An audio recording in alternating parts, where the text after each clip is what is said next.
The Gaokao concluded, and by a twist of fate, Su Chan found himself entwined with a stranger in a moment of passion that a year later, as he embarked on his sophomore year, he set out to catch a glimpse of the campus belle. On his way, he was unexpectedly halted by the same unfamiliar woman. With a blush gracing her cheeks, she pointed to 4 children beside her and declared, "Su Chun, they are all your children. What on earth is happening?" Suddenly, a notification chimed. Ding. Congratulations, host. You have activated the Super Daddy system. Ding. Congratulations, host, for successfully holding a child for the first time. You have received a cash reward of 20,000 yuan. Ding. Congratulations, host, for successfully preparing formula milk for the first time. You have been awarded a property, Su Chun. Chapter 1. A hero saves a beauty, their first encounter. At the age of 20, Su Chun was attempting the Gaokao for the 3rd time. Finally, he achieved admission into his dream university. The moment he received his acceptance letter, exhilaration surged through him. He immediately called a few friends to celebrate with drinks. After several rounds of merriment, he bid farewell to his companions and stumbled home, humming a tune. Help! Suddenly, a piercing scream echoed around the corner. Help! Huh!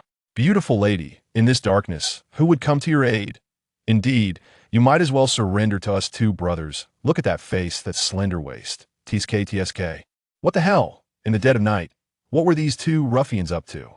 Fueled by alcohol, Su Chun bravely charged forward. Stop, or do not blame me for being impolite. Perhaps guilty, the 2 men in black cursed under their breath at the unexpected presence of another and hastily retreated. Su Chun could faintly hear the sound of a woman weeping. Cautiously, he approached. Are you all right, miss? There, he beheld a tear-streaked visage, with a delicate nose and large, fearful eyes that held a glimmer of unshed tears. His heart melted. Please, do not cry. How about I escort you home? As he spoke, he burped, swaying precariously, nearly losing his balance. The woman hurried to support him, and upon seeing his face, a flicker of surprise crossed her features. It's you? Huh? Do we know each other? Su Chan found himself unable to stand. Just before he succumbed to unconsciousness, he noticed the woman biting her lip, as if making a significant decision. When he awoke, he found himself in a hotel room, the lingering scent of perfume in the air. Realizing the implications of his actions, he shot up in bed. No way. Did I just slapped his face in disbelief that weren't they supposed to go home? How did he end up in a hotel? Faintly, he recalled the woman uttering something, but the details eluded him. Goodness, Su Chun, what have you done? But had she just run away? What on earth? Su Chun was utterly confused that a year later, at Ningzhou University, Su Chun was awakened early by his roommates. The legendary campus beauty, Wen Qiqi, has returned. Let's go, who? Wen Qiqi. Su Chun opened his eyes wide. Was it the famed Wen Qiqi, who had taken a year off and remained irreplaceable as the queen of Ningzhou University? He had to see her. With a sudden burst of energy, he sprang from his bed. I'm coming too. But his roommates had already departed. Those rascals. Fuming, he hastily dressed and rushed downstairs. Determined to catch a glimpse of the beauty, he opted for a shortcut through a small grove on campus. During the day, it was deserted, frequented only by couples in the evening. However, today he noticed 2 women standing in a gazebo in the middle of the path. One appeared to be in her 40s, while the other, clad in a white shirt and jeans with a high ponytail, seemed to be in her early 20s. Her profile was stunningly beautiful, strikingly familiar. As Su Chun pondered, he suddenly heard the cries of an infant. To his surprise, he noticed 4 baby strollers beside the 2 women. One child in particular was flailing its tiny arms and wailing heartily. What to do? The young woman anxiously gazed at the baby, tears welling in her eyes. Miss Wen, you must hurry to class. You'll be late. But the 4 babies. Curiosity piqued, Su Chan decided to investigate further. Upon seeing the young woman's face, he was taken aback. Wasn't she the same woman he had saved a year ago, and subsequently share a night with? Could these 4 children be hers? Could they potentially be his as well? No way. Su Chan was startled, calling out to her just as she was about to leave. Hey, miss. When Qiqi turned, her eyes widening in shock, a fleeting hint of panic crossing her features to Su. Before she could utter his name, she silenced herself. No, she could not allow Su Chan to discover the existence of the 4 babies her astonishment. He had also gained admission to Ningxia University, but he should only be a sophomore this year. A year ago, upon learning of her pregnancy, she had made the difficult decision to keep the babies. If Su Chan were to find out these children were his, he would undoubtedly be overwhelmed, jeopardizing his studies and future. She could not allow that to happen. Not waiting for Su Chan to approach, when Chi-Chi swiftly turned to leave. "Aunt Lee, I'll leave the babies in your care." Su Chan. Did he appear that intimidating? "Hey, wait, don't run off. Why are you fleeing?" Su Chan hastened to catch up with her. As he passed by the children, their cries intensified. Unable to resist, he paused. Why is she crying so much? Aunt Lee had picked up one of the babies, but nothing seemed to soothe her. Do you need my help? Aunt Lee was equally flustered. Although the babies were usually lively, they had never been this unruly. All right, can you help me with the 3 others? Before Aunt Lee could finish, Su Chan instinctively took the baby from her arms. After cradling the child, he was momentarily stunned.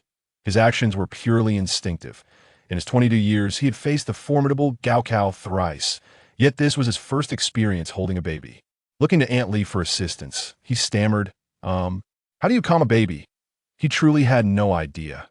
Just as Aunt Lee began to respond, the baby abruptly ceased crying. She stopped crying. Su Chan was equally bewildered. Apparently so. The moment the baby was in his arms, she widened her eyes, gazing at him intently. Thus, they shared a moment of mutual fascination. The baby squinted her eyes and smiled. Oh my. She was so tiny and adorable. How could there be such a precious child in the world? Su Chan felt his heart melting. At that moment, Aunt Lee noticed his nervousness and chuckled. It seems the little one really likes you, young man. Just relax, take it easy, gently embrace, yes, just like that. Su Chan had completely set aside the idea of seeing a beautiful woman. His mind was solely occupied with thoughts of the child. This little darling had a rosy face and exuded a milky fragrance that made one yearn to kiss it. Su Chan desperately suppressed that notion and glanced at the 3 children in the stroller. This one glance was all it took. He was about to lose his mind. The 3 little ones were also waving their arms and smiling at him. How utterly adorable. This was a disaster. Su Chan felt an overwhelming surge of paternal affection. They're just too cute. Aunt Lee, seeing Su Chan's silly grin, couldn't help but chuckle. Indeed, quadruplets are irresistibly charming. Quadruplets, really? That beautiful lady just now is incredible. Recalling the enchanting figure, Su Chan tentatively asked, Aunt Lee, what about the baby's father? Chapter 2. Binding the Super Dad System. At the mention of the children's father, Aunt Lee's smile gradually faded. Who knows where that irresponsible man has gone? Such a wonderful Miss Wen. Such lovely children. How could he just abandon them? Su Chan thought that if the children's father were present, Aunt Lee would surely give him a piece of her mind. He could only manage a dry chuckle. Well, perhaps the father is unaware of the children's existence. If the father truly was him, he would be wronged. He better not know. Aunt Lee's gaze could have been lethal. Just as Su Chan was about to explain, a mechanical voice suddenly resonated in his mind. Ding! Congratulations, host, for binding the Super Dad System. What is this? A dad system? Has Su Chan, too, awakened a system like the protagonists in various novels? System? What do you do? Host, this system is the Super Dad System. As long as you diligently raise the children, you will receive corresponding rewards. Raised children? Yes. The 4 children before you. Are they truly my children? Indeed, they are your children with Wen Chi-Chi. With whom? The system offered no response, but Su Chan no longer required an answer. He had heard the woman's name, Wen Chi-Chi. Moments later, Su Chan erupted in exasperation. Damn it, I've really got myself into a mess. No wonder that beautiful sister was so stunning. She was the campus flower, Wen Chi-Chi. Su Chan was certain that today, the doorway to Wen Chi-Chi's classroom was crowded with men, just like his roommates, eager to catch a glimpse of the campus beauty. All of them harbored the same desire, to find a way to embark on an epic romance with Wen Chi-Chi, hoping to be loved by the goddess and bask in her glory. They could never have imagined that Su Chan not only got ahead of them, but also had 4 children. What a fantastical world this was. Ding! Task activated. Host, please accompany Aunt Lee in caring for the children until Wen Chi-Chi arrives. Upon task completion, you will receive corresponding rewards. All right, I like this task. Now that he knew the children were his, Su Chun felt a bit dazed. Finding Wen Chi for confirmation seemed less appealing than waiting for her return here. Perhaps sensing Su Chen's stillness, Aunt Lee looked at him curiously. "Young man, what's the matter?" "Nothing." Su Chun couldn't help but smile. "I'll stay here with you to take care of the children until their mother returns." Seeing Aunt Lee about to refuse, he added, "I have no classes today." After some thought, Aunt Lee relented. Today, the quadruplets were a bit unruly, and taking care of them alone was indeed tiring. Such a good young man. Su Chun smiled, entertaining the children while engaging in casual conversation with Aunt Lee. As they chatted, he gathered some information. It turned out that when Chi started her senior year, she discovered she was pregnant and had to take a leave of absence. Later, she gave birth to these 4 babies. Now that the babies were just 6 months old, she had decided to return to school, but caring for the children posed a significant challenge when Chi-Chi's parents were not in Ningzhou. Moreover, she dare not reveal to her parents that she had 4 children. Aunt Lee had been hired by Wen Chi to help care for the children since their birth. As she recounted these details, Aunt Lee couldn't help but sigh. Miss Wen once lived a life of comfort. Now, she endures great hardship to raise her children. With such meager living expenses, she had no choice but to move into a dilapidated house, juggling odd jobs while caring for the kids, leading a tough life. And now she wants to go back to school. What will she do? Originally, I was supposed to care for the babies today, but they were too fussy, so Chi-Chi had to bring me and the kids to school. Just think, what would those students say if they found out when Chi-Chi has 4 children? The more Aunt Lee spoke, the more sorrowful she became. The more Su Chun listened, the more he felt distressed. What a reckless thing he had done. Half an hour later, when Chi-Chi, who should have been in class, hurried back, only to see Su Chun holding the quadruplets beside Aunt Lee. When Chi-Chi stopped in her tracks, terrified to approach. Why was Su Chun still here? This was a disaster. She had to think a way to make him leave quickly. When Chi-Chi gritted her teeth and feigned indifference as she stepped forward. Aunt Lee. The moment Su Chun heard Wen Chi-Chi's voice, he turned his head. Upon seeing her, he couldn't help but smile. This was his future wife.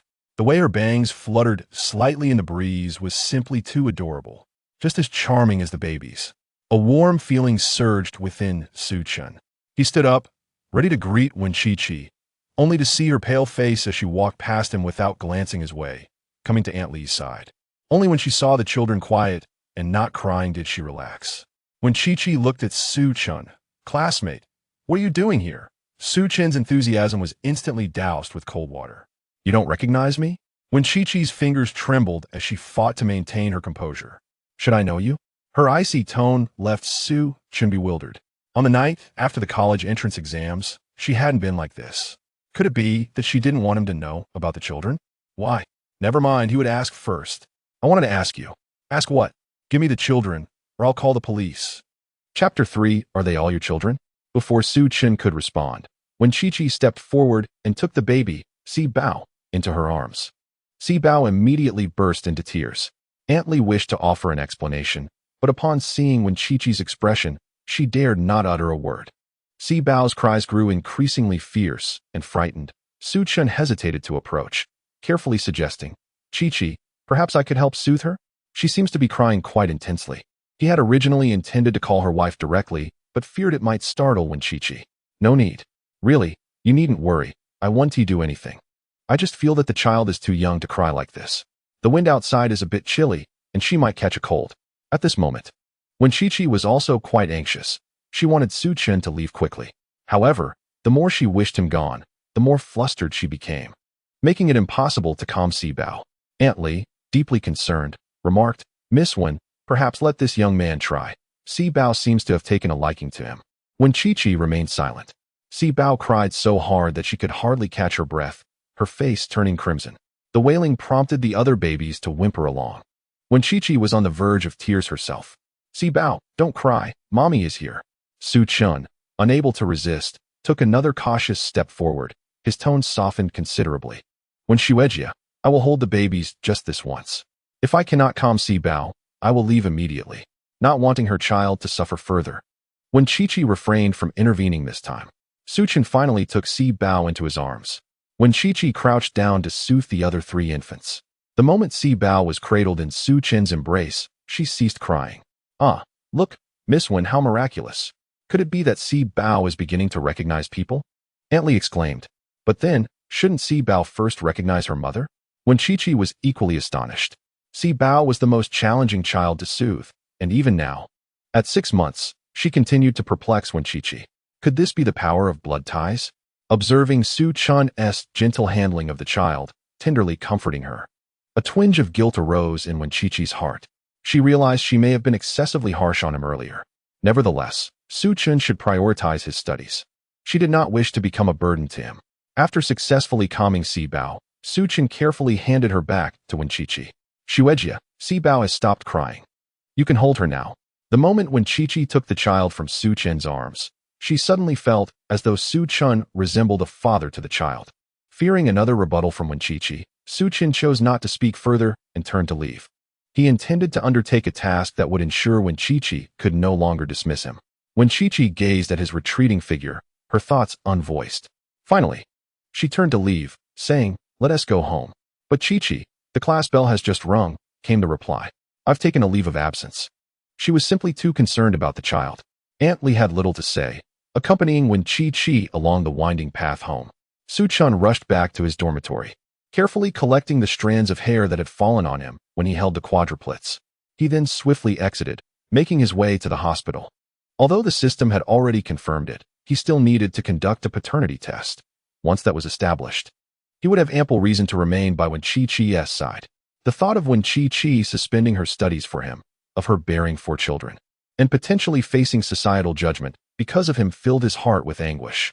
Meanwhile, he had been living a carefree, lackadaisical university life for a year. How infuriating. Su Chun silently vowed to take good care of Wen Qiqi and the children from now on. The individual delivering the report was Su Chen's distant cousin, Li Dong. As Li Dong handed the examination results to Su Chun, his expression was grave. It indeed confirms a familial relationship. What is going on? Su Chun, who are you having tested? In Li Dong's view, Su Chun, still a student, surely could not have children. Upon hearing the results, Su Chun felt as if he were floating. Indeed, it was true. They were all his children. Huh? Your children? Yes. You. How could you not focus on your studies and end up with a child? No. Li Dong had just begun to relax when Su Chun added, not 1, but 4. Li Dong. What? Li Dong was on the verge of losing his mind. No way. It can't be what I think. Exactly as you think. I have 4 children now. If not for the sheer number, Su Chun would have rushed to embrace Li Dong. Damn, Li Dong exclaimed. I'm 5 years older than you, and I don't even have a girlfriend, yet you have 4 children? He expressed a mix of envy and sorrow. Su Chun, feeling lightheaded, waved his hand dismissively. No need to envy.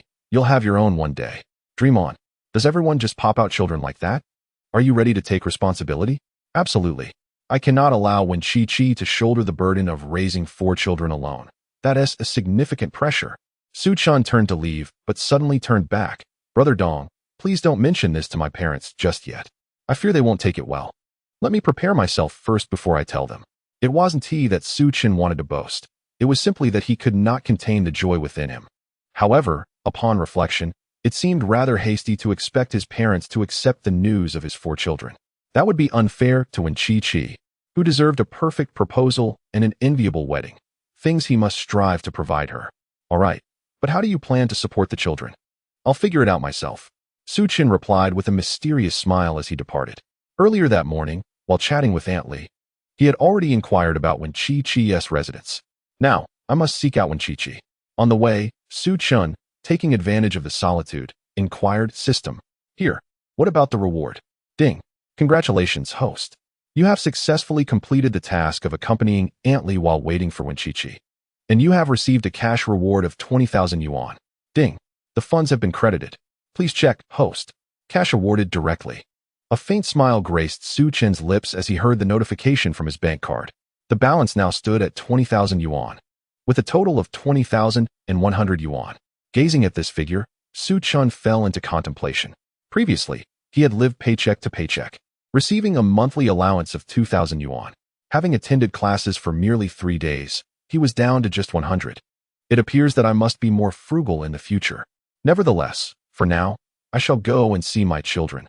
That 20,000 should sustain us for a while. Qiqi, I am on my way. Chapter 4. Farewell, When Chi-Chi upon returning home, when Chi-Chi and Aunt Lee busied themselves preparing formula for the babies. Aunt Lee noticed that when Chi-Chi seemed somewhat distracted and sighed, inquiring, Chi-Chi, that young man today, does he have a connection to you? Huh, no. When Chi-Chi's face flushed with nervousness, Aunt Lee, observing her reaction, began to piece together the situation. Ah, you fear he might take the children away? That's not it. When Chi-Chi's response trailed off, and she lowered her gaze, adding warm water to one of the bottles. He's still so young. Aunt Lee shook her head in resignation. I actually think he quite likes children. You're exhausted. Perhaps you should give him a chance? The babies seem to be fond of him. When Chi-Chi paused for a moment, then resumed her tasks, as if the earlier sadness had vanished. After a flurry of activity, the fourth baby suddenly began to cry. When Chi-Chi quickly handed the bottle to Aunt Lee to take the fourth baby, but this time the commotion was too great, and the other three babies joined in the wailing. When Chi-Chi's palms grew clammy with anxiety, Aunt Lee, the eldest, seems to have soiled himself. The second one is crying from hunger. Even after having 4 babies for 6 months, when Chi-Chi still found herself flustered. All right, I'm coming. As Aunt Lee approached the door, a knock echoed from outside. She hurriedly opened the door, and when Chi-Chi's voice called from within, "Who is it?" Before Su Chun even entered, he heard the cries of the children. Without a moment's hesitation, he rushed to Chi-Chi's side, urgently asking, "What happened to the fourth baby?" As he spoke, he reached out to hold the fourth baby. When Chi-Chi looked at him, bewildered, "Why are you here?" Su Chun had no time to respond as he cradled the fourth baby in his arms. When Chi-Chi then asked, "How did you know this is the fourth baby?" Given that they were quadruplets, it could easily become confusing, even for when Chi-Chi herself when they donned identical clothing.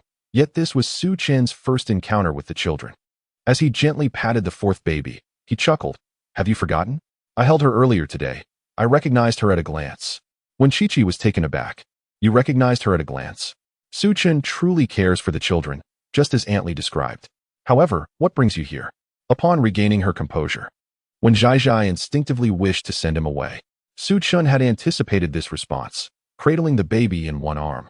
He presented the paternity test report to Wen Zhai Zhai with the other. "They are all my children. How could I not come?" Upon seeing the report, Wen Zhai Zhai felt a wave of dizziness wash over her. "First, comfort the child. We can discuss this later." Su Chen's words brought her back to the present. Indeed, one must soothe the child. As soon as the little one was in Su Chen's embrace, she seemed to recognize him and immediately ceased her crying. A warmth enveloped Su Chen's heart. The little one was truly adorable.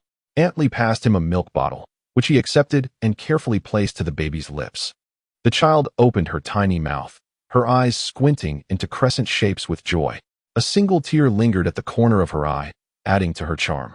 Su Chen felt he might cry from the sheer cuteness. "Good girl, drink your milk." The little one grasped the bottle, eagerly gulping down the milk. Su Chun breathed a sigh of relief. Just as he was about to assist with the other 3 children, he noticed that Aunt Lee and Wen Zhai Zhai had already calmed them down. The 3 little ones were contentedly sipping from their bottles, glancing over at Su Chun from time to time, as if to say, "I want Daddy to hold me too." Meanwhile, Wen Zhai Zhai's forehead glistened with perspiration. Su Chen's heart ached for her. Just a single feeding left her so exhausted. How had she managed these past 6 months? Feeling guilty under Su Chen's gaze, Wen Zhai Zhai awkwardly explained, "I had to give them formula when my breast milk was insufficient." It felt as though she were justifying her inability to care for the children properly. Su Chen shook his head gently. "It's all right, my dear. You have done exceptionally well. From now on, I will assist you." When Zhai Zhai abruptly lifted her head, her cheeks flushing with a visible intensity. "Who is your dear?" Aunt Lee, having noticed the paternity report, intended to voice a complaint, but, recalling Su Chen's demeanor, sensed a misunderstanding between the two. "Zhai Zhai, why not have a proper conversation with the children's father? They should be napping soon. I can manage here." When Zhai Zhai nodded and turned to head to the living room, Su Chun handed the baby to Aunt Lee and followed her outside. Seeing Wen Zhai Zhai remained silent, Su Chun cautiously called out, "Dear? Do not call me dear. But we have children together. That does not make me your dear. Do not use such terms." When Zhai Zhai's face turned crimson, as if it might bleed, and she dared not look up at Su Chun, fearing he might utter something outrageous again. In a flustered tone, she insisted, "If you call me dear again, you shall leave." All right. I won't say it anymore. Shall I call you Zhai Zhai instead? If you do not allow me to call you Zhai Zhai, I shall call you dear." When Zhai Zhai found herself at a loss, though she was 2 years his senior, Why did she feel like a child in his presence? Observing Wen Zhaozhao's concession, Su Chen chuckled lightly. Speak up, Zhao Zhao, why the secrecy? Seeing Wen Zhaozhao's bashful demeanor made him want to laugh. His wife was truly adorable. Despite being a mother, she remained ever so shy. When Zhaozhao bit her lip, resolved to confess, in truth, this matter does not concern you. I can manage it on my own. Chapter 5. I will ensure you are listed on my household register. Before Wen Zhaozhao could finish her thought, Su Chen interrupted her. You see, there you go again with the foolishness. What do you mean you can manage it alone? When Zhaozhao looked up, hesitating to speak, Su Chen continued.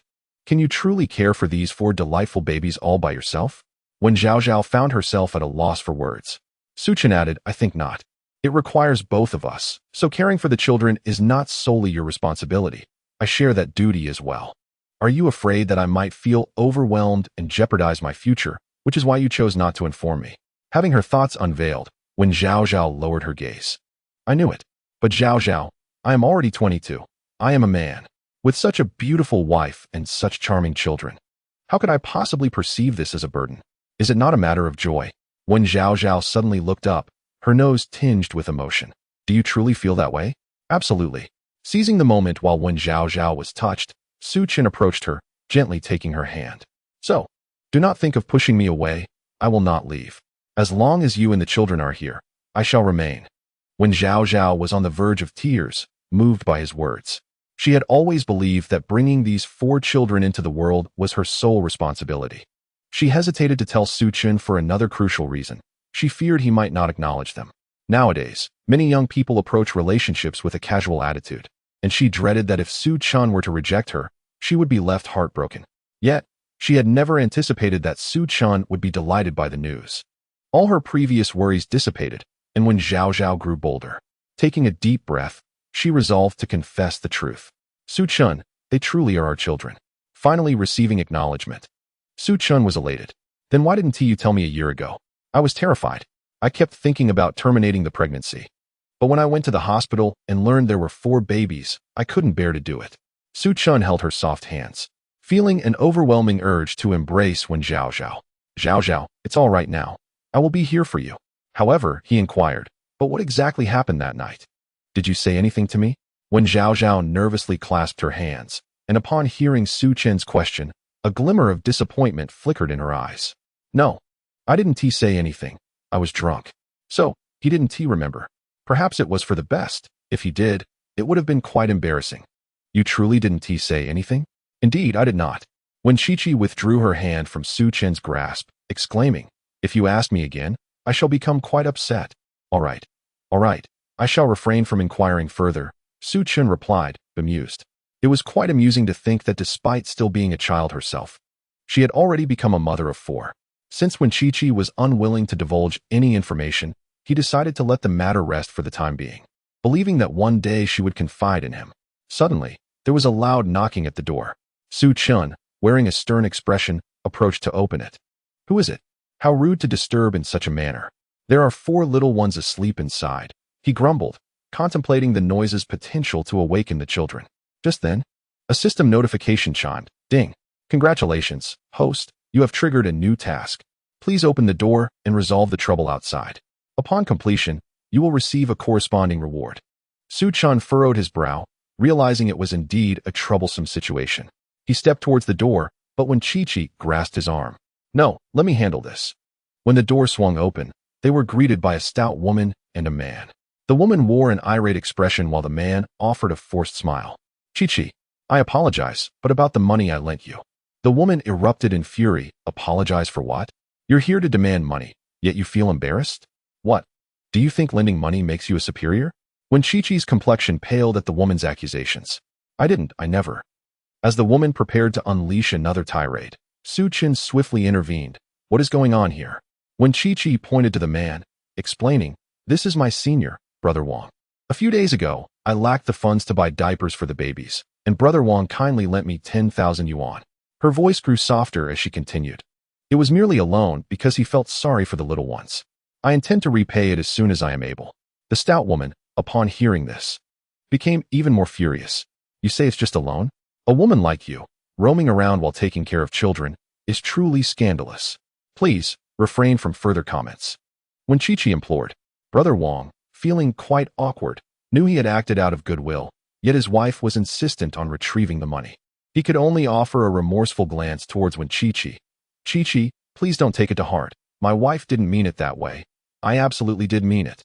The stout woman interjected, her eyes now catching sight of Su Chun. Instantly, her demeanor shifted. Oh, have you found yourself another young man? Su Chun, with a cold demeanor, interjected. So, it's 10,000, is it? Allow me to settle this. Open up the WeChat payment code. However, let me clarify. I am not some toy boy. I am Wen Chi-Chi's partner and the father of the children. With that, he pulled Wen Chi-Chi into his embrace. I am grateful to you, Brother Wong, but... He smirked. In the future, mind your words, or I shall not hold back. After speaking, Su Chun promptly took out his phone. The woman, with a hint of suspicion, extended her hand for the device, asking, Do you have money? Su Chun smiled faintly and without hesitation transferred 10,000 yuan. Upon seeing the money, the woman's eyes widened in astonishment. Ultimately, she dragged Wang Gu away in defeat. Su Chun swiftly closed the door behind them. It seemed he needed to earn money quickly. Indeed, 20,000 yuan vanished all too easily. When Chi-Chi awkwardly extricated herself from Su Chun's embrace, her expression tinged with concern as she gazed at him. Su Chun, thank you. I will repay you for that money in the future. What are you saying? You are the mother of my child. What is mine is yours. No need for repayment. His assertive yet warm tone caused Wen Chi-Chi's cheeks to flush. But we are not married. That is of little consequence. One day, I will ensure your name appears on my household registration. Chapter 6. Shall we go get our marriage certificate now? When Chi-Chi's face turned crimson once more. When had Su Chun become so assertive? She found herself momentarily at a loss for words. With Su Chun's arm draped over her shoulder, she subtly shifted to the side. As Su Chun's embrace loosened, an inexplicable sense of loss washed over him, yet his heart brimmed with sweetness. His wife was blushing once again. Shall we go get our marriage certificate now? Su Chun proposed, catching Wen Chi-Chi off guard. She looked at him in shock. Are you insane? I am quite sane. And I speak with utmost sincerity. Su Chun replied earnestly. Chi-Chi, I am 22 this year, and you have reached the legal marriage age. The university permits marriage. Why not obtain our marriage certificate? When Chi-Chi lowered her head, her fingers nervously intertwining, she had contemplated the idea of getting married to Su Chun, but it remained merely a thought. How could a boy just stepping into university so easily enter the realm of matrimony? Yet now, as Su Chun voiced these words, her heart raced with nervous excitement. Noticing Wen Chi-Chi's silence, Su Chun took her hand gently. What do you say? Shall we go? The warmth of his palm jolted Wen Chi-Chi back to reality. She quickly withdrew from his grasp, biting her lip to conceal her anxiety. No, I am not even your girlfriend yet. Despite having a child together, it felt as though there was no romantic relationship between them. She did not want Su Chun to be with her merely because of the child. Having been rejected once more, Su Chun became much more aware of their situation. Their connection, stemming from that fateful night a year ago, had only led to their third meeting. He had momentarily lost himself in the joy of seeing the child and nearly overlooked the reality that their relationship required time to develop. He wished to win Wen Chi-Chi's heart willingly, not simply due to the child. I apologize for my impulsiveness, Chi-Chi. From this day forth, I have resolved to pursue you. When Chi-Chi had anticipated that after her refusal, Su Chun would feel dejected or even turn away, yet he appeared rather pleased instead. This time, it was when Chi-Chi's turn to feel embarrassed. She turned and walked into the inner room, announcing, I'm going to check on the children. Did that mean she had tacitly agreed to his pursuit? Su Chun cheerfully followed her. The four little ones were sound asleep, and Aunt Lee had gone to wash the milk bottles. As when Chi-Chi gazed at the children, a smile finally graced her face. Su Chun approached and stood beside her, his heart brimming with happiness. At that moment, the system chimed. Congratulations, host, your task is complete. You have acquired the skill of photographic memory. Would you like to activate it now? Su Chun did not hesitate. Yes, activate it. Photographic memory. That was an invincible skill, which meant that from now on, Su Chun would possess an extraordinary advantage. Upon activation, he felt his mind clear considerably, and the expressions of the babies became more vivid to him. The four children lay in a row, each sleeping more sweetly than the last, with the eldest and second child even drooling. Su Chun chuckled. Even drool could be endearing. By the way, Chi-Chi, what are their names? I haven't named them yet. Huh. Su Chun was taken aback. They were already 6 months old and still had no names. Was she waiting for their father to name them? His casual remark hit a nerve with Wenqiqi. Avoiding Su Chen's gaze, she stubbornly replied, "It's not that. I just forgot. Since you're here, you can name them." She wouldn't dare to tell Su Chen that she had harbored a glimmer of hope regarding him. She imagined that perhaps in the future, he might play a role in their lives as their father, and she wished for him to be involved in their upbringing. Su Chen could see through Wenqiqi's deception. To his surprise, his random guess had struck true. He felt a surge of delight. His wife was simply adorable. His heart was increasingly drawn to her. Not wanting to expose her lie, he said earnestly, "Well, we have 2 boys and 2 girls. So how about we choose names that signify health and happiness? The boys can be named Xian and Zikong, while the girls can be named Cici and Lele. What do you think?" The eldest would be Su Xian, the second Su Cici, the third Su Zikong, and the youngest Su Lele. Wenqiqi silently repeated the name Su Cici, finding it somewhat unappealing. Suddenly inspired, Su Chen suggested, "Then let's name the second child Su Xiao Xiao, which also conveys joy. What do you think?" Upon hearing this, Wenqiqi nodded enthusiastically. "Yes, let us go with that name. Babies, you have names now." Su Chen looked at the slumbering children. A warm current flowing through him. Seeing Wenqiqi's joy only solidified his determination to treat her well. He had not mentioned that the children should bear the surname Su. Wanting to respect Wenqiqi's wishes, but he hadn't realized that she had never considered giving the children her surname. It seemed that in her heart, he held significant importance. Realizing this, Su Chen felt even more elated. At that moment, Aunt Li approached, looking somewhat troubled, and said, "Chi-Chi."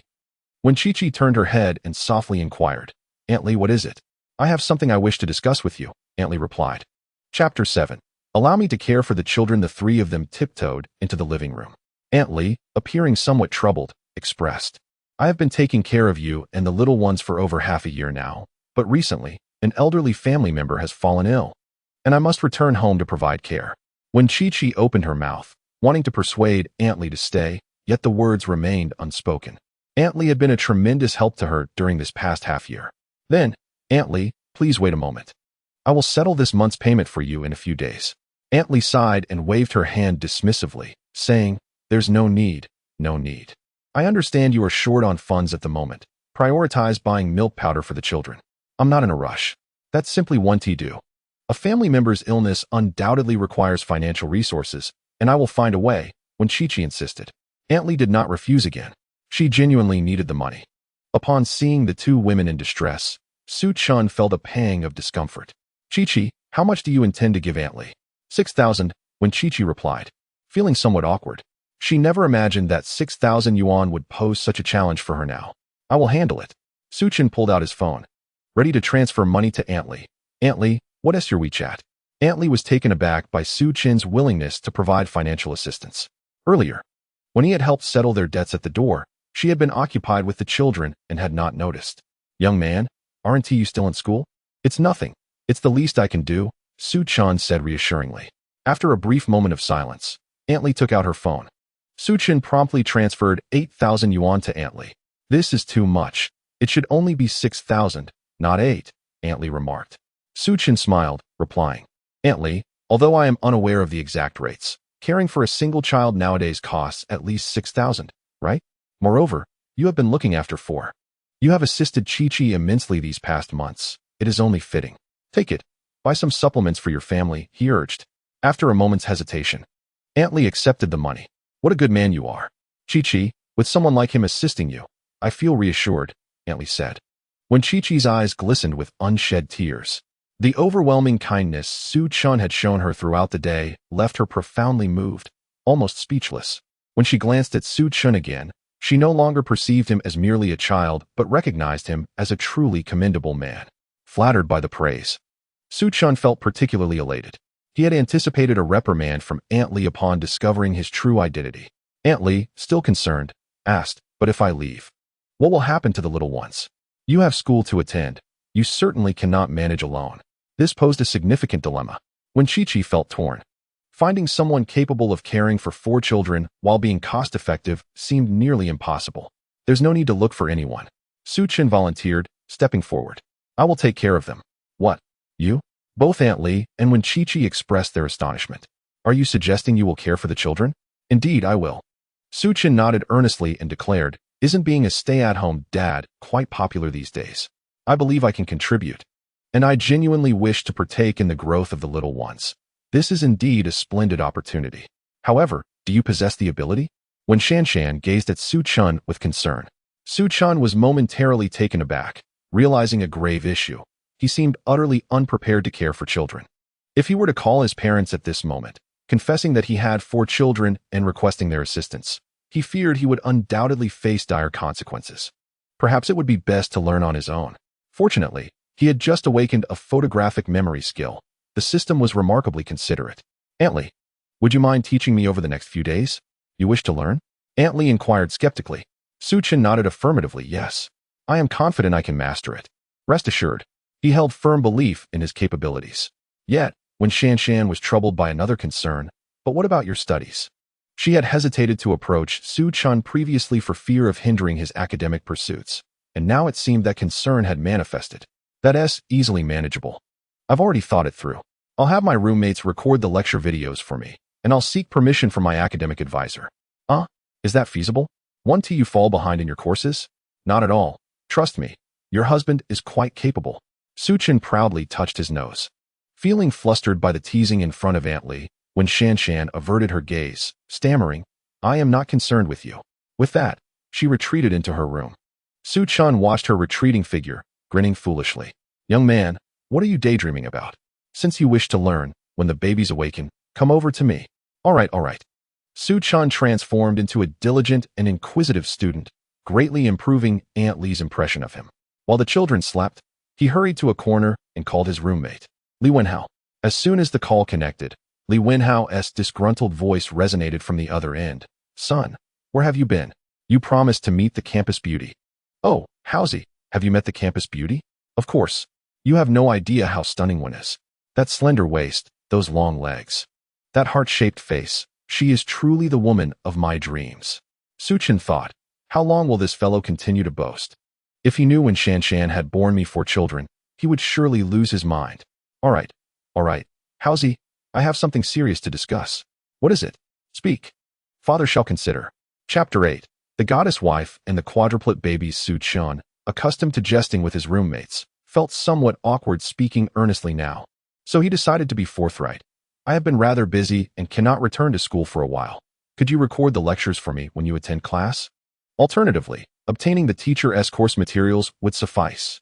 After all, he possessed a photographic memory. Even with just the materials, he could learn effectively. What on earth happened? Suchin. Li Wenhao's tone shifted from carefree to concerned. Moved by the sentiments of his brothers, Suchin couldn't help but feel a wave of emotion. These companions, who often jest and laugh, exhibited their loyalty when it mattered most. He sighed, suppressing a smile, and replied, "It's nothing significant, merely that I have a child now, and I must take care of them." What do you mean?" Li Wenhao's voice transformed into a gasp. "A child? My own flesh and blood. Good brother. Have you lost your mind? You're not telling us you're a father now, are you? Get lost. You're the one who's lost. Are you serious?" "Absolutely." After a brief silence, Li Wenhao promptly ended the call. Not long after, a video call request from their dormitory group chat startled Su Chun, who feared he might disturb the children. Just as he was about to decline, when Chi-Chi's voice echoed from within, "Answer it. It's fine." She didn't want to burden Su Chun with undue pressure. With a heart full of gratitude, Su Chun accepted the call. The camera instantly revealed 3 eager faces. "Oh my gosh, Su Chun, where's the baby? Where's your wife? What the hell, Su Chun, if you're deceiving us? Just wait for your doom when you return. Hurry, show us. We'll help you with your classes. Otherwise, prepare for your instructor to hunt you down." Suchin realized that Li Wenhao wasn't refusing to assist him. Rather, he was relaying the news to the others. Given their nature, they were undoubtedly conspiring together. Exasperated, Suchin had no choice but to turn the camera to face the back. Instantly, the camera captured when Chi-Chi as she prepared to enter the kitchen.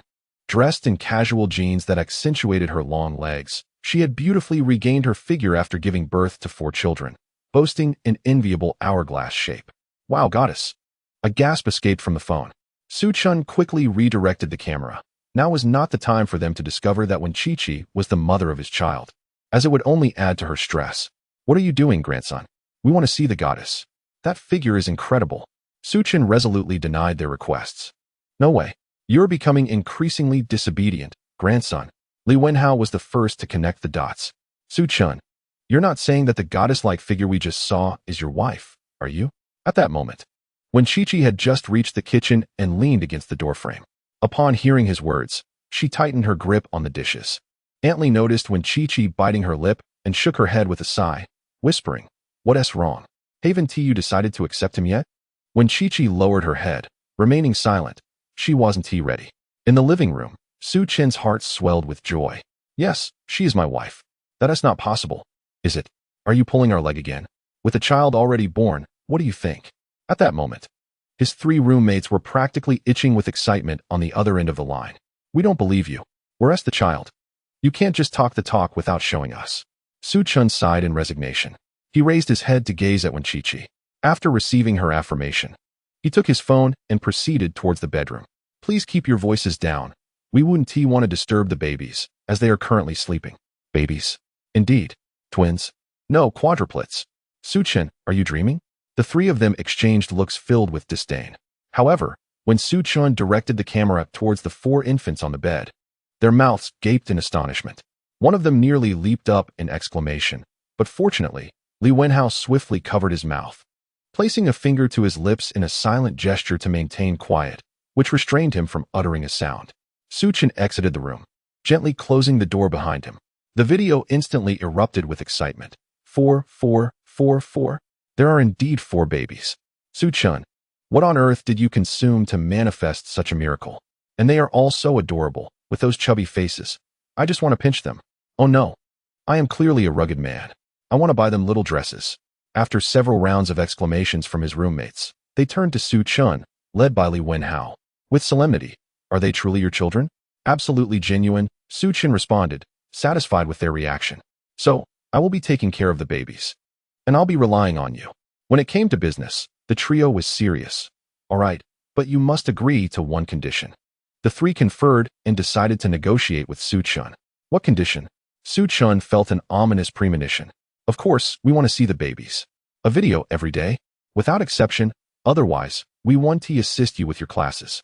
Also, if you bring the children to school, we must be the first to know. Oh, I want to hold them. Upon hearing this, Su Chen couldn't help but chuckle. All right, that's simple. I promise 1 video every day. With these adorable treasures in hand, I can indeed manage everything. We're looking forward to it. Now, hurry up and go take care of the children, Su Chen. Remember the videos. After exchanging a few more pleasantries with his roommates, Su Chen ended the call. When Chi-Chi emerged from the kitchen, holding a plate of food, signaling for Su Chen to eat. Did you reach an agreement? Yes, I did. It's all good. But how will you ask for leave from your instructor? I excelled academically in my freshman year, ranking first in my department. Rest assured, I will convince the instructor to agree. Focus on your classes. Your senior thesis and graduation project are very important and cannot be delayed. Although Su Chen often skipped classes during university, he had likely mastered effective study methods after taking the college entrance examination 3 times, and he had maintained his academic standing, even earning a scholarship in his first year. When Chi-Chi nodded, albeit reluctantly, suddenly, a loud cry from a child echoed through the room. Oh no, the babies are awake. Chapter 9. I told you to go out. Hurry up. Su Chen stood up in a flurry, dashing into the room with Aunt Li. When Chi-Chi hurriedly approached, eager to embrace the baby. Do not move.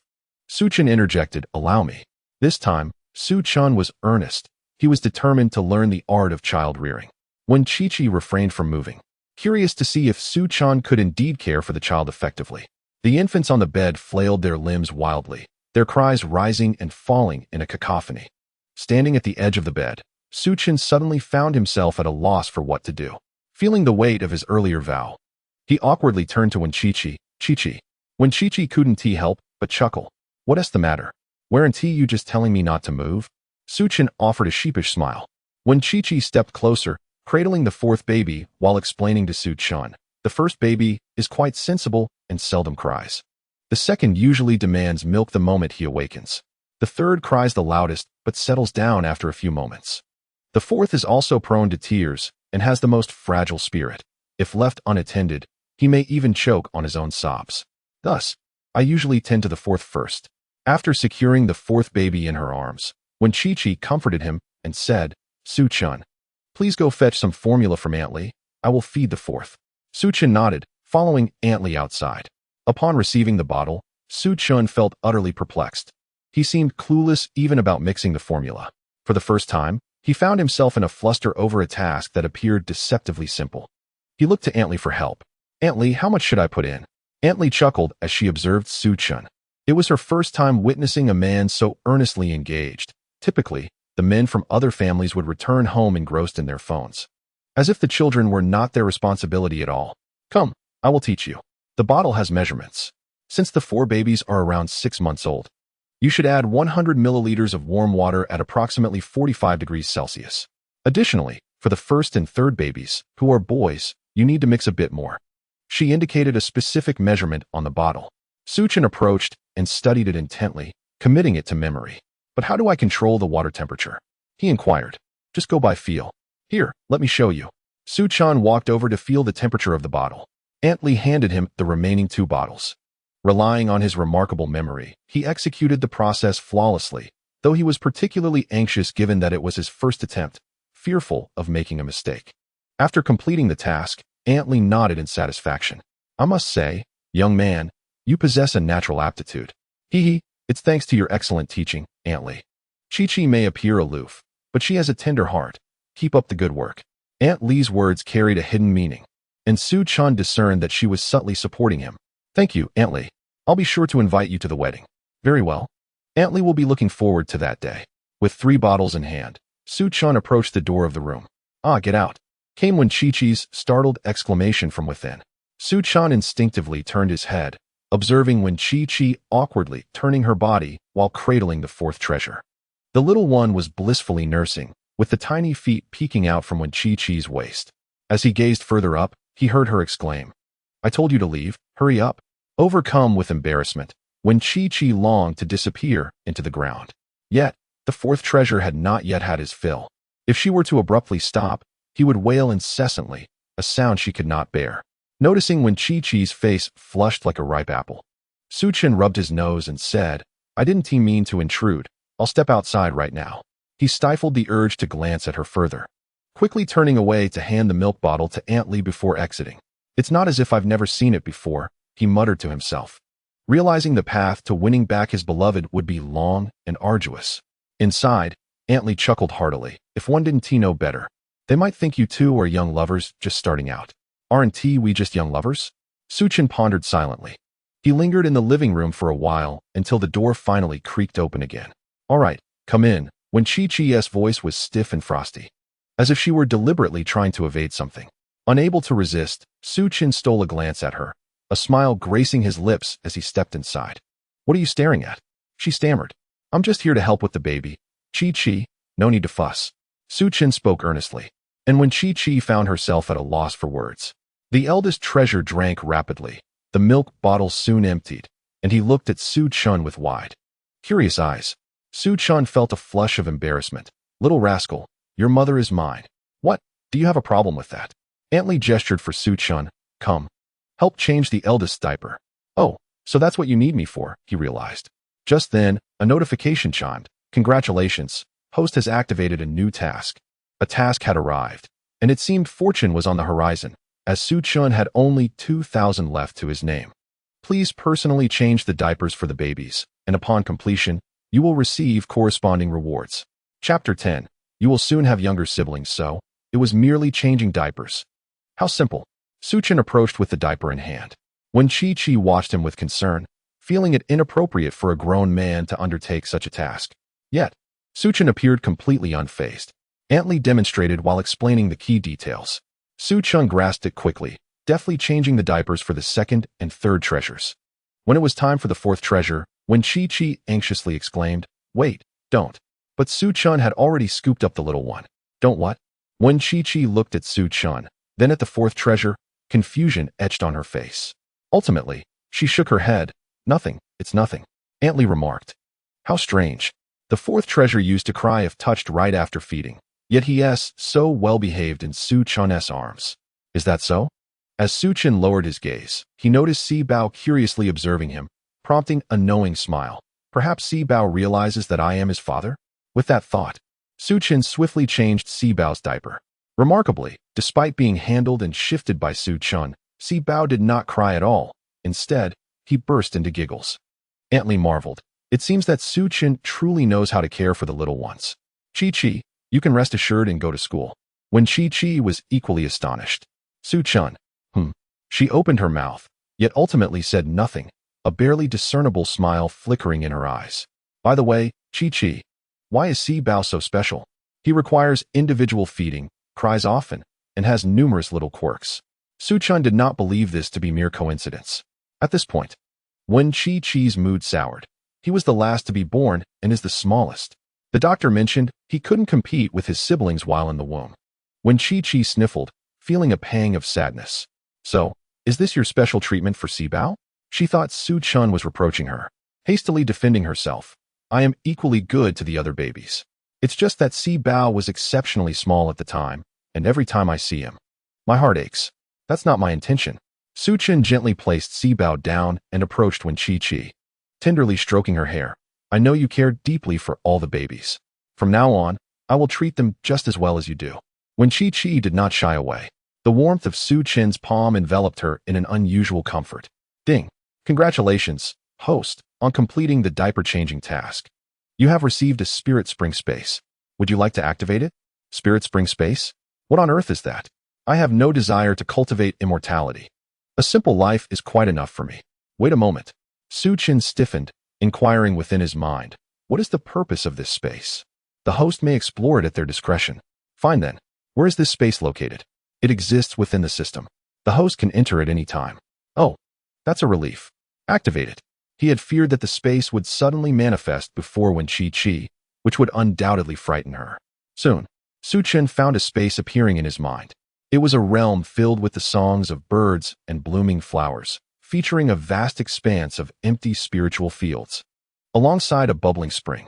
So this is a farming space with a spirit spring? The host may understand it that way. What shall I plant?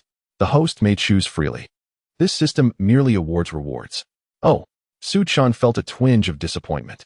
When Chi-Chi had initially lowered her head, basking in the warmth Su Chen provided. However, noticing his sudden stillness and the captivating expressions flitting across his face, surprise one moment, disappointment the next, she grew concerned and asked, "What's wrong?" Nothing at all. Chi-Chi, is there anything you'd like to eat? Since we are uncertain about what to plant, shall we focus on indulging my wife instead? No, I don't have any particular cravings. Su Chen's gaze was so fervent that when Chi-Chi felt a flush rise to her cheeks.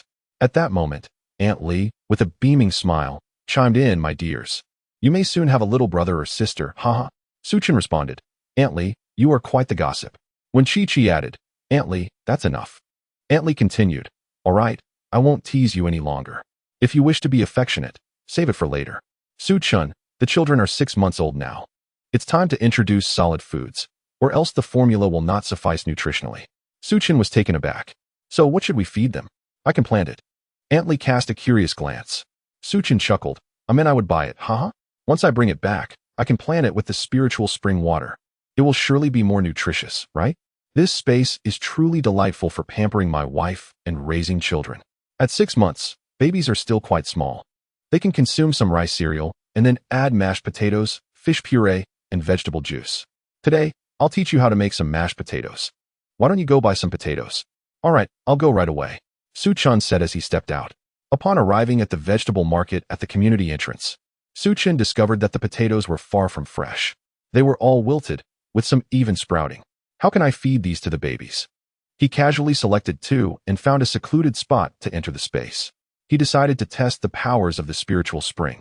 Once inside, Su Chen recalled his years of reading novels. He buried the potatoes in the soil and began to water them with the spiritual spring water.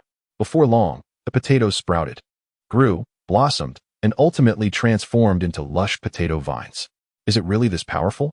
He hurriedly checked on the potatoes' progress.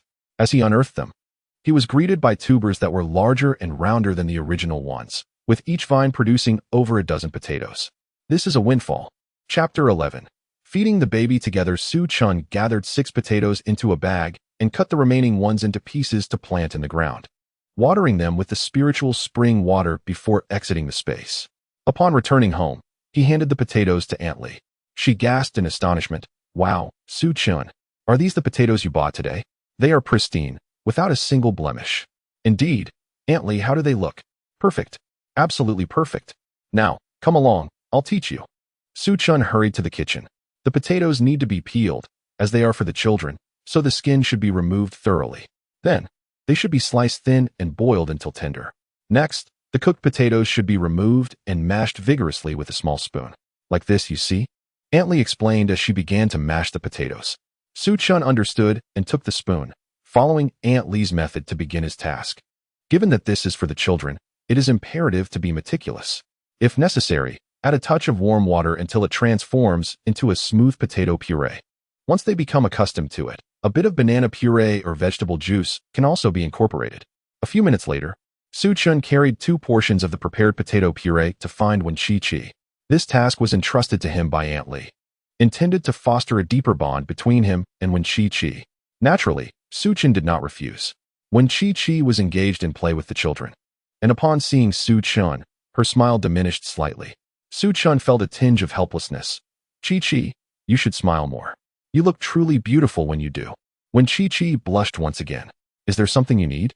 Remembering that Su-chun had just witnessed her nursing, her heart raced uncontrollably.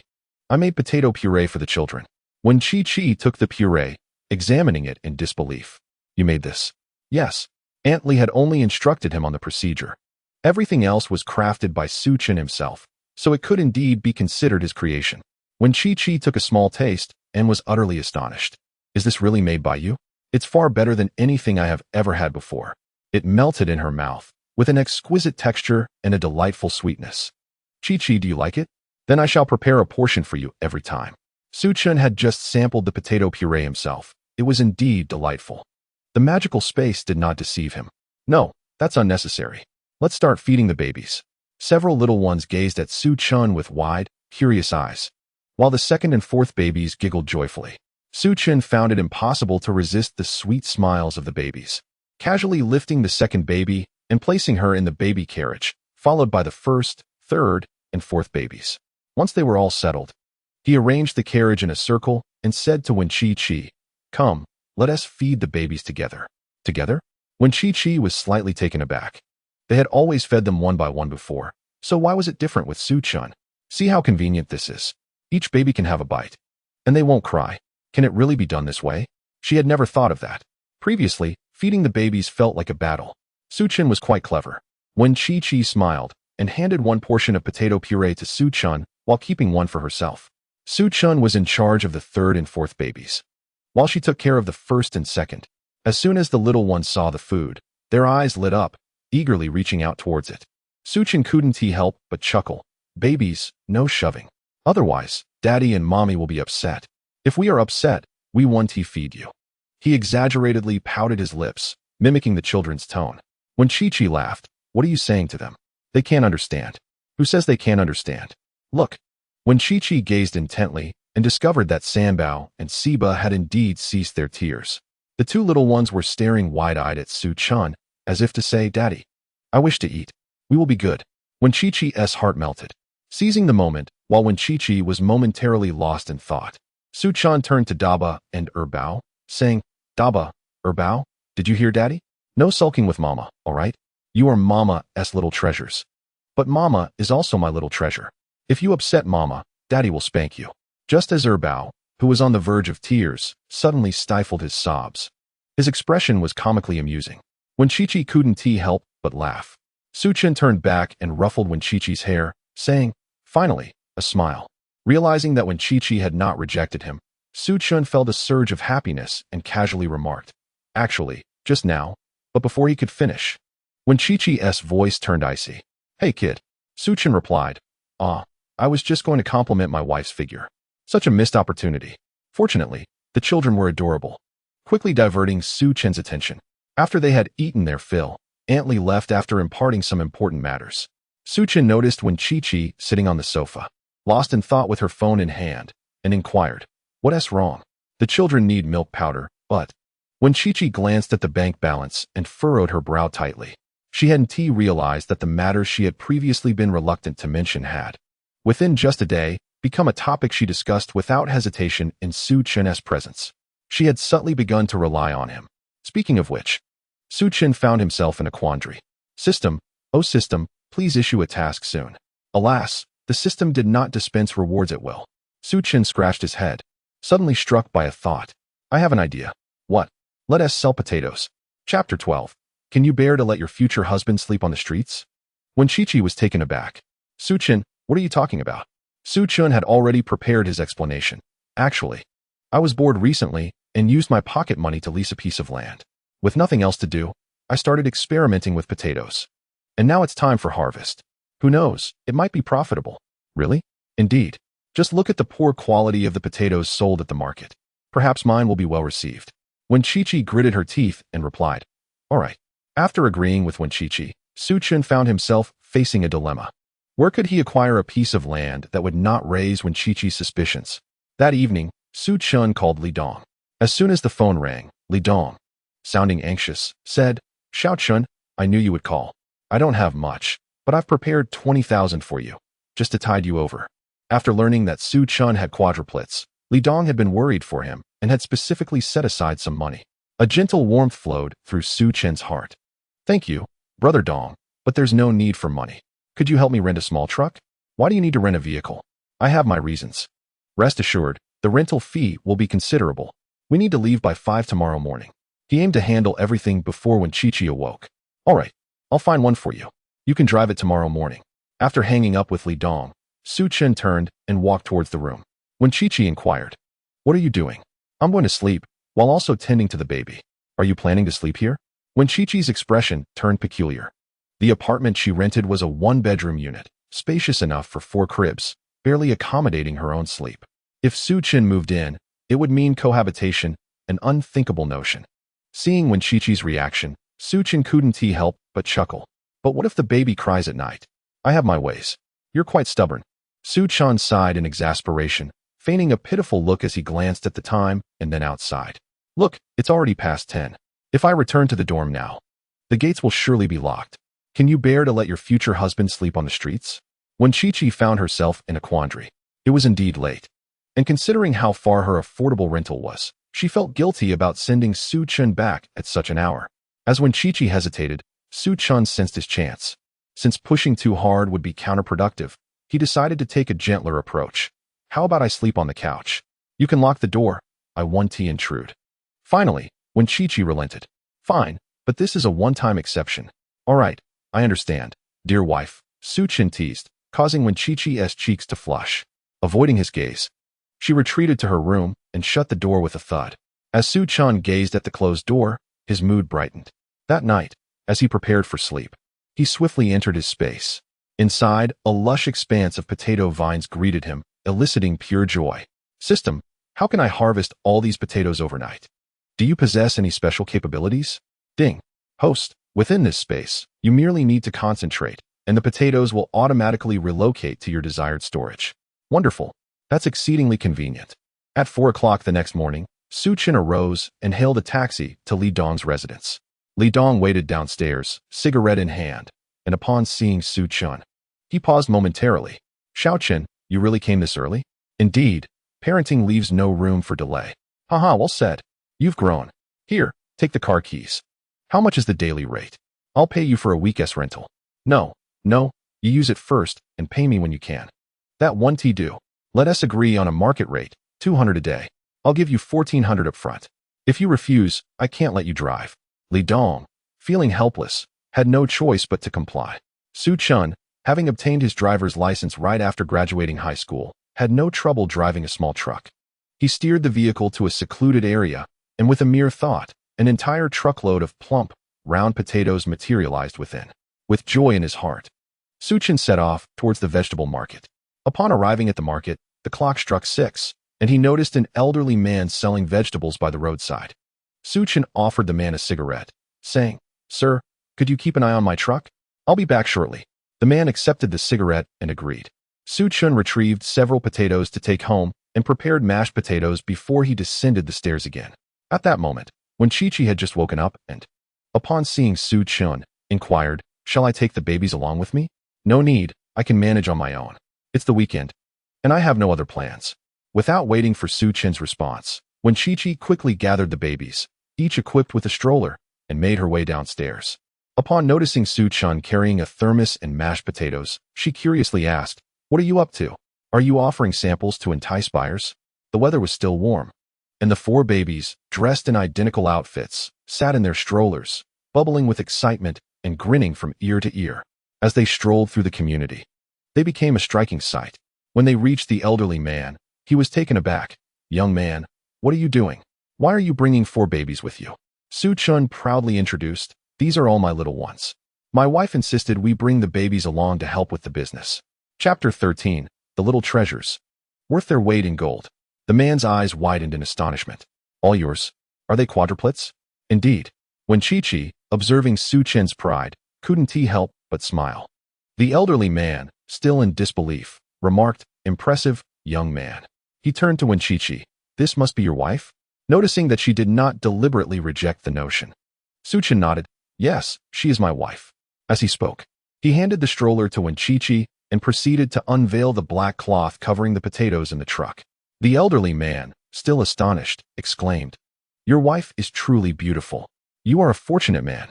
Upon seeing the potatoes, the man was once again taken aback. "Where did you source these potatoes?" "I grew them myself." "Why do you ask? You grew these? So well?" Su Chen nodded. Realizing Su Chen was not lying, the elderly man expressed his envy. "Remarkable. Young man, this year's soil and climate have not been conducive for potato growth, which explains why the potatoes we've received are small and shriveled. I never expected you could cultivate such excellent potatoes. You'll surely fetch a good price. No wonder the potatoes at the entire market are not fresh," he mused. "Let us hope for the best." After a flurry of activity, it was nearly 7 o'clock, and many ladies had come out to buy vegetables. Su Chen, lacking a stall, began selling from his truck. As four adorable infants drew the attention of those nearby, exclamations of delight filled the air. "Oh, those babies over there are simply enchanting. They resemble four exquisite dolls. How utterly delightful. Did you notice the woman beside the babies? And that man? Are they the parents? They are so handsome and beautiful. My goodness, I wish to have children with such a striking man." As the conversation flowed, a few individuals approached. Several young girls gazed at Su Chen with hearts in their eyes, while the older women were captivated by the infants. One of the older women, upon noticing the babies, also spotted Su Chen's vehicle and inquired, "Is that potato yours?" "Indeed. It is, madam. Would you like to purchase some?" Su Chen responded courteously. Upon seeing the potatoes, the woman was taken aback, exclaiming, "Wow, these potatoes are impressive, so large and round. Young man, how much do they cost per pound?" Su Chen had pondered this question all night. With a smile, he offered her some mashed potatoes from his insulated container, along with a disposable plastic spoon he had conveniently purchased on his way back that morning. "Please, madam, try some first. If you find it delectable, then you may buy more. We can taste it?" she exclaimed, her excitement palpable. "I made this mashed potato this morning without any seasoning." The woman erupted into laughter, thoroughly amused. At that moment, the four infants in the stroller seemed to sense the aroma and turned their attention toward her. Especially upon seeing the spoon in her hand, they waved their tiny arms, babbling in delight. Though they could not yet speak, their intentions were clear. Two of them even drooled in anticipation. "Oh my, look at them. Are they craving mashed potatoes?" Su Chen, feeling a bit shy, remarked, "I made some for them yesterday. Perhaps they remember the taste?" "Haha, children love to eat. It must be truly delicious. Let me have a taste." As the woman sampled the mashed potatoes, her eyes lit up with joy. "Delicious. I have never tasted such exquisite mashed potatoes in my life. How much for a pound?" "I will buy some." Su Chen responded with a smile. "Madam, these are a special fresh variety that I cultivated myself. They will be delightful no matter how you prepare them. 10 yuan per pound. What do you think?" "Ah, a new variety. How wonderful. My youngest son adores mashed potatoes, while my eldest prefers potatoes with meat stew. I would like 10 pounds. "Very well, I shall pack them for you." After filling a bag with 10 pounds of potatoes and adding an extra for good measure, Su Chen cheerfully collected 100 yuan, saying, "I hope to see you again." "Madam, certainly." The woman happily patted the plump cheek of the eldest baby, casting envious glances at the other 3 infants before reluctantly departing. As she made her purchase, a commotion ensued among the crowd. "I want some too. I want 10 pounds. I want 20 pounds. Young man, will you be selling tomorrow?" "Tomorrow? It's uncertain.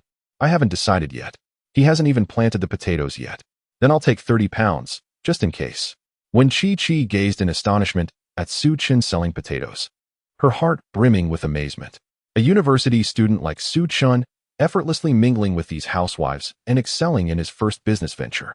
Selling potatoes so successfully, her man truly was remarkable. Realizing her thoughts, when Chi-Chi quickly shook her head, attempting to clear her mind. By 8:30, Su Chen had sold out his entire stock of potatoes. Glancing at his WeChat earnings, he was astonished to find he had made 8,000 yuan. 8,000 in a single morning. Quite impressive indeed. With joy, Su Chen turned around, gleefully showing his phone to Wen Chi-Chi.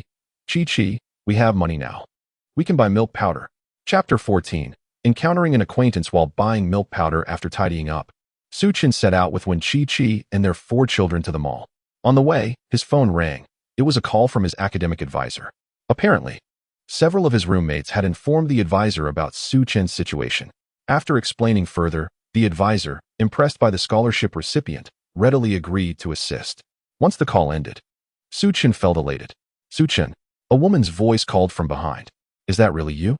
She was dressed in a revealing blouse that accentuated her curves, her long legs on full display.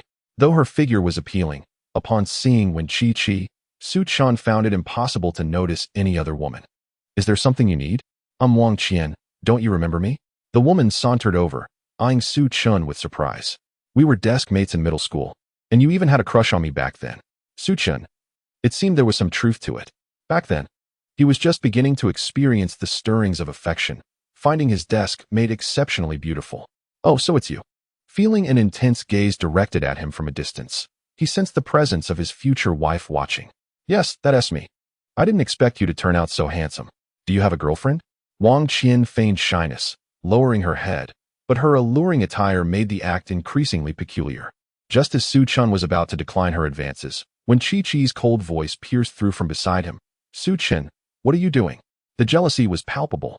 With a playful chuckle, Su Chen approached Wen Chi-Chi, lifting the second child who was reaching out for a hug, which made the other 3 children look on with watery eyes.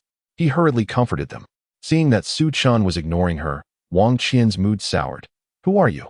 She could hardly believe that such a handsome former desk mate could possibly be taken. When Chi-Chi remained silent. In truth, she too was uncertain how to respond. What exactly was her relationship with Su Chen? She could not clearly articulate it herself. However, upon witnessing Su Chen being approached by someone, she felt an unsettling discomfort, as if something of great significance was about to be taken from her. She is the mother of my child. Su Chen, cradling the baby, hastily responded while giving Wen Chi-Chi a playful wink, leaving Wen Chi-Chi momentarily taken aback. Su Chen offered her a reassuring smile and added, classmate Wang Qian, we need to buy some formula for the baby. You should attend to your own matters. With that, he pushed the stroller and departed. Do you already have children? Yes. Quadruplets. Look, aren't they adorable? Su Chen was nearly transformed into a proud parent. At the sight of the children, Wang Qian's eyes lit up. Did you give birth to all of these? They are simply too cute. I really want to pinch their cheeks. They were born to both me and Chi-Chi. Noticing that when Chi-Chi remained still, he turned back to call her, Chi-Chi, let's go. Wang Qian, still immersed in the shock of the quadruplets, stamped her foot in frustration once Su Chen had walked away. Oh, Wang Qian, you should have accepted Su Chen back then. Had I known he was this handsome, I would never have turned him down. Perhaps I would be the one with quadruplets now. A sense of regret washed over her. Su Chen and Wen Chi-Chi soon arrived at the formula store, where the staff, upon seeing the babies, were filled with delight. Oh my, the big treasure, the second treasure, the third treasure, and the fourth treasure. You're here. Come, let Annie hold you. Such good little ones. Su Chen was quite perplexed. When Chi-Chi explained, I used to frequent this store often. Since they are quadruplets, they offer a 10 discount. The staff had already taken turns holding the babies when they finally looked up to see Su Chen and paused momentarily. Oh, who are you? I am the children's father. The staff instantly smiled, their eyes squinting with joy. So you are the father. Miss Wen, you've finally found the father of your children. Congratulations. What a handsome father. No wonder the babies are so adorable. Miss Wen, you are truly fortunate. The 4 little ones seemed to understand the praise, cooing and laughing in response. When Chi-Chi, feeling bashful, lowered her head as she led Su Chen outside, feeling both troubled and enchanted. Thank you, Su Chen. Shall we choose some formula? Of course. Su Chun pushed the babies forward. Shortly, when Chi-Chi stopped in front of a shelf filled with formula. Upon seeing the price, Su Chun was taken aback. One can of formula was an astonishing 700 yuan. The staff followed behind, inquiring, "Miss Wen, are you still going with this brand today? How many boxes would you like?" Previously, when Chi-Chi always purchased this particular formula for the children. Although it was a bit pricey, it was reliable. Today, however, she hesitated. Perhaps we should look at other options? She was out of cash, and Su Chen's 8,000 yuan likely needed to cover his living expenses as well. No need to look further, we'll take this one. Let's start with 10 cans. Su Chen held over 8,000 yuan in his hand. The cost for 10 cans of milk powder was 7,000. With a 10% discount, it amounted to 6,300. He still had a little over 1,000 left for emergencies, which sufficed. However, Su Chen sensed a hint of worry from Wen Chi-Chi. Before she could express her concerns, Su Chen turned to the shop assistant and said, "Trust me, let us have 10 cans. Even if they were to run out of money, the well-being of the child must not be compromised." "Very well, I'll take care of that," replied the assistant. "Miss Wen, your man dotes on you quite a bit." From the way she observed Su Chen's attire, it was evident that despite his handsome looks, he was not affluent. Yet he did not even consider opting for the more expensive option. This made her admire him even more. When Chi-Chi smiled, her heart feeling as though it had been sweetened. After Su Chen completed the payment, he turned around to find Wen Chi-Chi staring at him in a daze. Unable to resist teasing her, he asked, "What is the matter? Have you realized how extraordinarily handsome your husband is?" Feeling a flutter in your heart. Chapter 15. This is how a couple's meal should be enjoyed. When Chi-Chi shot Su Chen a glare, fearful he might detect her nervousness, and hurriedly walked away, exclaiming, "Not at all." Her tone was playful, yet feigned annoyance. Even the shop assistant couldn't help but chuckle, saying, "You're quite impressive, handsome. In the 6 months I've known Miss Wen, I've never seen her shy before. So many men have come in asking for her contact information, including some distinguished young talents, yet she pays them no mind.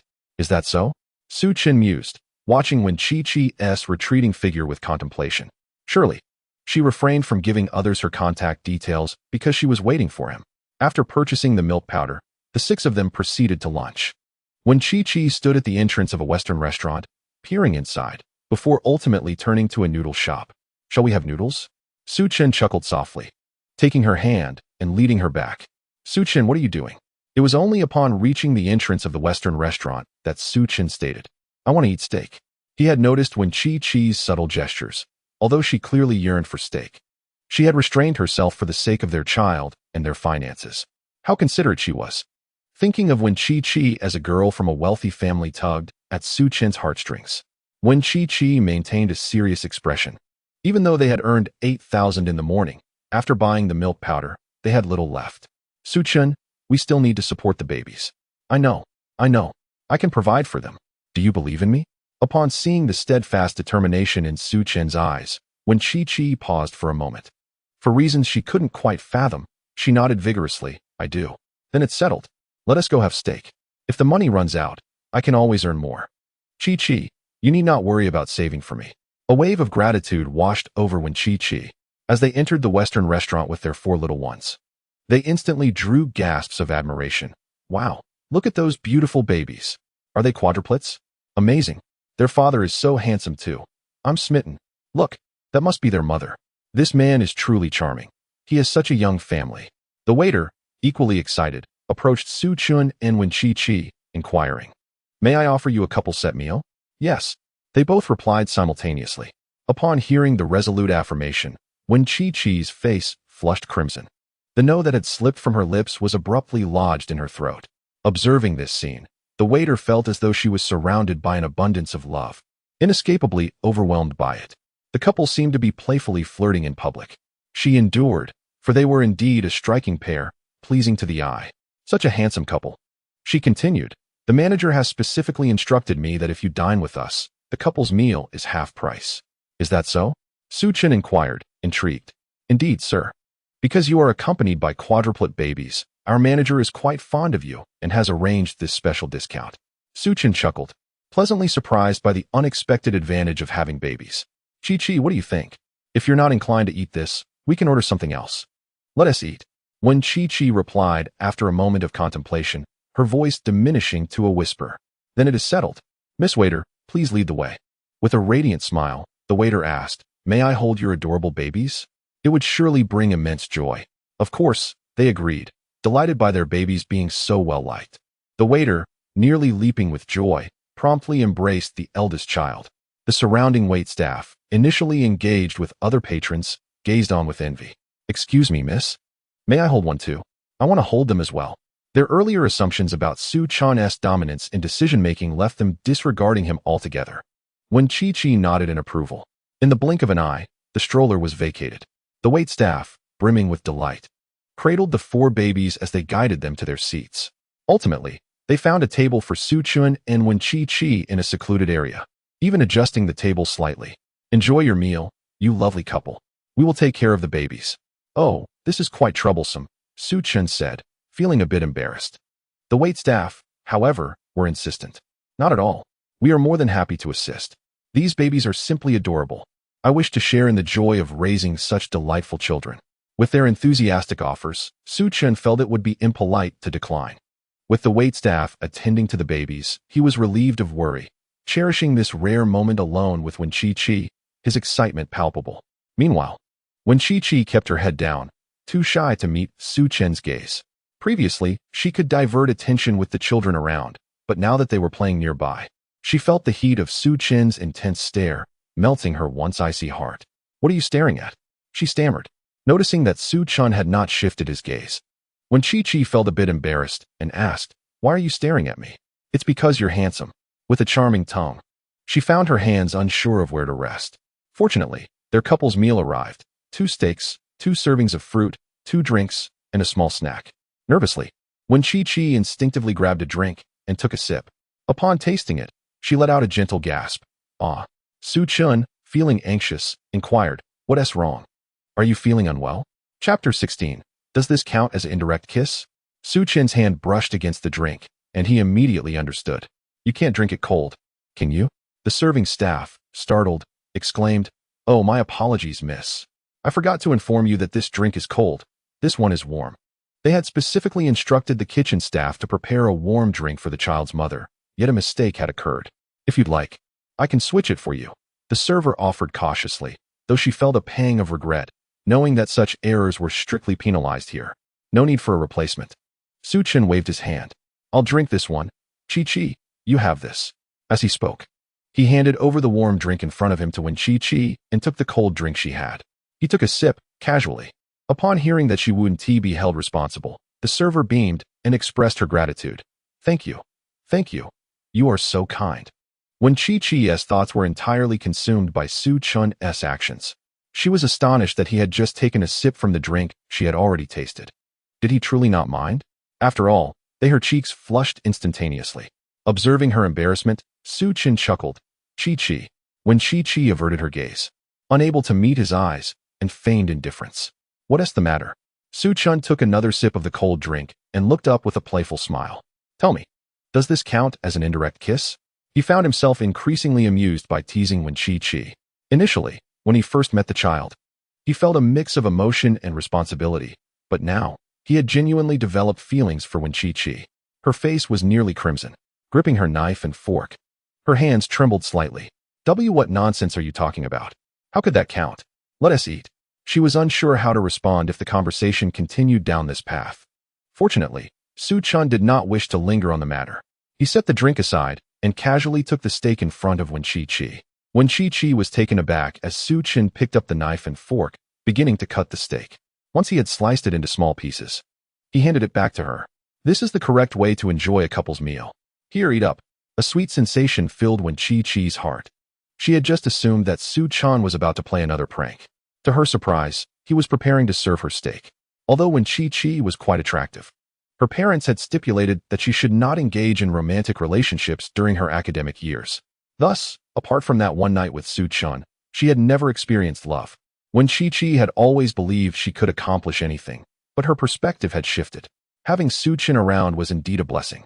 She picked up her knife and fork, bowed her head to taste the steak that Su Chun had personally cut for her, and smiled sweetly, saying, "Thank you. You should eat quickly as well." Su Chun nodded in agreement. At that moment, the patrons of the restaurant were already in a frenzy. Were those two publicly displaying their affection? Wow. I wish someone would feed me like that, darling. At a nearby table, a woman gazed expectantly at the man in front of her. While he was too engrossed in his meal to notice her intentions, growing impatient, he remarked, "What are you doing? Hurry up and finish. Let us go. Stop acting coy." The woman replied, "I'm not eating anymore," and stood up to leave. The onlookers chuckled, realizing that comparisons could indeed be disheartening. The couple's display of affection was undeniably more appealing. After finishing their meal, the waiter presented Su Chun and Wen Chi Chi with a plethora of discount cards, clearly indicating a desire for their return. The presence of them and the four little ones had nearly doubled the restaurant's foot traffic that afternoon. It was practically a living advertisement. Only after Wen Chi Chi agreed did they reluctantly bid farewell to the four children. That evening, Su Chun, as usual, stayed in the living room. Remembering he still had over 1,000 yuan left, he sighed. He checked his space, discovering that the potatoes had grown another batch. Thus, the very next morning, he set out to sell potatoes again, this time netting over 10,000 yuan. After some calculations, he realized that it was still far from sufficient for buying a house. Clearly, he needed to devise alternative strategies. As he prepared to close up shop, a stout man in uniform called out to him, "Hey, brother, don't rush off just yet." "What is it?" Su Chun felt a surge of vigilance as the man brandished a baton. The stout man approached, realizing he may have come across too harshly. He tucked the baton away, saying, "No, it's just that our boss wants to see you." "Boss? Who is that? Do I know him?" Su Chun was skeptical about knowing any boss. "You'll find out once you meet him." Curious, Su Chun followed the stout man to an office where a middle-aged man greeted him with a smile, gesturing for him to take a seat. "Are you the Su boss who sells potatoes at the market?" Su Chun waved his hand dismissively. "I do have the surname Su, but I'm not a boss. I merely set up a small stall. That title feels a bit too grand." The man, upon witnessing Su Chen's humility, extended his hand with satisfaction. "Greetings, I am Qian Hu, the proprietor of all the vegetable markets in the nearby streets." Chapter 17. Are you truly a university student? Su Chen stared at Qian Hu in astonishment, reciprocating the handshake. "Boss Qian, what brings you to me?" Qian Hu produced 2 potatoes and inquired, "Are these potatoes of your own cultivation?" The potatoes in Qian Hu's hand were notably large and smooth, devoid of blemishes, clearly indicative of Su Chen's produce. With a smile, Su Chen affirmed, "Yes, they are." "Excellent. Here is the matter, Su boss. Do you have an abundance of such potatoes? I am interested in a collaboration. Please, just call me Su Chun. What kind of collaboration do you have in mind?" "Very well, brother Su. As you are aware, the potato market is rather bleak this year. I wish to source all my vegetables from you for my markets. Rest assured, the pricing will be entirely fair. You may not sell much on your own each day, but I can help you reach a larger clientele, thus increasing profits. We could split the earnings 70-30, with you taking the larger share." Qian, who had observed Su Chen for 2 days, his potatoes were indeed fresh, vastly superior to what was available in the market, though slightly pricier. Customers were still eager to purchase them. Qian, who also noted that Su Chan was accompanied by 4 children, making daily sales quite inconvenient for him. He believed the potential profit was substantial and anticipated that Su Chen would agree. Confidently, Qian Hu awaited Su Chen's response. After contemplating, Su Chen acknowledged that several storefronts would indeed sell his potatoes faster than he could alone, and it would afford him ample time to care for his children. "How about an 80-20 split? Brother Su, the profit I am offering you is already quite generous. Others cannot secure such a deal through me," Qian Hu retorted, slightly displeased. Feeling that Su Chun was becoming overly demanding, it seemed he was still too young and inexperienced. Regret began to wash over Qian Hu for having approached Su Chun. Su Chun shook his head. "Boss Qian, you must have seen the quality of my potatoes. I assure you that the quality will remain consistent every day. Furthermore, having sold for 2 days, I've started to build a reputation which will only attract more customers to your markets. Additionally, I plan to cultivate other vegetable varieties in the near future. If feasible, we could consider a long-term partnership." Su Chen's calm demeanor left Qian Hu astonished. "You personally cultivated these?" "Indeed. If you doubt my claim, you may inquire elsewhere about the availability of such potatoes. What the system provided is undoubtedly the finest." Qian Hu pursed his lips, deep in thought for a moment. He had dispatched people to investigate over the past 2 days, but had failed to locate a source, which led him to seek out Su Chun, a mere youth. Initially, he thought he could easily manipulate the situation, but to his surprise, Su Chun proved to be quite formidable. The realization that such excellent potatoes were cultivated by Su Chun himself compelled Qian Hu to regard him with newfound respect. If this is indeed the case, then splendid. From now on, let all collaborations be a 2-8 split in my favor. Agreed. Su Chun nodded in agreement. By the way, Boss Qian, there's one more thing. You'll need to arrange for someone to pick up the goods yourself. As for the pickup address, I shall send it to you in a couple of days. All right. The thought that Su Chun might have other vegetables made Qian Hu exceedingly agreeable. After signing the contract, he promptly handed Su Chun a deposit of 50,000 yuan. Their partnership was amicable. After a brief exchange of pleasantries, Su Chun took his leave. Upon reaching the door, he heard Qian Hu's voice call out from behind. Are you truly still a university student? Your demeanor hardly resembles that of a typical student. Indeed, what's the matter? However, Qian Hu did not respond. On his way home, Su Chun began to reach out to Li Dong for assistance in renting land. He had contemplated this during his negotiations with Qian Hu. It was imperative that Qian Hu remained unaware of the spiritual spring. Thus, to facilitate their collaboration, he needed to rent a plot of land, preferably one that included a warehouse. Over the past few days, he had discreetly tested in the community garden, discovering that potatoes watered with the spiritual spring water yielded results indistinguishable from those grown in his space. Li Dong was taken aback upon hearing Su Chen's intention to rent land. Xiao Chen, what are you planning? Brother Dong, I am merely trying to make a living. Su Chen explained. Besides my studies, I need to engage in some side ventures. Rest assured, I will not neglect my education. He reiterated his assurances. Are you sure we don't need to inform uncle and aunt?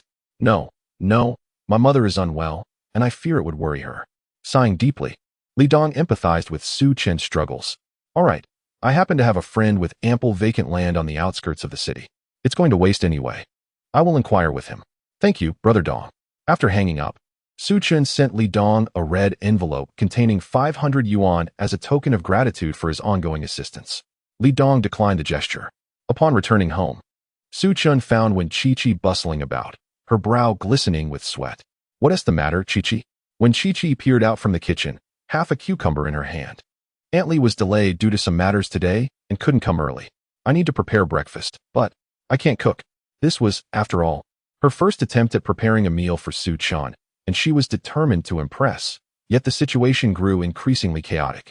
Su Chun, observing her in an adorable apron adorned with a giant yellow duck, noticed her hair was disheveled in her haste, strands falling across her face as she spoke with a mixture of frustration and helplessness.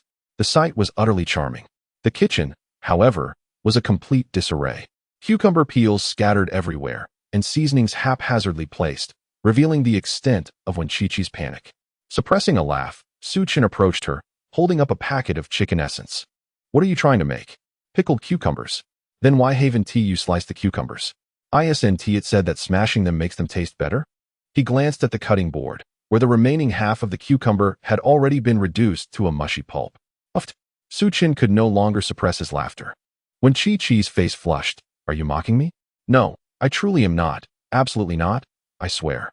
In a fit of exasperation, when Chi-Chi tossed half a cucumber onto the table, Su Chun swiftly intervened. Did you hear something? Ah, my porridge.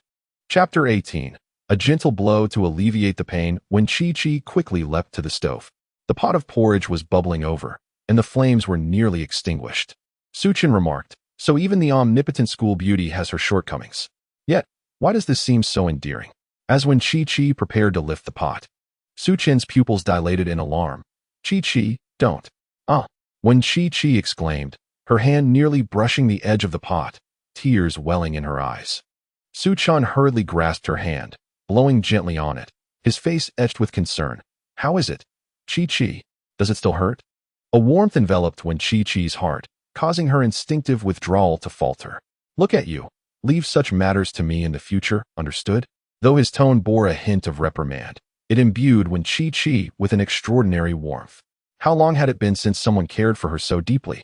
Unable to hold back any longer, tears streamed down her cheeks. The pain had subsided, yet she playfully whimpered, "It hurts." Su Chen's heart softened.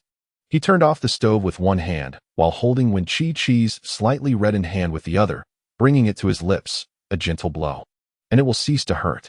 As he continued to blow, Su Chen noticed when Chi-Chi had fallen silent. He looked up to find her eyes brimming with tears.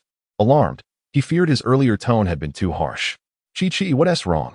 When Chi-Chi, regaining her composure, quickly withdrew her hand from Su Chen's grasp and tilted her head back to stifle her tears. It's nothing. I'll go check on the little ones. You handle things here. Watching Wen Chi-Chi's retreating figure, Su Chen couldn't help but chuckle. Was Chi-Chi moved?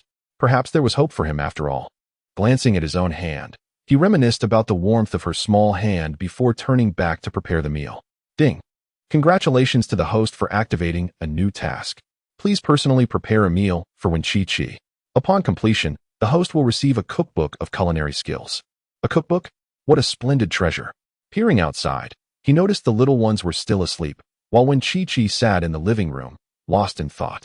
Seizing the moment, he began to simmer the porridge.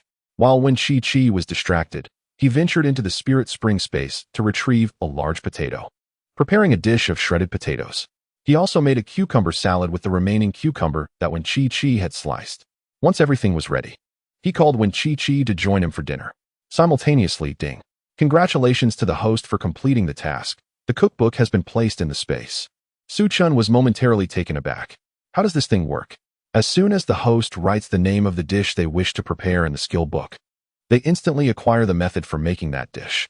Is it really that simple? This is fantastic. Su Chen was filled with joy when Chi-Chi saw the two dishes. She was astonished. Did you make all of this? Indeed. When Chi-Chi had merely spoken in jest, never expecting a student like Su Chen to conjure such culinary delights, and had even prepared to order takeout. To her surprise, she was greeted by this remarkable scene. The cucumbers on the table were smashed, but uniformly sized, far superior to the cucumber mash when Chi-Chi had prepared. The shredded potatoes were also cut with remarkable precision, showcasing impressive knife skills. You are quite talented. Receiving such praise, Su Chen felt a surge of happiness. After ladling out the porridge and handing it to Wen Chi-Chi, he smiled at her. So you've only just realized how remarkable I am? Have you developed feelings for me? Wen Chi-Chi replied, since when did Su Chen become so glib? She chose to remain silent. Taking a spoonful of porridge, she tasted the cucumber, which was refreshingly crisp and delicious. Indeed, the best cucumber she had ever eaten. She sampled the shredded potatoes next. The subtle spiciness was just right. When Chi-Chi's perception of Su Chen began to shift, she had intended to compliment him. But recalling his earlier self-satisfied expression, she held her tongue. Chi-Chi, do you wish to praise me? Su Chen, noticing her hesitance, couldn't resist teasing her. Haha, your husband is simply extraordinary. When Chi-Chi's cheeks flushed, and she could no longer meet his gaze. Let us eat. After finishing their meal, she instructed, you should head to school. I will take care of the babies. When Chi-Chi paused, it was Monday, and she had classes that she could not miss. Can you manage alone? Of course. Fear not. Your husband is capable of anything. After their meal, when Chi-Chi was almost pushed out the door by Su Chen, just before leaving, he made a playful face and said, trust me, I'll ask Aunt Lee to come over as early as possible. I might not be back during the 2-hour lunch break, but I will return promptly after my 6 o'clock class. All right. Once when Chi-Chi departed, Su Chen began to ponder. The distance to the school was considerable, with the bus taking over an hour. When Chi-Chi had chosen to rent here for its affordability, yet commuting was undeniably inconvenient. This only strengthened Su Chen's resolve to purchase a home. Just as he was deep in thought, a sudden wail resonated through the house. Moments later, several babies, as if rehearsed, began to cry one after the other. Chapter 19. The joy of caring for babies. Su Chen wasted no time and rushed into the room. Except for the eldest, the other 3 little ones had their eyes tightly shut, flailing their arms and legs, crying so hard they could hardly catch their breath. Su Chen hurriedly comforted the babies while preparing their milk formula. Don't cry, little ones. Daddy is here. The milk will be ready shortly. Perhaps hearing his soothing voice, the eldest and the 3rd baby turned to look at him. The 3rd baby ceased crying, gazing at Su Chen with a dazed, adorable expression. However, the 2nd and 4th babies continued to wail. As Su Chen mixed the formula, he silently recited Wen Chi-Chi's reminders. The eldest does not cry often, but he must not be overlooked. The 2nd baby will need milk upon waking, and that will soothe her. The 3rd baby is quite obedient and can be calmed with gentle coaxing. The 4th baby requires a bit more patience. Adhering to Aunt Lee's instructions, Su Chen swiftly prepared the milk. He approached the crib and gently picked up the 4th baby, who immediately stopped crying. See, it's not so difficult, he exclaimed as the 4th baby, a tear lingering on her cheek, broke into a smile. Haha, little one, do you like daddy? The fourth baby seemed to understand, clutching his face and playfully nibbling on it. Though Su Chun was covered in drool, he bore it with delight. All right, my dear. Sit in the stroller while Daddy brings your siblings out. The fourth baby obediently stared at him with wide eyes. Su Chun then lifted the third and second babies in turn, saving the eldest for last. The second baby continued to cry, and Su Chun felt a twinge of helplessness. He offered her the bottle, smiling. Are you hungry, little one? Here's your milk. The moment she saw the bottle, she instantly stopped crying. Su Chun then distributed the remaining bottles to the other three babies. The fourth baby's bottle contained the milk that Chi-Chi had pre-expressed and stored. After completing this task, Su Chun was drenched in sweat, yet he felt no fatigue. He watched contentedly as the four babies drank their milk, occasionally glancing at him with adorable expressions. Indeed, a strong man should care for babies. A knock at the door interrupted the moment. Su Chun stepped out to open it, while the babies' eyes remained glued to him. He turned back to playfully engage them as he walked. Aunt Lee entered, breathless. Su Chun, I apologize for being late. Chi-Chi just told me she had to go to class, and I rushed over. Mid-sentence, Aunt Lee suddenly paused. Huh, why is it so quiet? On the way, she had anticipated a scene of chaos upon her arrival. Instead, she found the babies sitting neatly in their chairs, each holding a bottle, happily sipping away. The eldest, finished with his milk, was even smiling at Aunt Lee. She was taken aback. Oh, why are they so well-behaved? Were they not like this before? Not exactly, typically. Upon waking, they would fuss for at least an hour, leaving her and Chi-Chi utterly exhausted. How amusing. As Su Chun contemplated the scene, he couldn't help but burst into laughter. Perhaps it was because I am their father? Aunt Lee let out a sigh of relief, seated herself, and began to extol Su Chun's virtues. No, it must be that you've found the right approach. The little ones adore you. What an impressive young man you are. It seems I needn't worry any longer. Su Chun felt a bit bashful from the praise. Aunt Lee, do you know anyone who sells infant seating arrangements? This was a question Su Chun had long wished to pose. I want to purchase a 4-seat arrangement for the babies. Otherwise, when Chi-Chi goes to class, I alone cannot manage to take them downstairs. Are you still hoping to take them downstairs? Aunt Lee asked incredulously. For babies are quite a handful. Only when she visits do I see Chi-Chi manage to take the children out. It's entirely unfeasible otherwise. Indeed, the babies also need to witness the world beyond these walls. They cannot remain cooped up at home forever. Aunt Lee nodded in agreement, increasingly impressed by Su Chun. After all, you are the children's father, always considering their needs. I know of a shop that sells such seating, but they are rather rare and consequently expensive. Each costs around 20 to 30,000. Aunt Lee expressed some concern, for given the circumstances of when Chi-Chi and Su Chun, they hardly had such discretionary funds available. 20 to 30,000? That's manageable. Do you have their contact information? Su Chun resolved to place an order immediately, insisting on prompt delivery. Once the babies finished their milk, Su Chun requested Aunt Lee not to assist, as he changed the diapers of all 4 infants himself. The baby's eyes followed Su Chun closely, not straying from him for a moment. Only after lunch did the babies finally drift into a deep slumber. Aunt Lee relished the rare moment of leisure. Chi-Chi is truly fortunate to have a husband like you. Su Chun smiled and replied, Thank you, Aunt Lee. Now that the babies are asleep, I have a small matter to attend to outside. I shall return shortly. I appreciate your continued help. Very well, go ahead. Aunt Lee waved her hand, wishing her own son were as capable. Once outside, Su Chun called Li Dong. Brother Dong, have you made any progress on the land rental? Yes, I'll send you the address shortly. Come take a look. Okay, I'll be there right away. Su Chun hung up and took a taxi towards the outskirts of the city. Li Dong was already waiting for him, accompanied by a man in a suit, sporting sunglasses and thinning hair. As soon as the man spotted Su Chun, he approached and shook his hand. Dongzi, is this the father of the quadruplets you mentioned? Li Dong nodded with a smile. Yes, my cousin. Boss Zhang, what brings you here? You see, my wife and I have longed for a child, but alas, at 35, we still have none. Upon hearing that someone has given birth to several at once, I couldn't help but feel envious. As he spoke, Zhang Weiqiang clasped Su Chun's hands and said, Brother Su Chun, could you kindly share your secret with me? I too wish to have quadruplets. Su Chun's face flushed with embarrassment.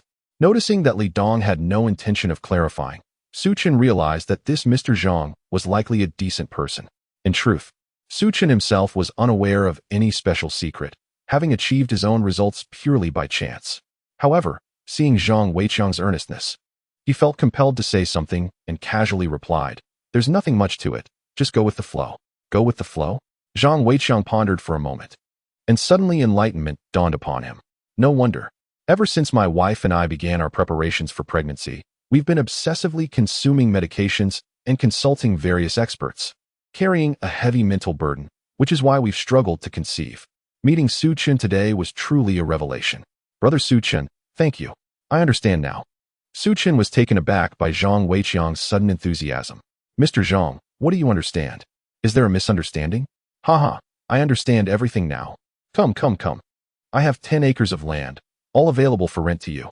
Seeing Su Chen still in a state of confusion, Zhang Weiqiang patted him on the shoulder with vigor. A bargain at 5,000 a year. How does that sound? Su Chen was overjoyed. That is indeed quite reasonable. I expected it to cost twice that. Zhang Weiqiang, sensing Su Chen's hesitation, quickly offered, I'll give you a discount. How about 3,000? Haha. Su Chen couldn't help but burst into laughter. Mr. Zhang, you are a straightforward person. Let's meet halfway at 4,000. Agreed. Zhang Weiqiang swiftly finalized the deal with Su Chen. Su Chen had initially intended to inquire about warehouse space from Li Dong, hoping to rent one as well. To his surprise, there was a warehouse adjacent to Zhang Weiqiang's land, and it belonged to him. Before Su Chen could even suggest it, Zhang Weiqiang said, "The warehouse is yours to use. I have no need for it." Su Chen was taken aback, gazing at Li Dong in bewilderment. Li Dong chuckled and said, "It's all right, Su Chen. You mentioned wanting to grow potatoes, didn't you? Perhaps you could gift Mr. Zhang some of your own potatoes." Upon hearing this, Zhang Weiqiang waved his hands with a smile. No, there's no need. I find brother Su Chen quite likable. Just take them for your own use. Speaking of potatoes, let me tell you. Our housekeeper recently discovered a young man selling potatoes near Furong Community for 10 yuan a pound. She saw many people buying them, so she brought 2 home to cook, and they were simply divine. My wife insisted she should buy potatoes from there in the future. No need to bring me any, haha. As Zhang Weiqiang spoke, he chuckled joyfully, as if he had stumbled upon a treasure. Su Chen felt an urge to laugh. That young man selling potatoes at Furong Community was none other than himself. What a coincidence. However, for the time being, Su Chen had no intention of confessing. Are they truly that delicious? Indeed, they are, without a doubt, the best potatoes I have ever tasted in my 30 years of life. I'll buy some again next time and bring you a couple. Haha. Su Chen laughed heartily and said, How about this, Mr. Zhang? Provide me with an address. And when my potatoes are ready, I shall bring you some.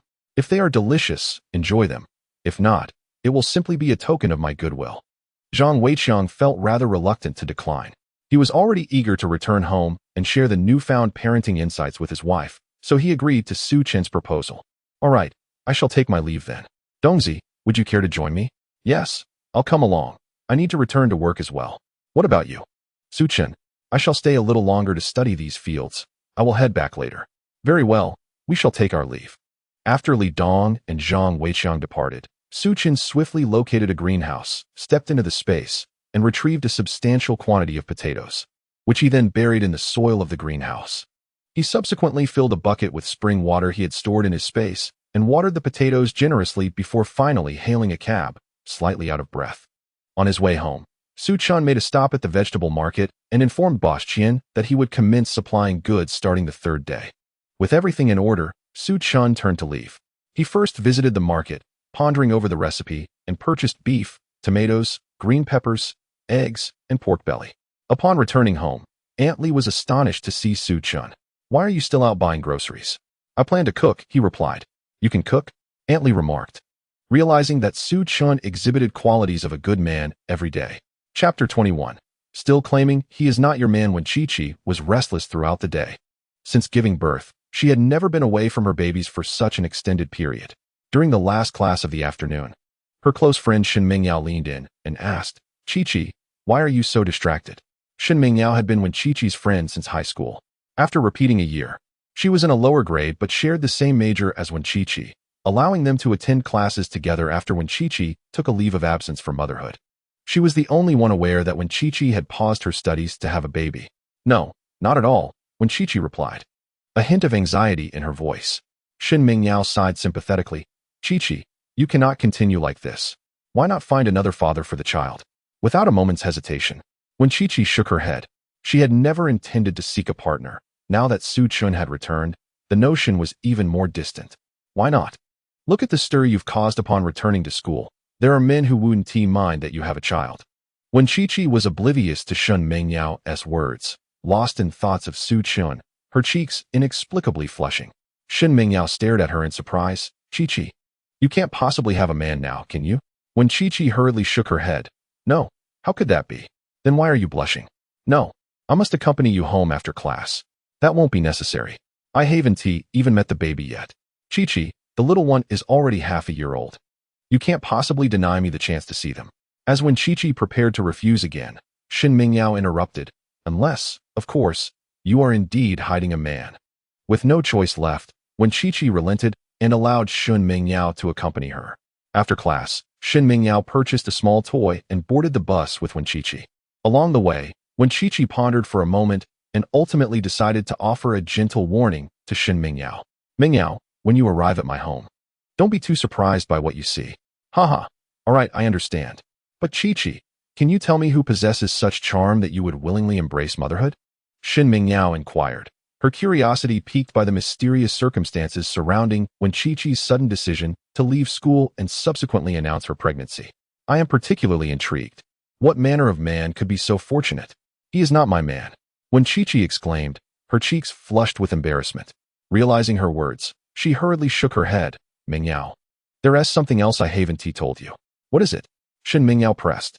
When Chi-Chi struggled to articulate her thoughts, unable to reveal the truth that she had not only become pregnant, but was expecting quadruplets. The mere thought of Shin Mengyao's reaction to 4 children was daunting. Never mind. You'll find out once you arrive. Shin Mengyao pouted playfully. You're so mysterious. Before long, they arrived at the doorstep. A delightful aroma wafted from within, causing Shin Mengyao to salivate. The food prepared by your aunt smells delicious. It seems I am in for a treat. She approached the door and knocked. Inside, Aunt Li was tending to the babies while Su Chun, clad in an apron, was busy cooking. Upon hearing the knock, Su Chun set down his spoon and rushed to open the door. Chi-Chi, you're back? Shin Mengyao was taken aback by the male voice. Chi-Chi, you were indeed hiding a man in here.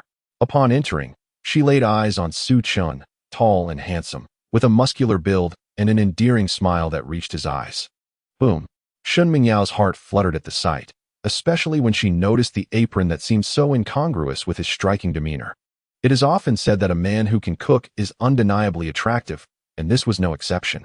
However, he appeared quite young, likely in his early 20s. Could Wen Chi-Chi have chosen someone so youthful? Shaking her head, Shin Mengyao speculated. Is he not your boyfriend? Perhaps a younger brother? Or a distant relative? At Shin Mengyao's inquiries, Wen Chi-Chi opened her mouth, unsure of how best to introduce Su Chun. Shin Mengyao, assuming she had deduced correctly, grinned widely. So it is true. Chi-Chi, does this handsome fellow have a girlfriend? Her eyes sparkled with excitement. When Chi-Chi paused, a hint of jealousy flickering in her gaze as she glanced at Shin Mengyao. She shot a discontented look at Su Chun.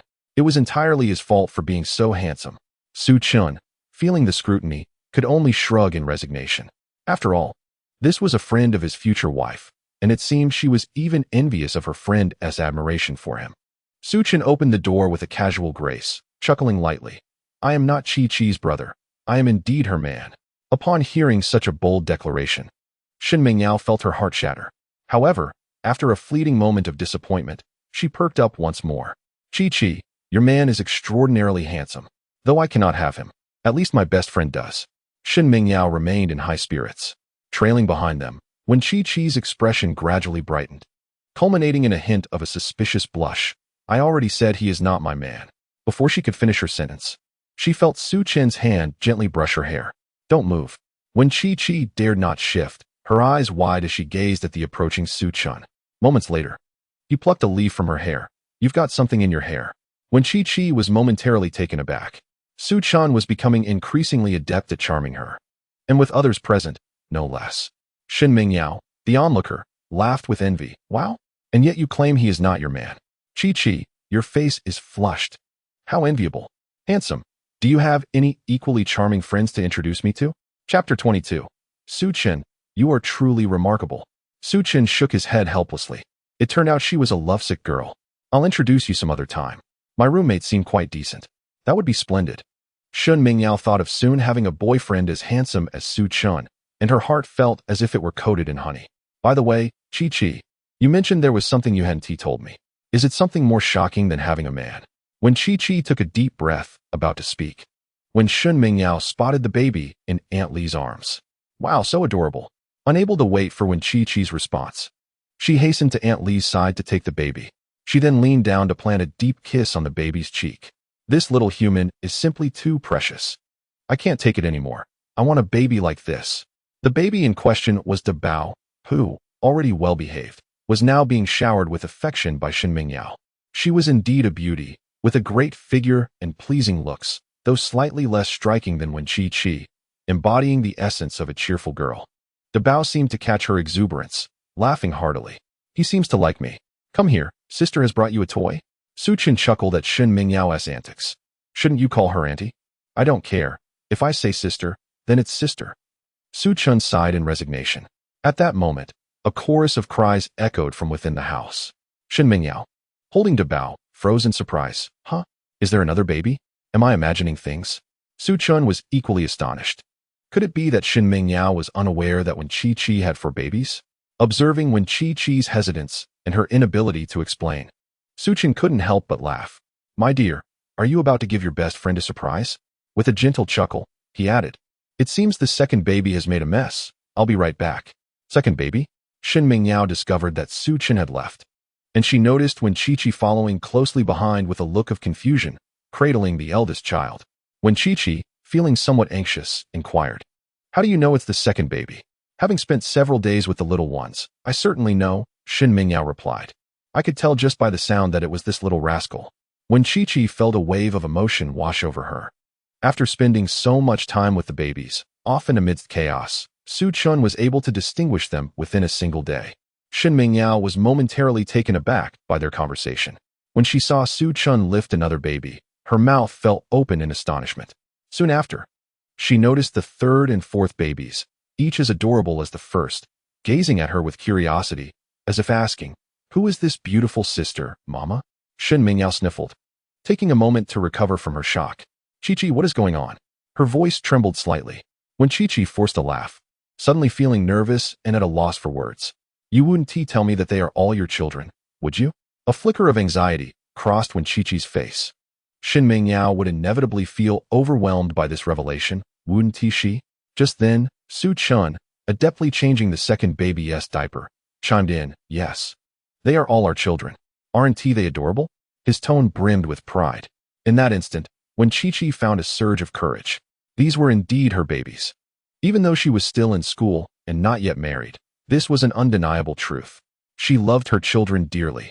Despite the potential ridicule, her affection remained unwavering. Much like Su Chun, who, although still a sophomore, had never once feared how his life would be impacted since the day he met the babies. He even shared videos of them with his roommates. She could do the same. Her children were her pride. Yes, Mingyao, I hadn't told you before. But these are all my little ones. This is the eldest, and Su Chun is holding the second. That one is the third, and the one with slightly longer hair is the fourth. When Chi earnestly introduced her children, Su Chun looked at her with a hint of surprise in his eyes. Had she begun to embrace the fact that she had children? After hearing this, Shun Mingyao scooped up the eldest child and dashed into the room, undeterred by the unpleasant scent of the second baby. After placing the eldest on the bed, she brought the third and fourth babies over to join them, laughing joyously at the sight of the 3. Wow, this is absolutely wonderful. Hurry, bring me the second baby too. I'm now the sister of 4 little ones. I'm so happy. How could they be so adorable, inheriting such splendid genes from both of you? Amazing, amazing. Su Chun, you're incredible, and Chi, you're remarkable too. To think that you have 4 little ones is utterly delightful. Oh, how I long for the same. Woe is me. Su Chun, why not introduce me to a suitable gentleman at this very moment? I too wish to bear children. Just then, Aunt Li, passing by outside, lightly interjected. Not everyone can give birth to quadruplets. Shun Mingyao responded, why can't she? Woe is me, her love for children is boundless. She doesn't wish to return home today. Chi, I have resolved to stay the night. Chapter 23. Have you begun cohabiting? Shun Mingyao's remark rendered both Su Chun and Wen Chi momentarily speechless. Su Chun smiled at Wen Chi. If Shun Mingyao were to stay, he would have to leave, and he was equally curious to see how Wen Chi would respond. Wen Chi was taken aback by Shin Mingyao's unexpected request. She wished to explain, yet the words eluded her. Though she had told Su Chun that it would be an exception that day, he had remained for the subsequent 2 days without her protest. This had evidently become a habit. Wen Chi felt a pang of reluctance at the thought of Su Chun departing. Shin Mingyao, who was thoroughly entertained by the children, noticed the lack of attention directed her way and inquired, Chi, would it suffice if I shared a bed with you? I too wish to revel in the joys of motherhood. After much contemplation, when Chi ultimately decided to decline, I fear that is not feasible. Upon saying this, her gaze fell upon Su Chun, and a faint blush crept across her cheeks. Shin Mingyao, curious, turned to her. What is the matter? Wasn't it common for us to share a space before? The before she referenced was prior to when Chi-Chi's temporary leave from school. How could she possibly explain Su Chun's presence here? The silence from Su Chun was making Wen Chi anxious. Upon hearing Wen Chi's refusal, Su Chun smiled slightly. He echoed her sentiment. Indeed, it is not feasible. As an adult, Shin Mingyao finally grasped the situation, her mouth agape in astonishment. You two haven't already begun cohabiting, have you? When Chi, her head bowed, felt too shy to respond. Fortunately, Shin Mingyao didn't require further clarification. After all, with children involved, cohabitation seemed entirely reasonable. She sighed in disappointment. Alas, dear ones, your sister cannot be with you any longer. It wasn't until Aunt Lee set the table and called them to dinner that Shin Mingyao emerged from her melancholic reverie. Yes, it is time to eat. I am absolutely famished. Approaching the dining table, she beheld an array of 4 dishes and a soup, her eyes sparkling with delight. Su Chun, surely you cannot mean that you prepared all of this? Shin Mingyao recalled entering to find Su Chun donned in an apron, while Aunt Lee tended to the children. The spread included braised pork, potato beef stew, stir-fried shredded potatoes, scrambled eggs with green peppers, accompanied by cucumber and century egg soup. Shin Mingyao could scarcely suppress her salivation. When Chi observed that since entering, Shin Mingyao had continuously praised Su Chun. With such discerning taste, it was notable that over the years, not a single suitor had managed to capture her interest. However, now, if it were not for the fact that Su Chun is the father of her child, she would undoubtedly pursue him without hesitation. A sense of inexplicable pride welled up within Wen Zhao. Yes, all of this was crafted by Su Chun. I must taste it. Upon savoring the first bite of shredded potatoes, Shin Mingyao's eyes sparkled with delight. After the second bite of green peppers stir-fried with eggs, she felt an irresistible urge to continue. By the third bite of beef brisket with potatoes, Shin Mingyao had completely surrendered, grabbing a bowl of rice before her. With the final mouthful of braised pork, she nearly let out a squeal. What divine flavor is this? Observing Shin Mingyao's blissful expression, Wen Zhao curiously inquired, What's wrong? Is it delicious? Aunt Lee, equally intrigued, remarked, I must try it too. Subsequently, Aunt Lee settled down. Moments later, both Aunt Lee and Shin Mingyao fell silent, engrossed in their meal. Wen Zhao, puzzled by their quietness, eventually joined them at the table. As Su Chun emerged after soothing the baby, he beheld Shin Mingyao indulging heartily while Aunt Lee ate with earnestness. Though Wen Zhao was more leisurely, she too did not pause. Is it truly this scrumptious? He had not yet tasted his own cooking after preparing the meal. Su Chun sat down and, after sampling a bite, was taken aback. The flavor was indeed remarkable. The system did not deceive him. The entire gathering was enveloped in silence until only a last spoonful of soup remained. At last, Shin Mingyao looked up, burped contentedly, and asked Wen Zhao, Did Su Chun really make this? Wen Zhao nodded, a glimmer of joy in her eyes. She had known Su Chun's cooking was delicious in the morning, but that was merely 2 vegetarian dishes. She had not expected him to be so accomplished. The braised pork and beef brisket with potatoes truly tested one's culinary skills, and she was pleasantly surprised by Su Chun's prowess. Aunt Lee nodded in agreement. The taste is indeed commendable. Shin Mingyao leapt to her feet, exclaiming, Not just commendable, it's absolutely exquisite. I've dined on countless lavish meals, yet never have I encountered something so delectable.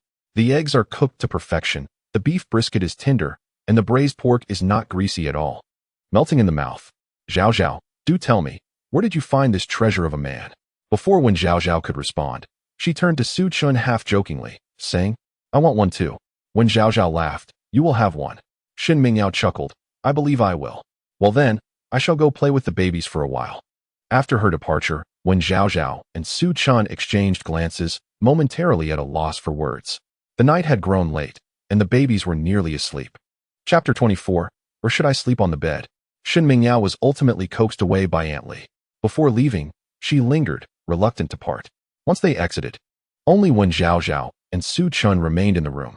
Wen Zhaozhao picked up the plates to wash them, but Su Chun stopped her, saying, "You go take care of the children, I will wash." "It's nothing, I'll go." "You haven't seen the children all day. You must miss them dearly." Su Chun continued his task, walking towards the kitchen while saying, "The little ones miss you too. Today, Si Bao cried upon seeing your photo. Isn't Si Bao always crying?" When Zhao Zhao refrained from exposing Su Chen's jest, she indeed yearned for the babies, especially since Si Bao usually nursed, but today had to settle for formula. She was quite concerned about how he was faring. Upon entering the room, all four babies turned in unison to look at her. Si Bao pouted and began to cry. Da Bao, Air Bao, and San Bao were not far behind, their little noses twitching, simultaneously adorable and heart-wrenching. When Zhao Zhao hurried over, unsure of which one to embrace first. In her flustered state, Su Chen peeked out from the kitchen with a plate in hand, saying, "Babies, Daddy will perform a little magic for you. Please don't cry, all right?" Upon hearing Su Chen's voice, the babies turned their heads in curiosity, their tears welling but not yet falling. Even Si Bao ceased his wailing. When Zhao Zhao exhaled in relief, looking at Su Chen again, she noticed he was greeting the babies with hands covered in soap bubbles. Then, gently, he tapped the tip of his nose with his soapy hand, creating a comical sight. The babies erupted into giggles, and when Zhao Zhao couldn't help but join in the laughter. She grabbed a tissue and offered it to Su Chun, signaling him to clean up. Suddenly, Su Chun reached out his hand. "What are you doing?" When Zhao Zhao stepped back. But Su Chen's long arms still managed to touch her nose, leaving a delightful blob of bubbles on its tip. When Zhao Zhao was exasperated. She typically wasn't one for chatter or playfulness, yet since meeting Su Chun, everything seemed to have changed. Strangely, she found herself embracing these changes. The babies, witnessing their parents' playful antics, laughed even more joyously. Just as when Zhao Zhao was about to wipe her nose, Su Chun stopped her, saying, "Don't move. Look how happy the babies are." Her hand hesitated, unwilling to spoil the moment. Usually, one baby or another would be crying, and she seldom enjoyed such tranquil times. With a chuckle, Su Chun observed her stillness. Realizing she had been tricked, when Zhao Zhao felt a surge of annoyance. "Su Chun, you." He dashed away swiftly, shutting the kitchen door behind him. Through the glass, he blew her a playful kiss. Witnessing Su Chen's mischievous demeanor, when Zhao Zhao suddenly felt the weight of the day lift away, she felt remarkably light and her spirits soared. Su Chen truly was rather delightful. Perhaps she should consider Aunt Li's advice and gradually accept him. As night fell, it was time for bed. After the two lulled the child to sleep, when Shanshan urged Su Chun to the living room. Su Chun, feeling helpless, suggested, "Shall we leave the door ajar? What do you intend to do?" When Shanshan gasped in surprise. Was Su Chun planning to enter her room to sleep? Should she accept or decline? Her heart raced with confusion, and her demeanor turned notably serious. In truth, her heart threatened to leap from her chest. Initially, Su Chun intended to jest with Wen Shanshan, but upon witnessing her reaction, he ultimately refrained. "I merely wished to inquire if you were fatigued. If you are too tired, do not close the door. If the babies awaken, I shall tend to them." Su Chun had noticed the babies waking frequently during the night over the past few days. Each time, he could hear Wen Shanshan bustling about in the bedroom. When Shanshan paused, realizing the true intent of his words. However, recalling how Su Chun had just teased her, she felt a surge of irritation. Not tired at all. With a huff, she slammed the door shut. "Humph, you think you can just waltz in?" Su Chun rubbed his nose and sighed to himself. See, he had once again ruined the pleasant atmosphere. Yet, he believed that one day, this door would open for him. Lying on the sofa, Su Chun shared videos of the babies he had filmed during the day with his roommates, eliciting a wave of envy from them. After boasting for a while, he opened the course videos his roommates had sent him earlier. Due to his responsibilities with the babies, he had been unable to attend classes at the same time as his friends. For the past few days, they had recorded the lessons for him. He watched until the wee hours before finally succumbing to sleep. The next day, Su Chen rose early to prepare breakfast for Wen Shanshan. Suddenly, there was a knock at the door. Still drowsy, Wen Shanshan opened it to find a smiling face peering in. Startled, she quickly closed the door. Then came another knock. "Excuse me, are you Mr. Su and Miss Wen?" We are from the Bebe Maternal and Infant Store. Did you order a stroller yesterday? A stroller? When did they order a stroller? Yes, that's us. Shan, hurry and open the door. I didn't expect them to arrive so promptly. Chapter 25. The luxury stroller. When Shan was momentarily taken aback, Su-chan rushed over to open the door. A plump woman stood outside, beaming with a smile. Mr. Su? It's me. Hello, I am the manager of Bebe Maternal and Infant Store. The 4-row baby chair you ordered has arrived. Please sign for it. All right, come in. It wasn't until the manager and 2 staff members entered that when Shan fully comprehended the situation. The manager placed the chair in the living room and began to unfold it. This particular baby chair was foldable, making it incredibly convenient. All one needed to do was open it from this side. The store manager pointed to the chair's switch, demonstrating it to Su-chan. After unlocking the chair's clasp, the manager fully unfolded it, revealing a 4-row seat before when Chi-Chi. It finally dawned on her. What is this for? A customized stroller for the little ones. To make outings more convenient in the future. The manager noticed that Su-chan had secretly arranged this for the woman before him and burst into laughter. Miss, it's clear your man is a good one. This baby chair is incredibly convenient for families like yours. He must be planning a surprise for you. When Chi-Chi recognized Su-chan's intention to surprise her, she had considered purchasing such a chair before, but the price was simply too steep, each costing several tens of thousands. Su-chan had already spent a considerable amount on the children in recent days, and she did not want him to overspend. After all, what about his tuition? Where did you get the money? Return it, we don't need it. The manager looked troubled. Well, sir. Su-chan waved his hand dismissively. It's fine. I'll buy it, and I'll transfer the money to you right away. Su-chan. When Chi-Chi's expression turned urgent. This was indeed too extravagant. He still had a childlike disposition. Su-chan understood her reluctance to let him spend money. While he rotated the chair, he said, Chi-Chi, our 4 little ones should have the same opportunities as other babies, to go downstairs freely and experience the outside world. If we keep them cooped up at home out of convenience, they'll surely grow timid when it's time to venture out. I've thought it through. As their father, I love them just as much as you do, and I want to do more for them. Seeing that when Chi-Chi was finally swayed by his words, Su-chan handed the chair to her, encouraging her to feel it. Don't worry. Your husband is financially capable of this. The manager felt he could skip lunch entirely with the abundance of affection they were displaying. How about this? Seeing your love for each other, and considering how few of this chair we have available, I'll give you a discount. That would be wonderful. When Chi-Chi finally smiled, let us do it at 20 off. The original price is 30,000. Now it's 24,000. We want to make a penny from it, but I do have one condition. When Chi-Chi frowned, what condition? If it were too unreasonable, she would have to reconsider. The manager clasped his hands, his eyes narrowing in delight. May I see your babies? Please don't misunderstand. I'm purely curious. I've never seen quadruplets before. And you both are so beautiful. Your children must be adorable. I just want to take a look. Seeing the manager's eager expression, Su-chan began to suspect that she had already planned the discount, taking such a long route merely to persuade them to allow her a glimpse of their babies. All right, let us go see. Su-chan felt happy that others were fond of them.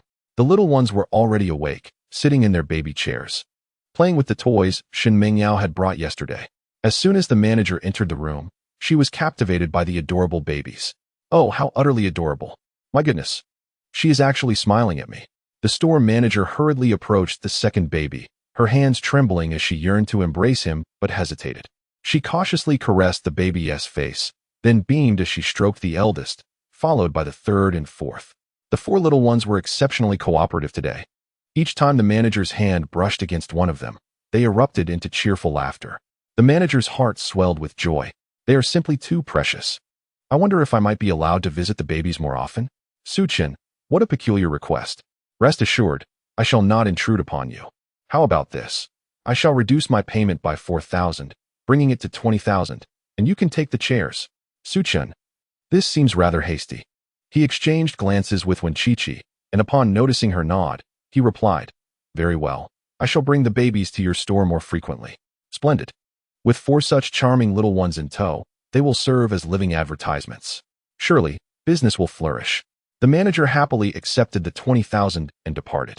Just as Su-chan settled down, he heard Chi-Chi inquire, Su-chan, where did you acquire that money? Although she had agreed to let him keep the baby chairs, this matter needed clarification. Otherwise, it would weigh on her mind. Su Chen was not from a wealthy family. Even though he had sold potatoes for over 10,000 in 2 days, that chair alone cost 20,000, not to mention the money spent on formula.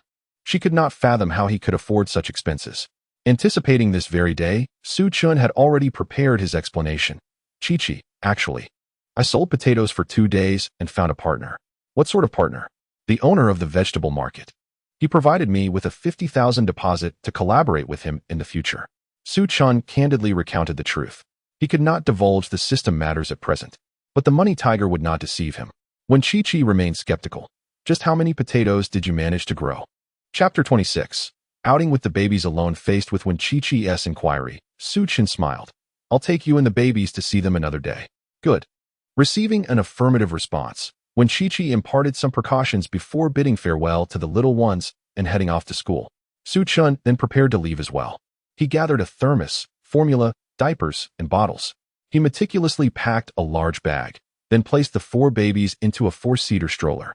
Upon realizing they were going out, the babies grew increasingly joyous, with the 4th baby playfully gnawing on Su Chen, unwilling to let go. Little one, you must release Daddy so we can venture outside. The 4th baby blinked his big eyes, staring motionless at Su Chen for a few seconds before suddenly loosening his grip. Su Chen noticed that the babies seemed to understand his words better each day. This was indeed a cause for celebration. Once they alighted from the vehicle, Su Chen encountered a dilemma: how to reach the fields. With quadruplets and 1 adult, taking a taxi was out of the question. It appeared that not only did he need to purchase a home, but a vehicle as well. The journey ahead is indeed arduous. After a moment of silence, Su Chen suddenly heard someone greet him from ahead. Su Chen? Zhao Fatty. Su Chen joyfully responded to the call. Zhao Fatty, whose real name is Zhao Dashing, was Su Chen's classmate from high school. After graduating, Zhao Dashing did not pursue further studies, while Su Chen repeated 2 more years. Now, it has been 3 years since Zhao Dashing entered the workforce. At this moment, Zhao Dashing had a cigarette in his mouth, and a certain weariness etched on his face. Upon seeing Su Chen pushing 4 children, he paused momentarily, asking, Are these your children? Su Chen nodded affirmatively. Quadruplets? Su Chen nodded once more. Zhao Dashing quickly extinguished his cigarette, looking somewhat awkward. I apologize. It's an old habit since graduation that I can't seem to shake. It's quite all right, Su Chen reassured him. Noticing a 7-seater van beside Zhao Dashing, he inquired, What are you up to? Zhao Dashing shrugged. I transport goods for others. But today I was stood up. What a wasted trip. Stood up? Is that even allowed? Don't you seek compensation? There's nothing I can do, with my lack of qualifications. Having any means of making a living is fortunate enough. How could I dare offend them? If those bosses whimsically decide to dismiss me, what would I do? By the way, Su Chen, what are you off to? Oh, I'm heading to the suburbs. With 4 children? Isn't that inconvenient? Indeed. Su Chen expressed his own sentiments. If you don't mind, I could give you a ride. Although my van is a bit shabby, it can accommodate 7 people. Zhao Dashing glanced at the 4 children, who were adorning themselves in splendid attire, and added, If you don't mind, of course. How could I mind? I would be immensely grateful. Su Chen had been uncertain about how to proceed. Along the way, Zhao Dashing occasionally glanced at the children through the rearview mirror. They are so well-behaved and beautiful. Your wife must be stunning as well. Su Chen was amusing the triplets while smiling. Yes, she is quite lovely. Zhao Dashing hesitated before speaking. Su Chen, please don't take it the wrong way. Aren't you still in school? This topic made Su Chen feel a tinge of helplessness. Well, yes, I am still studying. Then how do you have children? In this day and age, students are allowed to have children. I seem to have a connection with these little ones. Zhao Dashing looked astonished. Is that so? Haha, Su Chen, you are quite impressive. Back in high school, you endured hardships, and now many of us don't even have girlfriends. Yet you already have children. I envy you. But, he shifted the conversation, it's quite a challenge for a student to care for 4 children. Indeed. It is no easy feat. Since the arrival of the little ones, Su Chen felt a renewed sense of hope in life. Although busy every day, he found it fulfilling and joyful. Compared to the previous days of idly waiting for death, life had vastly improved. However, Su Chen refrained from sharing these thoughts with Zhao Dashing, merely echoing his sentiments. You too. Zhao Dashing sighed deeply. Upon reaching his destination, Zhao Dashing was met with vast expanses of fertile land, dotted with interconnected greenhouses. These vegetable shelters had been in place since Zhang Weiqiang leased the land to Su Chen, who cleverly repurposed them. At that moment, Zhao Dashing's mouth fell agape in astonishment. This is all your land? Indeed. He replied. What are you cultivating? Potatoes. Potatoes? This year's potato yield isn't particularly favorable. No worries, mine are thriving. Oh, that is splendid. As Su Chun pushed the children towards one of the greenhouses, Zhao Dashing's expression darkened. Su Chun brought the little ones to the edge of the greenhouse, gently ruffling their tiny heads, while observing their curious gazes surveying the surroundings. Su Chun's spirits lifted as he said, Little ones, Daddy is off to earn a living for you. Just watch quietly and don't cause a ruckus. The children blinked in response. Su Chun then turned to dig for potatoes. The only downside to farming outdoors was the necessity of manual labor. Alone, he found it seemingly challenging to make significant progress in a day. Suddenly struck by inspiration, Su Chun thought of Zhao Dashing, who was currently unemployed. Perhaps he would be willing to assist. As he opened his phone to message Zhao Dashing, he noticed a transfer notification from him. Transfer of 500 yuan. The accompanying note read, Su Chun, my brother, I've been rather strapped lately, but seeing the children brings me joy. Please use this to buy them some food. Consider it a welcoming gift from their uncle. Chapter 27. Helping Zhao Dashing settle his debts. That Zhao Dashing. Su Chun shook his head and called him. When the call connected, a hesitant voice was barely audible on the other end. Su Chun faintly heard someone berating. Where's the money? Zhao Dashing. If you don't pay today, we'll take your car. Please, my money went to pay my mother's hospital bills. I truly have nothing left. Could you grant me a few days' grace? That car is my means of making a living. That is your problem, not ours. If you're in trouble, we're in trouble. You must pay us today. Zhao Dashing's voice trembled as he pleaded. Brothers, we've been through a lot together. Who is your brother? Don't you know that even blood brothers keep accounts clear? Su Chun furrowed his brow. Was Zhao Dashing being coerced for debts? Reflecting on the 500 yuan he had just received from him, a pang of discomfort struck Su Chun.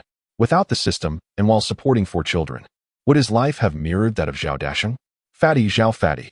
Su Chun raised his voice. Zhao Dashing seemed to finally notice the call was connected. Panic evident in his tone. Su Chun, I'm so sorry. I'm dealing with a bit of a situation. Are you in need of a ride? I'll come right away. Su Chun felt a swell of gratitude. Zhao Dashing remained as loyal as he had been during their school days. Back then, when Su Chun was short on funds, Zhao Dashing would squeeze his own meager allowance to share instant noodles with him. How much do I owe them? Zhao Dashing paused for a moment, contemplating the situation. I will handle this myself. Su Chun, you have your own difficulties. How much? Zhao Dashing sighed, realizing that if he continued to pretend, Su Chun would not believe him. He had accidentally brushed against his phone, and Su Chun likely heard the conversation. 10,000. All right. I will transfer it to you. Su Chun insisted. No beating around the bush. If we are brothers, just follow my lead. Fine. I will repay you as soon as possible. Without further ado, Zhao Dashing hung up, and Su Chun's transfer arrived promptly. After settling his debts, Zhao Dashing immediately drove to pick up Su Chun. He vowed to himself that Su Chun was a brother he could rely on, and from now on, Su Chun's child would be treated as his own, and he would care for them as well. Upon meeting Su Chun, Zhao Dashing noticed him covered in dirt, while the 4 little ones nearby giggled merrily without a care. An unexpected wave of envy washed over him. Su Chun, I cannot thank you enough. Su Chun lifted the 3rd child, who had just soiled himself, and while cleaning him up, asked, What exactly happened? Is your mother in the hospital? Zhao Dashing sighed, recalling the 500 he had transferred to Su Chun earlier, which Su Chun had refused before sending him back 10,000. He felt immensely embarrassed. My mother has been hospitalized for a week, and the expenses have exceeded 10,000. The ones I asked for money are my brothers. They helped me with deliveries before, and they are all from struggling families, so I cannot blame them. They have their own hardships. Deliveries? Yes, sometimes when I am overwhelmed. I seek help from a few people. Is that so? Do you still have anyone assisting you? Su Chun felt a headache coming on just thinking about the piles of potatoes. Zhao Dashing looked at him curiously. Fatty, would you like to earn some money with Brother Chin? Zhao Daping offered Su Chun a diaper. How do we earn? Su Chun pointed to the large greenhouse ahead with his chin. There are tasks here that no one is handling, and I need someone to help me manage it. As you can see, I am too busy caring for the children. Would you come? It's 10,000 a month. Su Chun had given this considerable thought. The nature of the system must remain confidential, thus hiring help was unavoidable. How much? Zhao Dashing thought he misheard. Given his understanding of Su Chun, their backgrounds had been similar during their school days. If you find it insufficient, I can. No, no, no. Zhao Dashing quickly interjected, fearing Su Chen might increase the offer. It's too much. I was originally earning around 5,000 to 6,000 a month. Let us stick to 6,000. Deep down, Zhao Dashing sensed that Su Chen had changed. Su Chen waved his hand dismissively. I am inviting you to help manage this place. The pressure will be considerable, and there will be plenty of work. I am offering 10,000, and that is final. However, I have one condition. Zhao Dashing paused for a moment before asking, what is the condition? You are not allowed to enter the greenhouses I have not assigned to you. I will designate the locations for you each day. Su Chen resolved to take some time over the next few days to fill these greenhouses with crops, ensuring that nothing would be exposed. After all, the land rented from Zhang Weiqiang was abundant with greenhouses. Given his potato yield, it could sustain him for quite a while. Upon realizing that Su Chen was not jesting, Zhao Dashing clapped his thigh and immediately pledged, all right, I shall assist you. Whatever you require, just say the word. I, Zhao Dashing, may lack in many things, but not in strength.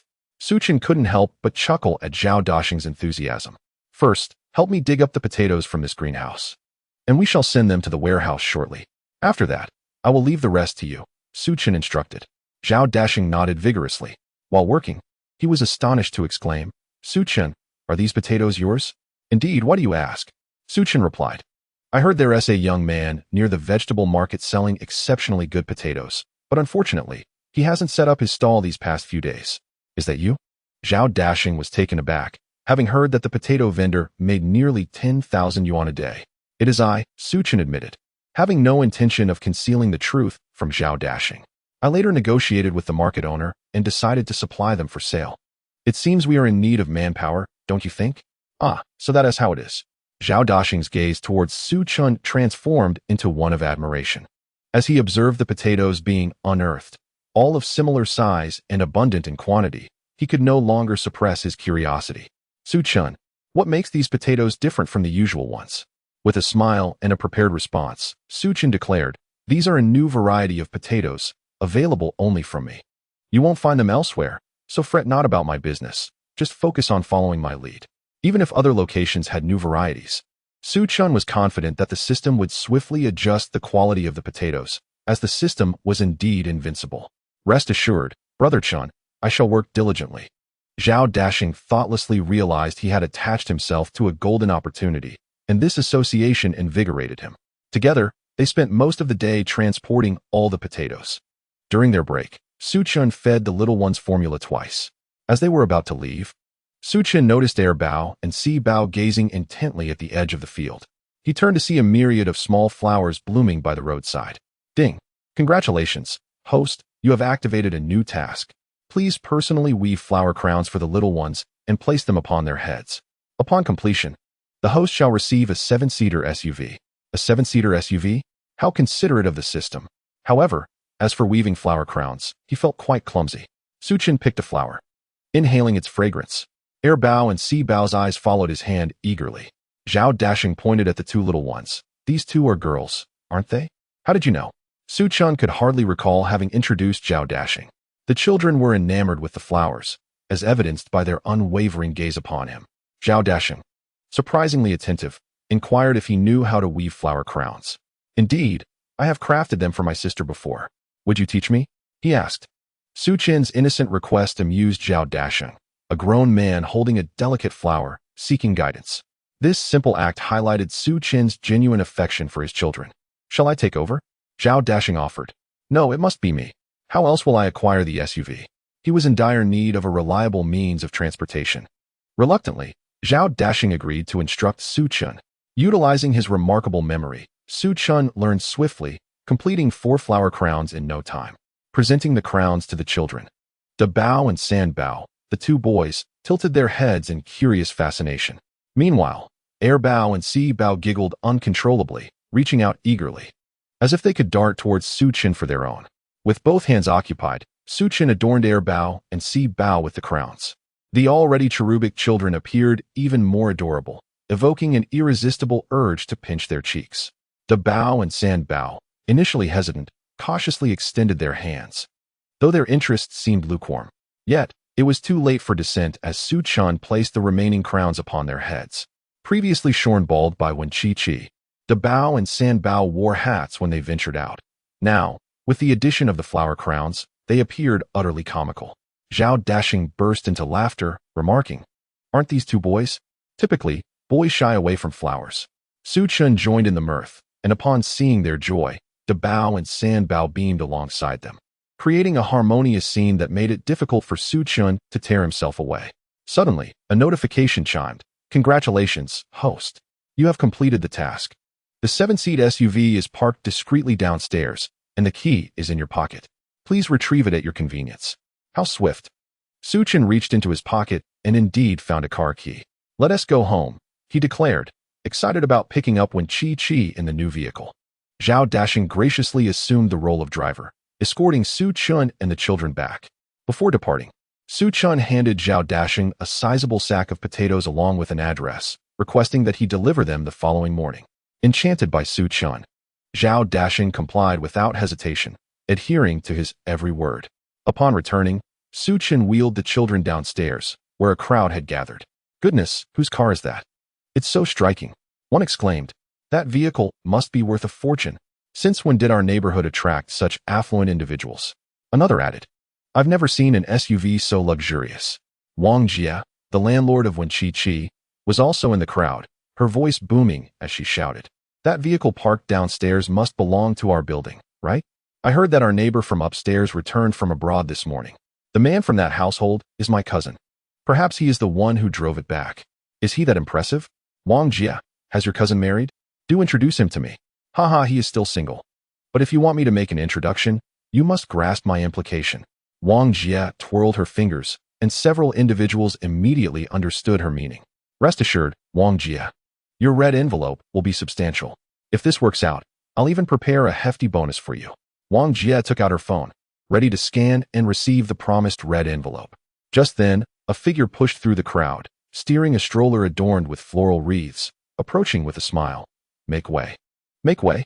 Upon recognizing Su Chun, Wang Jia's expression soured.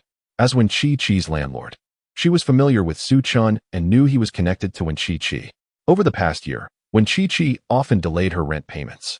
In her eyes, this man was undoubtedly as impoverished as she was. "Oh, isn't that my tenant? Come, take a look at this car. Isn't it handsome? You'll never afford such a vehicle in your lifetime. This beauty is worth over $1 million. Wang Jia scoffed, unable to believe that someone like Su Chun could own such a car. Otherwise, he wouldn't be renting. Su Chun smiled helplessly, pressed the car key, and the vehicle suddenly responded. Wang Jia's face stiffened. How could this car possibly belong to Su Chun? Wen Chi was someone who often struggled to pay her rent. "Wang Jia, who was it you just claimed couldn't afford this car?" The expressions of the nearby women, who were preparing to send Wang Jia a red envelope via WeChat, shifted dramatically. They hastily tucked away their phones and glared at Wang Jia with cold disdain. "Good thing I haven't sent my red envelope yet. Wang Jia, at your age, do you still have any shame?" One of them, spotting the stroller, exclaimed excitedly, "Oh, what adorable babies. Aren't these the quadruplets belonging to that young man selling potatoes at the market?" The speaker scrutinized Su Chun closely and exclaimed, "It really is you." Wang Jia, who hadn't ventured out in days, was unaware of the significant changes at the market and looked utterly astonished. "What are you talking about? Don't you know?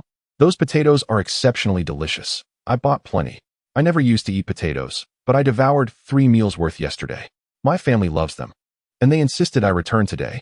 That young man sells thousands of yuan worth of potatoes daily, and you dare say he is broke? Wang Jia, age may excuse you, but your eyesight seems to have failed as well." Wang Jia, flustered, retorted, "You all. Humph, young man, if you have the ability, don't rent from me." Su Chun raised an eyebrow and remarked, "Sister Wang, you have collected my rent. Are you attempting to evict me before the lease term has expired? If so, I shall require the penalty for breach of contract." They had only recently paid the rent. At this moment, the crowd was utterly enchanted by the charm of the babies and Su Chun's striking appearance, beginning to voice their support for him. "Indeed, you signed a contract. Evicting him would incur triple compensation. Young man, if she refuses you, you may stay with me. I won't charge rent. Just bring me a few potatoes daily." To his surprise, selling potatoes had garnered him such an abundance of admirers. It felt rather delightful. "All right, I shall come by later." The speaker was Sister Wang's arch-nemesis in the community, and she could hardly tolerate this affront. "Dream on.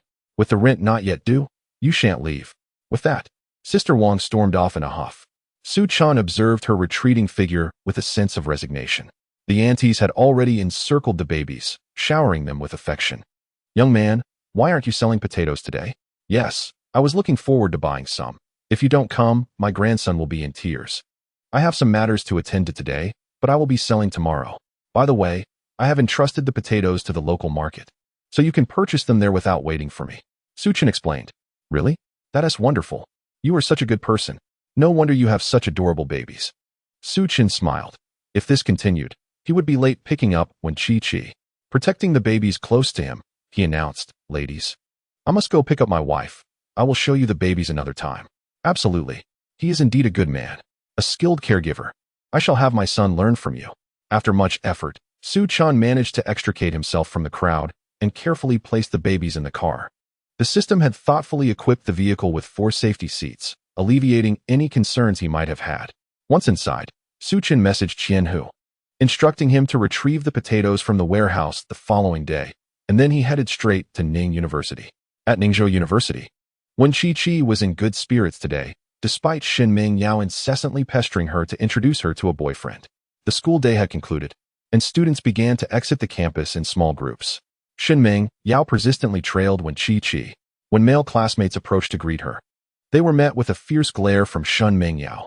Humph, do they think they can covet my beautiful best friend? They are simply dreaming. Only someone as handsome as Su Chan is worthy of Chi-Chi. On this day, when Chi-Chi had heard Su Chan's name countless times from Shen Ming Yao. Ming Yao, she called. Yes, I will have Su Chan introduce you to someone soon. That would be splendid. I must catch my ride now. You should hurry back to the dormitory. However, Shen Ming Yao furrowed her brow and awkwardly replied, I would like to join you for dinner. Such a delectable meal. It would indeed be a shame not to indulge. When Chi-Chi felt a twinge of helplessness, it's over an hour by bus. Don't you find that far? With 4 little ones and such a delightful feast awaiting, how could I possibly complain about the distance? I would travel even further if need be. Shen Ming Yao declared with unwavering conviction. When Chi-Chi, both exasperated and amused, replied, Very well then, accompany me back. At last, having persuaded Wen Chi-Chi, Shen Ming Yao nodded enthusiastically. Oh, why are there so many people over there? As they reached the entrance, Shen Ming Yao noticed a throng of individuals nearby. Wow, look at that car. Is the vehicle the highlight? Look at that handsome man. And those 4 little ones by his side. What a divine figure he is. Surely those 4 children are his. How incredibly cool. Oh, the baby smiled at me. I am utterly enchanted. The girls shrieked in delight. The boys cast envious glances. Goodness, what an impressive man. Quadruplets? What extraordinary genes are at play here? When Chi-Chi, unperturbed, remained focused on returning home to her children.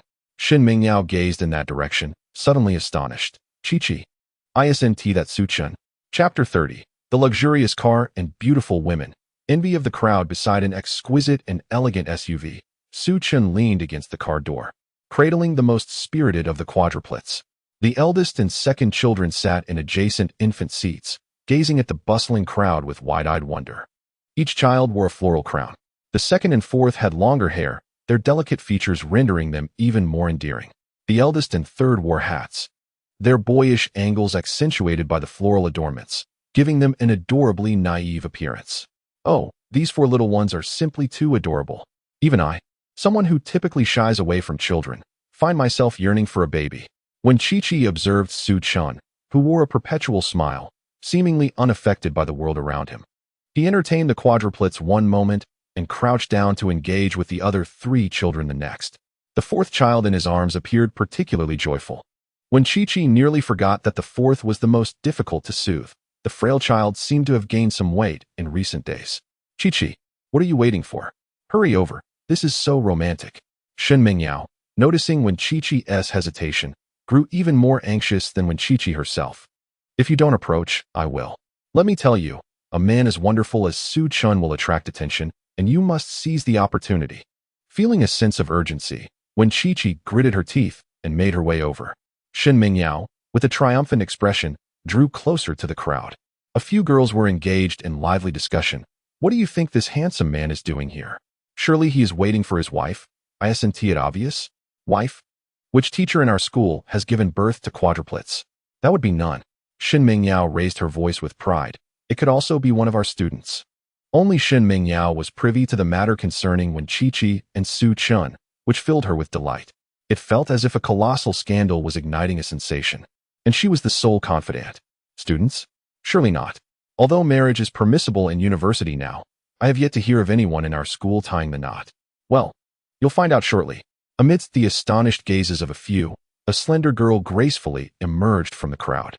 Subsequently, the man cradling a child, whose smile had remained unchanged, transformed into one of sheer surprise. Qiqi, you're done with classes? He placed the child in a stroller and joyfully approached the woman. In that instant, envy enveloped everyone present. Wow, this man can actually feel excitement? It appears he is quite enamored with her. Those who had harbored a hint of jealousy towards the girl now morphed into expressions of envy. Oh my, how splendid it would be to have such a boyfriend. No, not merely a boyfriend, but a husband. Yes, indeed, a husband like that, I would truly cherish. Oh, I must hurry home and discuss having children with my boyfriend. Shin Mingyao wore a self-satisfied expression. These individuals finally experienced the astonishment she felt upon first meeting Su Chun and the little ones the previous evening. She found solace in that. At that moment, when Qiqi hastened towards Su Chun, exclaiming, "Slow down, be careful with the child." As she did, the four babies stretched out their little hands, beaming joyfully upon seeing Wen Qiqi. With a sense of helplessness, Wen Qiqi scooped up the eldest child. As she did, onlookers caught a glimpse of her profile, prompting another round of gasps. What a beauty! So stunning. Today, she was yet again the epitome of allure. Her husband was dashing. Their children were adorable. And how was it possible that she herself was so enchanting? The men in the crowd erupted in exclamations. What is going on? What has this man done to deserve such fortune? Blast! Not only does the beauty have a man, but she also has children. We've lost our chance. Now closer. Su Chun overheard the excited shouts from their classmates and chuckled softly. Qiqi, look at them. They envy us. Wen Qiqi also became aware of this. In the initial days of attending school, she had been apprehensive about attracting scrutiny due to her children, and even more fearful that her little ones would be ridiculed for having a single mother. She dreaded the thought of failing to provide them with a perfect childhood. Thus, she treaded cautiously, concealing her situation. It was not until she met Su Chun that her recent experiences unveiled the truth. She had been overly concerned. Her children were indeed well loved, and her partner not only cherished her children, but adored her as well. It seemed her life had taken on a new hue. If Shin Mingyao's indifference stemmed from their close friendship, even tinged with envy, the sentiments from others were genuinely heartfelt admiration. What, then, could she possibly still fear? Suddenly, when Shanshan pondered whether her parents would be overjoyed upon learning of her impending motherhood. Yet, this notion was swiftly dismissed from her mind. After some contemplation, she resolved to keep it a secret for the time being, believing it prudent not to overwhelm her parents. As for the rest, she would gradually reveal it in due course. She placed the baby back into the infant seat, accepting the chair from Su Chen's hands. "Let us proceed," she said. Su Chen turned to lead the way. Upon reaching the car, Su Chen personally opened the door for Wen Shanshan. The moment she beheld the interior, she was taken aback. Initially, she had assumed the vehicle was a rental, but how could a rented car be equipped with a prepared infant safety seat? Moreover, there was no driver in sight. Where had this car come from? Chapter 31. Did you know the campus belle has a boyfriend? In recent days, Su Chen had showered Wen Shanshan with so many surprises that she found herself somewhat bewildered. She could hardly believe that Su Chen had managed to acquire a car that appeared to be worth millions for a mere 50,000. I rented it, Su Chen explained, aware that he had been displaying rather ostentatious wealth lately, which could raise Wen Shanshan's suspicions and ultimately prove detrimental. Rented? Wen Shanshan inquired. Indeed. The car rental agency happened to have this vehicle available. The infant seat was installed temporarily, and they graciously set it up for us free of charge, given our baby. Su Chen decided to gloss over the details for now, planning to address any future inquiries at a later time. Wen Shanshan remained skeptical, but chose not to press further. It seemed that Su Chen harbored many secrets, yet this did not diminish his kindness towards her. The car drove off, leaving behind a group of classmates still reeling from the recent spectacle. Among them, Shin Mingyao watched proudly until the vehicle disappeared from view, at which point she realized a grave oversight. Oh no, weren't we supposed to have dinner at their place? Have I been forgotten? Surely, that must be the case. Never mind, she thought. Considering how well Su Chen treated Wen Shanshan, they could always reschedule the meal. With her mind elsewhere, Shin Mingyao returned to her dormitory. Soon, the entire campus of Ning University was abuzz. Did you hear? Someone picked up their girlfriend at the school gate in a luxury car with a baby. How sweet. It's like they're flaunting it in front of everyone. Is that so? Who are the handsome man and beautiful woman? Do you know them? Simultaneously, the dormitory group where Su Chun resided erupted with excitement. Look, I found a photo of that enchanting couple. Su Chun had just arrived home and, alongside Wen Shanshan, was carrying the babies upstairs when he encountered this message. He paused for a moment, about to respond, when another roommate chimed in. Li Wenhao. No way. ISNT that girl the campus belle? Wang Lei. Which campus belle? Lin Lu. It can't possibly be Wen Shanshan, right? Li Wenhao. I swear it's Wen Shanshan. Just look at that silhouette.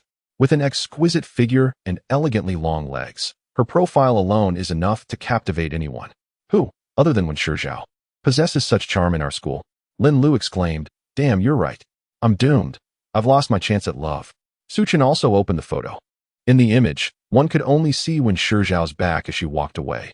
Neither he nor his friends could catch a glimpse of her face. Where did you get this photo? Su Chen inquired. I swiped it from the school forum. Wang Lei replied. Is there no other photo? Su Chen pressed. That's all there is. Wang Lei, in a fit of frustration, added, those wretched scoundrels were too busy admiring her to take more pictures. This solitary shot was captured before she went to her man. Lin Lu lamented. Damn it, I don't even know who my rival is. How am I supposed to handle this? Su Chen chuckled. Are you sure that's your rival? Of course. Anyone who adores Wen Shizhao is my rival. That dog even had a child with her. How outrageous. Su Chen, feeling somewhat defeated, decided to let it go in light of his friend's support. Li Wenhao urged, Su Chen, hurry and show me the babies. I can't bear the anticipation. Lin Lu echoed, indeed, only the adorable little ones can soothe my wounded heart. Wang Lei chimed in, babies? Where are they? Su Chen, hurry up. The trio genuinely adored Su Chen's four little ones. If they were aware that the babies they admired daily were, in fact, Wen Shizhao's children, they would have undoubtedly delighted in the revelation. Su Chen rubbed his nose and replied, just a moment, I'll be right there. Oh, having stolen everyone's dream girl, one must concede a small sacrifice for the little ones. Babies, daddy is coming. Li Wenhao and the others lay sprawled on their dormitory beds, each lamenting the melancholic autumn. From the very first day when Shizhao transferred to their school, they had sought her out, spellbound by her beauty and vowing to pursue the goddess with fervor. Unfortunately, just a few days later, news of her having a child spread like wildfire, shattering their spirits. Why hadn't Su Chen sent the video yet? Speaking of which, with Wen Shizhao now a mother, it seemed Su Chen had taken leave to care for the child. What a coincidence. Wang Lei pondered, while Lin Lu hurled a pillow in indignation. What are you thinking? This must be a coincidence. There's no way Su Chen could have a child with the campus beauty. Besides, does Su Chen even deserve her? Our campus beauty is simply too stunning. After a moment of contemplation, Wang Lei asked, Lin Lu, do you remember that Su Chen is actually our department's heartthrob? Due to Su Chen's excellent academic performance, he seldom dressed up and preferred mingling with them instead. They had long forgotten his status as the department's heartthrob. Having spent so much time together, Lin Lu mused, that makes a lot of sense, but it doesn't matter. It's impossible that it's Su Chen. I refuse to believe it. Well, to be honest, I too find it hard to believe that Su Chen, aside from his good looks and commendable academic performance, could be anything but a complete loser. It simply cannot be Su Chen. As several of them were pondering this, a notification chimed in the group chat. Su Chen had sent a video. The swiftest among them, Li Wenhao, eagerly opened the video, entering into a mode of virtual adoration. Li Wenhao's laughter was exuberant, occasionally leaning in to plant kisses on the screen at the adorable child. However, as he continued to shower affection, he soon sensed something amiss. In the video, there appeared to be the silhouette of a woman's legs. Upon magnifying the image, his eyes widened in astonishment. He hurriedly clicked on Su Chen's chat and frantically typed, Su Chen, your wife, can't possibly be Wen Zhaozhao, right? Chapter 32. You think I am going to help you with what? Su Chen opened the chat and quickly typed yes in response. Just as he was about to send it, a voice echoed from within the room. Su Chen, the baby has made a mess. Without a moment's hesitation, Su Chen set aside his phone and dashed into the room. After sending his message, Li Wenhao awaited Su Chen's reply. Yet, After what felt like an eternity, there was still no response. Where is he? Su-chen, the child? After sending 3 messages without any reply, Li Wenhao, in frustration, tossed his phone onto the bed. Meanwhile, Lin Lu and Wang Lei, still engrossed in the virtual adoration, looked perplexed. Are you out of your mind? Why would you throw your phone away when faced with such an adorable child? Li Wenhao, torn between his thoughts, could no longer contain himself and asked, Don't you find those legs in the video somewhat familiar? Legs? Oh, are you referring to the beautiful woman on screen? Isn't that Su Chen's wife? Wang Lei retorted, throwing a pillow at Li Wenhao. Have you lost your mind? You know one should never covet a friend's wife. Lin Lu joined in, tossing a water bottle his way. Li Wenhao nimbly dodged the pillow and caught the water bottle. Are you trying to kill me, Wang Lei? That is not what I meant. What do you mean then? Don't you think those legs bear a striking resemblance to Wen Zhao's? Wen Zhao? Lin Lu and Wang Lei opened their phones once more to scrutinize the video. Indeed, there was a resemblance. You see it too, right? But don't all beautiful women have legs like that? Can one truly identify a person solely by their legs? Li Wenhao, you are quite audacious. Have you lost your senses? Are you madly obsessed with beautiful women or something? As Wang Lei and Lin Lu erupted into laughter, Li Wenhao found himself momentarily bewildered. Could it be that I truly misjudged? No wonder Su Chen had not replied to me. Damn it, son. Did you really go and ask Su Chen? Are you out of your mind? Su Chen has a wife. Wouldn't that make her angry? The silence must mean they are quarreling, right? Look at what you've done. Li Wenhao faced a barrage of reprimands from his roommates, and he quickly began to feel guilty about his actions. He had indeed experienced the pangs of love, with quarrels arising for reasons as bizarre as they were varied, particularly over such inexplicable issues. Had he unwittingly caused great trouble for Su Chen? Realizing this, Li Wenhao swiftly took out his phone, fingers flying over the screen. Haha, my brother, I'm just teasing you. When Chi-Chi is the belle of our school, we barely catch a glimpse of her, right? Treat your wife well. No need to reply. Father will leave you to some space. After sending the message, Li Wenhao exhaled deeply. Son, I can only assist you up to this point. Should there be further disputes, you cannot blame me. Meanwhile, Su Chun had just entered the house, when Chi-Chi had already fed the quadruplets. While the other 3 little ones had finished their milk, the eldest sat in the stroller, tiny fists clenched, and his little brow furrowed, presenting a comically endearing sight. Chuckling softly, Su Chan approached with practiced ease, lifting the eldest, discarding the diaper, and gently cleaning him. Upon noticing that the little one's bottom wasn't quite clean, Su Chen fetched a basin to draw warm water, deciding to give him a proper wash. His movements were remarkably adept, as if he had performed this task countless times, displaying no aversion to the little one's mess. Once the water was ready, Su Chen tenderly washed the baby's bottom. The child erupted in giggles. As though being tickled, the 2nd, 3rd, and 4th babies curiously watched Su Chun's actions, and upon seeing the eldest laugh, they too began to flail their arms and giggle in delight. As Su Chun continued his task, he playfully engaged with the 3 little ones. When Chi-Chi relished a rare moment of respite, she observed that ever since Su Chun had come into their lives, she had transformed from a flustered caretaker to someone with little to occupy her hands. Su Chun had taken charge of everything, managing it all with remarkable organization. Her thoughts drifted to the image of Su Chun trying to impress her at the school gate earlier that day. He was meant to be a vibrant university student. Yet here he was, having become a devoted father due to her and their babies. After finishing with the eldest, he dressed him in pants and a fresh diaper, taking the soiled ones away to wash. A pang of bittersweet emotion tugged at Chi-Chi's heart. Su Chun. Su Chun continued his task without pause. Are you truly unbothered by this? When Chi-Chi fidgeted with her hands, conflicted. Unbothered by what? Su Chun glanced back at her and realized she was referring to changing the baby's diapers. Chi-Chi, they are my children. I love them dearly. How could I possibly resent them? Noticing that when Chi-Chi still wore a frown, Su Chun, struck by inspiration, decided to tease her. If it were you, I would certainly help you too. When Chi-Chi momentarily faltered, what? Seeing Su Chun's mischievous grin, her cheeks flushed a deep crimson. After a moment of hesitation, when Chi-Chi finally managed to utter 2 words, rogue. With that, she awkwardly turned to leave. Chi-Chi, I was talking about the pants. Should I wash the pants? When Chi-Chi paused, caught in a dilemma between staying and leaving, she realized that Su Chun had completely grasped her. Feeling flustered, she stammered, What do you want me to help you wash? Su Chun smiled gently and suddenly moved closer to her. When Chi-Chi's face flushed as if she were burning, her heart racing uncontrollably, she lowered her head, unable to meet Su Chen's gaze. "What are you doing?" After much effort, she managed to string those words together, instinctively wanting to retreat. However, for some reason, she found herself unable to take that step back. Su Chen, captivated by the blush that adorned Chi-Chi's face, leaned in closer, their proximity diminishing. Chapter 33. The stumbling block on the path of pursuing one's beloved. Su Chen could hear Chi-Chi's heartbeat, a peculiar sensation washing over him. Originally, he intended to tease her, but now his mind had shifted. He deliberately lowered his head again. Suddenly, Si Bao cried out, "Su Chen!" When Chi-Chi, Su Chen rubbed his nose and turned to walk away. "Si Bao, you are truly a stumbling block on your father's path to pursuing his beloved." As he walked, he feigned nonchalance to mask his embarrassment, saying, "I'm going to help the Bao wash his pants." When Chi-Chi nodded, after taking a couple of steps, he could not resist turning back to ask her, "Chi-Chi, are you feeling nervous?" When Chi-Chi, "What do you mean? You're blushing." Su Chen, all right.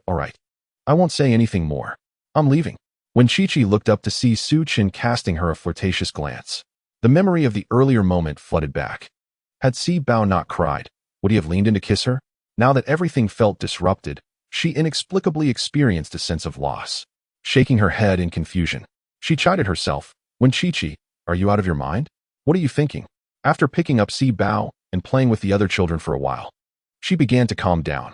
After Su Chen finished washing De Bao's pants, he remembered he had yet to reply to Li Wenhao. He retrieved his phone and saw a barrage of nonsensical messages from Li Wenhao, shaking his head in resignation. These fellows, did they think he was quarreling with his wife? Never mind. Once when Chi-Chi fully accepted him, he would take her to meet his roommates. After all, even if the children were not particularly handsome, they still needed to meet their parents. Su Chen prepared dinner that evening. After finishing the meal, he noticed when Chi-Chi was still coaxing the children, who were nearly asleep. Seizing the moment he was alone in the kitchen, he took a cucumber from the table and entered his space. It was time to grow some other things as well. Otherwise, there are only potatoes. When will we be able to provide a home for the little ones? The cucumber has been placed in the spiritual spring water. Yet there has been no response for quite some time. Su Chen pondered, could it be that the cucumber is ineffective? System ding. How may I assist you, host? What is the situation here? Su Chen gazed at the untouched cucumber in his hand, a look of bewilderment crossing his face. The system remained silent for a while before responding. Host, might I inquire whether your biology teacher passed away prematurely? Su Chen, the cucumber reproduces via seeds. The seeds of the cucumber you hold are not yet mature. Su Chen, well, it seems I have incurred the system's disdain. I shall return tomorrow. He hastily exited the space. After dining with Chi-Chi, he once again settled down in the living room, while Chi-Chi retired to her room. Su Chen contemplated his plan to purchase cucumber seeds the following day, and perhaps some tomatoes as well. As dawn broke, a woman adorned in opulent attire arrived at the entrance of Furong community. She appeared to be in her 30s, clad in a vintage chi pao, her hair elegantly styled, exuding a refined aura reminiscent of mature femininity. The passers-by couldn't help but gaze at her. Furong community was the most dilapidated neighborhood in the area, predominantly inhabited by tenants. Even the landlords were often nouveau riche individuals like Sister Wang, eager to flaunt their wealth. It was rare to encounter a woman who emanated such an air of nobility at first glance. Who could she be? What purpose brought her here? She seemed to be waiting for someone. Who could possibly be connected to such a woman that would choose to reside in our Furong community? The woman scanned the vicinity but did not find the person she sought. Approaching an elderly man selling vegetables at the entrance, she bent slightly and politely inquired, "Sir, do you know where the young man selling potatoes with a child has gone?" The elderly man flicked the ash from the tip of his cigarette, squinting in pleasure as he replied, "He hasn't come around for the past few days. I'm not sure." Su Chen's arrangement with Qian Hu regarding the potatoes had not been disclosed to the public. Apart from a few elderly women who spotted Su Chen's vehicle days ago, no one else was aware. The woman stiffened momentarily. "I see. Thank you, sir. It seems I shall not be able to procure potatoes today either." She sighed and turned to leave. At that moment, a new model BMW pulled up to the curb. A man, sparse of hair and clad in a suit, alighted from the vehicle. If Su Chen were present, he would undoubtedly recognize him as Zhang Weiqiang. Upon seeing the woman, Zhang Weiqiang hurried over, exclaiming, "Xiao Yu, what brings you here?" The woman was none other than Zhang Weiqiang's wife, Li Yu. Li Yu furrowed her brow, expressing her dissatisfaction. I came to buy potatoes. Since you were unable to assist me, I had no choice but to come myself. When conversing with Zhang Weiqiang, Li Yu's demeanor was notably less aloof. Zhang Weiqiang furrowed his brow, approaching Li Yu with a distressed expression. Xiao Yu, it's not that we cannot procure them, but that particular vendor hasn't set up his stall these past few days. Rest assured, I shall find a way to acquire them for you. Whatever quantity you desire, we shall obtain. If necessary, we can buy all the potatoes from that young man. His words immediately provoked a wave of discontent among those around them. No way. If you buy them all, what will we eat? We have been waiting for 2 days too. Noticing the growing ire of the crowd, Zhang Weiqiang quickly donned a sheepish grin and gestured reassuringly. I won't buy them all, I promise. Upon hearing this, Li Yu scoffed and turned to leave. Zhang Weiqiang hurried after her. Xiao Yu, please don't be angry. Brother Su Chun said we should take things as they come and avoid unnecessary anger. Only then can we have adorable babies. Zhang Weiqiang and Li Yu had grown up together, their bond strong and unblemished over the years, until the desire for children arose. He wished to alleviate the pressure on Li Yu, having previously suggested they should forego having children, yet she remained steadfast in her longing for a child. Who exactly is this brother Su Chen? Zhang Weiqiang, have you lost your mind? Li Yu, unable to conceive, was increasingly agitated. Zhang Weiqiang's incessant murmuring only stoked her frustration. In his presence, Li Yu shed her aloof demeanor, revealing the essence of an ordinary woman. Hey Xiao Yu, Brother Su Chen truly said that. If you'd like, I can arrange for you to meet him, and we can inquire together. Haven't you always expressed your desire for a baby? Let us work towards it together. The more Zhang Weiqiang spoke, the angrier Li Yu became. Over the past 6 months, Li Yu had noticed her temper growing more volatile and harder to manage. Even mealtimes felt unbearably dull. The housekeeper had brought home those delightful potatoes, and to her surprise, they were incredibly delicious. Li Yu had grown fond of them. However, the housekeeper had failed to procure any in recent days. Distracted and disheartened, Li Yu decided to investigate personally. Now it seemed a fruitless venture, and her frustrations flared. On the way back, she remained silent. And despite Zhang Weiqiang's various attempts to cheer her up, nothing seemed to work. Over these 2 days, Zhang Weiqiang had tried procuring different potatoes from various places, but none compared to what the housekeeper had brought home. He too felt troubled. Upon returning to their community, Li Yu stormed ahead, while Zhang Weiqiang trailed behind. Just then, a stout man ambled over. Upon spotting Zhang Weiqiang, the man glanced at his head and approached. Excuse me, are you Mr. Zhang Weiqiang? Zhang Weiqiang frowned, eager to pacify his wife and unwilling to be delayed. Yes, what is it? I was instructed to deliver some potatoes to you. What potatoes? I don't want any potatoes right now. He only desired the potatoes sold by the individual at the entrance of Furong community. Any other potatoes would only further aggravate Li Yu. Zhao Dashing furrowed his brow. How could this person differ so markedly from what Su Chun had described? He appeared quite irritable. Nonetheless, since Su Chun had entrusted him with this task, Zhao Dashing was resolute in his commitment. He carried a burlap sack of potatoes before Zhang Weiqiang and stated, I have delivered them. Whether you wish to accept them is your affair. With that, Zhao Dashing turned to leave. Hey, Zhang Weiqiang, irate, attempted to call out to the rotund man, but the sack collapsed at his feet, spilling potatoes onto the ground. Li Yu, walking ahead, heard the commotion and was filled with fury. Zhang Weiqiang, what are you up to now? Upon seeing the potatoes scattered on the ground, she was taken aback. Swiftly, she dashed over in her high heels. Zhang Weiqiang, fearing Li Yu's notorious temper, hastily reassured her, Xiao Yu, don't be angry. I will move the potatoes right away. Before he could finish his sentence, Li Yu suddenly crouched down before him. In the astonished gaze of Zhang Weiqiang, she picked up a potato and exclaimed, this is indeed it. What is it? Zhang Weiqiang asked, bewildered, as his gaze fell upon the potatoes. He was astonished. Aren't these the same potatoes the nanny bought that day? He quickly crouched down as well. Li Yu, with a smile, coldly scoffed. Hurry up and pick them up. Why are you dawdling? Seeing Li Yu smile, Zhang Weiqiang felt his spirits lift. All right, I will gather them. As long as my wife is not upset. Once they had collected the potatoes, Li Yu curiously inquired, Dear husband, do you know the person who sells these potatoes? I do not know. Zhang Weiqiang instinctively replied. Then who delivered them? Who delivered them? Zhang Weiqiang mumbled, turning to shout for the rotund man. Unfortunately, the man had already wandered far away. I do not know. Li Yu shot Zhang Weiqiang a disdainful glance, despite her frail appearance. She hoisted the heavy sack of potatoes and made her way indoors. With something delicious at hand, who had time to remain angry with Zhang Weiqiang? Zhang Weiqiang followed her inside, pondering the identity of the potato deliverer. He did not recognize the rotund man either. It seemed he had mentioned being instructed to deliver them. Who could it be? Just as they entered the house, Zhang Weiqiang suddenly slapped his forehead. I know who sent them. Who? Su Chun. Zhang Weiqiang exclaimed merrily as he approached Li Yu. The other day, when I rented land to Su Chun, I specifically reduced the fee for him. He mentioned sending me some potatoes in a couple of days. I had even remarked that we only consumed the potatoes from that young man at Farang Community. Yet I never imagined Su Chun would actually bring a whole sack. Li Yu was also astonished. Is it truly him? Absolutely. I shall call Su Chun right away to inquire. At this moment, Li Yu too was intrigued. To be capable of birthing quadruplets and acquiring a sack of potatoes without selling any. Was this person genuinely so extraordinary? Zhang Weiqiang searched for a while, furrowing his brow. What's the matter? I forgot to save Su Chen's number. In a flurry of activity, he exclaimed, let us go, let us check the outskirts of the city. Perhaps he is there. Li Yu decided to accompany him.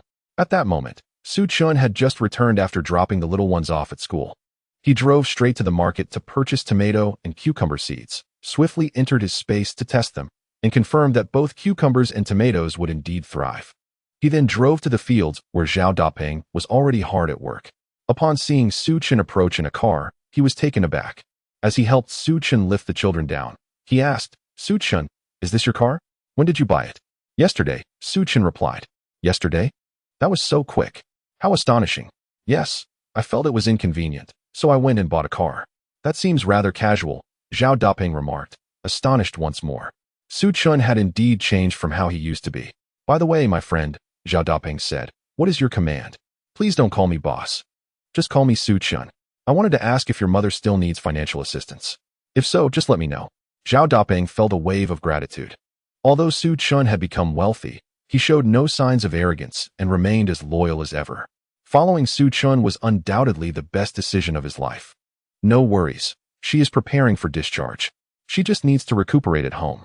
My mother even mentioned that when she has some leisure time, she would like you to bring your wife and the children over for dinner. Absolutely. Su Chun readily agreed. He then opened another greenhouse and began digging for potatoes. While the little ones played nearby, suddenly, a BMW sped towards them. Zhang Weiqiang soon emerged from the vehicle and opened the door for Li Yu. Su Chun paused his work, gazing at him. Brother Zhang, what brings you here? The four children, curious, turned their heads toward their father, their little minds filled with questions. Earlier that morning, Zhao Dapeng had woven flower crowns for each of the children, adorning their heads. Zhang Weiqiang was about to respond to Su Chun when his gaze fell upon the four children. He was stunned. These are your little ones? Li Yu stepped out of the car and, upon seeing the children, exclaimed in delight. Forgetting to greet Su Chun, she rushed toward them. It had been a long time since she had felt such joy. She knelt down to meet the children at eye level, her face radiating warmth and affection. They are so adorable. The eldest looked at Li Yu with curiosity. The second began to babble excitedly, while the youngest tilted their head, seemingly pondering. Who is this strange ant? The three little treasures closest to Li Yu, upon seeing the beautiful ant, had their eyes squinting with delight. He reached out his chubby little hand, curiously touching Li Yu's face, and then burst into a fit of giggles. Li Yu felt tears welling up. Oh, may I hold them?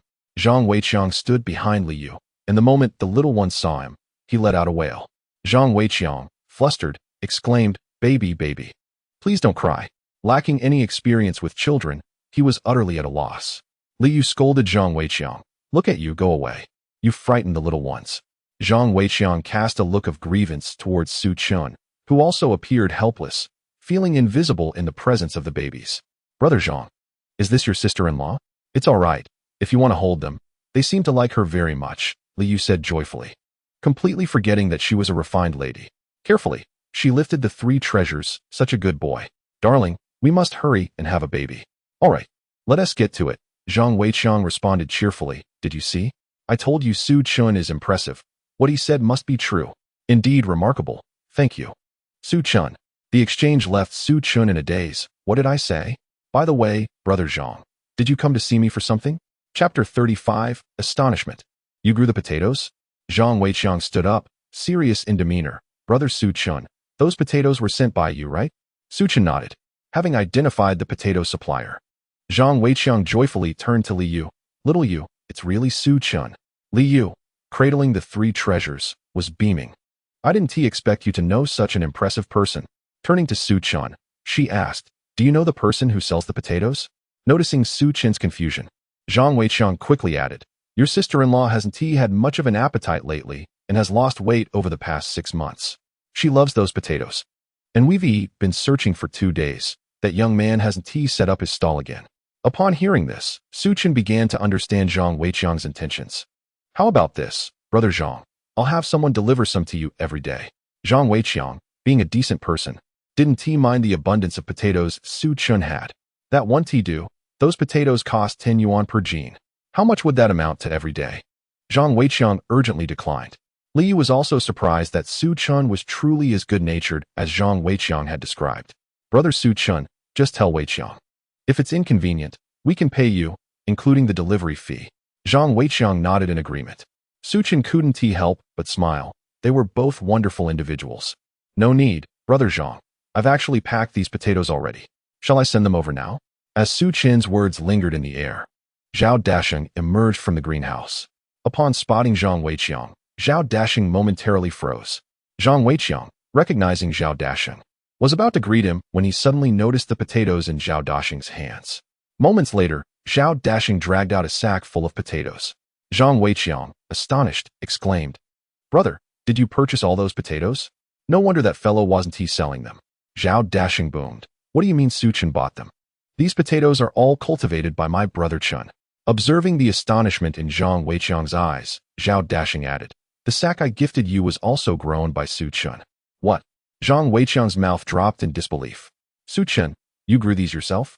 You are the young man selling potatoes. Su Chun nodded. I intended to tell you last time, but I wanted to surprise you. It would bring joy to your wife as well. Did I cause you any trouble? Zhang Weiqiang burst into laughter, clapping Su Chun on the shoulder. Trouble? Not at all. Brother Su Chun, you're being too modest. We are all like brothers here. I didn't expect you to be so remarkable. By the way, I heard you're still in college? Yes, Su Chun replied. Haha, Ning University has produced an outstanding scholar. Xiao Yu, your Ning University is truly impressive. Li Yu nodded, her heart brimming with joy. Su Chun, momentarily perplexed, asked, your sister-in-law is also from Ning University? Zhang Weiqiang laughed heartily. You didn't know? My wife, Li Yu, is a teacher at your Ning University. Ah, I see, Su Chun said, glancing at Li Yu. Suddenly enlightened. It was said that there was a beautiful female teacher at Ningzhou University who, despite being over 30, possessed an air of elegance and aloofness. Male students were quite fond of attending her classes. When Li Yu had first alighted from the vehicle and rushed to greet the baby, Su Chun had not sensed her aloofness. Now, upon closer inspection, he recognized her distinct demeanor. In her silence, she exuded an aura of scholarly grace, truly reminiscent of a teacher. Hello, Teacher Li, Su Chun greeted respectfully. Li Yu waved her hand dismissively. There's no need for formalities, if you don't mind. Just call me sister. Su Chun felt a bit awkward. Li Yu continued. It seems we are fated to meet, and I genuinely adore your baby. There are no ulterior motives. I also heard from Weiqiang that you taught him how to have children. Blushing, she glanced at Zhang Weiqiang. I plan to give it a try. Zhang Weiqiang was particularly delighted by this. He slapped Su Chin's shoulder heartily. Brother Su Chun, from now on, you are my true brother. If anyone bullies you, invoke my name. It was at this moment that Zhao Dasheng finally reacted. Are you Zhang Weiqiang, the esteemed Mr. Zhang from IU Group? Zhang Weiqiang laughed heartily indeed. That's me. Zhao Dasheng silently swallowed a mouthful of saliva. He grasped Su Chin's arm and quietly urged, Su Chun, you must agree. Su Chin wore a puzzled expression. Zhao Dasheng had no choice but to reiterate. IU Corporation's Zhang Weiqiang is a well-known tycoon in Ningzhou. Are you not aware? He is a significant figure. At that moment, Zhao Dasheng trembled with apprehension. Had he known that the potatoes Su Chun had him deliver belonged to the esteemed Zhang, he would have been far more courteous. Who could have anticipated that the illustrious Zhang resided in such an ordinary neighborhood? Su Chun was equally astonished. He had not expected that Li Dong would introduce him to such a prominent businessman. Zhang Weiqiang waved his hand dismissively, saying, Brother Su Chun, do not stand on ceremony. We shall all be like family from now on. If you do not acknowledge us, your sister might become upset. Given the expressions on Zhang Weiqiang and Li Yu's faces, Su Chen felt he had no choice but to acquiesce. With a sense of resignation, he replied, "Very well, thank you, Brother Zhang. If you wish for potatoes, feel free to reach out to me." Excellent. Family does not speak of formalities. Brother Su Chen, do let us know if you require assistance in the future. Zhang Weiqiang responded, genuinely pleased to have befriended Su Chen. Li Yu, too, was delighted. Sanbao squirmed in her arms, thoroughly enjoying himself. At that moment, he clutched Li Yu's face and, before she could react, suddenly planted a kiss on her cheek. Li Yu felt the soft, tender little face against her own. A peculiar sense of happiness surged through her mind. Such a good boy. My dear, I adore the little ones. Oh dear, I must get them a gift. As she pondered, she contemplated, what should I give them? A large doll might be too much for them at this age. Perhaps formula? But I am unaware of which brand they consume. I have heard that one must be cautious with baby formula. After a moment of contemplation, Li Yu suddenly remembered. Brother Su Chen, do you reside in Furong community? She recalled the nanny mentioning that the young man selling potatoes rented a place there. Indeed, Su Chen nodded. Should we consider relocating? Before Su Chen could respond, Li Yu continued, Darling, let us gift Brother Su Chen a house. Chapter 36, Accepting the House. Rewarding cash, Su Chen was taken aback. This was only the first time he had met Li Yu, and the second time with Zhang Weiqiang. Why the sudden offer of a house? Just as he was about to decline, he heard that familiar voice resonate in his mind. Ding. Congratulations, host, for activating a new task. This is a selective task. Please make your choice. Task 1. Accept the house from Li Yu and assure her that with diligence this month, she will surely conceive, rewarding you with 200,000 yuan. Task 2. Decline Li Yu and inform her that you will never conceive, rewarding you with 10,000 yuan. Su Chen's lips twitched. Was he being asked to make a choice? Is this a form of harm to him? Please, host, make your choice swiftly.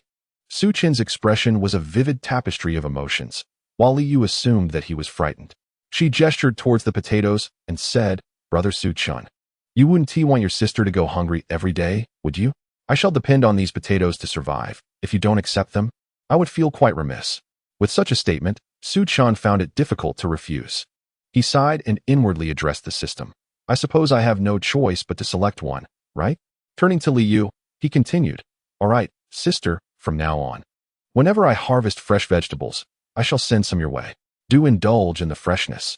And perhaps you and Brother Zhang can choose an auspicious day to welcome a healthy baby soon. The sisterly affection was rather overwhelming, prompting Su Chen to settle on simply addressing her as sister. Upon finishing his words, he smiled again. I believe all the days this month are quite splendid, Li Jie Zhangguo. You will surely conceive a little one soon. After uttering this, Su Chen felt a wave of embarrassment wash over him. Fortunately, Li Yu and Zhang Weiqiang were particularly eager for children, especially Zhang Weiqiang, who wholeheartedly believed Su Chen's words. Upon hearing him speak thus, the couple was overjoyed. Thank you, Brother Su Chen. May your auspicious words bring us a bit of joy as we await our 4 little ones. Su Chen gently patted the small hand of the triplet in Li Yu's embrace, hoping to capture the child's attention. Since being held by Li Yu, the triplet had not once glanced in his direction. Su Chen felt a tinge of helplessness. This little one seemed to have a penchant for beautiful sisters. Triplet, isn't Auntie pretty? The child's eyes twinkled, and it was unclear whether he comprehended Su Chen's words, but he laughed joyfully, seemingly affirming, Auntie is the most beautiful. After laughing, the triplet turned and hugged Li Yu's face, planting a kiss upon it. Li Yu, utterly enchanted by the triplet's affection, was radiant with joy. Zhang Weiqiang was equally delighted. The babies were no longer afraid of him. Aside from the eldest who remained indifferent, the second and fourth were happily playing with him. Their joy was immeasurable. Simultaneously, a chime echoed in Su Chen's mind. Ding. Congratulations, host, for completing the task. You have earned a cash reward of 200,000 yuan. The funds have been transferred. Please check your account. The source of the funds is secure, so there is no need for concern. As Su Chen heard his phone in his pocket chime, he instinctively knew it was a notification from the bank. Dear, where shall we buy a house for Brother Su Chen? Have you decided on a good location? I am aware, Zhang Weiqiang, who was thoroughly entertained by the babies, pulled out his phone and navigated to a screen, then handed it to Su Chen. You may choose for yourself, feel free. Su Chen accepted the phone and was met with a full page of community names.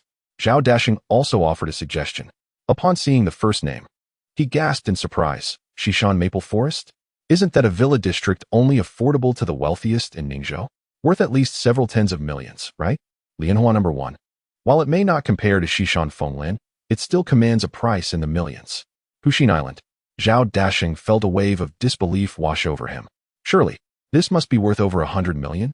Zhang Weiqiang waved his hand, saying, Su Chen, you've set your sights on Huxin Island, have you? Well, I happen to have 2 units available there. You can choose one when you have the time. Su Chen gestured dismissively. No, this Jinxiu garden seems quite appealing. Let's settle on this, shall we? Zhao Dashing replied. Though Jinxiu garden is indeed commendable, compared to other places on the mobile app, it's arguably the least desirable, right? 3 bedrooms and a living room for just 1 or 2 million. Is Su Chen out of his mind? I feel the need to remind him. Li Yu and Zhang Weiqiang were equally taken aback. Su Chen, are you certain? Those living in Ningzhou should know that other neighborhoods on the app are considerably pricier than Jinxiu Garden. Zhang Weiqiang had tossed the selection to Su Chen without much thought. Even if Su Chen had chosen Huxin Island, he would not have hesitated. But why Jinxiu Garden? I am certain, Su Chen stated, having his own rationale. Li Yu, perplexed, inquired, Su Chen, could you share with your sister why you chose this place?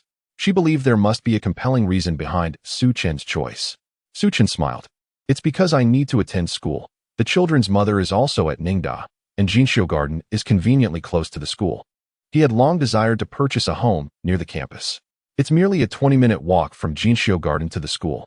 Your mother is at Ningda? Li Yu's astonishment grew. She then chuckled. It seems Su Chen is quite devoted to his wife. Nowadays, students are permitted to marry, and while Li Yu was surprised, she refrained from saying much more. Su Chen chuckled again. She's not officially my wife yet. Huh, not yet. No, we haven't registered our marriage. I'm working on it. It's coming soon. Seeing Su Chen's cheerful demeanor and confident expression, Li Yu laughed. Haha, sister supports you. Keep it up. With you around, the children's mother surely won't look at other men. You'll succeed. Su Chen nodded. The children's mother must be his. I am quite curious about who she is. Given Su Chen's regard for her, she must be an exceptional young woman. Perhaps one day, I can arrange for her to meet my sister. All right, I'll be waiting for that. As noon approached, Li Yu and Zhang Weiqiang, who had been joyfully playing with the children, reluctantly took their leave. Zhang Weiqiang did not inquire how Su Chen's greenhouse yielded potatoes so swiftly. In his understanding, Su Chen must have brought potato seeds to plant. Anyone capable of cultivating such delicious potatoes surely possesses their own expertise. He was a businessman and understood the significance of skill. There is no need to delve into it. In the afternoon, Su Chen planted cucumber seeds and tomatoes in another greenhouse. Before returning, he instructed Zhao Dashing to return the car he had rented from Li Dong, conveniently delivering a bag of potatoes to Li Dong as well, before heading to pick up Wen Qiqi. Just before leaving, he received a message from Wen Qiqi.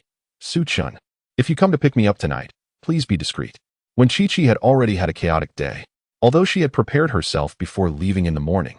Upon entering the classroom, she was surrounded by a group of people, leaving her momentarily stunned. Her palms grew clammy with anxiety. What do you want? Chapter 37. You must be the children's mother.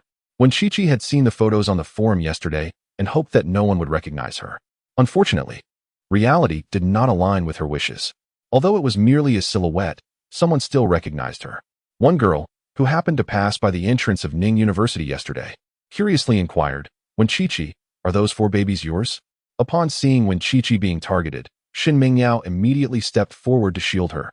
Qiqi, don't be afraid. Wang Xinran, what are you shouting about? Others joined in with shouts of their own. Wen Qiqi, why are you silent? Speak up. Wen Qiqi took a deep breath. Su Chen was right.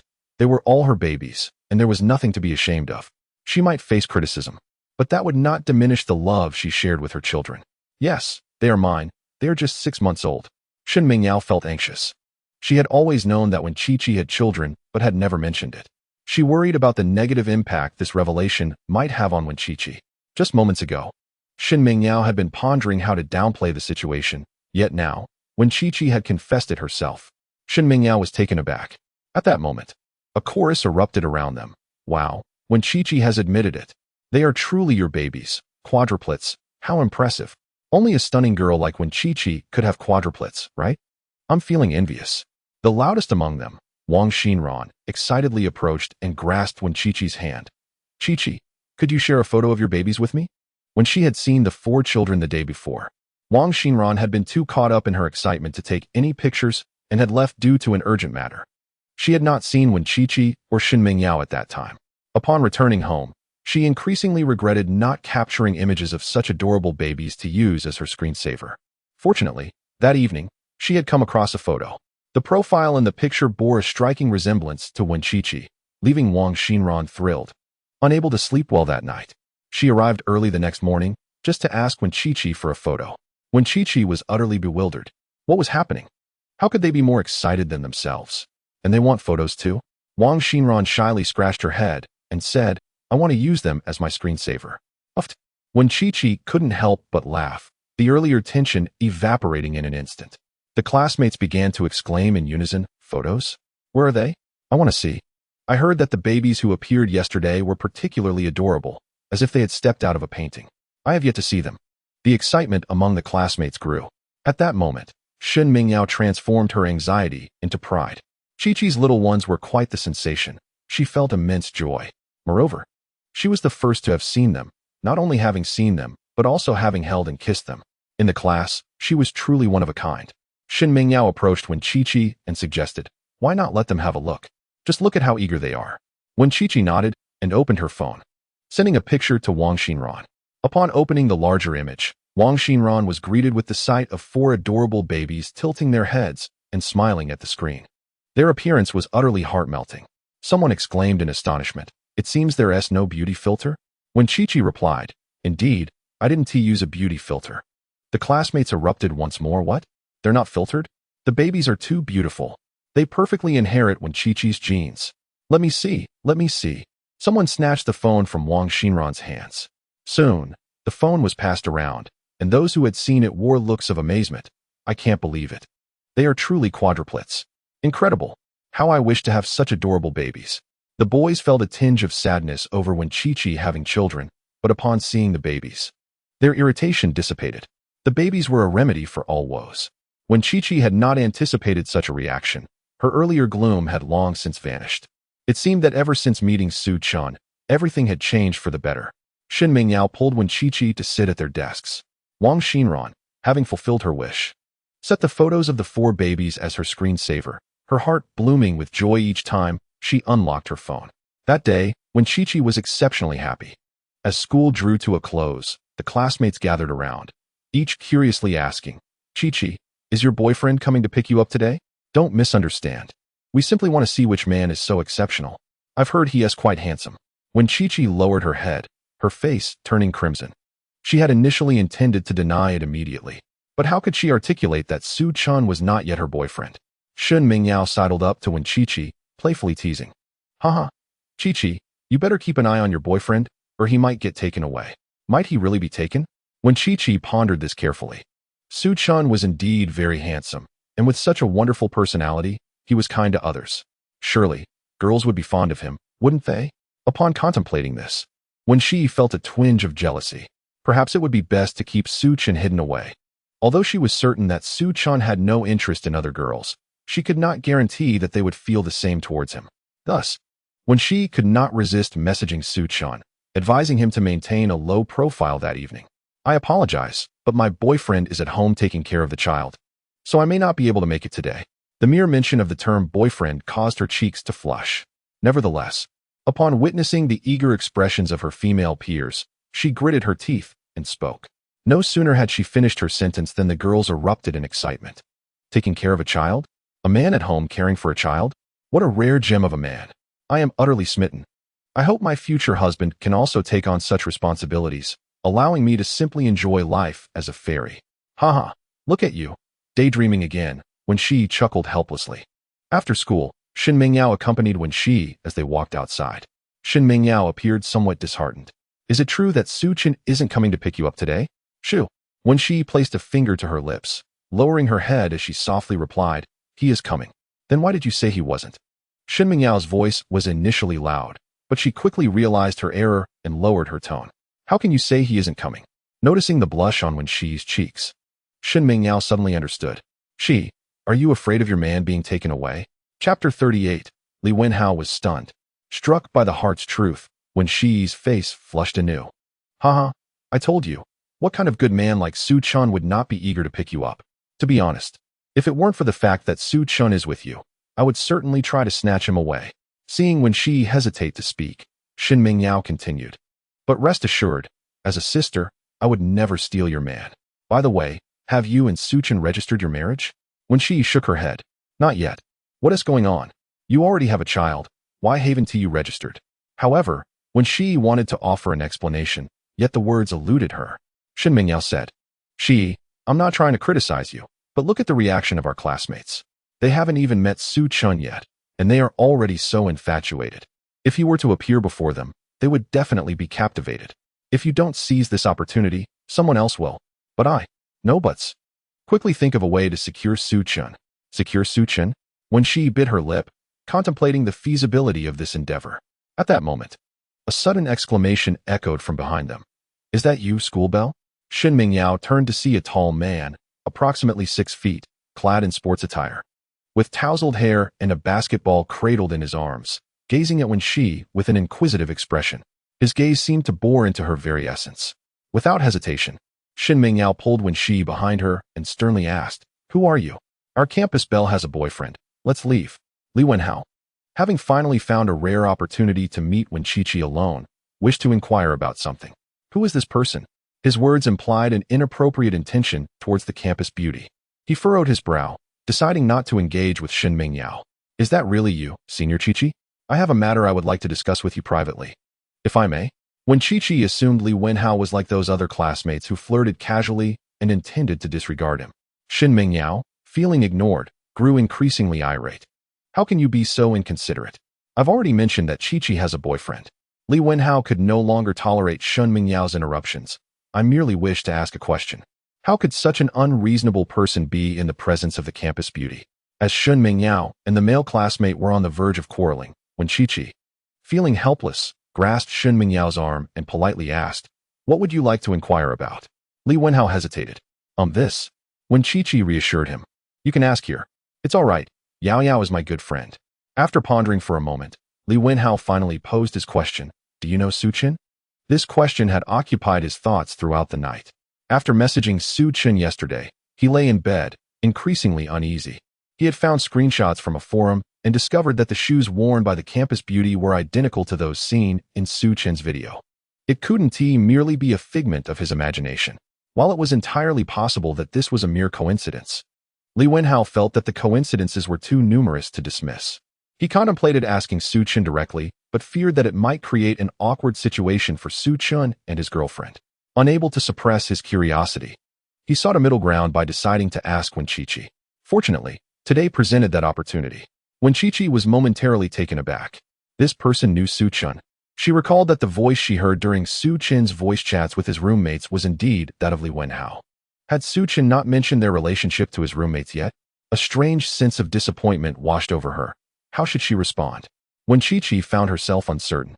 Seeing this, Shin Mingyao bypassed Wen Qiqi and angrily exclaimed, Why should I tell you? Who do you think you are? Before Li Wenhao could respond, Shin Mingyao pulled Wen Qiqi away. Qiqi, let us go. There's no need to pay him any mind. Li Wenhao sensed something was amiss. It felt as though he had been unjustly reprimanded without obtaining the answers he sought. No, he must follow and see. He tossed the basketball to a classmate and carefully trailed after them. Wen Qiqi was led by Shin Mingyao to the west gate of the school. This entrance was rather secluded, seldom frequented by students, and it was here that Wen Qiqi had arranged to meet Su Chun. Shin Mingyao had come to see the babies, her longing for them nearly driving her to madness. Su Chun had already been waiting at the west gate with the little ones for quite some time. The west gate was peaceful. He gently pushed the babies in their stroller, taking a leisurely stroll while a vehicle idled not far away.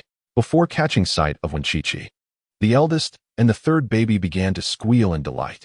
Su Chun smiled softly. Is it possible that Mama is coming? The eldest and third were boys, who tended to be more attached to Wen Qiqi, while the second and fourth were more inclined to cling to Su Chun. Before long, Su Chun spotted Shin Mingyao and Wen Qiqi approaching from a distance. Before either he or Wen Qiqi could utter a word, Shin Mingyao dashed forward excitedly. The big sister is here. She reached the babies and lifted the eldest, planting a kiss on his cheek. She then did the same for the second, followed by the third and fourth. After showering them with affection, she sighed, "Oh, why doesn't T big sister have 4 arms? I wish I could hold you all at once." Su Chun and Wen Chi remained silent, while the babies, oblivious to Shun Mingyao's words, giggled at her. The third baby, enamored with the beautiful sister, leaned forward to pinch Shun Mingyao's cheek. The other 3 watched and laughed. The fourth baby's gaze was fixed on Wen Chi, arms outstretched, yearning for a hug. With a warm smile, Wen Chi approached and lifted the fourth baby, saying, "Did you miss Mama, my dear?" The fourth baby embraced her face and planted a kiss, conveying his deep affection. The scene was overwhelmingly heartwarming. Su Chen stood beside Wen Chi, watching his future wife and children, feeling a surge of warmth in his heart. He was about to speak when suddenly, a piercing scream echoed from a distance. "Su Chen?" The voice was filled with astonishment, confusion, disbelief, and unease. "Is it truly you?" Following the sound, Su Chun turned to see Li Wenhao's expression shift dramatically. A spectacle in itself. It seemed he could not escape today. With a resigned nod, Su Chun acknowledged him. Li Wenhao was utterly stunned. He trembled, pointing at Su Chun, then at Wen Chi, and finally gazing at the 4 babies. When the sight of the little ones registered in his mind, it felt as if his brain had exploded. It's really them. The very babies I've been enamored with daily. Su Chun's 4 little ones. Li Wenhao found himself at a loss for how to process this revelation. After a lengthy pause, he finally managed to articulate his thoughts. "Is she really your wife?" Chapter 39. Li Wenhao. I must still be dreaming. Su Chun rubbed his forehead. In the year he had known Li Wenhao, he had never seen him so utterly bewildered. He was reluctant to accept that his son could be this naive. Glancing back at Wen Chi and noticing her lack of rejection, Su Chun nodded at Li Wenhao, affirming, "Yes, son, what brings you here?" Li Wenhao typically avoids the West Gate, as he often remarks that it is devoid of any life, rendering the chance of encountering any young ladies non-existent. Why not venture towards more populous areas? In his excitement, Li Wenhao momentarily forgot to refute Su Chun's words. "My goodness, am I losing my mind? What have I just witnessed? No, no. I must let those fellows know that their father has stumbled upon an extraordinary secret." In a frenzy, Li Wenhao whipped out his phone, typing furiously before hastily deleting the message. But wait, if they find out just like that, what would be the point? It is far more thrilling for them to see it with their own eyes. "Su Chun, don't you dare tell them. Just imagine the day I bring the enchanting Wen Xiaohua and the little ones to stand before them.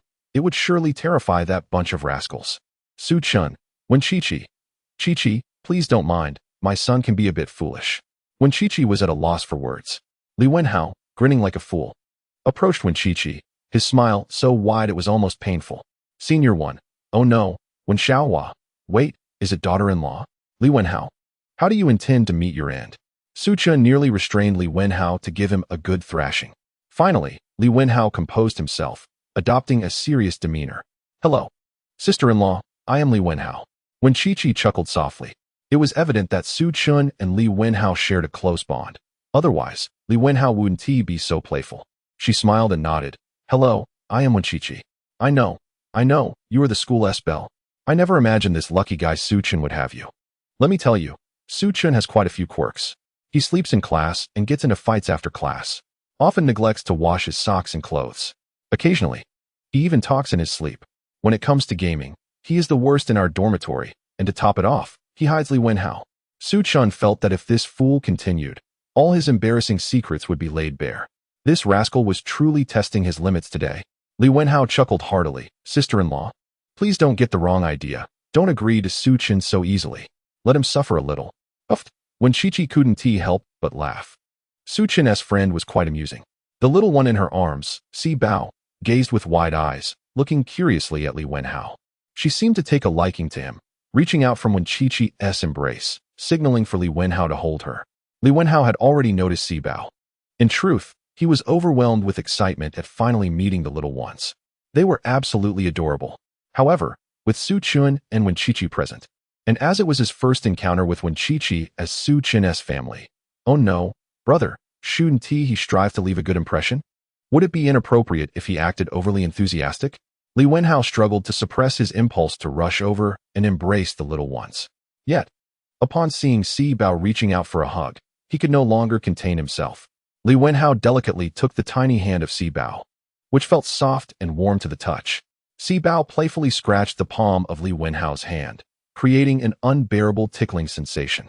Li Wenhao felt as though he might lose his mind, internally exclaiming, "Ah, I'm utterly enchanted. Such an adorable little one. How I long to embrace, kiss, and lift her high." Yet, on the surface, he managed to restrain his excitement and cautiously inquired of Wenqiqi, "May I hold her?" As Wenqiqi handed Si Bao to him, she replied, "Of course." Li Wenhao felt his heart racing with anticipation. The moment Si Bao was placed in his arms, she wriggled joyfully and flashed him a radiant smile. His heart melted entirely. So small, so precious, so delightful. He adored her immensely. Had she not been so tiny, he would have leapt for joy, and Si Bao nestled happily in his embrace. When her cheek brushed against his, he felt the delightful softness against his face. Oh, the overwhelming cuteness.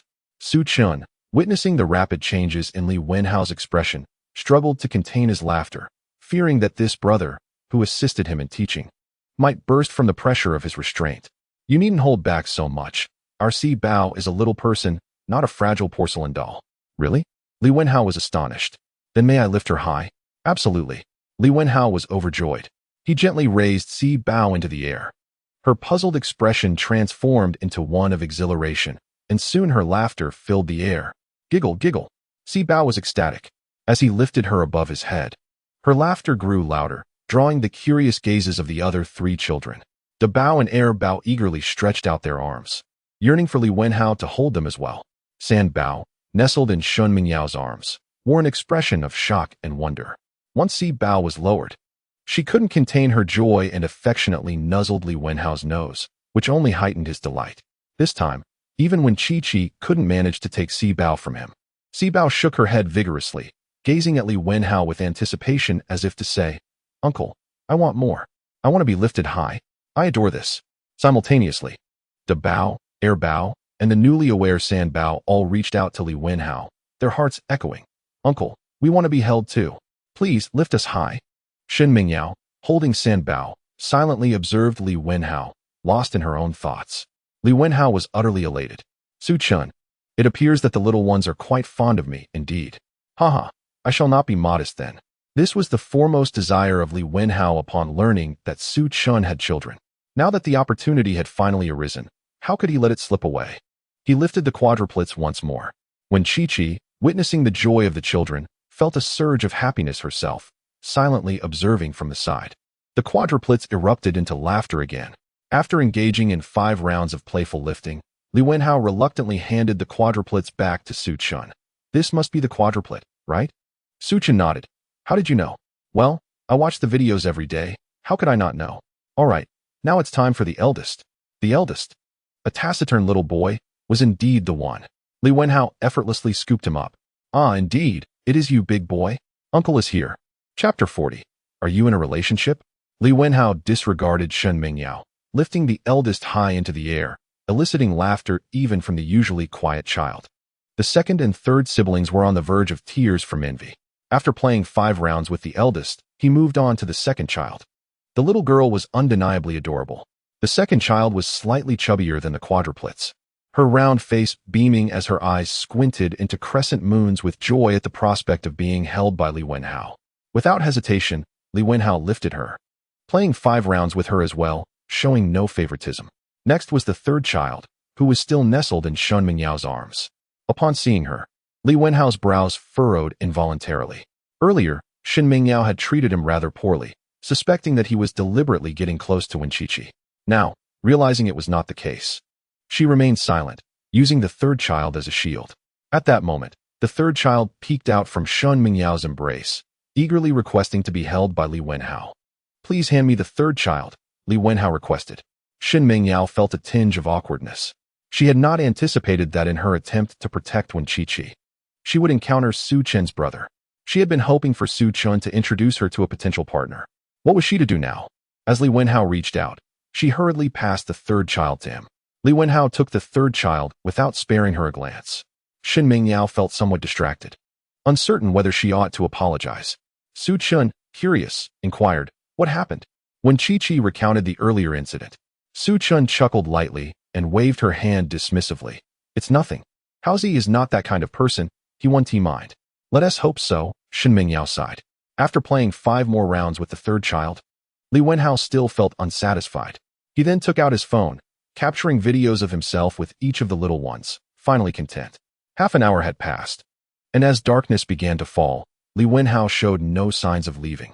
Su Chen felt somewhat helpless. He cast a glance at the stunned Shen Mingyao, then approached to crouch down beside the babies along with Li Wenhao. "How's speak up?"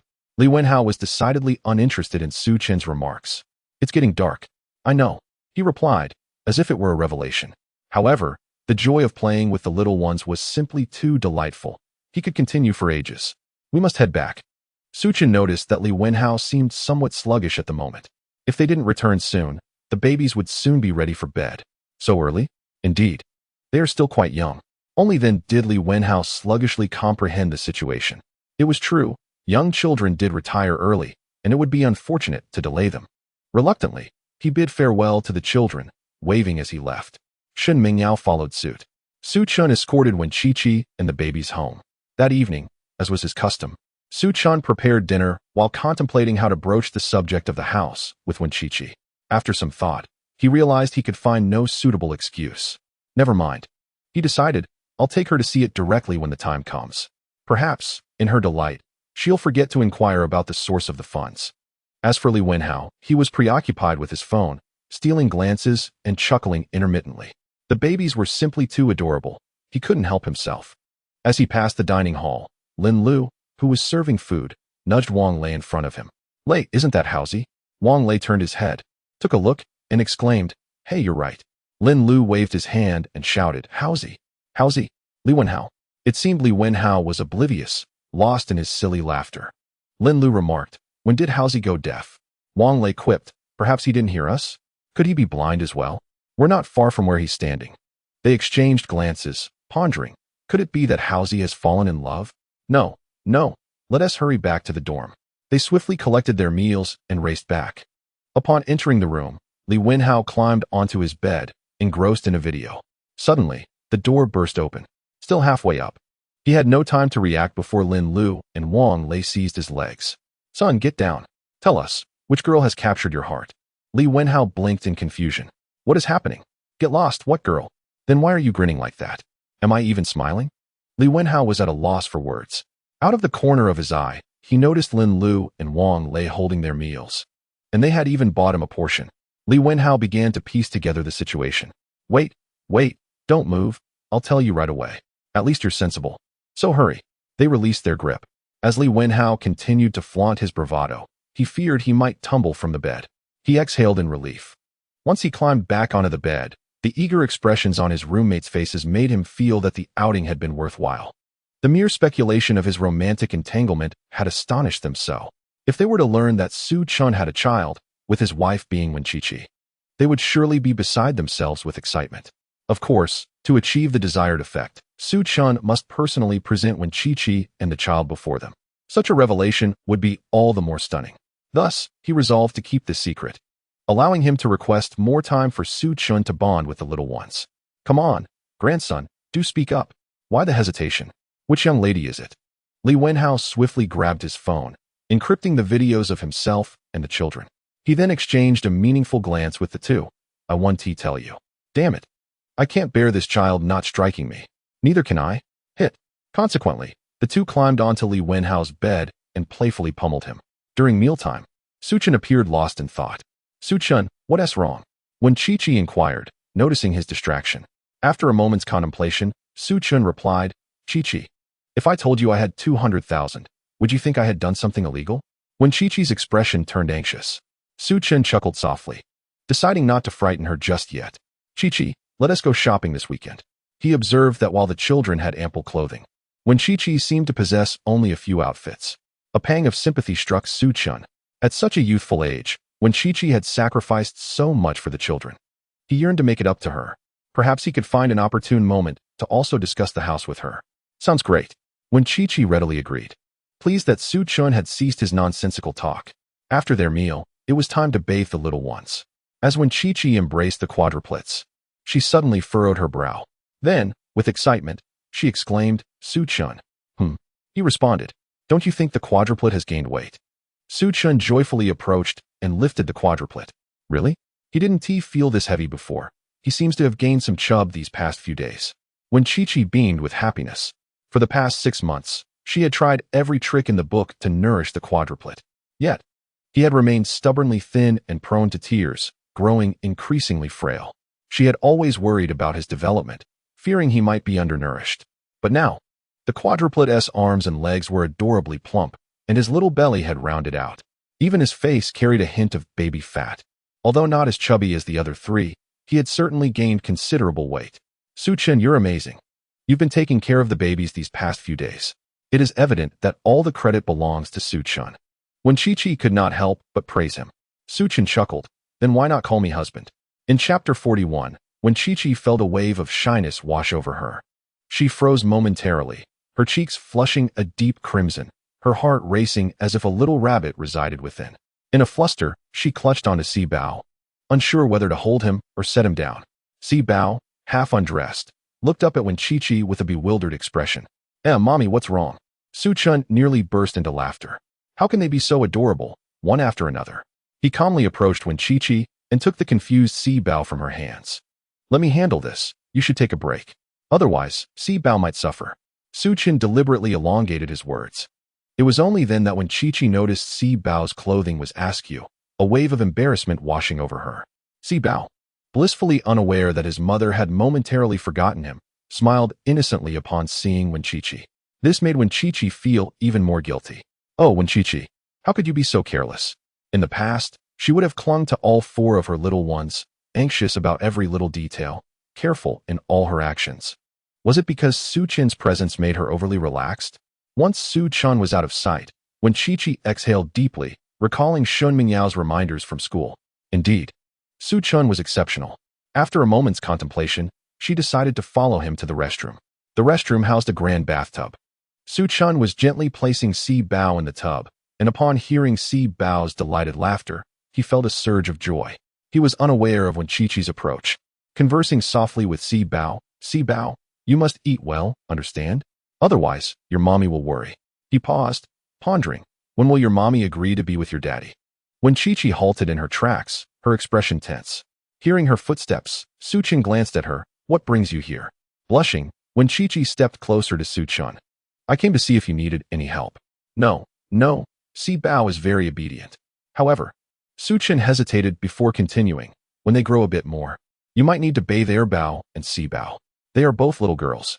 With that, Su-Chen splashed some water onto Si Bao's shoulders, causing her to bounce excitedly in the tub. Yet Su-Chen was strong enough to ensure Si Bao would not fall.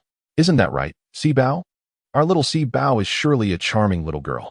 When Chi-Chi felt a warmth in her heart upon witnessing this scene. With Su-Chen around, it seemed as though there was no need for her to worry. He had anticipated nearly everything. A sudden and inexplicable feeling surged within Wen Chi-Chi, leaving her bewildered as she suddenly yearned to bridge the distance with Su-Chen. After a moment of contemplation, she initiated a conversation. Is that your roommate today? Indeed. He replied. Didn't you inform them that we live together? Not yet. Once you accept me, I will tell them, Su-Chen responded while playfully engaging with Si Bao, his hands never pausing. When Chi-Chi was momentarily taken aback, Su-Chen suddenly looked up at her with a serious expression, a gentle smile gracing his lips as he asked, Are you willing to accept me now? Flustered, she lowered her gaze, her hands trembling slightly as she prepared water for Si Bao's foam. It was she who had broached the subject, yet when Chi-Chi found herself at a loss for words. Was she willing? If she were not, why would she allow Su-Chen to reside in her home? Nonetheless, being confronted by Su-Chen made her feel overwhelmingly nervous. Shun Mingyao's words echoed in her mind, amplifying her anxiety. Observing Wen Chi-Chi's nervousness, Su-Chen couldn't help but chuckle. My dear seems to be a bit anxious again. There's hope. Si Bao, with a dazed expression, alternated his gaze between his mother and father, his small mind likely swirling with thoughts unknown. Perhaps sensing the silence was too profound, Si Bao suddenly stomped his little feet down with fervor, splashing water everywhere. When Chi-Chi found herself drenched, droplets cascading from her hair. Foam clung to the tip of her nose as she looked up in confusion, her gaze entangled with Si Bao's. Haha, Su-Chen couldn't restrain his laughter. When Chi-Chi frowned slightly, seeing her expression, Si Bao also burst into laughter. You too. When Chi-Chi was on the verge of exasperation. When had Si Bao begun siding with Su Chen? Don't move, Su Chen suddenly called out to Wen Qiqi. In her moment of surprise, his hand gently brushed against her nose. You have foam. Wen Qiqi blushed, unable to contain her embarrassment. As Su Chen wiped the foam away, she continued to gaze at him in a daze. Su Chen chuckled. Qiqi, you're blushing. Oh no, oh no, oh no, she thought, utterly mesmerized by Su Chen. To mask her embarrassment, she hastily switched topics. But what could she say? An idea struck her, and she asked, don't you love washing socks? Su Chen replied. When Qiqi aren't you supposed to be studying? Fighting, skipping classes?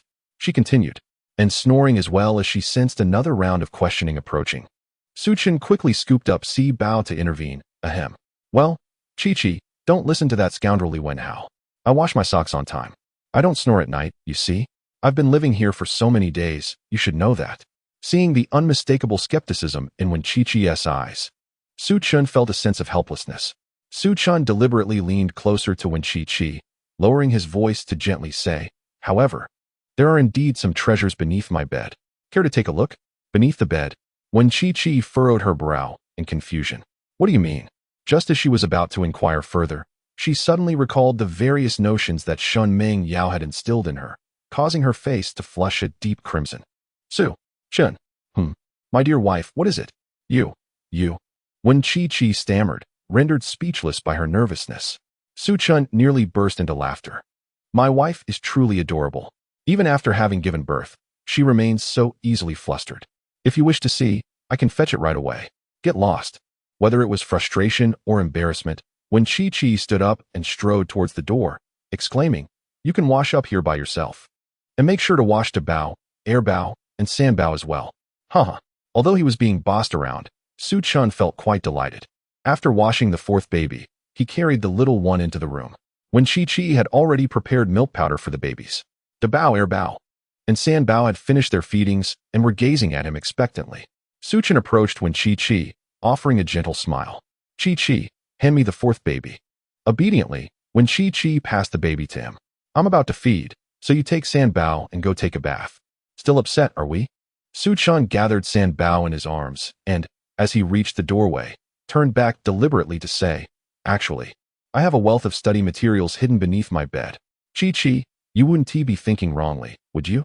When Qiqi, Su Chen continued.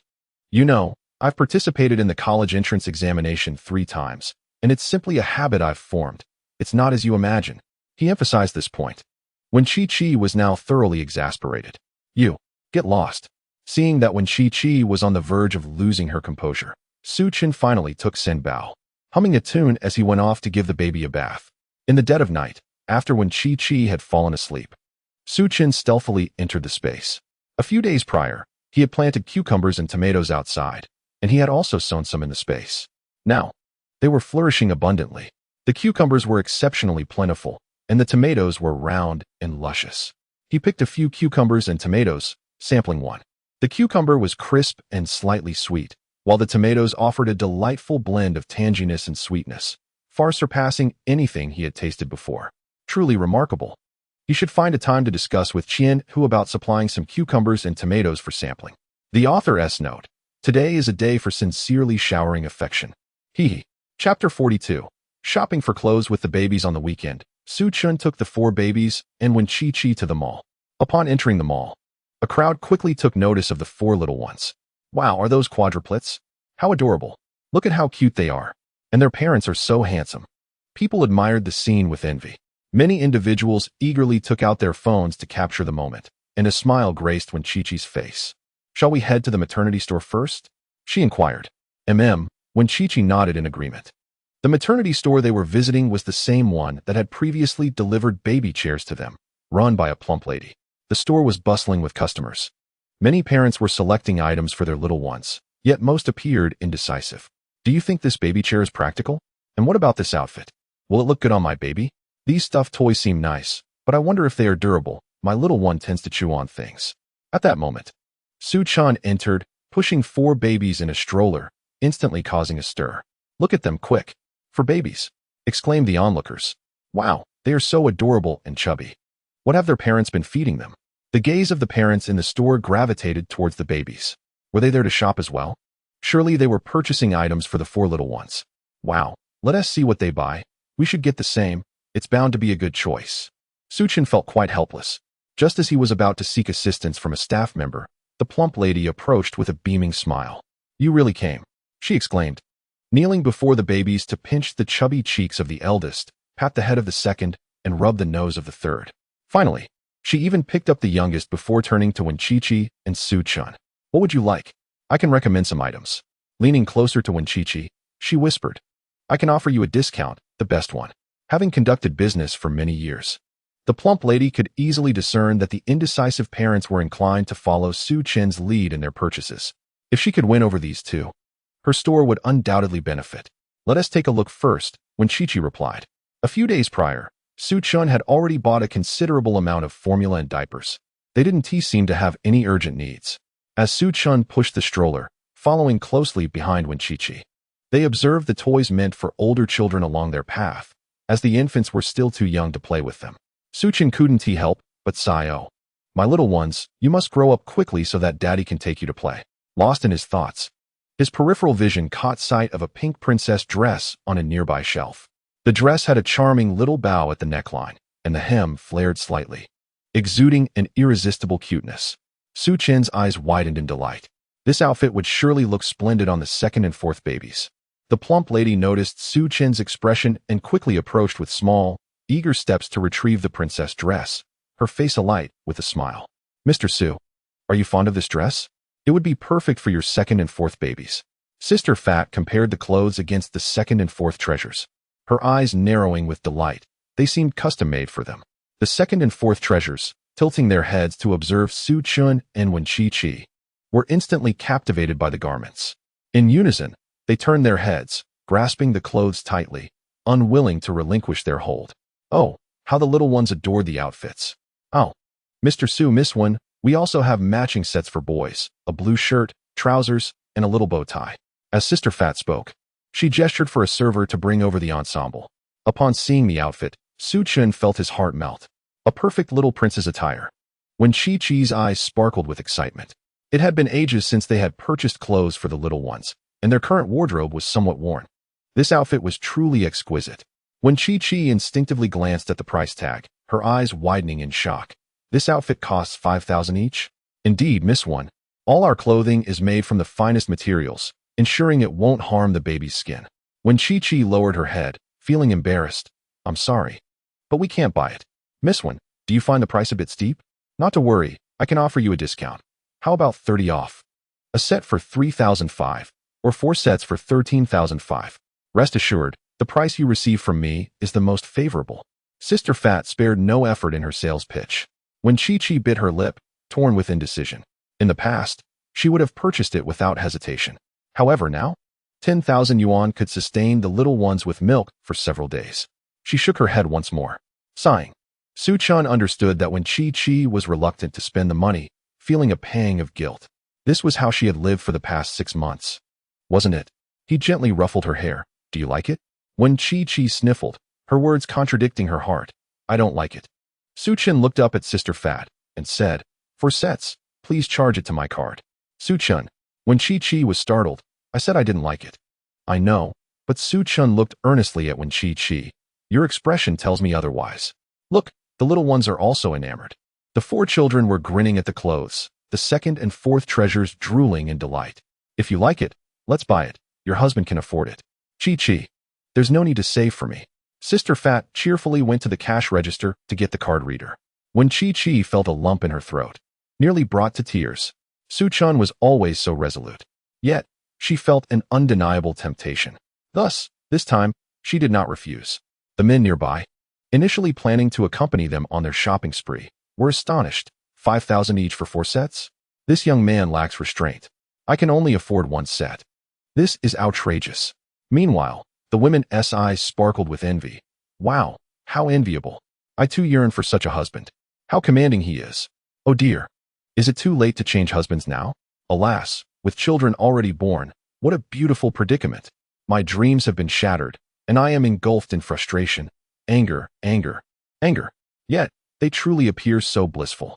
I shall partake of this morsel of dog food in reverence. Just then, the jovial saleswoman rushed over.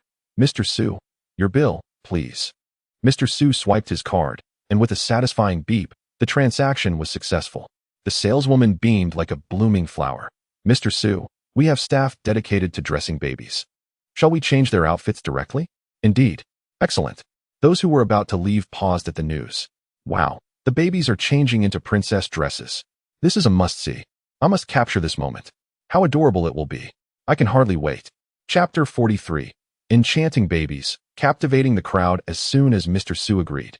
The salespeople scrambled eagerly to dress the babies. The 4 little ones were remarkably well-behaved today, allowing themselves to be cradled. Seeing the crowd's affection for the babies, when Chi-Chi held her tongue. Soon enough, the 4 babies were dressed. When the staff carried them out, the crowd gasped in astonishment. The 2nd and 4th babies resembled 2 delightful Barbie dolls, their large eyes sparkling as they smiled at Mr. Su and when Chi-Chi.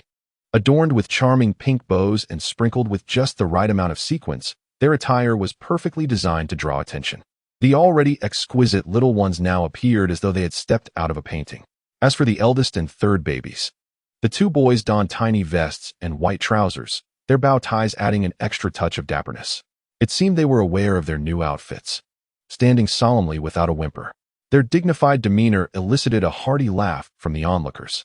The ideal pairing of a little prince and princess was captivating, making it impossible for anyone to tear their gaze away.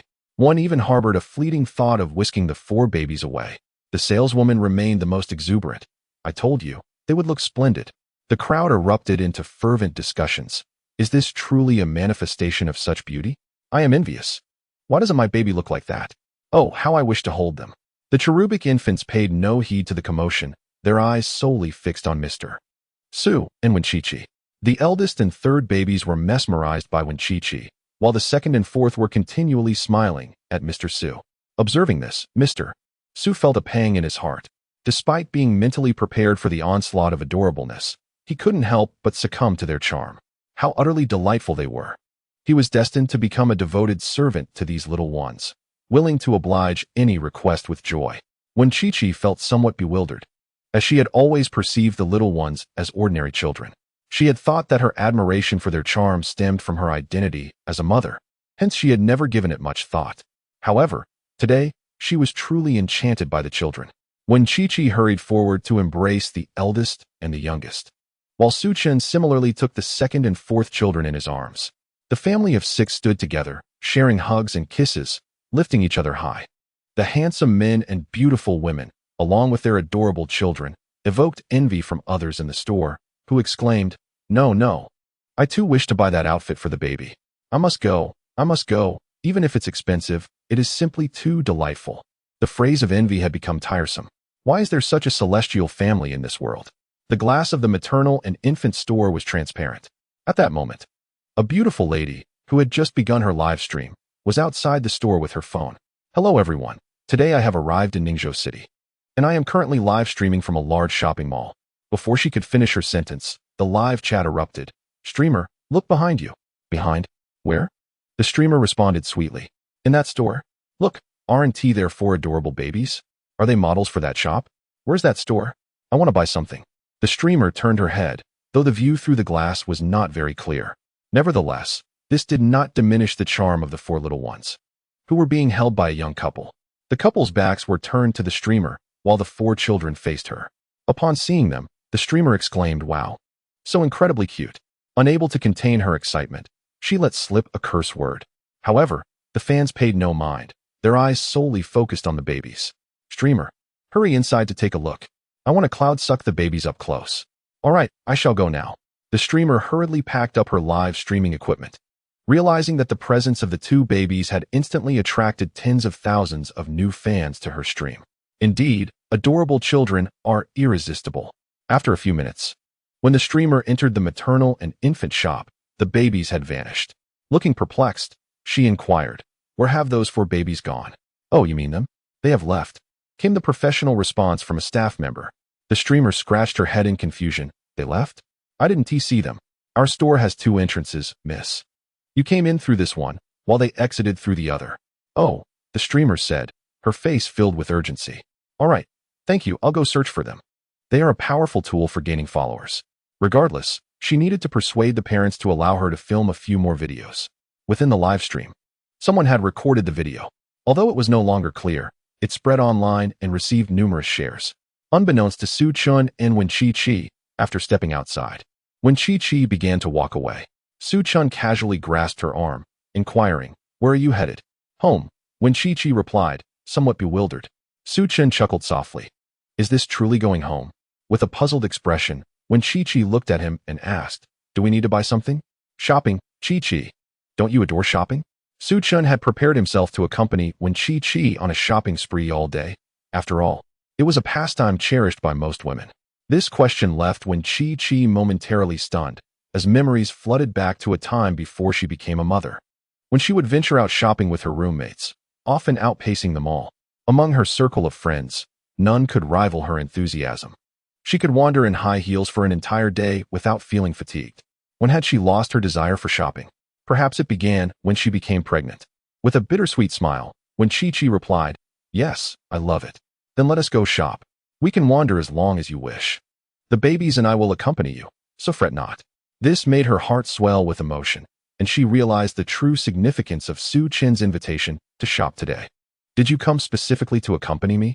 Su Chun lifted his head and instinctively ruffled her hair, noticing that Wen Chi had grown accustomed to this affectionate gesture. He felt a sense of satisfaction. A tear lingered in Wen Chi's eye, and Su Chun could not bear to see her cry. He pressed his lips into a gentle smile and teased, "Are you touched? Come here, let me embrace you." With that, Su Chun opened his arms wide. Chapter 44. An embrace. When Chi felt her cheeks flush. "Su Chun, you." The onlookers, who had been watching the babies nearby, now chimed in eagerly. "An embrace. An embrace. Oh, don't be shy. We relish this sweet display of affection, so hurry and embrace." They surrounded the couple, forming a lively circle. When Chi's expression shifted rapidly, she remembered that she had been in a playful tiff with Su Chun, so why was she now considering an embrace? No. Even if they were not in a quarrel, she shouldn't allow Su Chun to embrace her. Observing Wen Chi's ever-changing demeanor, Su Chun leaned closer, whispering teasingly in her ear, "Did you hear that? If you don't embrace me, you won't be allowed to leave." This time, Su Chun stood his ground. Just a few days prior, he had playfully teased her to gauge her reaction and sensed that she was gradually accepting him. Perhaps it was time to deepen their connection.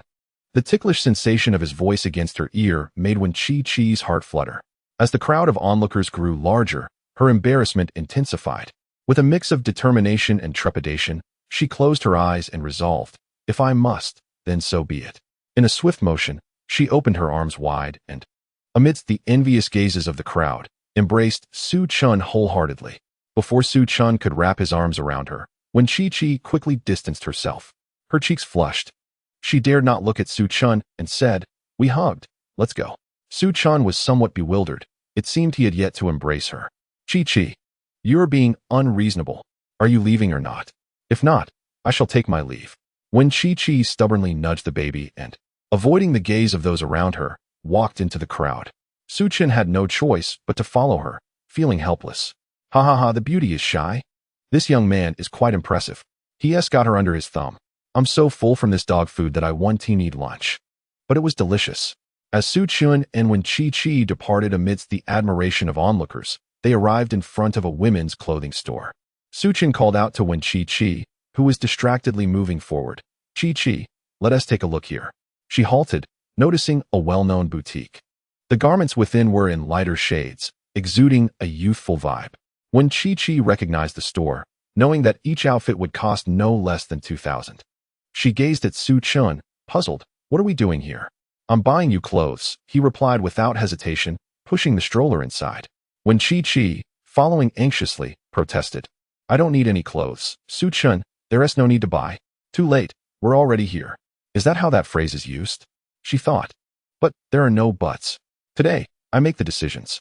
Su Chun's commanding tone left no room for argument. When Chi grew anxious, determined not to let him spend any more money, she grasped the edge of his clothing. "Su Chun, if we must buy, let's south go to another place." "Why?" "The colors here are too light. They don't suit me." She casually fabricated an excuse, while the real reason was the price. However, the light colors were a contributing factor as well. "It's inconvenient with the babies. They are still small and often make a mess when I feed them." For the past 6 months, when Chi-Chi had only worn dark clothing, having not purchased lighter shades in a long time, Su-chan turned to see Wen Chi-Chi tugging at his clothing like a little woman. In that instant, he felt an overwhelming urge to embrace her once more. Yet, contemplating hugging her twice in one day, he feared she might lose her temper, which would be counterproductive. Patience was essential. Chi-Chi, you're being disobedient again. Huh? When Chi-Chi looked at Su-chan in confusion. I mentioned I have money. Before he could finish, a voice suddenly called out from the entrance. Su-chan? Both he and Wen Chi-Chi turned to see Wang Qian. Wen Chi-Chi recalled that Wang Qian was Su-chan's elementary school classmate. The last time they met, her eyes sparkled with admiration upon seeing Su-chan. This thought made Wen Chi-Chi unconsciously lean closer to him. Su-chan, noticing her subtle gesture, felt a surge of joy within. In Wang Qian's eyes, the affection displayed by the two was utterly invisible. Her gaze was solely fixed on Su-chan. After a few days apart, he appeared even more handsome. Wang Qian swayed her slender waist as she approached, exclaiming, "It truly is you. What a remarkable coincidence." Unbeknownst to her, Su-chan subtly maneuvered the children in front of him, silently urging them, "Little ones, it is time to assist your father." The 4 children, entirely oblivious to their role as shields, gazed at Wang Qian in bewilderment. The 3rd child furrowed his brow slightly, sensing that this aunt was rather unappealing. Noticing Su-chan's silence, Wang Qian took a few steps closer, asking, "Su-chan, shall we exchange contact information?" Although she was aware of his children, her inquiries revealed that he had yet to obtain a marriage certificate. This suggested a glimmer of hope for her. Perhaps being with Su-chan could lead to the possibility of quadruplets. The children were adorably charming today. Just as Su-chan was about to decline, when Chi-Chi suddenly stepped forward, positioning herself protectively in front of Su-chan while gently nudging the children forward. Striving to maintain a calm demeanor, she smiled and said, "Su-chan, let us go shopping for clothes." What was this? Was his wife taking the initiative? The sensation was simply delightful. Su-chan nodded and politely addressed Wang Qian. "I'm sorry, Wang, but I need to accompany my wife for shopping." Having heard him refer to her as his wife, it seemed she did not object. Su-chan resolved to test the waters once more, and indeed, she remained silent. How wonderful! He felt a surge of joy within. Wang Qian stood awkwardly, contemplating her next move, but at that moment, a sales associate discreetly gestured to block her. "Excuse me, miss, but please do not impede our customers from shopping." Wang Qian huffed. "Who says I want to buy anything? I will too." Thus, she followed Wen Chi-Chi and Su-chan closely, mimicking whatever clothing Wen Chi-Chi selected. If Wen Chi-Chi set something down, she did the same. Even the sales associate was at a loss. Due to the children's presence, a myriad of onlookers soon filled the store, entertaining the children while observing Wang Qian and Wen Chi-Chi. As Wen Chi-Chi contemplated a pink dress, she examined it thoroughly before ultimately setting it down. Su-chan casually handed her the dress, suggesting, "Why not try it on?" But she hadn't worn a dress in over a year. "It's all right, just give it a go," he encouraged. Bolstered by his support, Wen Chi-Chi took a deep breath, accepted the dress, and made her way to the fitting room. In a fit of irritation, Wang Qian snatched a dress identical to Wen Chi-Chi's, declaring, "I'll try it on as well." The sales associate, concerned, interjected, "Miss, you should consider a size larger. This one, are you implying that I am overweight?" Wang Qian retorted, rolling her eyes. She refused to believe that a mother of a child could fit into a garment that she herself could not. The waiter, feeling helpless, could only force a smile and said, "Very well, please give it a try." 5 minutes later, when she emerged, as she had to pull the dress over her head, her hair, which was originally tied up, cascaded down. She tucked her hair behind her ears, avoiding Su-chan's gaze, her voice barely audible. "Su-chan, does it look good?" The dress was a delicate spaghetti strap, fitting snugly at her chest and falling just short of her knees. When she felt somewhat out of her element, while Su-chan was already captivated. The author has something to say. Dear uncles, remember to leave a 5-star review after reading. Chapter 45. My wife is naturally the most beautiful. He and Wen Shi had been living together for several days. Each day, Su-chan was accustomed to seeing Wen Shi in jeans and a t-shirt. He couldn't believe that she disliked wearing dresses. After all, what girl does not love to look beautiful? The only explanation was that Wen Shi, for the sake of their children, had no choice but to forego them. Today, his assumptions were validated. In this store, the dresses were what Wen Shi looked at the most. The moment he saw her step out, Su-chan was struck by her beauty. While she did not favor makeup, her lips bore a natural rosy hue. Her normally tied-up hair now flowed freely, adding a touch of allure. Especially when she brushed her hair back, it tightened Su Chen's throat. Goodness, had he unwittingly invited trouble upon himself? Why had he insisted that she try on a dress? After some internal conflict, he ultimately reassured himself that as long as she liked it, that was what mattered. The spaghetti strap top perfectly accentuated Wen Shi's exquisite collarbone, while her slender waist was just right. Though she had given birth to 4 children, her waist appeared unchanged. Her calves were long and graceful, making it impossible to look away. Though she wore no high heels, her white sneakers paired with the dress enhanced her innocent charm. Su Chen was so entranced that he forgot to respond. When she, not receiving an answer, assumed Su Chen was busy and called out to him, "Su Chen?" Upon meeting Su Chen's fervent gaze, her face flushed crimson. Su Chen chuckled softly, "Beautiful. My wife is undoubtedly the most stunning." When she bit her lip, feeling a surge of happiness. At that moment, new customers entering the store were taken aback by the scene. A fairy? Was she not the legendary fairy? She was even more beautiful than many stars. It appeared she wore no makeup, pure, natural beauty, utterly enchanting. What sort of man could possibly deserve such a woman? After their astonishment, their eyes fell upon Su Chen, and they were once again amazed. Indeed, only a handsome man could be worthy of such beauty. This pair was simply breathtaking. And their children, what a beautiful family of 6. The sales associate couldn't stop showering compliments on Wen Shi. A voice rang out, questioning. Wasn't there a beautiful woman who took a similar dress in just now? Why hasn't she emerged yet? Surely she hasn't lost her courage? Several minutes had passed. Surely she should have changed by now. The sales attendant, curious, approached the fitting room and inquired, Miss? The door of the fitting room cracked open. Wang Qian, gritting her teeth, stepped out. Who just said I couldn't wear this?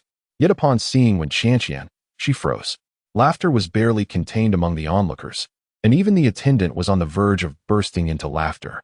Though Wang Qian was of similar height to Wen Qian and was considered beautiful in her own right, her broader frame rendered the dress ill-fitting. It appeared as though a robust woman had donned the attire of a delicate flower. The disparity was striking. The crowd murmured, "Oh dear, may I comment on this? But would that hurt the lady's feelings?" Wang Qian soon recognized the gravity of the situation. Furious, she spun back into the fitting room and dared not emerge again. Su Chen and Wen Qian paid her no mind. Wen Qian couldn't resist glancing at the price tag of the dress, 3,000 yuan. Already, she had spent over 10,000 a day for the little ones. She could not continue to spend Su Chen's money. Let me look at other options, she decided. All right, Su Chen nodded. As Wen Qian selected her attire, she whispered a few words to the attendant. Soon, she had chosen a pair of discounted trousers, priced at 500. Without uttering a word, Su Chen settled the bill. After purchasing the clothes, they exited the mall under the envious gazes of many. Shall we dine out today? Su Chen proposed. Sure, Wen Qian readily accepted. During their meal, as before, the little ones were attended to by the staff. Su Chen served Wen Qian some dishes. Halfway through the meal, he stood up, saying, Qian, I'm heading to the restroom. All right, Wen Qian replied without suspicion. Instead of turning toward the restroom, Su Chen made his way back to the store. The attendant handed him the packaged clothes. Sir, here are your items. Thank you. He nodded, then pointed to another white dress. Please wrap this one up as well. Wen Qian had admired that dress too, but its price had deterred her from even trying it on. However, Su Chen knew it would suit her perfectly. After completing the transaction, he exited the store with 2 garments in hand, just in time to encounter several individuals who had watched Wen Qian change moments earlier. They exclaimed, Oh, handsome fellow, why are you alone? Where's your beautiful wife? She has gone to eat, he replied. As a few individuals caught sight of the garments that Su Chen was holding, their eyes widened in envy. 2 pieces? Aren't those the clothes your wife just tried on? One exclaimed, Ah, I see. You secretly came here to buy clothes for your wife, right? What a good man. Handsome sir, would you mind having another girlfriend? Su Chen could only shake his head in exasperation, aware that they were jesting, and waved them off as he departed. Moments later, a breathless young girl appeared at the entrance of the store. Did you see the 4 little ones again? She inquired. The streamer had already circled them all twice, but regrettably, she had missed them each time. I'm going crazy. Did you see them? She asked, her excitement palpable. Where are they? They left. Again? Forget it. I'll look for them once more, she sighed. The others, puzzled by her sudden exclamation of again, kindly reminded her they must have exited the mall. They mentioned heading out for a meal. You won't be able to find them now. Blast it, she exclaimed in frustration. Meanwhile, Su Chun had arrived at the restaurant. Before sitting down, he handed the bag of clothes to Wenqiqi. She looked at him in astonishment. Su Chun, weren't you going to the restroom? Yes, but I also bought you some clothes, he replied. I told you I didn't want any, she protested, yet she accepted the bag, her heart already blooming with joy, akin to honey spreading within. However, a hint of concern crossed her mind. Su Chun, where did you get the money? With a resigned tone, Su Chun replied. I earned it. Earned so much. You spent 20,000 in a day. Yes, business has been thriving these past few days. Wenqiqi, having witnessed Su Chin's potato-selling success, nodded with skepticism. Even so, you should save a bit. You still need to attend school. All right, dear wife. I understand, Su Chin assured her. As Wenqiqi lowered her head, a suspicious blush crept across her cheeks. Yet, she did not reject Su Chin's affectionate term of wife. Seizing the opportunity, he remarked, Chi-Chi, your birthday is coming up soon, isn't it? How do you know? She replied, astonished, as if Su Chun possessed omniscience. I guessed, he said with a mysterious smile. Observing her surprise, he continued, all right, it was Shun Mingyao who told me. Wenqiqi could only nod. Yes, it's soon. Good, I've already thought of a surprise for you, Su Chun declared. On Monday morning, Wenqiqi awoke to find that Su Chun had prepared breakfast, egg pancakes with bacon and a cup of hot milk. Having had a restless night, she rose especially early, donning her new outfit, a lovely pink dress. With her hair cascading around her, she stood at the kitchen door, watching Su Chun as he busily worked. Do you need my help? She asked. At that moment, when Su Chun beheld Wenqiqi, he was momentarily entranced. Chi-Chi, what's the matter? He asked. You look truly beautiful. Wenqiqi suddenly awakened. Early in the morning, this person had already begun his playful antics. She glanced down at herself, feeling somewhat embarrassed. As Su Chun carried the breakfast outside, he couldn't help but steal a few more glances at Wenqiqi as he passed by. Ah, had I known. I wouldn't have bought you these clothes. Do you regret it? Indeed, I deeply regret it. How can I be at ease knowing such a wife is going to school? I wish I could accompany you right there. Then shall I change? Wenqiqi couldn't help but laugh. It's fine, my dear, as long as you like it. In the future, you will wear clothes meant solely for my eyes. Upon seeing Su Chin's ambiguous gaze, Wenqiqi felt her cheeks flush. Ahem, let us eat first. After finishing their meal, Su Chin took the little ones to escort Wenqiqi to school. As usual, they arrived at the west gate. And Wenqiqi felt a bit uneasy as she got out of the car. It had been so long since she last wore a dress. Although she had prepared herself, she still felt a tad conflicted. Taking a deep breath, she finally opened the car door under Su Chin's watchful eyes. There were not many people at the west gate. After walking a considerable distance, a few people began to approach. Soon, someone spotted Wenqiqi. Heavens, a fairy sister. Wow, where did this beauty come from? Boldly, someone stepped forward, raising their phone and asking, Junior, could I have your WeChat? Wenqiqi simply smiled in response, ignoring the question. Upon reaching the classroom door, a crowd had already gathered around her. Classmates who had arrived early heard the commotion and caught sight of Wenqiqi. Some girls, possessing an innate jealousy towards beauty, remarked without clearly seeing her, Classmate, you must be in the wrong classroom. Wenqiqi felt a bit perplexed. I am not. Just then, someone shouted, Wenqiqi? The girl who had spoken looked up, her eyes widening in surprise. You are Wenqiqi? Shin Mingyao emerged from the corner, joyfully linking her arm with Wenqiqi's. Chi-Chi, it really is you. I thought I was mistaken. Our Chi-Chi has actually worn a dress. How beautiful. The boys in the class gazed at her with hearts in their eyes. This is simply stunning. Usually, Wenqiqi dressed quite ordinarily, yet was already crowned as the school beauty. Now, she could truly be called a goddess, the type that men dream of. The pink was originally adorable, and with her hair cascading down, it accentuated her delicate features. The once aloof Wenqiqi now evoked a sense of protectiveness. This was truly the epitome of a man's dream girl. The boys erupted in excitement. Wow, this is comparable to a celebrity. No, she's even more beautiful than celebrities. I'm in love. Wenqiqi, would you mind changing the kid's father? If you're willing, I'll sign up. Me too. Count me in. The excitement among the crowd was palpable. The girls exhibited expressions of turmoil, for they had believed that their early morning efforts in applying meticulous makeup would at least afford them some semblance of beauty. However, upon laying eyes on Wenqiqi, They were instantly struck by the realization that their own allure had faded into insignificance. Whenever Chi stood in their midst, the others seemed to pale in comparison. A tinge of envy seeped into their hearts, yet they couldn't help but admire her beauty. After all, Chi was one of their own, which made this inexplicable blend of jealousy and admiration all the more peculiar. Wang Xinran nearly leapt from her seat, exclaiming, "She is stunning, absolutely stunning. I'm feeling so envious today. What a day for sour grapes. She is not only beautiful but also kind-hearted, with 4 adorable little ones. Goodness, she must be a chosen one by the heavens." Who, she pondered, was the man behind her? I must confront him. Shen Mingyao stood beside Chi, secretly delighted. The reactions of the others felt overly dramatic. Before having children, Chi had always been this beautiful. It was merely her life choices that had changed subsequently. Today, however, Chi had donned a dress, which took Shen Mingyao by surprise. Once seated, she could no longer restrain her curiosity and whispered, "Chi, why are you wearing a dress? Didn't you say it's inconvenient with the children?" Chi shyly lowered her head, reminiscent of a young girl. Shen Mingyao exclaimed, "Why did I even ask that? I'm already full of envy this early in the morning." After much inner turmoil, Shen Mingyao finally asked softly, "Since Su Chun treats you so well, Chi, when do you plan to introduce him to your family?" Introduce him? Chi was momentarily taken aback. It had been 1.5 years since she last returned home. Shen Mingyao sighed. "You can't keep your parents in the dark forever, can you? Don't worry. They are your parents, and will forgive you regardless." Chi bit her lip and nodded, though a flicker of fear lingered within her. Her father was so stern. Would he not be furious?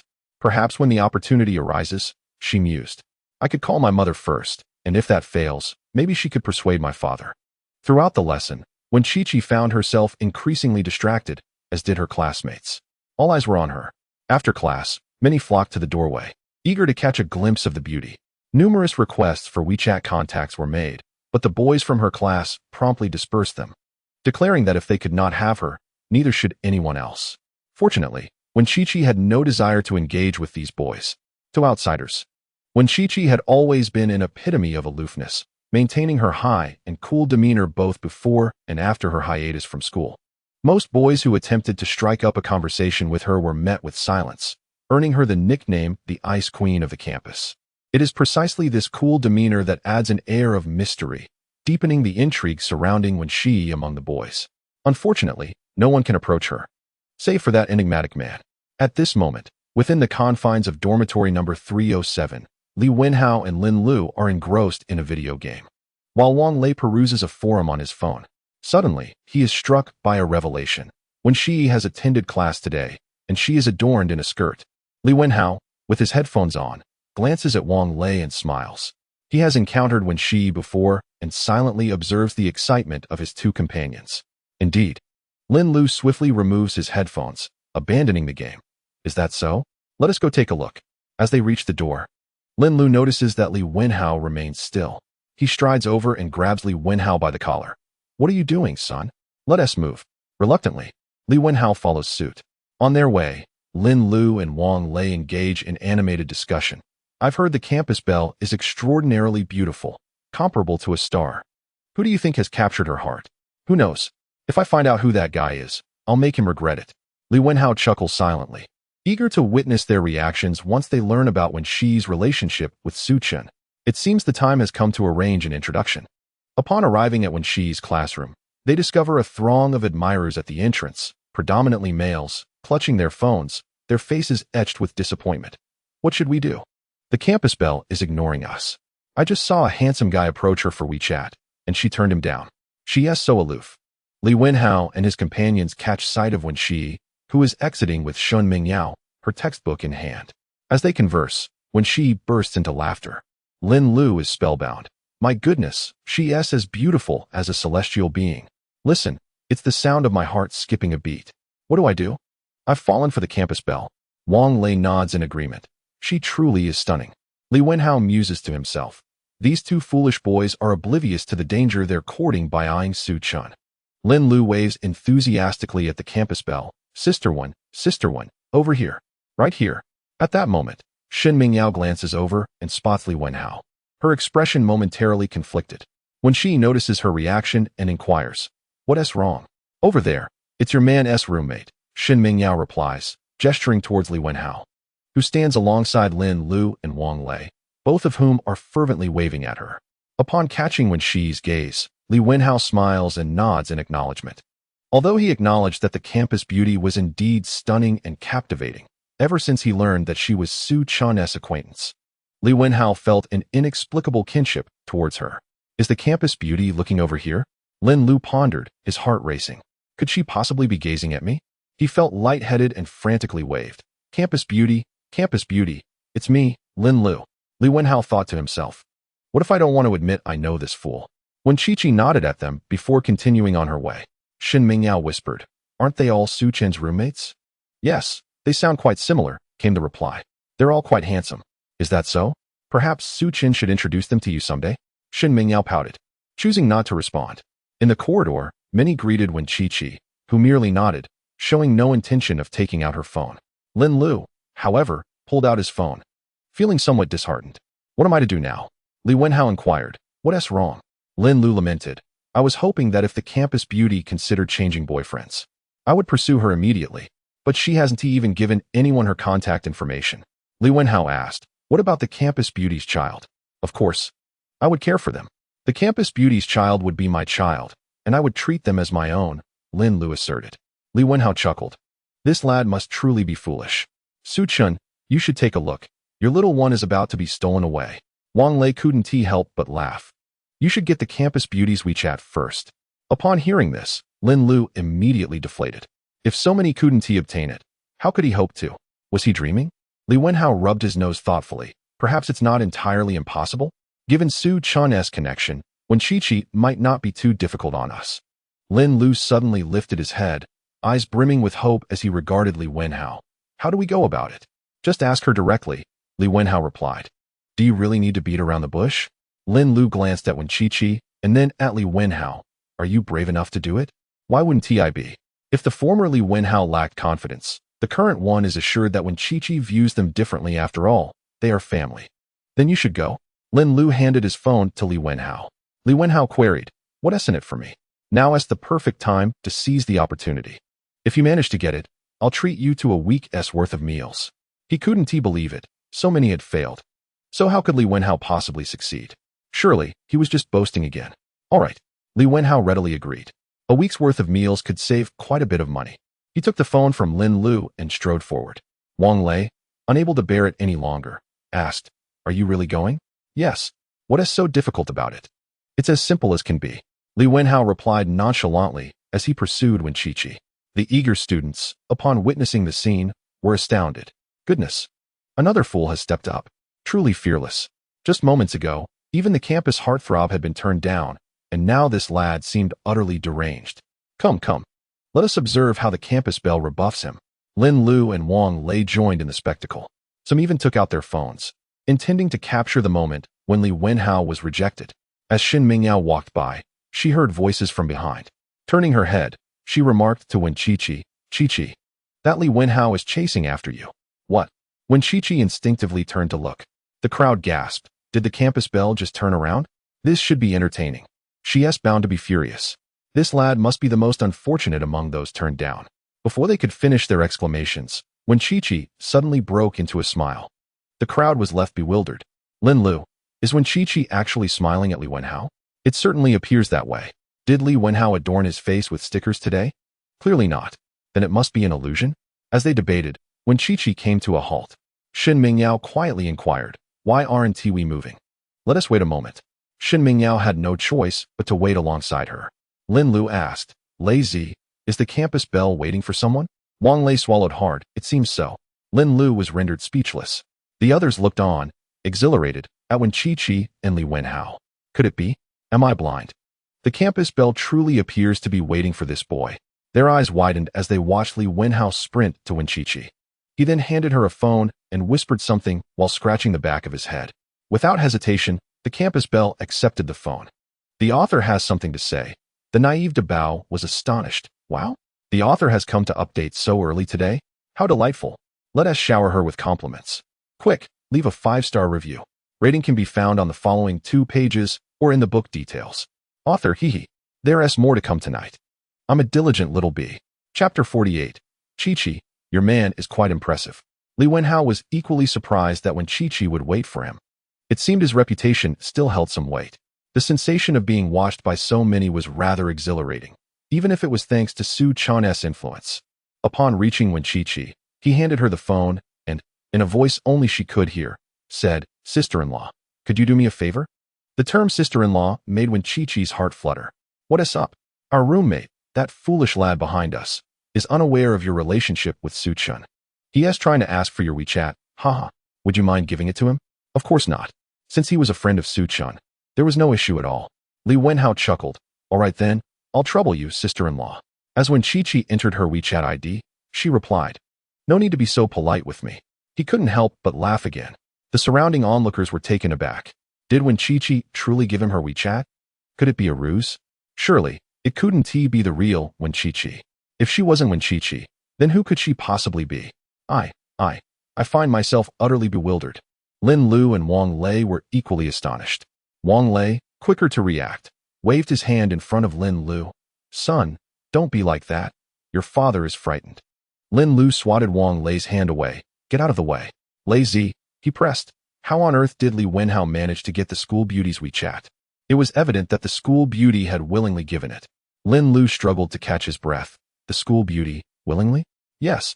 Didn't you see when Chi-Chi waiting for Hausi? What kind of potion has that lad taken? But that's not the crux. You've secured the school beauty's WeChat. Haven't you? Lin Lu mused. Indeed, yet it feels off, somehow. He had the nagging sensation that he had overlooked something significant. But what could it possibly be? While Lin Lu was lost in thought, Li Wenhao returned, waving his phone in front of Lin Lu. Son, what are you gazing at? Everyone has left." Only then did Lin Lu snap back to reality and reach for the phone. Li Wenhao reminded him, "Remember to settle the week's meals." With that, he turned elegantly and strode away. Lin Lu hurriedly pursued him. "Hausi, what on earth is happening?" Li Wenhao replied nonchalantly. "What do you mean? What is happening?" Lin Lu pressed on. "What is the situation between you and Wen Chi-Chi?" Li Wenhao shrugged. "It's precisely what you witnessed." Lin Lu retorted, "Son, are you tired of living? Do you really expect me to believe that? How could Wen Chi-Chi possibly give you her WeChat?" Li Wenhao turned to Lin Lu. His expression cryptic. "Perhaps it's due to my striking looks?" Lin Lu gritted his teeth. "Lazy, don't you think it's time to enforce some family discipline?" Wang Lei nodded. "Indeed, it's time to properly manage this unfilial son." Lin Lu exclaimed, "What are we waiting for? Let us go."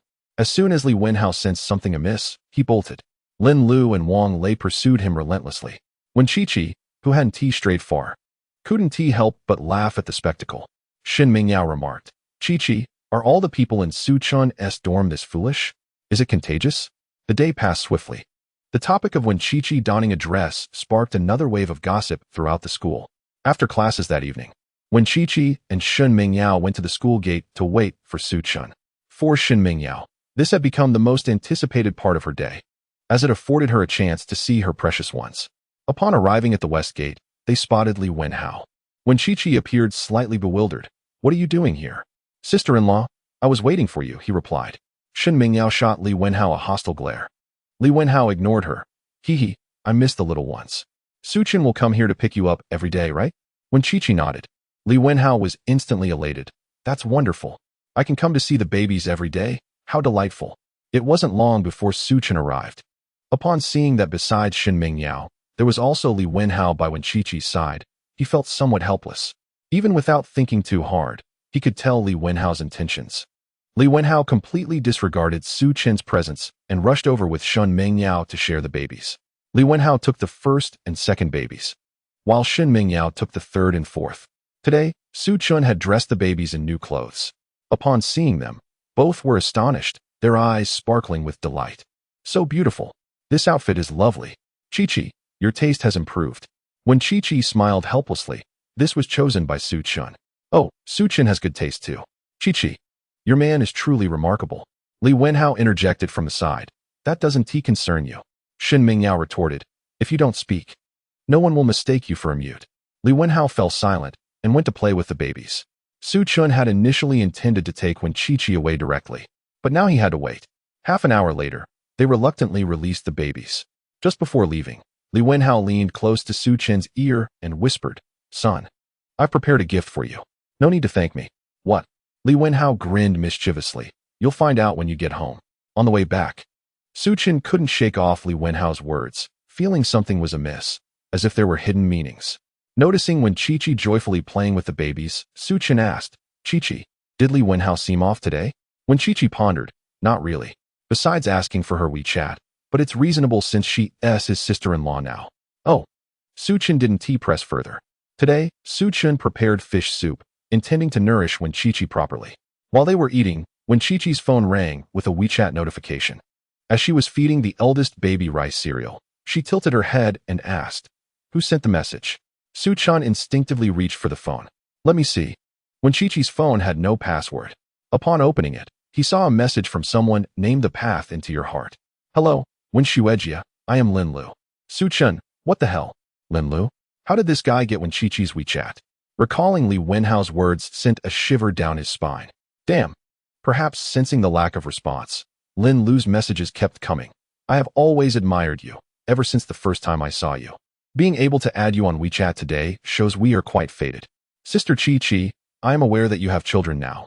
Yet I truly do not mind in the slightest. Should you ever contemplate changing boyfriends, do remember to prioritize me. Will you? I promise to treat your children with utmost care. Suchin. Is he being cuckolded? Or is he merely a roommate? Has Lin Lu lost his mind as well? To confess using you? This is indeed an unprecedented audacity. As Suchin pondered how to respond, he noticed another message from Lin Lu. Sister, do say something. It's perfectly fine if you don't agree. I will strive to do my best. Chapter 49. The schoolflower sister is so cruel. Boo-hoo. Suchin suppressed the queasy urge to vomit. Without hesitation, he replied with a few words using Wen Chi-Chi's WeChat. Keep it up, you fool. Get lost. After sending that, Suchin still felt unsatisfied. Without waiting for Lin Lu's response, he directly accessed Lin Lu's profile and blocked him. The world fell silent. Suchin exhaled deeply. He had initially considered deleting him, but then realized that he could not afford to give Lin Lu any opportunity. During their time in school, Suchin had known that Lin Lu had a penchant for beautiful women. This rascal, living on the edge, dared to flirt with Wen Chi-Chi. The best course of action would be to ensure he could never contact Wen Chi-Chi again, allowing him to learn a valuable lesson. When Chi-Chi peeked at Suchin, what's wrong? It's nothing, just some news pushed by the browser, Suchin replied casually. Oh, so it's news. But is that really the sound of news notifications on a phone? When Chi-Chi felt that something was amiss, though she could not quite articulate what it was.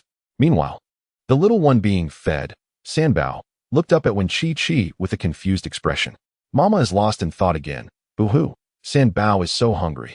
Unable to speak, Sanbao could only let out a couple of cries and reached out with his chubby arms to grasp Wen Chi-Chi's hand. Finally, Wen Chi-Chi snapped back to reality and fed the rice porridge to Sanbao. Soon enough, she had forgotten all about the messages.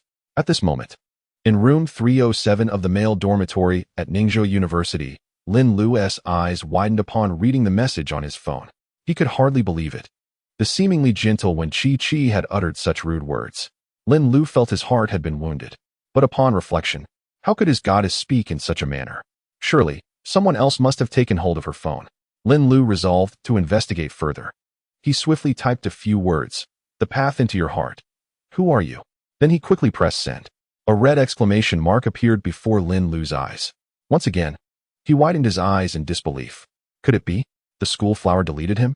Just moments ago, Lin Lu found himself incredulous at the disappearance of the school beauty's WeChat. Sister? Beauty? Wen Chi-Chi? The responses he received were uniformly disheartening. The colossal exclamation marks on his screen made Lin Lu's head throb. He abruptly sat up, tossing his phone aside, and lamented, it's all over. Li Wenhao, who was lounging on the bed, inquired, what are you shouting about? Are you lovesick? Heizi. Lin Lu gazed at Li Wenhao with eager anticipation. Why is the school beauty so fierce? The school beauty? Li Wenhao furrowed his brow when Chi-Chi? Yes. Haha. What did she do to you?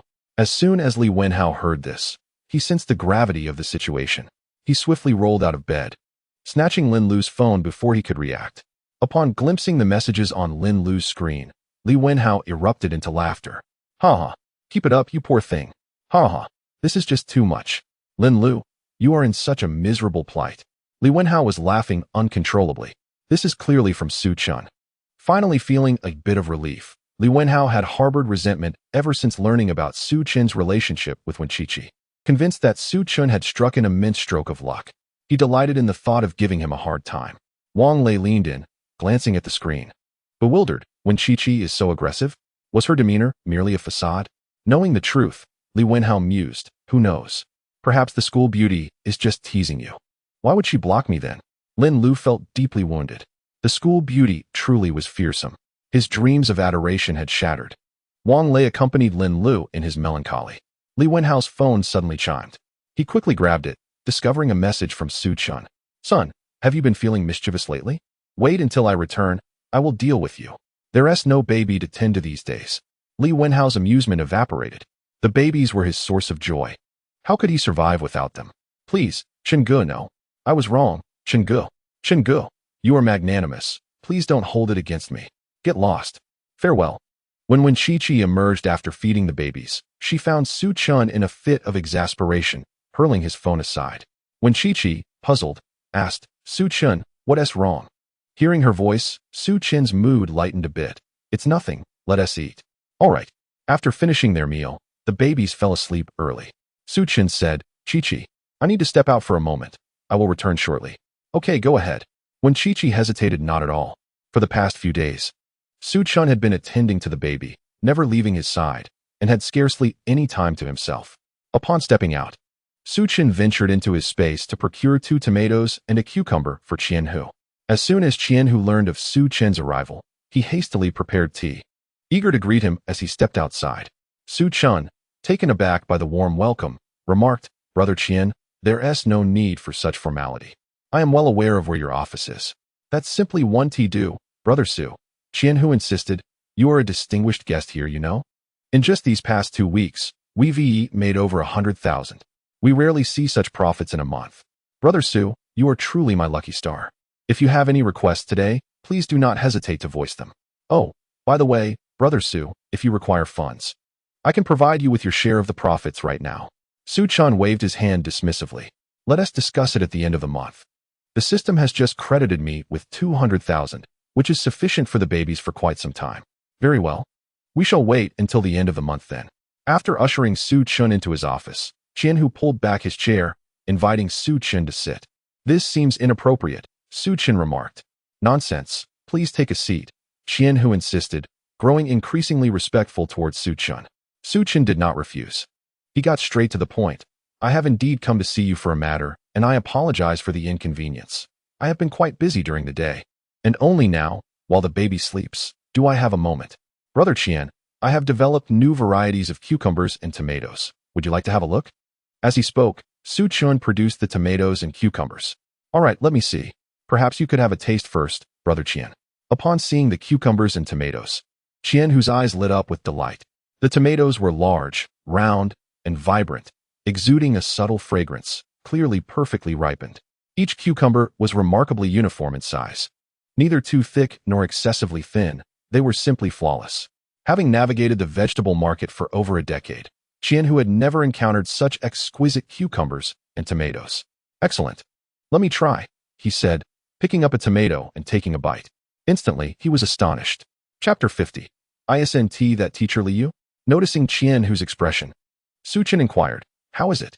Qianhu, too engrossed in devouring the tomato to respond, nodded vigorously, his mouth full.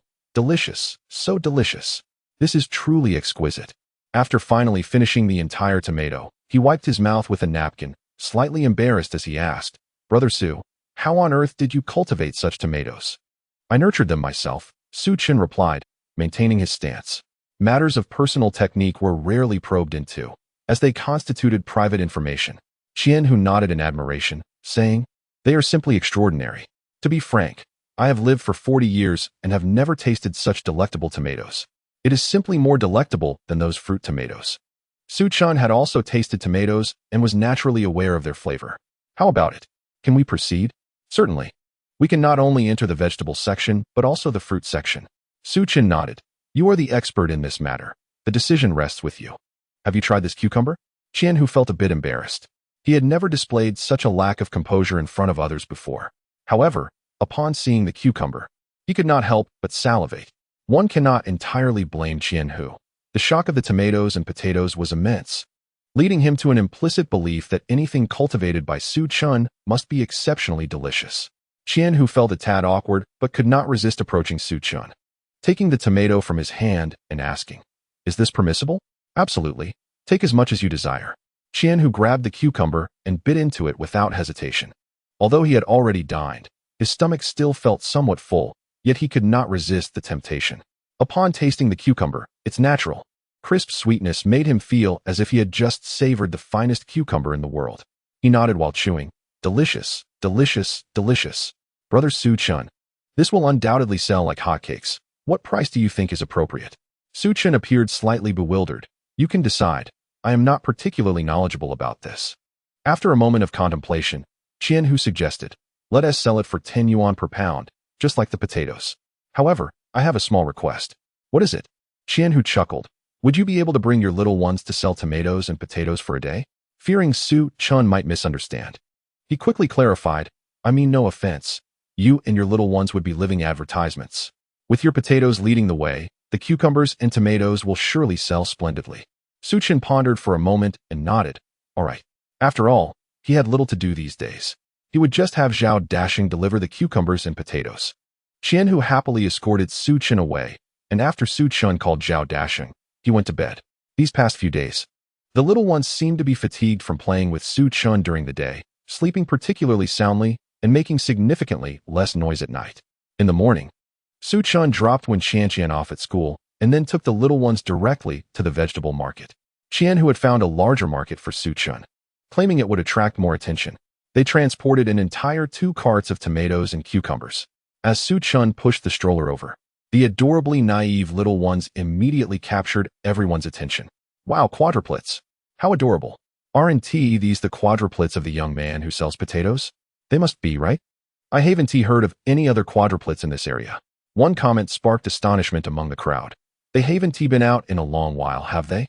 Could it be that they are selling something today?" Su Chun turned around and smiled at the aunt who spoke. "Yes, today we are selling cucumbers and tomatoes." "Cucumbers and tomatoes? Let us go take a look." The young man's potatoes were particularly delicious. Perhaps the tomatoes and cucumbers would also be exceptionally tasty. I'll go too. Before long, a crowd had gathered around Su Chun. He took several tomatoes and cucumbers, cut them into small pieces, and placed them on a plate. Holding the plate, he looked at the people around him. "Come, everyone, have a taste." The crowd exchanged glances. Soon, a young woman in her 20s approached. "May I try some? I've been on a diet, and the cucumbers I bought recently were quite unpalatable." Su Chun handed her a cucumber. "Sure, go ahead." The young woman took a bite and was instantly amazed. "This is delicious. I'll take 10 pounds. Subsequently, people began to eagerly taste the samples. Nearby, children were delighted as each person who sampled couldn't resist touching the little faces of the babies. "I want some too. I'll take 10 pounds of tomatoes. My granddaughter loves scrambled eggs with tomatoes. I'll take 10 pounds as well." In no time, the 2 carts of tomatoes and cucumbers were completely sold out. The last batch of customers, disappointed, looked at Su Chun. "Young man, do you have any left?" "I didn't even get a chance to touch them before they were gone. That was too quick." Su Chun patiently explained. "Don't worry, Auntie, starting tomorrow, these will be available at the local vegetable market. You can buy them anytime." "Really? That is wonderful. I'll come back tomorrow. Come early, so you don't miss out again." That day, Su Chun earned 10,000 yuan. Qian, who didn't take any. All of it went into Su Chun's pocket. At noon, Qian, who treated Su Chun and the babies to a meal before letting him leave. Ever since partnering with Su Chun, Qian, who had been cheerful every day, his happiness immeasurable. In the evening, as usual, Su Chun took the babies to pick up Wen Qiqi. Upon arriving at the school gate, just as Su Chun was about to get out of the car, he suddenly heard a familiar voice. "Brother Su Chun, what are you doing here?" Su Chun turned and saw a familiar BMW. The owner was leaning out of the window to look at him. Seeing Su Chun stop, he also halted. Su Chun pushed the babies forward to greet him. "Brother Zhang, what brings you here?" "I'm here to pick up your sister. The traffic is terrible over there, so I took the route through the west gate. I didn't expect to run into you. What about you?" "I'm here to pick up the baby's mother." "Oh." Zhang Weiqiang casually picked up one of the babies, unable to tell which one it was, but he certainly adored them all. "Haha, not bad, not bad. You're quite the charmer, young man. By the way, have you checked out that house?" "Not yet, maybe next week." "All right, You take a look. The keys are already with you, so I'll leave it to you. Suchin nodded appreciatively. Thank you, Brother Zhang. Oh dear, expressing gratitude feels a bit distant. The tomatoes and cucumbers you had Zhao Dashing deliver to your sister yesterday brought her immense joy. She couldn't stop raving about them and was just mentioning how she ought to thank you. Just as Zhang Weiqiang was speaking, Li Yu emerged from the west gate. Her expression one of surprise upon seeing Su Chun. She cheerfully lifted a baby in her arms and exchanged pleasantries with him. At that moment, when Chi-Chi and Shun Mingyao exited the school, from a distance, when Chi-Chi paused, momentarily taken aback, Shin Mingyao, equally astonished, exclaimed, "Isn't that Teacher Li Yu?" Author's note. Mini Theater. Li Wenhao. Wah, another day without seeing the babies. I'm so unhappy. Author. I want to hold the babies, shower them with affection, and lift them high. Author. You brought this upon yourself. Chapter 51. So your wife is when Chi-Chi today? Li Wenhao was absent. When Chi-Chi felt a bit puzzled. As Li Wenhao had clearly stated, he would visit the babies every day.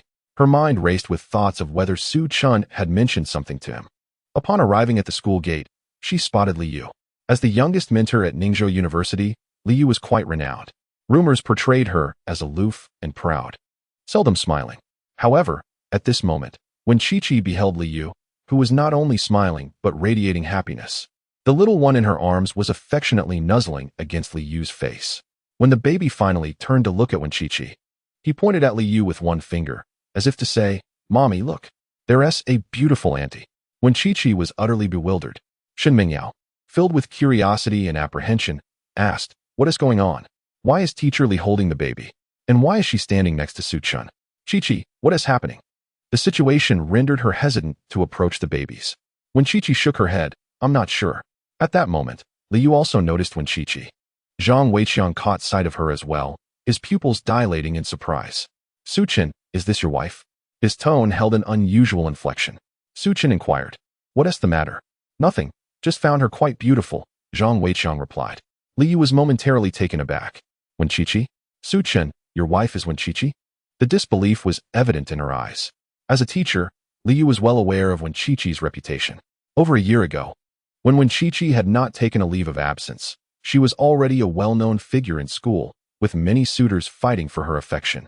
Yet, throughout her university years, from freshman to junior, she had never engaged in a romantic relationship. All those who professed their feelings were turned down. It seemed she had once declared that she would not date until after graduation. Now, having returned to her studies after a hiatus, she had somehow given birth to 4 children, all with Su Chun. Li Yu was utterly confounded. When Chi-Chi gritted her teeth and approached Li Yu, greeting her with a polite, "Hello, Teacher Li," Shin Mingyao, ever so obedient, chimed in, "Hello, Teacher Li." Li Yu finally responded, "Hello to you both." Sanbao had already poked his head out from Li Yu's embrace, reaching out for Wen Chi-Chi to hold him. Feeling somewhat awkward, Wen Chi-Chi stammered, "Teacher, Sanbao." Li Yu promptly handed the baby to Wen Chi-Chi, exclaiming, "Oh, it seems Sanbao has missed you." Wen Chi-Chi nodded in acknowledgement. The moment Sanbao settled into her arms, he began nuzzling her face, radiating pure joy, a stark contrast to his demeanor in Li Yu's hold. Li Yu gazed at them enviously, exclaiming, "How wonderful." When Chi-Chi, puzzled, replied, "Teacher Li?" Li Yu continued, "I mean, you are fortunate to have 4 little ones." When Chi-Chi looked at Li Yu in disbelief, as she had expected a reprimand for not focusing on her studies, she chuckled softly, "Thank you, Teacher Li." Li Yu nodded, cradling the eldest in her arms, "Su Chun, you are indeed lucky. After all, Chi-Chi is the most beautiful girl at Ningzhou University. To have won her over is no small feat." When Chi-Chi lowered her head in embarrassment, Su Chun smiled, "This only proves my charm, right, Sister Li?" "Indeed, Su Chun, you are the most handsome," Li Yu replied. "Oh, by the way, Chi-Chi, since you are Su Chun's wife, you need not call me teacher anymore. Just refer to me as sister." When Chi-Chi looked at Su Chun in confusion, and upon seeing his nod, she shyly uttered, "Sisterly." "Rest assured, Su Chun, I won't disclose your relationship at school unless you choose to make it public. In fact, I was just about to invite Su Chun and his wife for dinner. Now that we are all here, Chi-Chi, shall we go?" Li Yu ignored Su Chun and directly engaged with Wen Chi-Chi, taking her hand in the process. Wen Chi-Chi was increasingly astonished. Whatever happened to the aloof teacher? Why was she so unreserved around Su Chun? Meanwhile, Shin Mingyao, speechless in astonishment, had just been worrying that Li Yu would reprimand them, and now, in an instant, she had become Wen Qiqi's sister? It was evident that Su Chen played a significant role in this transformation. What kind of charm did he possess? Shin Mingyao was utterly bewildered, feeling a bit embarrassed herself. She was about to excuse herself when Li Yu spoke again. You must be Qiqi's close friend, right? Come along with us. Shin Mingyao gasped, her expression one of disbelief. Me? Is that all right? Of course, Li Yu affirmed. Shin Mingyao nodded eagerly. Thank you, Teacher Li. To dine with the two goddesses of their school, she felt utterly fortunate. Half an hour later, the group arrived at Li Yu's home. Zhang Weiqiang and Li Yu resided in a rather ordinary community named Chunfeng Weilon. Su Chun was somewhat stunned. Brother Zhang, Sister Li, what is this? According to their identities, Su Chun found it perplexing how they could reside here. Haha, your sister Li enjoys the warmth of human existence, feeling that living in a villa is too tranquil, so we decided to move here, came the response. Oh, I see. The aloof teacher surprisingly has a penchant for the mundane. This contrast was indeed quite intriguing. Li Yu smiled and inquired, Su Chun, dear brother, did you not also choose to reside in a rather ordinary community for certain reasons? Just as Li Yu finished speaking, Wen Zizhao asked, which community? How could Wen Zizhao not recall when Su Chun had selected a community? Feeling somewhat embarrassed, Su Chun realized he had yet to inform Wen Zizhao. Understanding this, Li Yu quickly changed her tone. Oh, it's nothing. I merely meant that if you all enjoy it, you are welcome to visit any time. Wen Zizhao smiled, but remained silent. Sensing that there was something these individuals were concealing from her, she turned to Su Chun, who continued to smile without replying. The group entered the house, and Zhang Weiqiang went to the kitchen to call for the housekeeper. After calling out several times, he was left bewildered. Xiao Yu, where's Aunt Zhang? Aunt Zhang was their housekeeper, who usually prepared their meals. Not here. No, she isn't. Although Zhang Weiqiang could cook, his skills were limited, and with so many people to feed, he clearly could not manage. Li Yu, on the other hand, had never cooked since marrying Zhang Weiqiang. She had not set foot in the kitchen since. Could she have gone home? Li Yu glanced at her phone and discovered a message from Aunt Zhang. There is something at home. I apologize, madam. I will take a day off today. Li Yu forced a smile. Zhang Weiqiang immediately understood what had transpired and awkwardly said to Su Chun, Su Chun, would you mind if we went out to eat? The four children stared blankly at the adults, obliviously enjoying their play. Su Chun chuckled softly. I'll handle it. Li Yu was astonished. You can cook? Without responding, Su Chun made his way to the kitchen. Zhang Weiqiang was somewhat incredulous. Su Chun, there's no need to force yourself. He struggled to believe that a man could prepare a meal for five. At least the men he knew could not. Wen Zizhao, noticing their skepticism towards Su Chun, felt an inexplicable urge to laugh. Initially, she had also doubted Su Chen's abilities. She stood up, saying, Zhang Gu, Li Jia, let Su Chen handle it. Shen Mingyao chimed in from the side. Su Chen can do it. Trust him.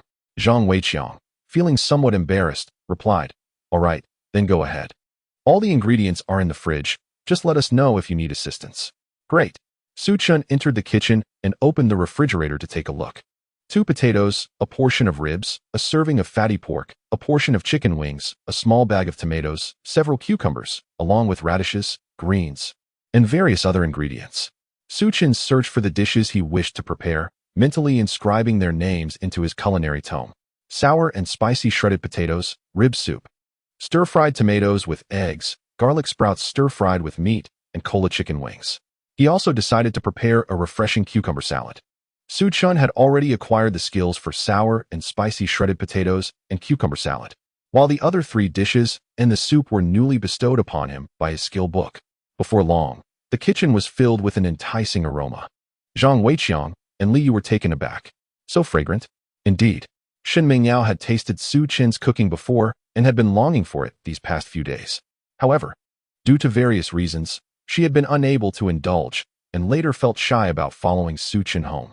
Unexpectedly, today, through a twist of fate, she found herself in for a delightful feast, and witnessing the usually aloof teacher Li Yu's astonishment was certainly a source of joy. After a while, the dishes were ready. Su Chen brought them to the table one by one. Upon seeing the delicious spread, Zhang Weiqiang's eyes widened. Li Yu's typically serene expression was also filled with surprise. 5 dishes and a soup?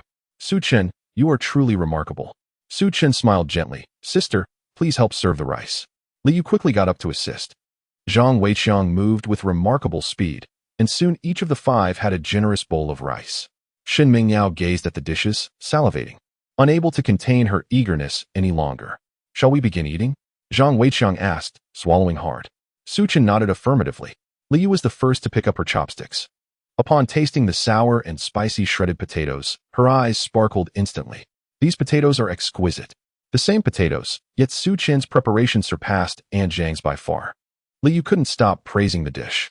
Zhang Weiqiang, eager to join in, took a bite as well and soon found himself unable to restrain his enthusiasm. Delicious, absolutely delicious. Shen Mingyao, opting not to start with the shredded potatoes, first sampled the cola chicken wings. She had missed this dish during her last visit to Su Chen's home and was determined to savor it today. One taste, and she too was unable to stop. She had thought she could exercise restraint this time, but alas, she realized she had underestimated herself. As long as it was Su Chen's cooking, she simply could not control her appetite, and she began to indulge heartily. Zhang Weiqiang followed suit, trying a chicken wing, and then stared in astonishment at the wing in his hand. What's wrong? Liu inquired curiously. Zhang Weiqiang nodded vigorously while chewing. Delicious, so delicious. At this moment, Zhang Weiqiang found himself at a loss for words to articulate his emotions, resorting instead to the simple phrase delicious. Yet, his gaze remained fixed upon Liu. As he spoke, he deftly placed a chicken wing on Liu's plate, mumbling, try it, try it. The shredded potatoes were vegetarian, and although Liu found them delightful, she still harbored some reservations about meat. Cautiously, she picked up the chicken wing and took a bite. Despite her usual aversion to overly sweet and greasy meats, she could not resist and devoured the wing in one go. Immediately, Zhang Weiqiang offered her another. Meanwhile, Shen Mingyao, who was also dining, pondered aloud. Why does it seem like something is amiss? When Chi-Chi observed her companions as they savored their meal, a wave of inexplicable happiness and pride washed over her. Knowing she could enjoy such delicacies every day, allowing her to take her time with her own meal, Su Chen offered some food to Chi-Chi, inquiring, "What are you thinking about?" His chopsticks brushed against hers, startling her. "And nothing. Should we hurry and eat?" "Yes, let's." When Chi-Chi picked up the dish he had touched and took a bite, recalling Su Chen's previous comment about indirectly kissing her. Was this considered a form of intimacy? The thought sent her cheeks aflame. Zhang Weiqiang and Liu frequently urged the others to eat, but Zhang never ceased to serve Liu. This had seemingly become a habitual gesture. Upon witnessing Su Chen serve Chi-Chi, Zhang Weiqiang chuckled, "Su Chen, my friend, well done. This is what a man should do." Su Chen could only smile wryly in response. It was then that Shen Mingyao finally grasped the underlying tension. She felt as though she were not merely dining, but rather consuming dog food. Yet, she dared not voice her thoughts, caught between her teacher and her dearest friend. It was only through her friend's company that she was able to indulge in such a sumptuous meal. For a moment, her dining experience felt rather awkward. What was this? Oh no. Suddenly, the food lost its appeal. Why was she so unfortunate? Noticing Shen Mingyao's discomfort, Chi-Chi couldn't help but ask, "Mingyao, what's wrong?" Shen Mingyao politely shook her head, feeling embarrassed. Nothing at all. You should eat." There were things she simply could not express. Su Chen continued to serve Chi-Chi, and Shen Mingyao felt her eyes widen in disbelief, yet she found herself powerless to intervene. After they finished their meal, the group slumped into their chairs. Zhang Weiqiang chuckled. "Su Chen, your culinary skills are truly exceptional. When will you teach me?" "Anytime, just call me, Brother Zhang." Zhang Weiqiang was taken aback by Su Chen's willingness to teach him, feeling an inexplicable sense of gratitude swell within him. Liu chuckled from the side, "Forget it. Weiqiang, your skills are not up to par for this." Indeed, it was akin to the prowess of a master chef, or rather, surpassing even that. Su Chen merely smiled, refraining from rebuttal. The abilities bestowed by the culinary deity's skill book were undeniably unmatched. Su Chen held a modicum of confidence in this regard. Zhang Weiqiang, feeling somewhat disheartened, quickly conceived an idea. He beamed at Su Chen, a grin plastered across his face. "Su Chen, what's the matter?" Su Chen inquired. "Nothing much, just curious. How about coming to my house as a caretaker? To cook for us?" The other three burst into laughter. Chi-Chi was the first to succumb to mirth, as it was her first time hearing a man being referred to as a caretaker. Su Chen was indeed unique. Liu joined in the laughter. "Weiqiang, what are you thinking? Su Chen still has to look after the babies." "Ah, right, for little ones can't be left unattended." Zhang Weiqiang sighed with regret. What a pity that such delicious meals are seldom enjoyed by Xiaoyu. Li Yu sighed as well. In a moment of exasperation, Su Chen suggested, how about this? Whenever you have time, you may come to my place for a meal. Upon hearing this, Li Yu's face lit up with joy.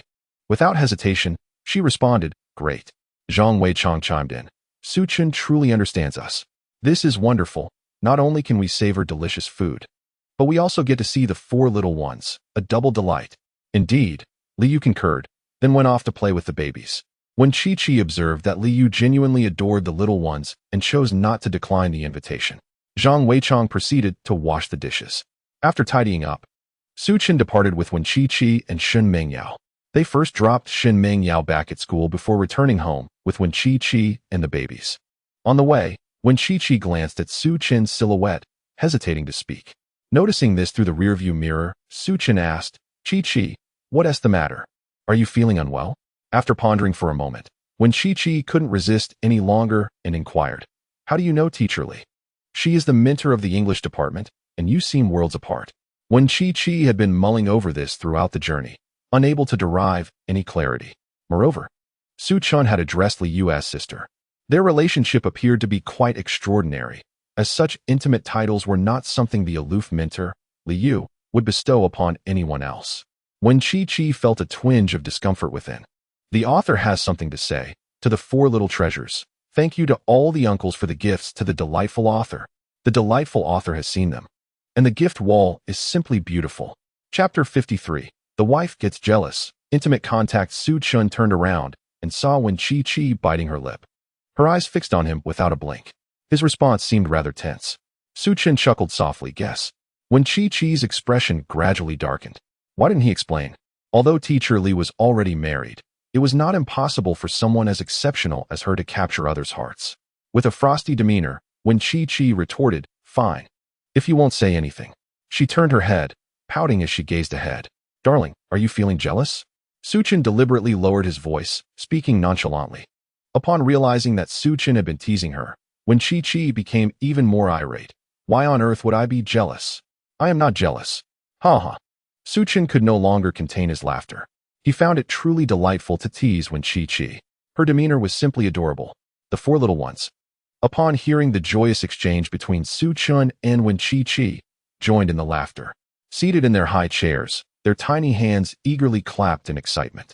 Oh, Mommy and Daddy are so happy, so we are happy too. We are the best babies. Hearing their laughter brought even more joy to Su Chen. Look, Chi-Chi. The babies know you're feeling jealous too. When Chi-Chi, turning her head, cast an exaggerated glare at the little ones. You all stop it. The babies, oblivious to her words, only understood that their laughter had finally drawn Mommy's attention away from Daddy. Mommy likes it when we laugh. So we need to laugh even more. Big brother, second brother, third brother, and fourth brother. Wah, he. When Chi-Chi felt an overwhelming exasperation. What was going on? She had always been on the side of her babies. How had they allied with Su Chen? Had she missed something? Surely, Su Chen had filled their heads with nonsense. Determined, when Chi-Chi resolved that from now on, she would spend more time with the babies after school, ensuring they knew that Mommy was the most important. Before long, they arrived home. Su Chen carefully lifted the babies from their seats and placed them in their high chairs. As he prepared to push them, he found the high chair had been snatched away by Wen Chi-Chi. Darling, let me handle it? He asked. No, I will. Wen Chi-Chi replied sternly. From now on, after school, I will take care of the babies. The 4 little ones sensed something was amiss with Mommy's mood. Curiously, they looked up at her, bewildered. What's wrong with Mommy? She seems unhappy. All right, we won't move. If Mommy is unhappy, Daddy will be unhappy too. We must be good. Thus, the 4 babies sat neatly in their high chairs, remaining perfectly still. When Chi-Chi, not waiting for Su Chen's response, swiftly pushed the stroller forward. It seemed that jealousy had been cast upon the little ones, who appeared pitiful. Yet, when Chi-Chi was undeniably adorable, with a sense of helplessness. Su Chen followed Wen Chi-Chi to the elevator. The entrance to the elevator was rather cramped, making it challenging to fit in the 4 strollers. Each time, Su Chen had to be exceedingly cautious. This was Wen Chi-Chi's first attempt, and upon reaching the elevator, she found herself at a loss. How could they possibly enter without harming the babies? They were so small, what could be done? Overwhelmed, Wen Chi-Chi hesitated. Su Chen sighed and moved beside her. gently patting the top of her head. Allow me to take over. When Chi-Chi, however, did not release her grip, his hand fell perfectly upon hers, startling when Chi-Chi. She instinctively withdrew her hand, only to be firmly held back by Su-Chun. Flustered and with her heart racing, she wondered if this constituted holding hands. They had never held hands before.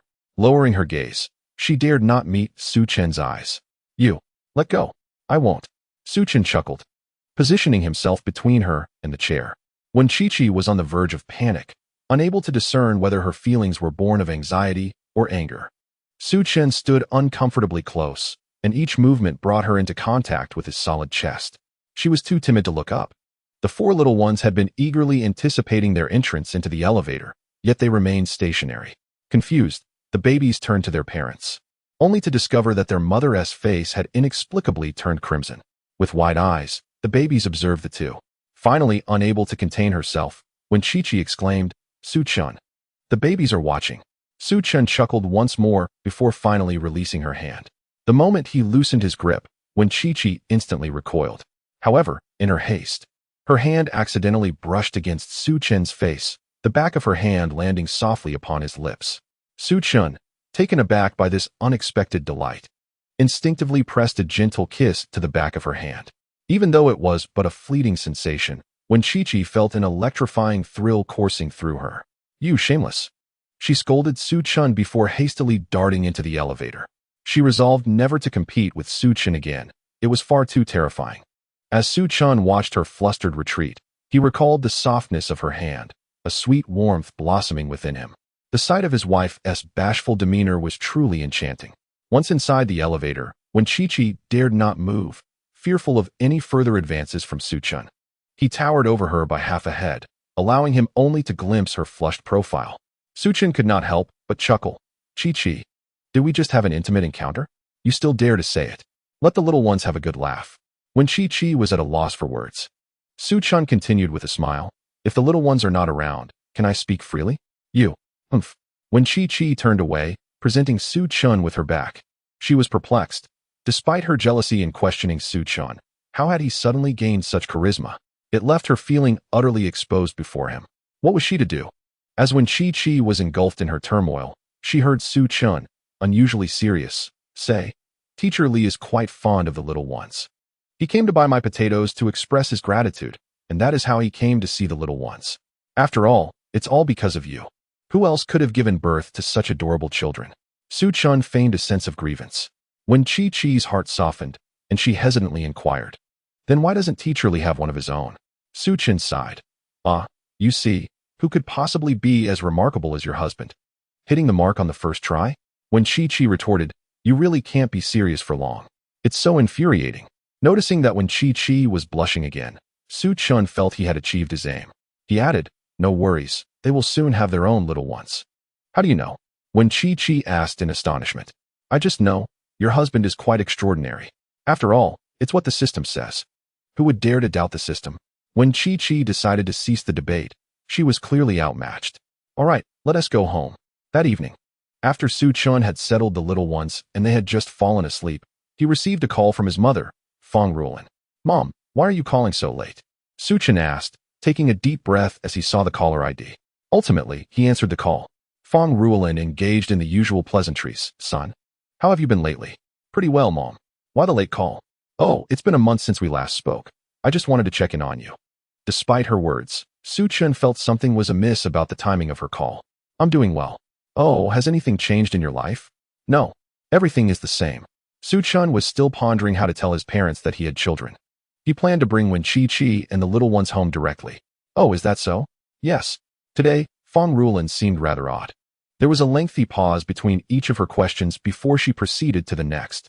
Su-Chun was bewildered. That is good. That is good. Is there enough money for your expenses?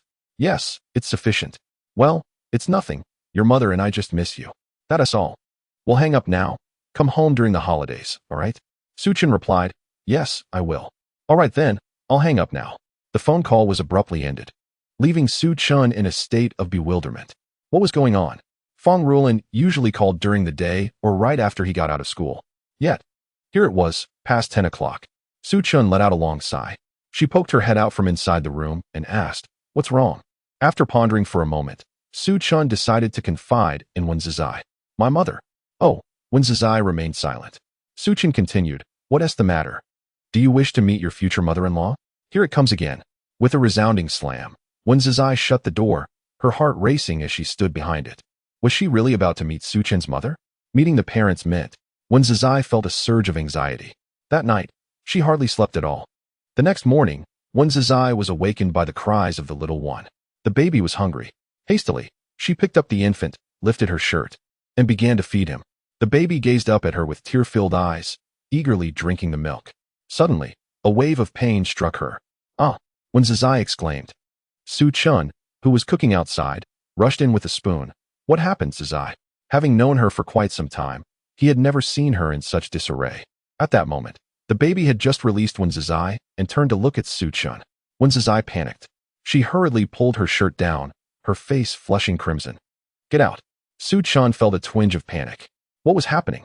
Was this the second time? This time, it seemed Wen Zizai was a bit slower. Holding the spoon, he was caught in a dilemma, unsure whether to stay or leave. Finally, unable to contain herself, Wen Zizai snatched a nearby pillow and hurled it at Su Chun. Struck by the cushion, Su Chun had no choice but to exit. Once the door was shut, Wen Zizai finally exhaled in relief. The baby, witnessing something fly out of his mother's hand, looked on in confusion, then found amusement in his mother's flushed face. He clutched her shirt, joyfully wriggling about.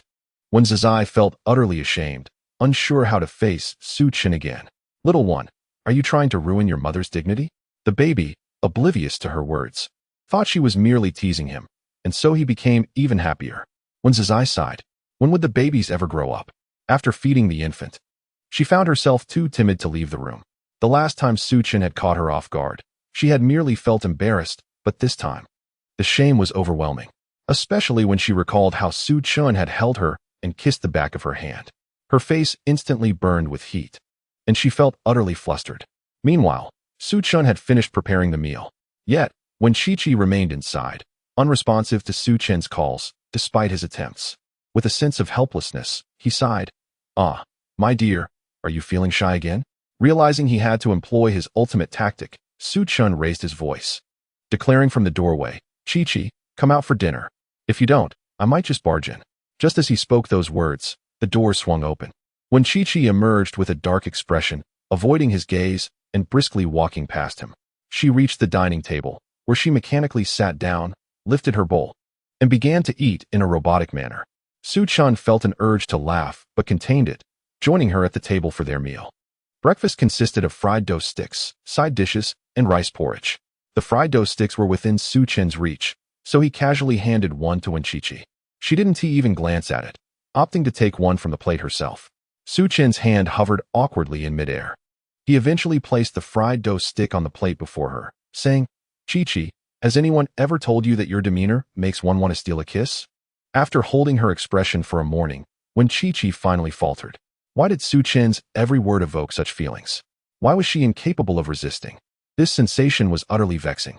You truly are quite the smooth talker, she playfully scolded, lowering her head and pretending to take a bite of the fried dough stick. Her face nearly buried in the bowl. Noticing the time, Su Chun realized class was approaching, and if this continued, Wen Chi-Chi would miss it. He dropped his playful demeanor and inquired, what was that about earlier? Referring to her earlier exclamation. Her cheeks flushed again as she replied, Siba bit me. Fearing Su Chun might think her overly delicate, she added, it was a bit hard. Her voice grew softer until it was barely audible. Su Chun, curious, asked, has this happened before? No, Wen Chi-Chi shook her head. It didn't hurt before. Su Chun pondered for a moment and suddenly considered a possibility. Could Siba be teething? When Chi-Chi paused, her earlier frustration dissipating, replaced by excitement. That is possible. If he is teething, it means the babies are gradually growing up. For them, every small change in the babies was a delightful surprise. Su Chun sprang to his feet, eager to rush into the room. He had missed the births of the babies. Their first month, their first rollover, and the first 6 months of their lives. From now on, he was determined not to miss any of the babies' precious moments. He wanted to cherish every little detail of their lives. Su Chun rushed into the room and scooped up Si Bao. Si Bao, gazing at his father, seemed eager to mimic him, opening his mouth wide. Bewildered, Si Bao looked at Su Chun, questioning what he was doing. Was father being silly? Oh no. Father wanted him to open his mouth. Understanding Su Chen's intention, Si Bao happily complied. Then, two tiny, newly sprouted teeth appeared in his mouth. Su Chen, filled with delight, twirled Si Bao around. Ah, you truly have grown teeth. How wonderful. Si Bao, merely 6 months old, thought to himself, father is indeed quite silly. When Chi, ever the rational one, tugged at Su Chen's sleeve and said, let us see how the other babies are doing. At that moment, the Bao, Air Bao, and San Bao were all watching Su Chen spin Si Bao around, their eyes wide with envy. When would father hold me to?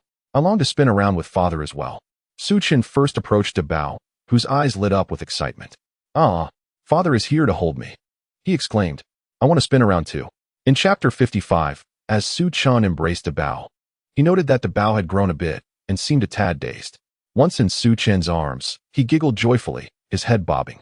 Su Chen immediately spotted the little teeth in the Bao's mouth and, in his elation, spun around with him for a couple of circles. The Bao is about to become a little man. The Bao, who still couldn't speak well, exclaimed, wah wah wah, a little man. Next were Air Bao and San Bao. Su Chen checked them all, discovering that all 4 babies had begun to sprout their teeth. His joy was akin to discovering a new world, and he spent the entire morning babbling with the babies. When Chi was also thrilled. Yet she was taken aback by Su Chen's childlike excitement over such a small change in the babies. He must truly adore them, she thought, feeling a bit reluctant to interrupt. As class time approached, she could no longer hold back. Su Chen, it's time to go to school. All right, I'm coming. Su Chen replied, laughing as he placed the babies into their high chairs. Chi, you are truly amazing. You've worked so hard these past 6 months. This was a heartfelt expression from Su Chen, as he felt joy for the first time in witnessing the baby's growth. He also realized how exhausting it could be to care for them. He recalled how when Chi had managed alone without any support, and he felt a pang of sympathy for her. However, they had been living together for half a month, and when Chi had never uttered a single complaint. On the contrary, she treated the babies with utmost kindness, willing to devote everything to them. Su Chen felt grateful to have such a wonderful wife. The sudden expression of gratitude left when Chi feeling inexplicably bashful. She had no choice but to manage her facial expressions and said, let us go. After escorting Wen Zhaozhao to school, Su Chen took the little ones to their new house. He had promised to surprise Wen Zhaozhao, so he intended to prepare a splendid arrangement. At that moment, his phone rang. Upon checking, Su Chen saw it was Li Wenhao and promptly hung up. That rascal. Was he merely longing to see the little ones? Dream on. Li Wenhao did not anticipate Su Chen's resolute dismissal. Although he had initiated the video call to catch a glimpse of the children, he truly had matters to discuss today. After trying again, Su Chen still did not answer.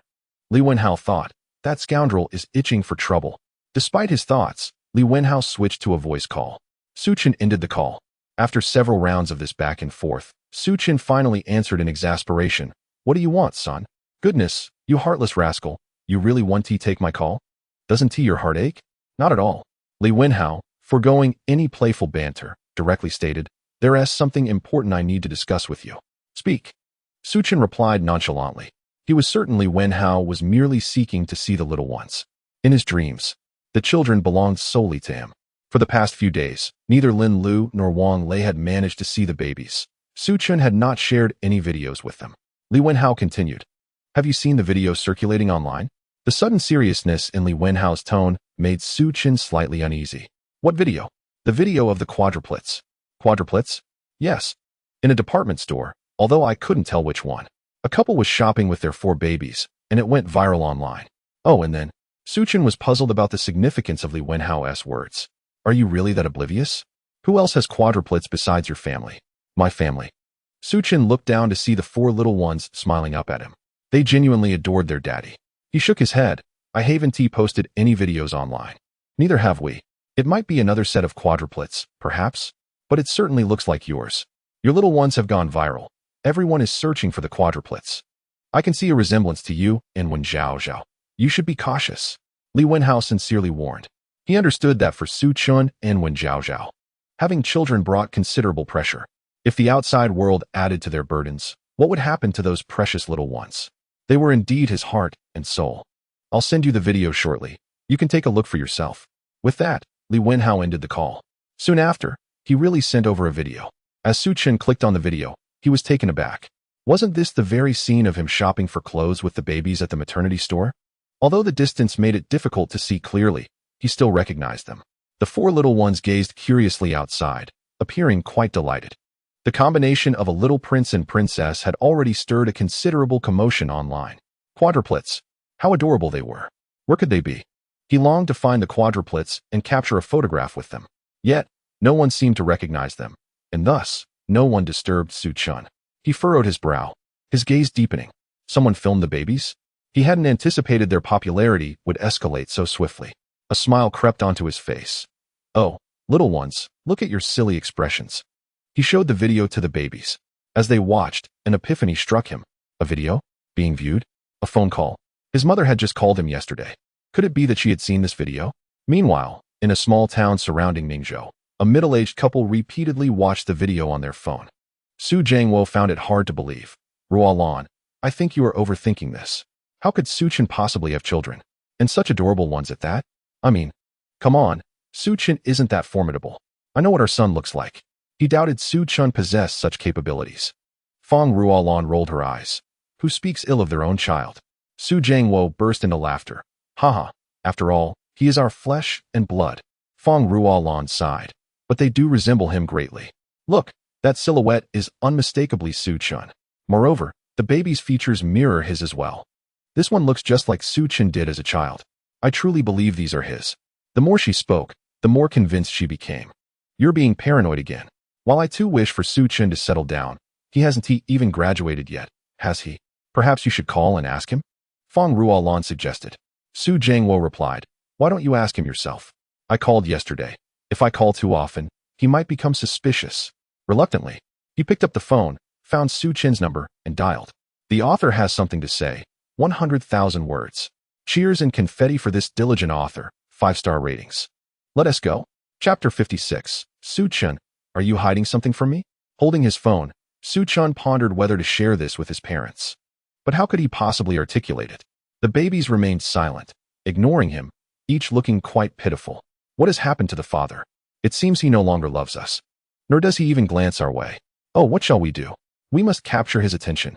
The eldest child gazes at the second, who in turn looks at the third, while the third turns to the fourth. The fourth child pouts, bursting into tears. Finally, Su-chun snaps out of his reverie. Noticing the eldest, second, and third children gazing at him with longing while the fourth is crying, he walks over to comfort the fourth. Dear fourth, have you been mischievous again? Su-chun scoops the child into his arms. The other three children remain fixated on Su-chun. Upon seeing him hold the fourth, they suddenly feel a twinge of displeasure. Oh, why does father hold the youngest? Why doesn't he embrace us? They reason that it must be because they did not cry. Thus, the three children also pout. Oh dear, what is going on today? Why is everyone crying? Su-chun wonders, overwhelmed. Throughout their time together, the children have been exceptionally well behaved, only occasionally shedding tears when they needed milk or a change. In a flurry, Su-chun places the fourth back in the stroller, bringing the other three before him, ready to console them. Suddenly, the eldest, second, and third cease their cries. The fourth, with a single tear lingering at the corner of their eye, looks bewilderedly at their siblings. How adorable these little ones are. What should I do? Su-chun muses. Surely, such precious children will be beloved by their grandparents, won't they? Regardless, he reasons that the worst he might face is a reprimand, something he has endured throughout his life. He squats down, gently pinching the little faces of the children. My darlings, it's time for your grandparents to know of your existence. Are you excited? The eldest, second, third, and fourth children respond with curiosity. Who are our grandparents? Father seems quite pleased. Then we too shall be joyful. At that moment, the previously tearful children begin to bounce with excitement. If they were not seated in the stroller, Su-chun suspects they would tumble about in glee. As he retrieves his phone, a sense of nervousness washes over him. Just then, his phone rings, startling him. The children, hearing the sound, become even more animated. Upon glancing at the caller ID, Su-chun turns and gestures for silence. The children widen their eyes, looking at him with confusion. What is father up to now? He is so amusing. We must cooperate with him. Taking a deep breath, Su-chun answers the call. Hello? Dad. The caller is none other than Su Jiangwo. Xiao-chun. Su Jiangwo begins, but struggles to find the right words. Fong Ruolan, standing nearby, anxiously gestures and mouths. Ask. Hurry and ask. Su Jiangwo waves his hand, caught in a dilemma, unsure how to proceed. Who would believe that Suchin has children? An elderly father hesitates to pose these questions to his son. How should he approach them? Would Suchin perceive their concerns as excessive? It would be detrimental to place undue pressure on him. Unable to find a suitable reason to inquire, Su Jiangwo casually remarked, "Oh, it's nothing. Just wanted to see what you were up to, haha." After a lengthy wait, Suchin was met with this rather trivial response. He could almost envision his mother directing his father from the sidelines. Surely, his father was worried that a direct question might cause him embarrassment. This thought stirred a sense of warmth within Suchin. Although their communication was infrequent, his parents had always shown great concern for him. With a smile, he tightened his grip on his phone and said, "Dad, you're all right, aren't you? I actually have something to share with you. Need money, huh? I'll send it to you shortly. How much do you need, you little rascal? Spend wisely. The family's funds are meant for you to marry a wife." Su Jiangwo rambled on. A bittersweet sensation washed over Suchin. "I wanted to tell you this, Dad. You needn't prepare a dowry for me." Su Jiangwo was taken aback. After toiling for the better part of his life, his sole wish was for Suchin to thrive. Surely, nothing dreadful had befallen him. As these thoughts raced through his mind, he heard Suchin lazily declare, "I already have a wife. In fact, I've blessed you with 4 grandchildren."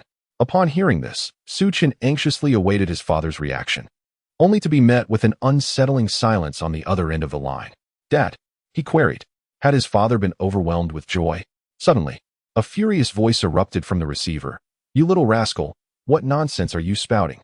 Are you out of your mind? Aren't you supposed to be studying? When did you get married and have 4 children?" Perhaps realizing the gravity of the situation, Su Jiangwo's anxiety morphed into anger. "You rascal, have you dropped out?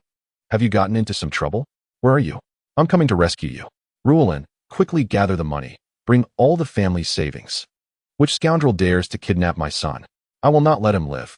Listening to his father's incessant ramblings, Suchin found his eyes unexpectedly moist. The greatest wish of Su Jiangwo's life was for their family to remain safe and sound. Suchin understood that this revelation would be difficult for anyone to accept, and he was aware that reprimands were forthcoming.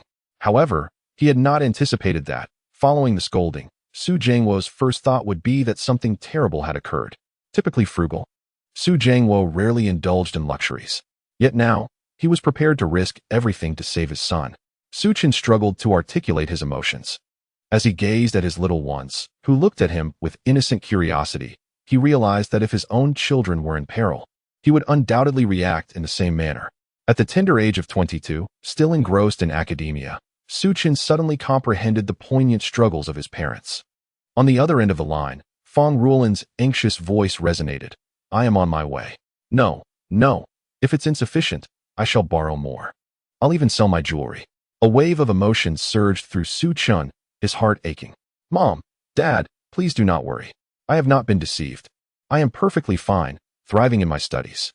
The industrious Su Jiangwo and Fong Ruolin paused in their tasks, their concern palpable. Su Jiangwo, exasperated, retorted, "Then why are you speaking nonsensically?" "I am not being nonsensical. I truly have children, 4 adorable little ones. If you don't believe me, listen for yourselves." Suchin then activated the speakerphone. "The Bao, call Grandpa."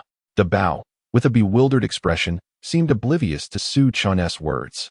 Suchin turned to Bao, who was currently dozing in her infant seat. Sanbao. Sanbao was busy gnawing on a teether that Suchin had recently purchased, creating a delightful crunching sound. Turning to see Bao, whose eyes sparkled with innocence, Suchin gently inquired, "What is Daddy up to? Is Daddy's eyes a bit red? Is he feeling down?" Suchin affectionately patted Si Bao's tiny head. "Si Bao, come on, call Grandpa and Grandma." Si Bao tilted her head, puzzled. What was Daddy asking her to say? However, she was unable to articulate her thoughts. What to do? The silent Si Bao glanced at the phone and raised her small hand. "Wah-ah-hee." As Si Bao moved, the other babies stirred, save for the peacefully sleeping Bao. The 3 little ones began to dance and cheer with exuberance. Suchin could not help but chuckle. "Mom, Dad, did you hear that? The babies are calling out. The author has something to say. Here comes the update." Chapter 57. The Way Parents Pamper Their Daughter-in-Law. Once more, silence enveloped the line. Assuming Su Jiangwo was skeptical, Suchin reiterated, "The babies are just over 6 months old and cannot yet speak, but you will undoubtedly adore them. They are all well behaved." Before he could finish, Su Jiangwo's voice cut through again. Your children? Yes, my children. Quadruplets? Indeed, quadruplets. Surely, this would put Su Jiangwo's mind at ease, he thought. Yet, to his dismay, Su Jiangwo became irate once more. Su Chun, speak up. Who have you wronged? Dad, I have not wronged anyone. Then what is the story behind these children? You are merely in your second year of college, and they are barely 6 months old? Have you taken on the role of a father? Su Chun felt as though Su Jiangwo's line of reasoning could drive him to frustration. Thus, he recounted the serendipitous encounter with Wen Qiqi after the college entrance examination, as well as their recent meeting and the paternity test. Upon concluding, Su Chun earnestly emphasized, Dad, would you like to see the paternity test? I can send it back to you. Su Jiangwo remained silent, prompting Su Chun to notice that today, his father seemed unusually reticent. He patiently awaited a response. After a brief moment, a low chuckle emanated from the phone, gradually escalating into hearty laughter. Ha ha ha. Quadruplets. My son has welcomed quadruplets. How remarkable. Truly, they take after me. I cannot believe I now have 4 grandchildren. Rualan, we have become grandparents. If Oldly finds out, he'll be utterly envious. Ha ha ha. He has been bragging to me for a year about becoming a grandfather, parading his grandchild before me daily. Next time, I must bring all 4 babies to make him green with envy. Fong Rulan shot Su Jiangwo an exasperated glare. Su Chun, feeling helpless, interjected, Dad, please tone it down. Tone it down? I have 4 grandchildren now. How can I be subdued? Su Jiangwo retorted. Fong Rulan slapped Su Jiangwo in irritation, commanding, go away. Once Su Jiangwo was dispatched, Fong Rulan snatched the phone and, with concern, inquired, where is the mother of the children? She went to school, Su Chun replied. What? School? Yes, she attends our school. I'm taking care of the babies while she goes to class. That's good, Fong Rulan continued. You must step up and be a man, understand? She began her lecture. Xiao Chun, treat her well, and don't let her down. By the way, how much bridal price are they asking? Su Chun chuckled. You needn't worry about the bridal price. He intended to assure her that he would handle it. However, Fong Rulan abruptly interrupted, her anger palpable. What nonsense are you spouting? She is your future wife, the one who will share a life with you and care for each other.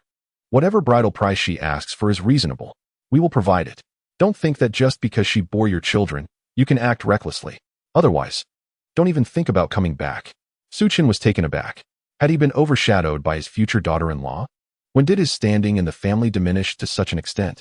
Nevertheless, this was a path he had chosen, when Qiqi had sacrificed so much for him, and he would certainly treat her well. He felt elated that his parents had not scolded him. Perhaps his previous worries were unfounded. Ha, Mom, rest assured. Your son is a good man, and will treat his wife well. I will also take care of the babies. Yes, take care of them, she responded. I'll buy tickets right away. Your father and I will help you. With 4 babies, you surely can't manage alone. Su Chun sighed, Mom. A man cannot say he can't handle it. Go on, stop your nonsense. Fine, I want to tidy up now. I'll buy when I get there. Jiangwo. Hurry up, Fong Rulan declared as she prepared to hang up. Su Chun was momentarily stunned. Was she in such a hurry? Wouldn't he that startled Qiqi? Upon this realization, Su Chun promptly restrained Su Jiangwo and Fong Rulan, saying, Mom and Dad, please listen to me. The child's mother has yet to fully accept me, and I fear that your presence might overwhelm her. Please remain at home and wait patiently until she feels entirely at ease with me. I shall bring her home once she is ready. Exchanging glances, Fong Rulan and Su Jiangwo acknowledged the validity of his reasoning, considering the delicate nature of the situation, particularly since the child is a girl. They pondered how fortunate this rascal had been to have someone bear him a child, and thus, they felt compelled to respect their daughter-in-law's feelings. Indeed, Fong Rulan agreed. Yet Su Jiangwo expressed his dissatisfaction. I wish to meet the grandchildren. I am their grandfather, after all, and I have yet to see them. Upon hearing this, Su Chun proposed, how about this? I can send you a video every day. Would that suffice? That seems acceptable. They conceded, fully aware of their longing to see the babies while also recognizing the importance of the mother's sentiments. With a collective sigh, they acquiesced. Su Chun was about to continue when Su Jiangwo bellowed. What do you mean by that? Hurry up and take the video. Why waste time with idle chatter? With a swift motion, Su Jiangwo hung up the phone. Su Chun was taken aback, pondering whether he had been deemed unworthy. Had he been forgotten now that a grandchild had arrived? Fortunately, it was his own child, which filled him with joy.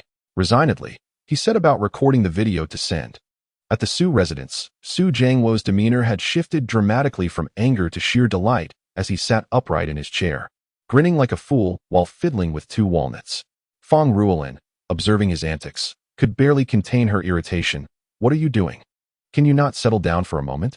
I'm just so excited. I will soon be able to see my grandchild. Ruolin, pinch me. Stop it. What is there to be anxious about? This day was bound to come, she retorted, though internally, she was filled with a mix of anxiety and joy. She never imagined that her son would become a father. In her mind, he was still a child himself. Nevertheless, despite her concerns, she was elated at the thought of soon cradling her grandchild. And perhaps a granddaughter too. Ruolin, do you think I can finally retire and enjoy my life? Just imagine strolling with the little ones. It brings me such joy.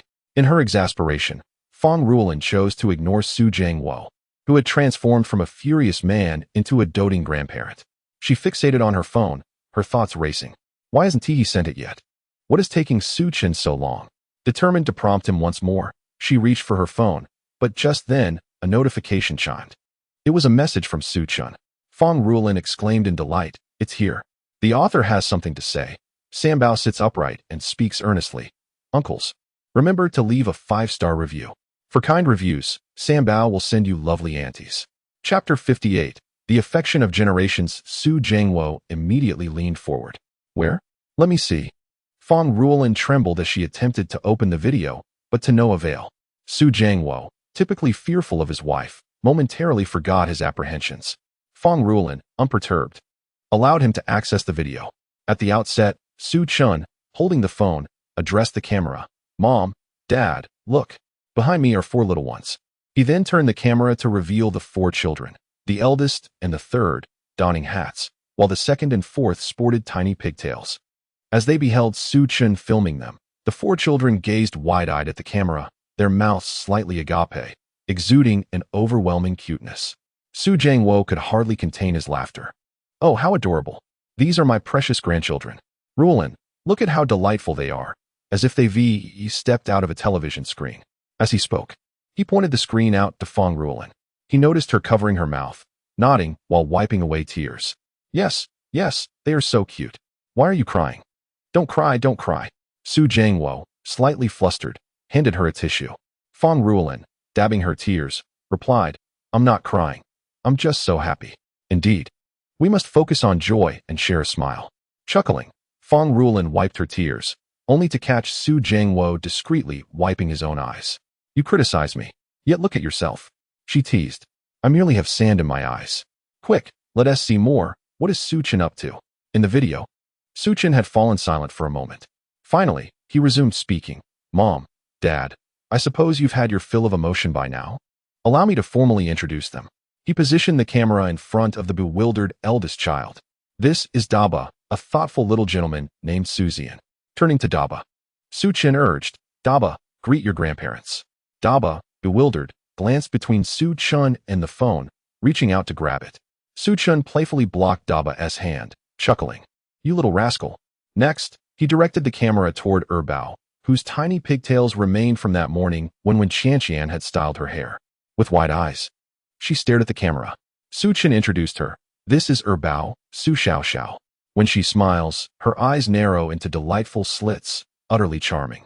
After the introduction, Su Chen encouraged Bao, give us a smile. Bao blinked, seemingly grasping Su Chen's request.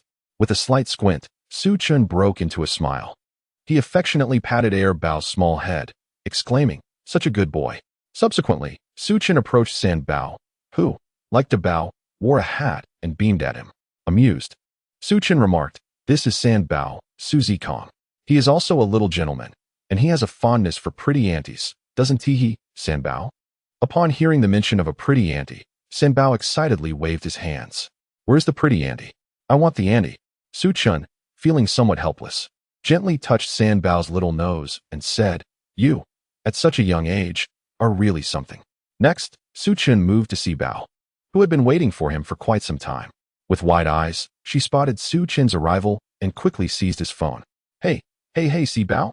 What are you doing? Su Chen held the phone cautiously, afraid of hurting her. After a struggle, he finally managed to reclaim his phone and introduced, this is Bao. Su Lulu. Don't be fooled by her small size. She's quite the little troublemaker. Hearing Su Chen speak, Si Bao assumed he was playing with her and became even more delighted, clinging to him and bouncing with laughter. Su Chen entertained her for a while longer before positioning the camera further away, aiming it at himself and the 4 little ones. These are your 4 grandchildren. Mom and Dad. I'll bring them to visit you soon. He encouraged the children. Come on, give me a smile. Having discovered a method to elicit laughter from the 4, he made silly faces, causing them all to erupt into giggles.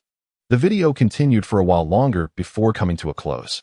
However, Feng Ruolan and Su Jianguo felt it was not enough. Tears of joy welled in their eyes, yet they spoke with laughter. So adorable. Si Bao resembles her father. San Bao too. The Bao and Air Bao must surely look like their mother. Jianguo exclaimed, we have grandchildren now. Indeed, Ruolan. Unbeknownst to us, we have grown old, he replied. No, I want to watch it again. My precious grandchildren are simply too cute. I long to hold them. Feng Ruolan began to imagine the sensation of cradling the little ones in her arms. Perhaps we should go help Su Chen? She suggested. What about the children's mother? Su Jianguo sighed when the topic of the children's mother arose. How can Su Chen be so foolish? He should hurry and bring me my daughter-in-law. Soon. Su Jianguo reassured. Our son is so outstanding. He will surely succeed. Yes. Feng Ruolan nodded, suddenly recalling something, and sprang to her feet. What is the matter? Su Jianguo inquired. I'm going to send Su Chen some money. As Feng Ruolan frantically searched for her bank card, she exclaimed. How can Su Chen support the baby with just 2,000 yuan a month? That barely covers formula for 1, let alone 4. Su Chen can go hungry. But our precious grandchildren must not suffer. Su Jianguo perceived no flaw in her words and immediately rose to assist in the search. You are absolutely right. We must send more money. After all, they are our beloved grandchildren. Upon returning home with the little ones after a phone call, Su Chen inexplicably sneezed. What was that? Did someone insult me? Upon his return, he opened his phone and was taken aback to discover an additional 100,000 yuan in his bank account, transferred from the family account. In a WeChat group titled Family, Feng Ruolan, who rarely spoke, tagged Su Chen. You little rascal, this is money for the babies. So don't you dare spend it. If you do, I won't hesitate to break your legs when you come back. Su Jianguo chimed in, agreed. If you dare to neglect the little ones, I will not be gentle. Su Chen was left bewildered. Have I truly forgotten my own son? How unfortunate I am. He glanced back at the babies, who were gazing at him in confusion, completely unaware that 2 more individuals now adored them. After transferring the money to Su Chen, Su Jianguo and Feng Ruolan grew increasingly unsettled. Throughout the day, they replayed the video over and over, unable to tire of it. Finally, Su Jianguo could no longer contain himself. He slapped his thigh and declared, I must go see the babies. Feng Ruolan hesitated. Don't act irrationally. What if we lose our daughter-in-law? Humph, I cannot go openly, but I can certainly sneak a visit. The author has something to say. I am feeling quite overwhelmed. I sincerely apologize, dear readers. I can only update 1 chapter tonight. I have written another, but after multiple revisions, it still feels off. Please bear with me as I straighten it out and rewrite before posting. Good night, everyone. I appreciate you all. Chapter 59. Washing clothes for my wife. Su Chen gazed at his bank account balance in silence for a moment. After contemplating, he decided to send a message in the family group. Mom and Dad, I don't need the money. I have enough. I will return the money. You two should spend it without worrying about me. I can take good care of the babies. As Su Chen typed these words, a bittersweet feeling washed over him, accompanied by a sense of pride. Surely, his parents would be proud of their accomplished son. They must be touched, right? However, barely 2 minutes passed before he saw Su Jianguo's stern response in the group. What nonsense is this? If you don't want it, give it to your wife. Keep talking back, and I'll kick you out. If you dare return that money, don't bother coming back. Su Chen instinctively typed 3 question marks. The next moment, system notification, you have been removed from the group chat. Su Chen, all right. He has been expelled from the chat by his biological parents. It seems that the money cannot be refunded. Su Chen silently placed his phone aside, letting out a sigh. The little ones, upon witnessing this, tilted their heads in curiosity. What is wrong with Daddy? Daddy seems unhappy again. This won't do. We must make Daddy cheerful.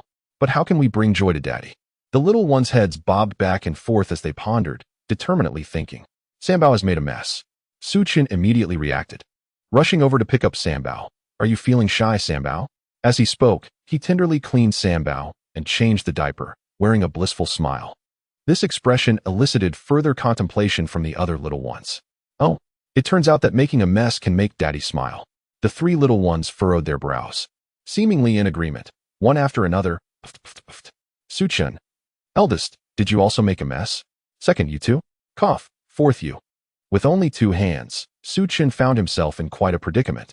Please wait a moment. Daddy is overwhelmed. The little ones, observing Suchun's flustered state, were filled with delight, completely unaware that they had done anything wrong. After a considerable while, Suchun finally managed to tidy up all 4 little ones. Their little pants were washed and changed. He sank into a chair, utterly exhausted. Yet, he couldn't deny that he felt quite happy. Just then, the system chimed. Ding. Congratulations, host, for successfully taking care of 4 little ones and managing their mess, activating a special reward. Would you like to claim the reward? Suchun was a bit bewildered. Open it. Ding. Congratulations, host, you have received a system upgrade. Upon activation, the system will automatically upgrade. Would you like to proceed? A dazed Suchun. It can upgrade? Yes. What will happen after the upgrade? The rewards will be more abundant, and skills will be more refined.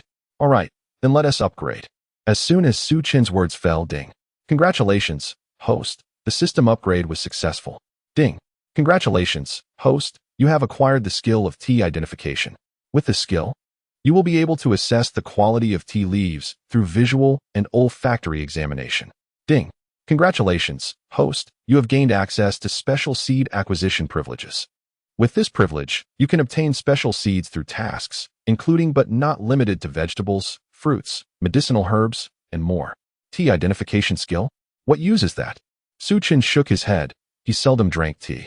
However, the special seed acquisition privilege seems intriguing. Did I not purchase seeds before? Ding. The ingredients purchased by the host were merely ordinary. While the produce cultivated was indeed delightful, it fell short of the finest quality. Is this even possible? Suchun was taken aback. He had presumed that the vegetables he had grown were exceptional. To his astonishment, there existed even better varieties. Indeed, dear host. How marvelous. When might I acquire the seeds? It depends on your luck, host. Suchun replied, all right then. It seems the system has taken on a rather haughty demeanor following the upgrade. Nevertheless, the potatoes and tomatoes he had procured from the market, nourished with the essence of the spirit spring, were already delectable. If there were varieties even superior to those, that would be splendid. Elated, Suchun twirled around with his little ones and declared, let us fetch your mother. By the time he brought Wen Qizhao home, it was already 7 o'clock. After preparing dinner and feeding the little ones once more, he finally found a moment of respite. Wen Qizhao had already retreated to the shower. Suchun picked up the clothes she had left outside, preparing to wash them. At that moment, a delicate pink undergarment slipped from his grasp and fell to the floor. Suchun's pupils constricted. His wife seemed to be growing increasingly unguarded around him. After a moment of contemplation, he picked up the undergarment. Placing his hand upon it to gauge its size, a soft smile gracing his lips.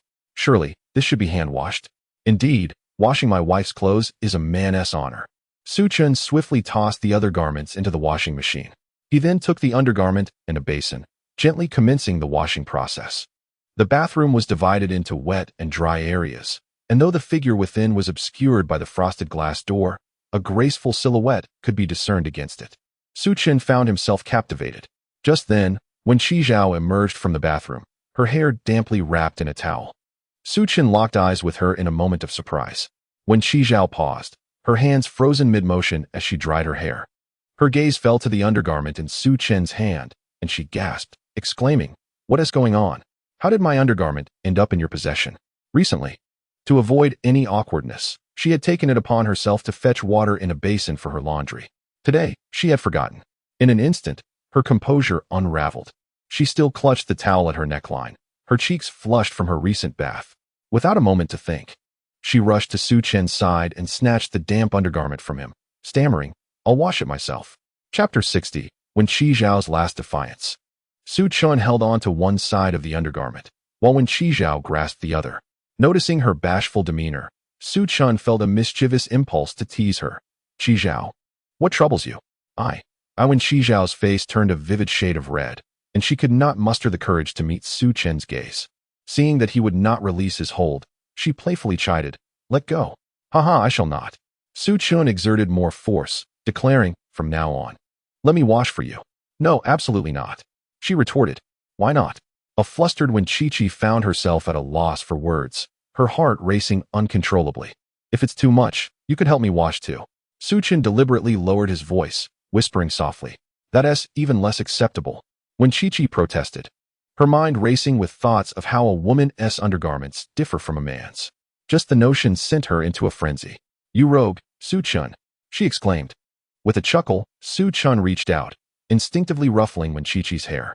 But I only act like a rogue with you.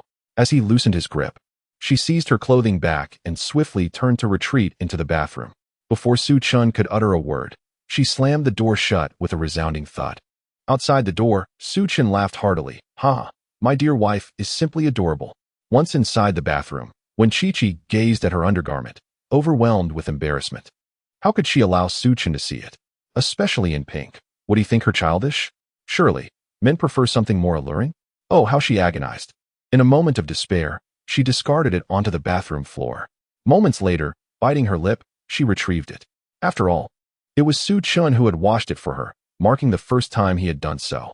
Reluctantly, she hesitated to part with it. Thus, she remained entangled in her thoughts for an entire hour until the sound of the children stirring outside prompted her to emerge. Avoiding eye contact, she refused to glance at Su-Chun on the couch, internally repeating, He cannot see me. He cannot see me. Chi-Chi, he called, causing her to halt in her tracks. With a frosty demeanor, she replied, What is it? She still dared not meet his gaze, feeling utterly mortified. Su-Chin chuckled softly. Actually, it looks quite lovely. Unable to contain her emotions any longer, when Chi-Chi dashed into the bedroom, slamming the door behind her. Outside, Su-Chin's laughter echoed. Later that evening, after lulling the children to sleep, when Chi-Chi took out her phone and opened her contacts, she found her father's number but hesitated, unsure if she should call. Sighing, she thought, perhaps another time. On the weekend, in a small town on the outskirts of Ningzhou, Su Jiangwo had prepared his belongings early. Holding his phone, he watched the children while waiting for a ride. Fang Riyun expressed her desire to accompany him, yet they decided that their presence together would be too conspicuous. After some discussion, they resolved that Su Jiangwo would go ahead alone. Just then, a man of similar age to Su Jiangwo walked by. A man cradles a child who is less than a year old, the infant's rosy cheeks indicating a peaceful slumber. Upon noticing Su Jiangwo, he inquires, Old Su, where are you headed? I am off to see my son, Su Jiangwo replies with a cheerful smile. Ah, Old Li, out for another stroll with the little one? Old Li nods in affirmation. Indeed, now that I am retired, what else is there to do but take the child out? He then adds, but you, oh dear, Su-Chun is already 22 and still in his second year of university. My son, at that age, had graduated and married. Is it any wonder I became a grandfather so swiftly? With a twinkle in his eye, he proposes.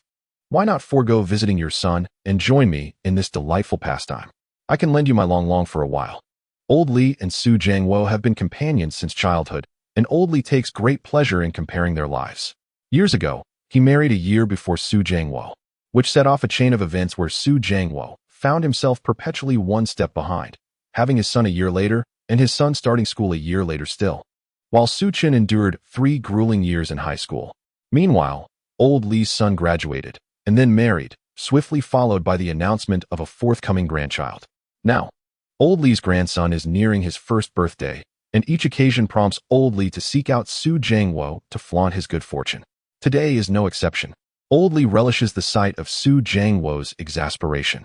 He presumes Su Jiangwo will bristle at his words, yet to his surprise, Su Jiangwo dismissively waves his hand. Old Li, your moment of triumph shall not last long. What is this? Planning to arrange a marriage for Su-Chin? Let me remind you, he still has yet to graduate. His studies must take precedence. Who said anything about matchmaking? Su Jiangwo counters with a hint of pride. I have a daughter-in-law now. Old Li, incredulous, retorts. How can that be? Why not? Su Jiangwo asserts. Universities now permit marriage. An unexpected twist, isn't it? Noticing the change in Old Li's expression, Su Jiangwo adds teasingly. My daughter-in-law has blessed me with 4 lovely grandsons. Yes, 4.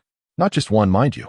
Your Long is indeed adorable, but I have 4 delightful little ones, and Xiao Xiao, Kong Kong, and Lulu. Surprised? Quadruplets, no less. You've never encountered such a marvel, have you? Haha. Since Su-Chun recorded a video for Su Jiangwo, He has memorized the names of his grandsons, relishing the chance to retaliate against old Li, who has playfully oppressed him for over 20 years. Old Li's expression shifts. For? Surely you jest. Su Jiangwo, did you forget to take your medication this morning?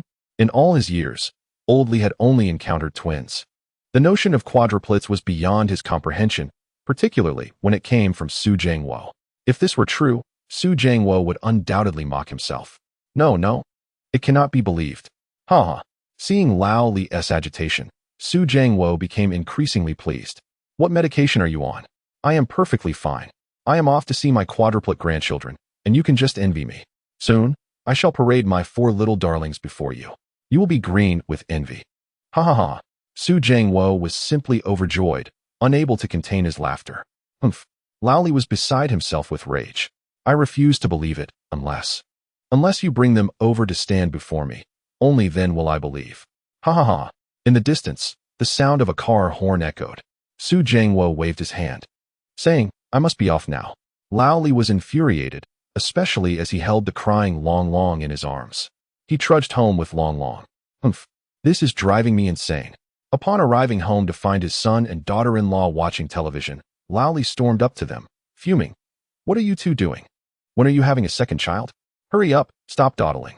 Son and daughter-in-law. Dad, what's wrong? Didn't you say 1 child, Long Long, was enough? Why the sudden push for a second child? Lao Li pointed outside.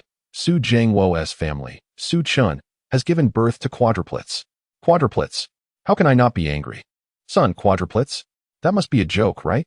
Daughter-in-law. I did see a pair of quadruplets online recently. They were absolutely adorable, but there was only that one video, and then nothing else. Could it be Su's family? Son, how could that be? What are the odds? Dad, stop it. Raising children is so difficult these days. Let alone having a second child. No, we want to have another. After getting into the car, Su Jiangwo recalled the earlier scene and couldn't help but hum a cheerful tune. These past few days, he had found it impossible to contain his joy, radiating happiness wherever he went. His exuberance was infectious, prompting curious onlookers to inquire, Uncle, why are you so happy? Chapter 61. Su Jiangwo becomes a bragging grandfather. Speaking of this, Su Jiangwo's words flowed freely, because my son and daughter-in-law have blessed me with quadruplet grandchildren. Quadruplets? The onlookers were astonished. Indeed, Su Jiangwo was quite pleased with their reaction. Others in the car were asleep, but this exclamation quickly captured their attention, drawing incredulous gazes. 4. Really? Yes, 4. As he spoke, Su Jiangwo took out his phone. On the screen was a screenshot of Su Chen's video, featuring his son and all 4 little ones. Su Jiangwo was somewhat selfish. He had no intention of sharing the video of the quadruplets with them. That all belongs to him, indeed. Let them be envious. As soon as Su Jiangwo took out his phone, people leaned in to catch a glimpse. Wow. There are truly 4 little ones. They are all so adorable. Look at these 2 little girls, sporting cute little pigtails. And this boy, so adorably naive. And this boy has a charming smile. Ha. How utterly delightful. Hearing their praises, Su Jiangwo couldn't help but beam with joy. His grandchildren were undoubtedly the epitome of cuteness. The handsome lad in the front must be your son, right? Your son is quite young. Su Jiangwo nodded with a grin. Yes, that's my little rascal. He is still in school. The elderly folks in the car were filled with envy. What? Still in school? Yes, he is in college. How impressive. If only my son were that capable. He is already 30 and still single. I envy you, my friend. Could you perhaps share how your son found a wife and had quadruplets? I shall return and educate my underachieving son to learn from him. Su Jiangwo, upon hearing this, felt even more elated. Ha. I don't really know, to be honest. Someone nearby interjected. How could you not know? It's obviously because he is handsome. Laughter erupted among the crowd. Throughout the journey, Su Jiangwo was in high spirits. Upon arriving in the city, he immediately called Li Dong. Dongzi, come pick me up. Su Jiangwo was a distant cousin of Li Dong. When Li Dong heard he had arrived, he was taken aback. Uncle, what brings you here? I'll inform Su Chen right away. No. I came secretly. Please don't mention it. Why not? Li Dong was puzzled. Upon recalling Su Chen and the little ones, he became anxious, contemplating whether to quickly inform Su Chen to prepare. Uncle, do you know something? Yes. Xiao Chen told me he had 4 little grandchildren and even sent me a video. Li Dong sighed in relief. But wait, since you already know, why come secretly? for Xiaochen's wife. Su Jiangwo recounted the events. Li Dong, bemused, replied, "So that is how it is. All right, I'll go pick you up." "Yes. You know where Su Chen lives, right? Please take me to a hotel nearby." "Sure." On Sunday morning, Su Jiangwo rose before dawn. To be precise, he hadn't slept a wink all night. He was simply too excited. After getting up, he went to the entrance of Furong Community, waiting for the little ones. He had prepared snacks and water. He was resolute in his determination to wait all day just to see them. Before long, he spotted Su Chen. Su Chen was driving an upscale SUV, but he had yet to notice Su Jiangwo. Strangely, where did Su Chen acquire a car? Su Jiangwo was taken aback for a moment, leaning in to glance inside the vehicle. It was empty. He inwardly cursed in irritation. That rascal. Off gallivanting alone on the weekend without the kids? I shall deal with him when he returns. Unbeknownst to Su Chen, who suddenly sneezed, he rubbed his nose, oblivious to any onlookers. What is happening? Why do I feel as though someone is watching me? Have I been mentally fatigued lately? Shaking his head, Su Chen cast aside such thoughts. Today, he intended to discuss matters with Qian Hu, initially planning to bring the little ones along. However, due to last night's events, when Shiji adamantly refused to accompany him, insisting she needed to rest. With no other option, Su Chen drove off by himself. Meanwhile, when Shiji had finished her breakfast, gathered her belongings, and descended with the children. After meandering around the entrance for a while, she realized she had nowhere to go. With Su Chen absent, venturing out felt somewhat inconvenient. She acknowledged that her dependence on Su Chen was growing stronger. Resolving to stroll with the little ones in the garden, she was spotted by Su Jiangwo, who immediately brightened at the sight. The children, for little ones, they must be from our family. He contemplated greeting them, but the thought of startling his daughter-in-law, whom he had come to see in secret, held him back. Speaking of which, his daughter-in-law was truly remarkable, beautiful. No wonder she is the daughter-in-law of Su Jiangwo. The more he thought about it, the prouder he became. Yet, the pressing question remained. How could he observe the children without raising suspicion? Just then, he noticed a vendor selling small balloons nearby. An idea sparked in his mind. "Brother, I'll take all 4 of these. No, I'll take them all." Payment. Su Jiangwo swiftly tossed 500 yuan and departed with nearly 20 balloons. The balloon seller, bewildered and disheveled, approached the community security guard. "Who is that person?" The guard shrugged. "I have no idea. He was lurking here since morning, seemingly waiting for someone." "It doesn't seem that way to me," he acting quite suspiciously. But Su Jiangwo paid no mind to their speculations. He hurried along, anxious not to miss his moment. Upon reaching the park, Su Jiangwo, from a distance, spotted Wen Qiji laughing and chatting with the children. He found a nearby spot to covertly observe them. As he gazed upon the little ones, Su Jiangwo trembled with excitement. Seeing the children on his phone, although adorable, lacked the authenticity of witnessing them in person. Now, the 4 little ones were right before him. Overwhelmed, he felt dizzy with joy, internally exclaiming, "These 4 little ones are simply too adorable. My precious grandchildren are truly beautiful." This is the most beautiful baby he has ever seen in his life. Su Jiangwo could hardly contain his desire to rush forward and embrace the little ones, showering them with kisses and lifting them high. However, he hesitated, only able to stifle his laughter as his gaze remained fixated on the infants. The babies, upon seeing the balloons, were overwhelmed with joy, each raising their tiny hands to wave at the colorful orbs. "Wow, look at all those beautiful balloons. I like them so much. I want a balloon." A few of the children glanced at the balloons, then tilted their heads to look at Wen Qiji, eagerly awaiting her to purchase them.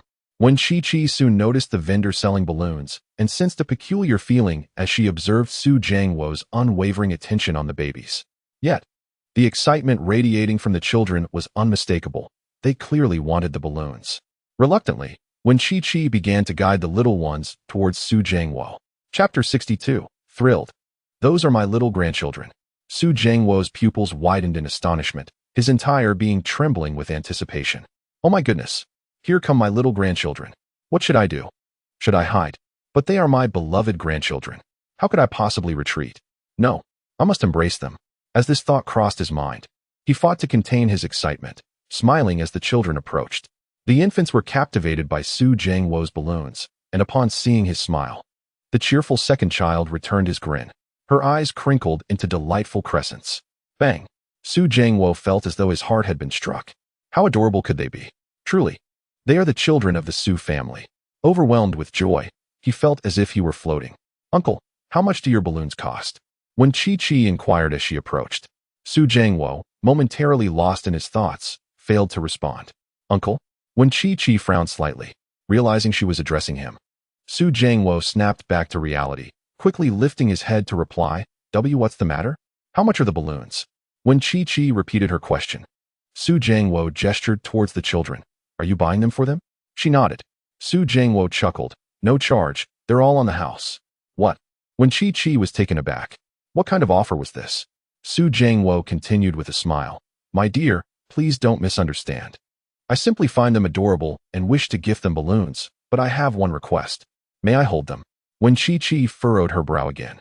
This man felt rather peculiar. The little ones had already seized the balloon from Su Jiangwo's hands. When Shanshan could only say, "All right, but I still need to pay." No, it's truly unnecessary." Su Jiangwo waved his hand, cautiously handing the balloon to the children. He passed the extra balloons to Wen Shanshan and then bent down to observe the four little ones. He could no longer contain his laughter. Joyfully, he embraced the bewildered eldest child, silently thinking, "Eldest one, I am your grandfather." Holding the balloon, Wen Shanshan gazed at Su Jiangwo with a perplexed expression. Was this person truly sane? After embracing the eldest, Su Jiangwo proceeded to hug the second child, who was the first to smile at him. "Second one, my little cotton-padded jacket." Next, he reached out for the third child. Just as he was about to embrace the fourth, when Shanshan could no longer hold back. She hurriedly handed the balloon to Su Jiangwo and shielded the children with her body. "I'm sorry, we don't want the balloon." This man was exceedingly strange. She felt a sense of dread. I didn't mean to." Su Jiangwo's hands were empty, unable to hold the fourth child. When Shanshan had swiftly pushed the children away, the fourth child turned to look at Su Jiangwo, thinking, "This grandfather is quite odd. He hasn't hugged me yet, while my siblings have." Pouting, the fourth child began to cry. When Shanshan assumed the child was frightened and urged them to leave more quickly. "Don't cry, dear. Mommy will take you home right away." Su Jiangwo, now more anxious, thought, how could such a lovely child be in tears? His heart felt as if it were shattering. No, he had to follow and comfort the fourth child. Resolving to do so, he hurried after them. When Shanshan initially intended to return home, but then recalled the news she had been following. Some individuals deliberately sought out the addresses of children, taking advantage of the absence of their parents. A shiver ran down her spine as she decided to exit the neighborhood. Once outside, it would signify she was not from that area, and perhaps the stranger would not follow. She could then devise a plan to shake him off. With her mind made up, when Shanshan led the children out the door, the security guards at the entrance recognized the four little ones and greeted them cheerfully. Yet, when Shanshan was distracted, the guards sensed something was amiss. What is going on? Just then, they spotted the man with the balloon hastily rushing out in the same direction as when Shanshan. A sudden alarm surged through the guards. Could it be? Call the police.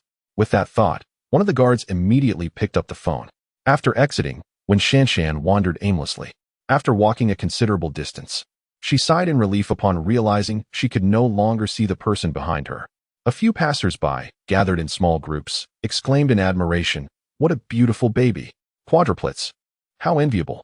Among them, several older individuals lamented, "If only my son and daughter-in-law could have quadruplets too. So adorable." As they conversed, one person suddenly remarked with a cold gaze, "Strange, who is that old man? Something feels off." Upon hearing this, when Shiji felt an urgent wave of anxiety wash over her. What should she do? Perhaps she should call Suchin. Unbeknownst to her, he had become the first person she thought of in times of distress. Noticing her unease, a few older women gathered around Wenchiji, reassuring her, "Do not fear. We shall protect you. What could happen in broad daylight? I wish to see what this man intends to do." Among them was a particularly hot-tempered woman who, disregarding the situation, rushed towards Su Jiangwo, who was preoccupied with worrying about the quadruplets and had not noticed anyone approaching him. Suddenly, she hurled her bag at Su Jiangwo and began to berate him. "What are you doing? Why are you following that young girl? Are you up to no good?" Caught off guard by the sudden assault, Su Jiangwo stammered, "What are you talking about? I am not. I didn't do anything." The woman, unwilling to trust a seemingly suspicious individual, retorted, "Have you ever heard a villain admit to being one?" "No." The chorus of voices around her echoed in agreement. "Exactly. This person is outrageous. He cannot be let off so easily." When Chiji felt a pang of sympathy, Yet her thoughts were consumed by the babies, and she remained silent. Su Jiangwo's attempts to clarify only muddled the situation further. For the sake of Su Chun, he could not reveal his true identity. Was he destined to be beaten today? Resolutely, he steeled himself, thinking that if he were to be struck, it would be worth it just to see his little grandchildren. At that moment, police sirens echoed as a patrol car arrived, causing the would-be assailants to halt. Su Jiangwo thought he was saved, but before he could rejoice, he saw officers approaching him. "Hello, someone reported that you were harassing someone. Please come with us." Chapter 63. New skills are impressive in the morning. Su Chen drove to the office building of Qianhu.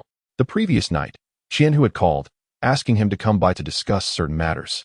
Just as he was about to ascend the stairs, a newly opened tea shop caught his eye. Named 1,000 Teas and hundreds of flavors, the establishment was spacious. Yet it was surprisingly sparse in patrons.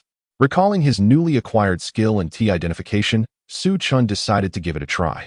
After all, he had no tea at home and could not discern any differences. Upon entering, a cheerful sales associate approached him and inquired, "Sir, are you in the market for tea?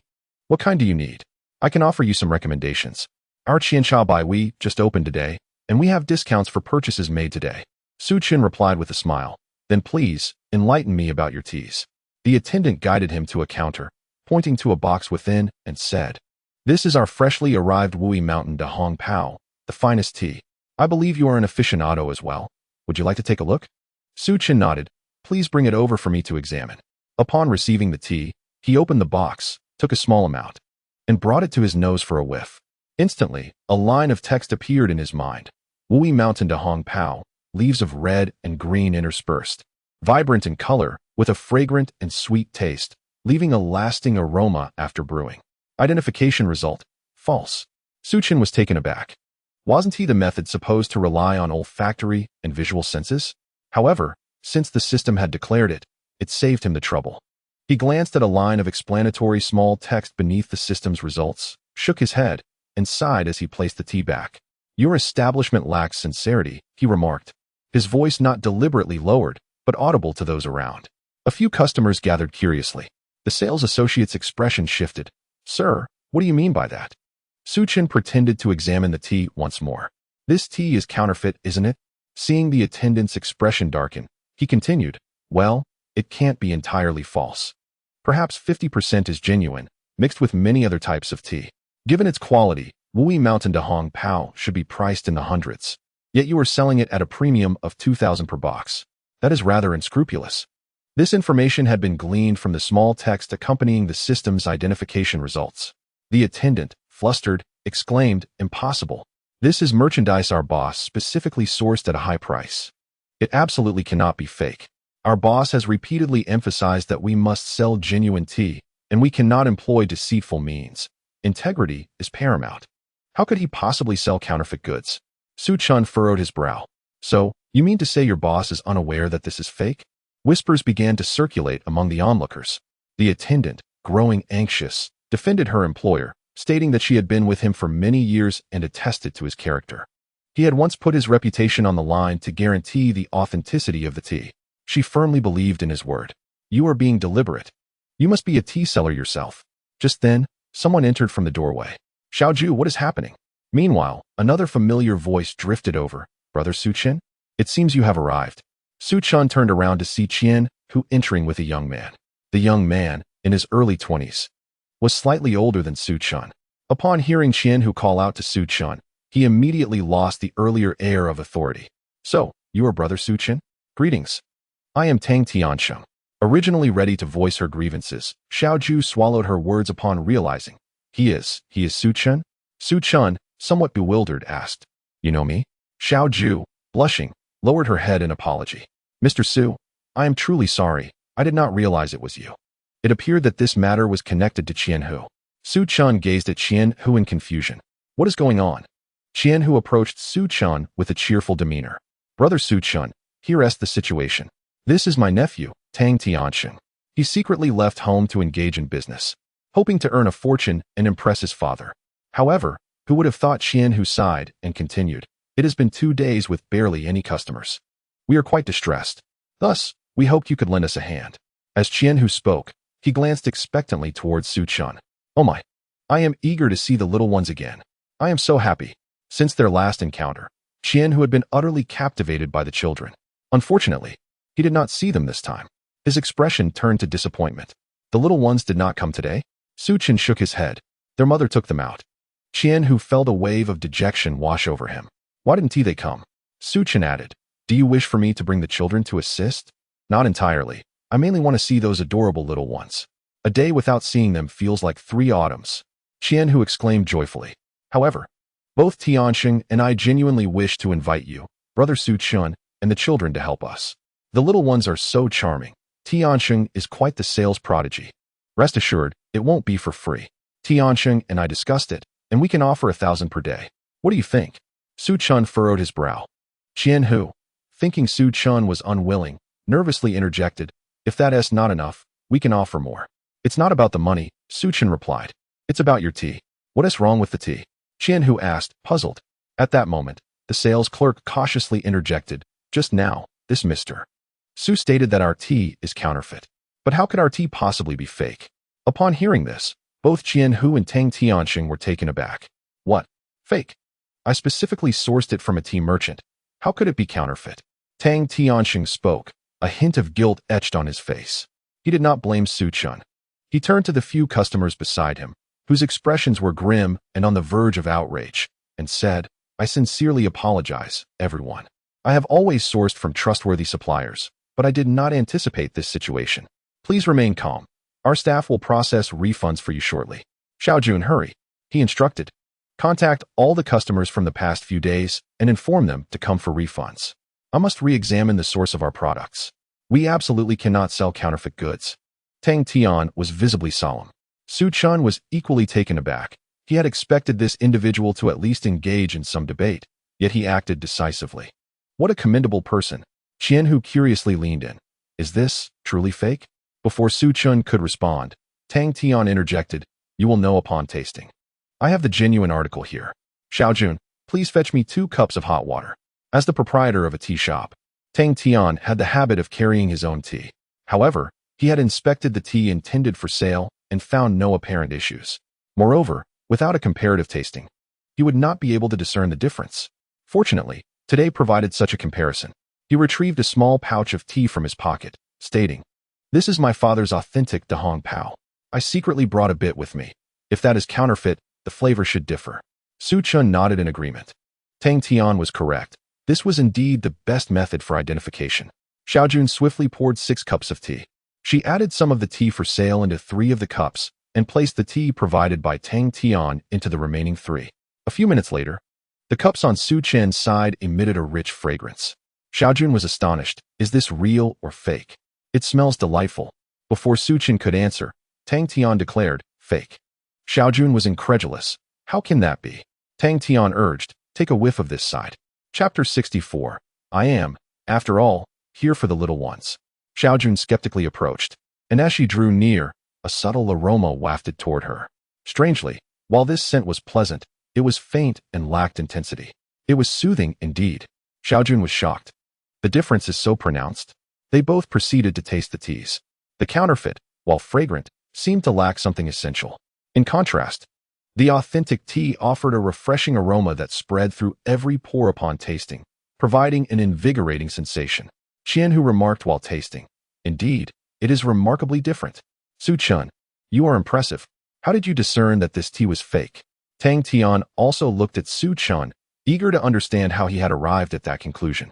Given his own expertise, he could not discern such subtleties.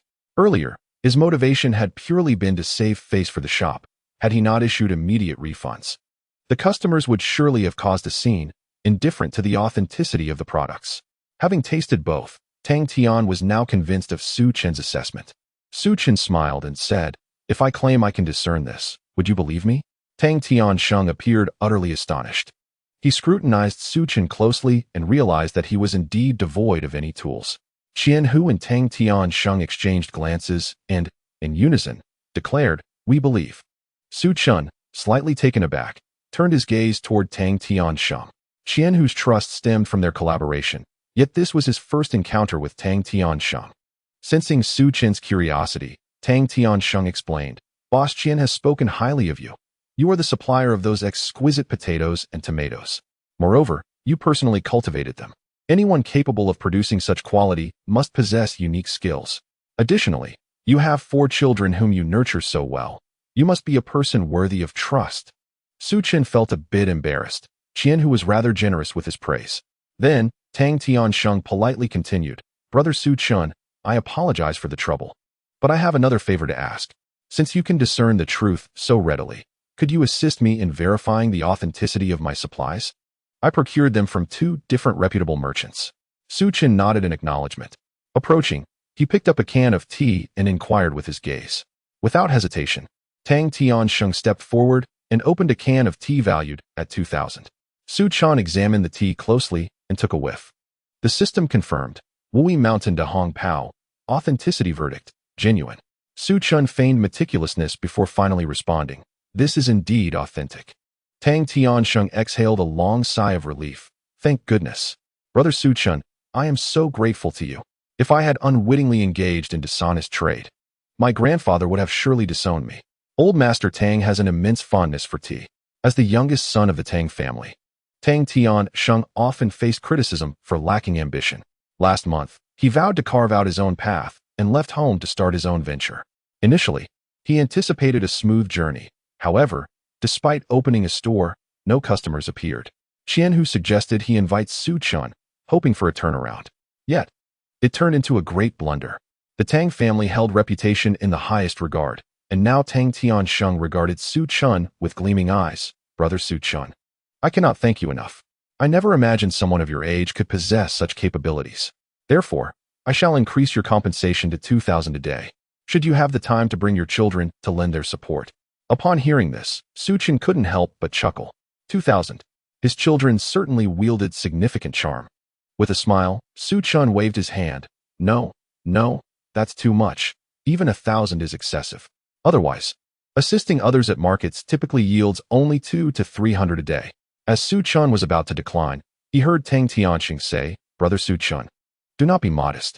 How about this? When the little ones arrive, could you assist me in verifying the authenticity of the tea leaves? 2,000 a day. It cannot be less. With Tang Tianxing's words reaching this point, Su Chen found it difficult to refuse. He acquiesced, stating, very well, let us agree on this. But the little ones cannot stay here all day. They may only come for half a day. Thus, it will be 2,000 for 2 days. Seeing Su Chen's insistence, Tang Tianxing nodded in agreement. All right, thank you, Brother Su Chen. I am immensely grateful. After bidding farewell to the 2, Su Chen hurried home. Along the way, he pondered, the little ones, at such a tender age, were already capable of earning money. He should assist them in setting up an account. In the future, the money they earn could be saved, and by the time they reach 18, it would surely amount to a substantial sum, a fitting keepsake. Without further ado, he decided to head to the bank. Just then, his phone rang. On the other end was the voice of an unfamiliar man. Is this Mr. Su Chen? Your wife and child are at the police station. Could you come by?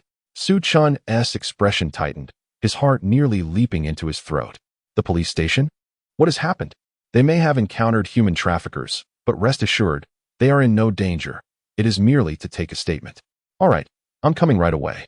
Su Chen exhaled deeply, hastening towards the police station. At that moment, Su Jiangwo sat in a chair, surrounded by a circle of uniformed officers. He wore an anxious expression. You've truly misunderstood. I had no intention of harming them. I merely wished to see the little ones. I meant no harm.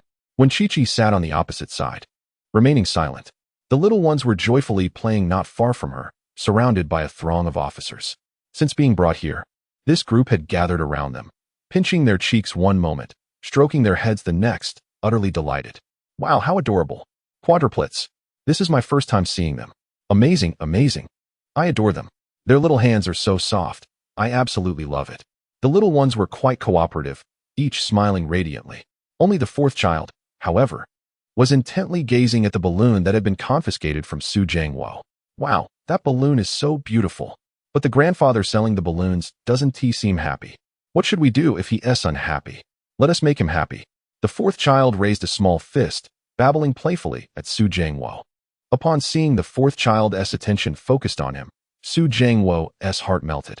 He completely forgot he was at the police station and smiled back at the little one. Good child. As he spoke, He found himself irresistibly drawn towards the four treasures, yearning to embrace her instantly. The officer firmly restrained him, demanding, "What are you doing?" "I just want to hold her," murmured Su Jiangwo, feeling quite aggrieved. If Feng Ruolin were present, she would undoubtedly be astonished. Typically, Su Jiangwo was a man of stern demeanor, with a temperament that could be quite volatile. Yet now, even amidst the misunderstanding, he treaded cautiously, fearful of startling the little ones. "You wish to hold her? And you claim you aren't doing anything to the children?" "I truly am not. Even if he were, it was merely a desire to see the little ones, for they were his precious grandchildren." Su Jiangwo whispered softly, "In truth, I am the children's." Chapter 65. The first meeting with the future father-in-law. The little ones no longer required Wen Qizhao's attention, allowing her to relax. At that moment, hearing Su Jiangwo's words, Wen Qizhao glanced over with curiosity. Throughout their journey, she had been pondering Su Jiangwo's peculiar behavior, sensing something amiss. Moreover, she felt an inexplicable familiarity with his visage. Upon noticing Wen Qizhao's gaze, Su Jiangwo instinctively swallowed his words, refraining from speaking further. Su Chen had mentioned that Wen Qizhao had yet to fully accept him. What had transpired years ago was merely an accident. But he yearned to provide Wen Qizhao with a complete family. If he were to confess abruptly, would it not jeopardize his son's aspirations? Furthermore, given the current circumstances, his daughter-in-law would likely form an unfavorable impression of him. What if she deemed him eccentric? How would he be permitted to spend time with the little ones in the future? The very thought sent Su Jiangwo into a frenzied internal protest. No. This simply cannot occur. Clenching his teeth, he took a seat. Let the misunderstanding be. Worst case, he would endure a few days of confinement. Just then, the police station's door swung open. Su Chen rushed in, exclaiming, "Qizhao." Upon hearing his voice, Su Jiangwo's entire body stiffened. He leapt to his feet, and, before Su Chen could catch sight of him, swiftly darted beneath the only office desk in the room. How utterly embarrassing. His son had arrived. What to do? The officers who had been playing with the little ones were startled by Su Jiangwo's sudden movement. "What are you doing? Sit still." The little ones, wide-eyed, stared at Su Jiangwo, prompting the officers to turn and reassure them. "Be good, little ones. Auntie is here, do not be afraid. Big brother is here too. He will help you fend off the bad guys. Is something amiss?" At that moment, however, the little ones, having heard their comforting words, began to giggle joyfully. She had little time to dwell on her concerns, save for the four treasures. The gaze lingered on Su Jiangwo. The adorable eyes of the four treasures blinked in amusement. "Grandpa is so funny. Grandpa is so cute. What is Grandpa doing?" Su Jiangwo paid them no mind, continuing to crawl under the table. Realizing he could not fit, he grew anxious, unsure of what to do next. The police officers were amused by his antics. "Hey, what exactly are you trying to do?" Before they could finish their sentence, Su Jiangwo placed his hand to his lips in a gesture for silence. He then abruptly turned to face the wall, crouching down without uttering a word. The officers exchanged bewildered glances, questioning his sanity, but soon lost interest in him. Su Chen arrived, and he needed to explain. Upon hearing Su Chen's voice, when Chi-Chi stood and walked toward him, her heart finally easing. Noticing her anxious expression, Su Chen asked with concern, "Are you all right?" When Chi-Chi shook her head, he then took her hand, saying, "It's good if you're fine. Let's go check on the babies." In the past, when Chi-Chi would have instinctively pulled her hand away from Su Chen. However, today, she had no desire to break free. For over a year, she had been alone, bearing every burden herself, accustomed to solitude and the weight of caring for the little ones on her frail shoulders. Had this been a previous situation, she would have surely cried out of fear. Yet today, she remained composed, knowing Su Chen would always be by her side. The comfort of having someone with her felt truly wonderful. Unbeknownst to Su Chen, she discreetly grasped his hand in return. Filled with worry, Su Chen was oblivious to this gesture. As he saw the babies joyfully playing with the officers, he finally relaxed. "Babies, Daddy is here." The officers were once again taken aback upon seeing Su Chen, particularly the female officers. "Wow, the children's father is so handsome. I'm feeling envious. And the mother is so beautiful. No wonder they have such adorable babies. I'm so jealous." Su Chen paid them no heed. After calling out to the babies, he noticed that only 3 of them were looking back at him. The usually clingy for treasure seemed utterly oblivious to his presence. Confused, he queried, "What is going on? For treasure? What are you looking at?" For treasure continued to ignore him. Following four treasures' gaze, Su Chen saw someone with their head bowed, neck retracted. Facing away from him. Was this person reflecting on their misdeeds? Yet, why did they seem so familiar? After a moment of contemplation, he anxiously asked, "Is that the human trafficker?" "Indeed." The police officer nodded reassuringly, saying, "Rest assured, the little ones are safe. Our female officers at the station are diligently caring for them." Su Chen remained silent, his gaze fixed on the person facing the wall as he walked closer. Wen Chi felt a twinge of anxiety. "Su Chen," she murmured. "It's fine." After signaling Wen Chi with his eyes, Su Chen looked again, his frown deepening as he observed the scene. At that moment, Su Jianguo was nearing a state of panic. Typically, he presented himself as a stern father before Su Chen, but today, should he be recognized in this state? He could scarcely bear to contemplate Su Chen's reaction. He lowered his head further, forgetting that Su Chen was his son. Even from behind, Su Chen could unmistakably recognize him. Noticing Su Chen's tense expression, the police officer assumed he was angry and prepared to offer some words of comfort. Su Chen, wait, but before he could finish, Su Chen erupted in anger. What the hell? The officer, taken aback, blinked in confusion. Wen Chi shared a similar perplexity as she looked at Su Chen. Su Chen waved his hand to clarify to the officer, "I'm not talking about you, not you." He then pointed at the trembling Su Jianguo behind him. "What are you doing here? Weren't we supposed to agree you wouldn't come?" Su Chen was utterly dumbfounded. The police officer and Wen Chi exchanged puzzled glances. "Do you know him?" the officer inquired. "Of course I do," Su Chen replied. "Who is he?" "My dad." The officer and Wen Chi were both left speechless. Su Chen, uninterested in their bewilderment, hurried to Su Jianguo's side and patted his back. "Dad, speak up. What brings you here?" Su Jianguo, his face contorted with distress, shivered, and, while Su Chen's back was turned, squatted down and hugged his head, altering his voice to insist, "I am not your father. I don't know you. Just leave." Su Chen was taken aback. How had he suddenly lost his father in the blink of an eye? Was it truly that easy to be cast aside? This was far too cruel. Behind him, both the police officer and Wen Chi stood in stunned silence, with Wen Chi's heart racing with uncertainty. If this man truly was Su Chen's father, then the mere thought left her at a loss for words. The officer's expression shifted dramatically. However, Su Chen was unfazed by their reactions. He squatted down to match Su Jianguo's height and sighed heavily, turning his father's body to face him. "Dad, what is going on? How did you end up in the police station? This isn't like you." Chapter 66. I don't have a son like you. At that moment, Su Jianguo wished to disappear into the ground, covering his face with his hands, utterly despondent. "I do not have a son like you." "Su Chen, isn't that an admission?" The police officers exchanged amused glances. "Is this truly your father?" Su Chen nodded. "Indeed, he is my biological father." "Then why would he come to disturb your baby?" Upon hearing this, Su Chen was slightly astonished. He pondered for a moment and suddenly had an epiphany. "Father, did you sneak over? Did you come to see the baby while I was away?" Su Jianguo remained silent, seething with anger. He merely wished for Su Chen to leave swiftly so that when Zhao Zhao would forget him, the next time they met, he could disguise himself and easily evade recognition. Yet, Su Chen insisted on exposing him. Observing Su Jianguo's expression, Su Chen realized he had hit the nail on the head. He chuckled. "If you genuinely wanted to visit, you could have told me, and I would have." Before Su Chen could finish his sentence, Su Jianguo abruptly dropped his hand, sprang to his feet, and glared at Su Chen with indignation. "What do you know? You little rascal? If it weren't for you." Su Jianguo opened his mouth, the words stuck on his lips. With his daughter-in-law present, there were certain things he could not articulate. He felt utterly tormented.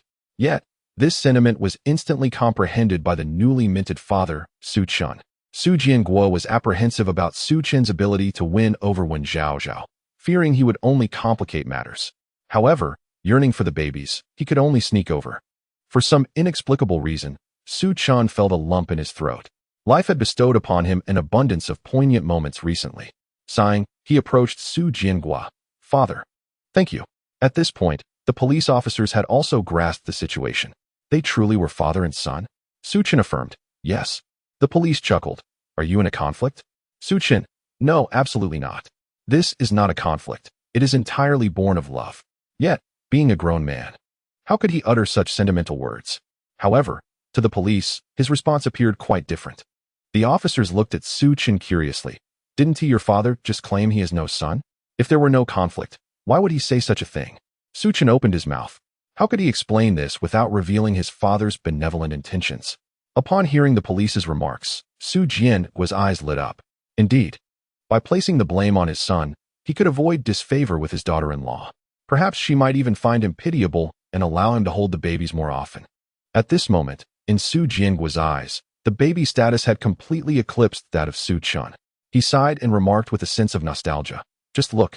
Even the police are saying so. How did you manage to become a son, anyway?" Su Chun. He gazed at Su Jianguo in bewilderment. Su Jianguo addressed the police officer, "My apologies, comrade. This time, the fault lies with me. I was provoked by that rascal. Or else I would not have acted so foolishly. I miss my dear children dearly." Su Chun raised an eyebrow, sensing something amiss. The police officer, upon hearing Su Jianguo's words, noticed the change in Su Chun's expression. He patted Su Jianguo's shoulder and shot a disapproving glance at Su Chun, saying, "It's not easy for anyone, is it? Su Chun, how can you treat your father this way? Look at the hardships he has faced. It is no small feat for him to raise you. Even if there are issues, shouldn't you show some understanding towards your father?" Su Chun hesitated, wondering when his father had turned into such a dramatist. He wanted to explain himself. Yet the disdainful looks from the officers and the earnest expression on Su Jianguo's face made him sigh inwardly. In this situation, any explanation would be futile. They would only perceive him as unfilial. Moreover, the look in Wenqiqi's eyes seemed to convey something more. Feeling a sense of alarm, Su Chun realized he could not linger here any longer. He feared that he might be branded as an ungrateful son and that such a label would be hard to shake off. Thus, he said, "Understood, officer. I shall take my father home now." Su Jianguo chuckled inwardly, feeling quite clever. He began to anticipate future days with great enthusiasm. With his hands clasped behind his back, he didn't spare a glance at Su Chun and swiftly approached his beloved granddaughter, Sihua. Finally, he had the chance to hold the soft and adorable Sihua in his arms. As soon as she was lifted, she burst into delighted giggles, exclaiming, "Yay! Grandpa is finally holding me." Seeing his granddaughter smile filled Su Jianguo with warmth. How could his little granddaughter be so charming? She was certainly hundreds of times cuter than the children of Old Li. He resolved to show Old Li what true beauty looked like when he returned home. At that moment, Su Chun moved closer to push the baby stroller, but before he could, Su Jianguo had already taken the lead. With one arm around Sihua and the other steering the stroller, he exclaimed, "Let me handle this." The officers chimed in, "Let the uncle do it. Look how eager he is to see the little ones. He truly adores them. The babies are so fortunate to have such a grandfather." Observing this, Su Chun felt a mix of complex emotions. He had no words for his own struggles and simply reached out to Wenqiqi, saying, "Let us go." However, understanding the situation, Wenqiqi evaded his grasp and turned to leave. Su Chun shook his head, letting out a resigned sigh. His standing within the family had diminished significantly, which was quite unfortunate. Silently lamenting his predicament, he followed the two out of the police station. Behind him, the police officers offered heartfelt advice. "Take good care of your father, and your wife and little ones. Do bring the children to visit us often. It would bring us immense joy to see them frequently." Su Chun thought to himself, who would frequently come to the police station for leisure. He waved his hand dismissively. No more visits, no more. Once inside the car, the children settled in the back seat. Su Jianguo was the first to rush over, eagerly sitting beside the little ones, unwilling to part from them even for a moment. Wenqiqi occupied the front passenger seat, and Su Chun noticed her expression was somewhat troubled, as if she were caught in a perplexing dilemma. Curious, he inquired, "What's wrong?" Wenqiqi fidgeted with her fingers and replied hastily, "Nothing." She was nearly frantic upon realizing that Su Jianguo was Su Chen's father. Although her face remained composed, her heart was already in turmoil. Even now, she struggled to process that Su Jianguo was Su Chen's father, which meant he was to become her future father-in-law. Heavens! During their first encounter, was it truly because of her and the children that her future father-in-law had been apprehended? What on earth was she to do? Wenqiqi remained oblivious to the fact that she had already begun to regard Su Jianguo as her future father-in-law. Her face was a portrait of conflict, her mind a chaotic whirlwind. How would she navigate her future relationship with Su Jianguo? Would he perceive her as troublesome and come to resent her? It was all Su Chen's fault. If it weren't for him, this mess would never have occurred. Casting a cold glance at Su Chun, who was driving, she suddenly felt an icy gaze directed at her, causing him to startle. "Is everything truly fine?" he asked. "No." Wenqiqi's tone had chilled further. Meanwhile, Su Jianguo, who was playing with the children, interjected angrily. You foolish boy, do you think it's all right? Just because Chi-Chi says she's fine doesn't mean she is. Look at how frightened she is. As a man, shouldn't you comfort your wife? You show none of the charm I had in my youth.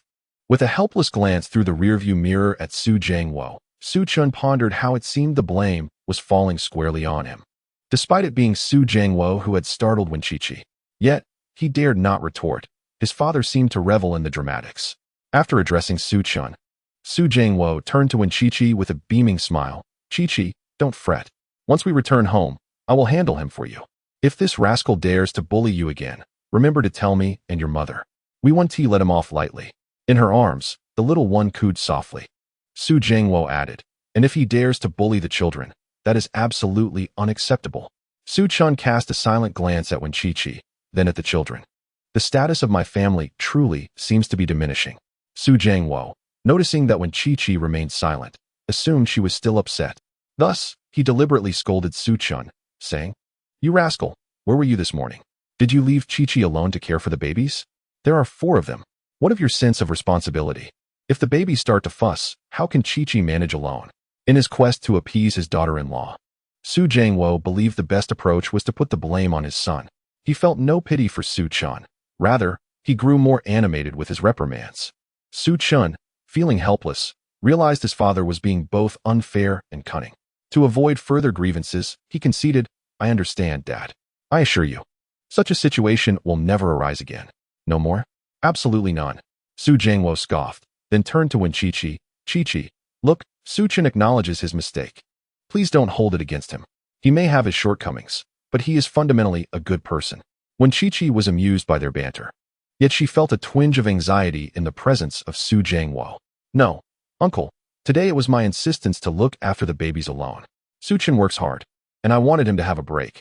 But, as she continued, her voice dwindled to a whisper. Upon hearing her initial words, Su Jiangwo let out a sigh of relief. It seemed his daughter-in-law held some affection for Su Chun. This rascal is indeed not so bad. When Chi-Chi, feeling conflicted, contemplated how to apologize to Su Jiangwo, mustering her courage, she inquired, I didn't anticipate such a misunderstanding, Uncle Su. You don't hold it against me, do you? It was all my fault. If only I had recognized you. Unfazed, Su Jiangwo waved his hand dismissively. Ah, so that is what you meant. How could I possibly hold a grudge over such a trivial matter? You acted quite rightly. With 4 adorable babies, caution is paramount. If it were me, it wouldn't have been as simple as just contacting the police. Other unpleasant occurrences could have ensued. Chi-Chi, you did nothing wrong. There is no need for an apology. At that moment, Su Chun interjected, if anyone should apologize, it should be that rascal Su Chun. Su Chun, how is this my fault? I am innocent. When Chi-Chi quickly added, no, it's not necessary. Su Chun is not at fault either. As Su Jiangwo continued to speak of Su Chun, when Chi-Chi felt a subtle pang of sympathy for him. With a hint of shyness, she remarked, actually, Su Chun treats me quite well. He is wonderful with the babies. Lately, while I attend class, it is Su Chun who cares for them. He is a very responsible person, uncle. I do not know what disagreement has led to this misunderstanding, but perhaps my presence has caused some friction. I ask for your forgiveness on Su Chun's behalf. When Chi-Chi finished speaking in one breath, only to discover that Su Chun was gazing at her with intense eyes, Su Jiangwo erupted into hearty laughter, exclaiming that his daughter-in-law had begun to empathize with his son. Remarkable, truly remarkable. She was indeed a divine ally. Forgive me, I am his father. I forgive him for anything he does. However, dear daughter-in-law, do not be too lenient with Su Chun. This rascal is in dire need of some discipline. From now on, I shall entrust Su Chun to you. You may handle him as you see fit. When Chi-Chi shyly nodded, remaining silent, yet her heart brimmed with excitement. Surely, Su Jiangwo was beginning to accept her. How wonderful. The awkwardness of the day seemed to dissipate. Nevertheless, the dynamic between Su Jiangwo and Su Chun was quite amusing. She had often heard tales of the various conflicts between daughters-in-law and their parents-in-law. However, when Chi-Chi harbored an innate sense that such discord would not plague her, Su Chun glanced between the two, realizing that though his familial standing was somewhat diminished, the bond between them appeared to have taken on an intriguing quality. It seemed that his father had accepted Wen Chi-Chi, and she, in turn, had embraced him. After much anxiety, Su Chun finally felt a sense of relief. Had he known this would be the outcome, he would not have hindered Su Jiangwo from visiting them temporarily. Half an hour later, at the entrance of Furong Community, when Chi-Chi alighted from the car first, with 2 men present, she was spared the task of carrying the babies and merely observed from the side.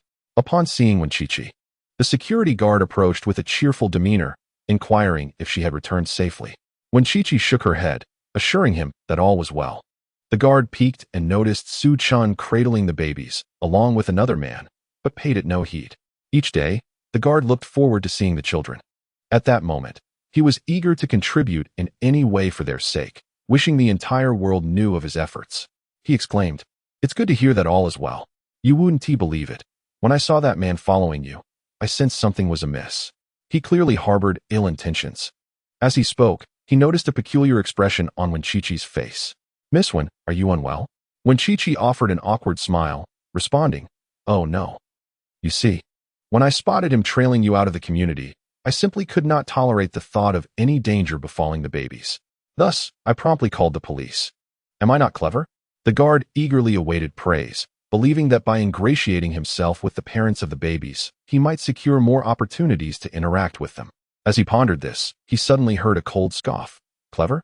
That is quite the understatement." Chapter 68. The Security Guard. You truly are a dog. Just as the guard was speaking, he felt a chilling breeze sweep past him. Turning, he beheld Su Jiangwo approaching with a stern expression. As he approached, he deliberately offered a smile. The security guard wore an expression of utter disbelief. You. What is wrong with me? Aren't you the human trafficker?" "You are the trafficker, your entire family is. Look closely, I am their grandfather," Su Jiangwo declared, gesturing towards the beaming children who smiled upon seeing him.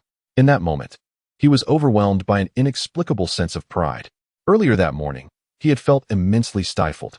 To avoid revealing his identity, he was anxious and cautious, concealing his inner joy from others.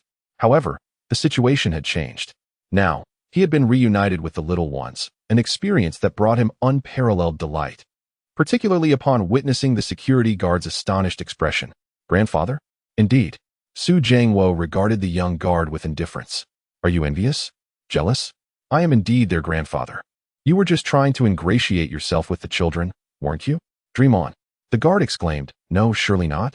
Su Jiangwo turned to call out, "For treasures." The child quickly spun around, grinning widely and opening their arms. "Hee, grandfather called me. Grandfather, hug me." Su Jiangwo effortlessly lifted the child into his arms. The little one gleefully bounced with joy. The other children instantly displayed expressions of envy, each extending their arms, yearning for a hug from their grandfather. Then, Su Jiangwo turned to the security guard. "Did you see that? My granddaughter. And these 3. My eldest grandson, eldest granddaughter, and youngest grandson. Jealous are we? I can freely embrace them, while you cannot. I can lift them high, while you cannot. I see them every day, while you cannot." The guard's countenance grew increasingly grim. How could this man be so audacious? He was genuinely envious. Ever since when Chi-Chi moved into the neighborhood, he had seen her carrying the children in and out daily. However, the little ones, being shy, never allowed him to hold them. After several unsuccessful attempts, he had inadvertently frightened them into tears. It was only after Su Chen's arrival that the children had become slightly more at ease, though they still refrained from being held. The guard's greatest aspiration was to become familiar with the children, to dispel any apprehensions they harbored towards him. If that were to happen, he would consider himself the happiest security guard in the world. Initially, he thought today would present an exceptional opportunity. Alas, he had inadvertently stepped on a landmine while attempting to flatter. He felt like the most unfortunate guard in existence. Cautiously, the guard glanced at Su Jiangwo and then at Wen Chi-Chi. Is he truly the children's grandfather? Wen Chi-Chi nodded in affirmation. No wonder the security guard found it hard to believe. Had she been told such an absurd notion in the morning, she undoubtedly would have found it implausible. Upon witnessing the guard's face, which shifted in a spectrum of colors, Wen Zhaozhao inexplicably felt that her own tribulations were not insurmountable.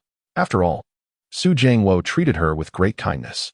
She felt a flicker of sympathy for the young guard and found herself anticipating a future filled with joy, imagining how delightful it would be for such a family to unite. Su Chun, who held no sway in the conversation, had fallen silent. After a prolonged moment of indecision, the guard turned his gaze back to Su Jiangwo, his demeanor completely transformed. With a sheepish grin, he approached Su Jiangwo to apologize. I'm sorry. I didn't know. It's all right. Even if you knew, you wouldn't be able to hold my grandson, Su Jiangwo retorted, leaving the guard speechless. He could only watch helplessly as Su Jiangwo strode away, proudly leading the children. Once Su Jiangwo arrived, Su Chun, who could hardly reach the baby seats, cast a sympathetic glance at the guard. They were all victims of circumstance, yet it appeared the guard's plight was somewhat more dire. A sense of balance was restored. Upon returning home, Su Jiangwo ushered the children into their modest one-bedroom apartment, and a wave of sorrow washed over him. For children, along with his son and daughter-in-law, were forced to squeeze into such a cramped space. According to Li Dong, it was a rented residence. How much hardship must his daughter-in-law and grandchildren have endured? The very thought made Su Jiangwo cast a cold glare at Su Chun. This was all Su Chen's fault. Had it not been for him, the grandchildren would not have had to suffer. Feeling the chill of his father's gaze, Su Chen inquired, "Dad, what's wrong now? Have I done something wrong again?" He dared not utter a word. Seizing the moment while Wen Zhaozhao stepped away to the restroom, Su Jiangwo quietly pulled Su Chen aside and murmured, "Son, don't you think you should have your own house?"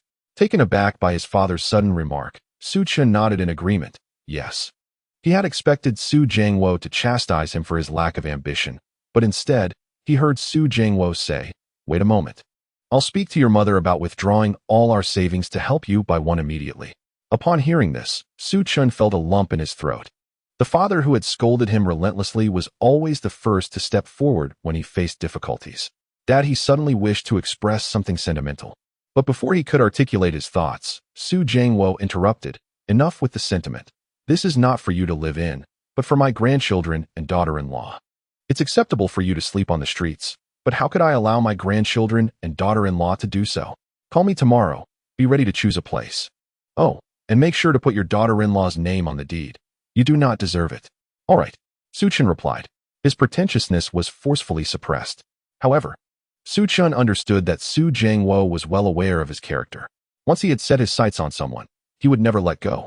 When Chi-Chi was undoubtedly his, Su Jiangwo continued to mutter under his breath, "Raising a son is truly no easy feat. Oh, I truly pity myself." As he spoke, he retrieved his phone to call Fong Ruolin. This matter could not be delayed for even a moment. Observing this, Su Chen took the phone from Su Jiangwo's hand. Su Jiangwo instantly exploded, "What are you doing?" Su Chen smiled mysteriously, "No need to buy it." Su Jiangwo retorted, "You don't think that just because someone has given you a child, you can wash your hands of them, do you? Trying to take advantage? You little rascal. Do you believe I want to break your legs?" Su Chen merely smiled faintly. He leaned closer to Su Jiangwo and whispered softly in his ear, "Dad, I have a house now. The author has something to say. I couldn't resist and ended up adding another chapter today. I'm not sure if everyone enjoys this kind of storyline, but I still wrote about this father. He has a fiery temper, often gets his son into trouble, and is quick to threaten him, yet his heart is incredibly soft.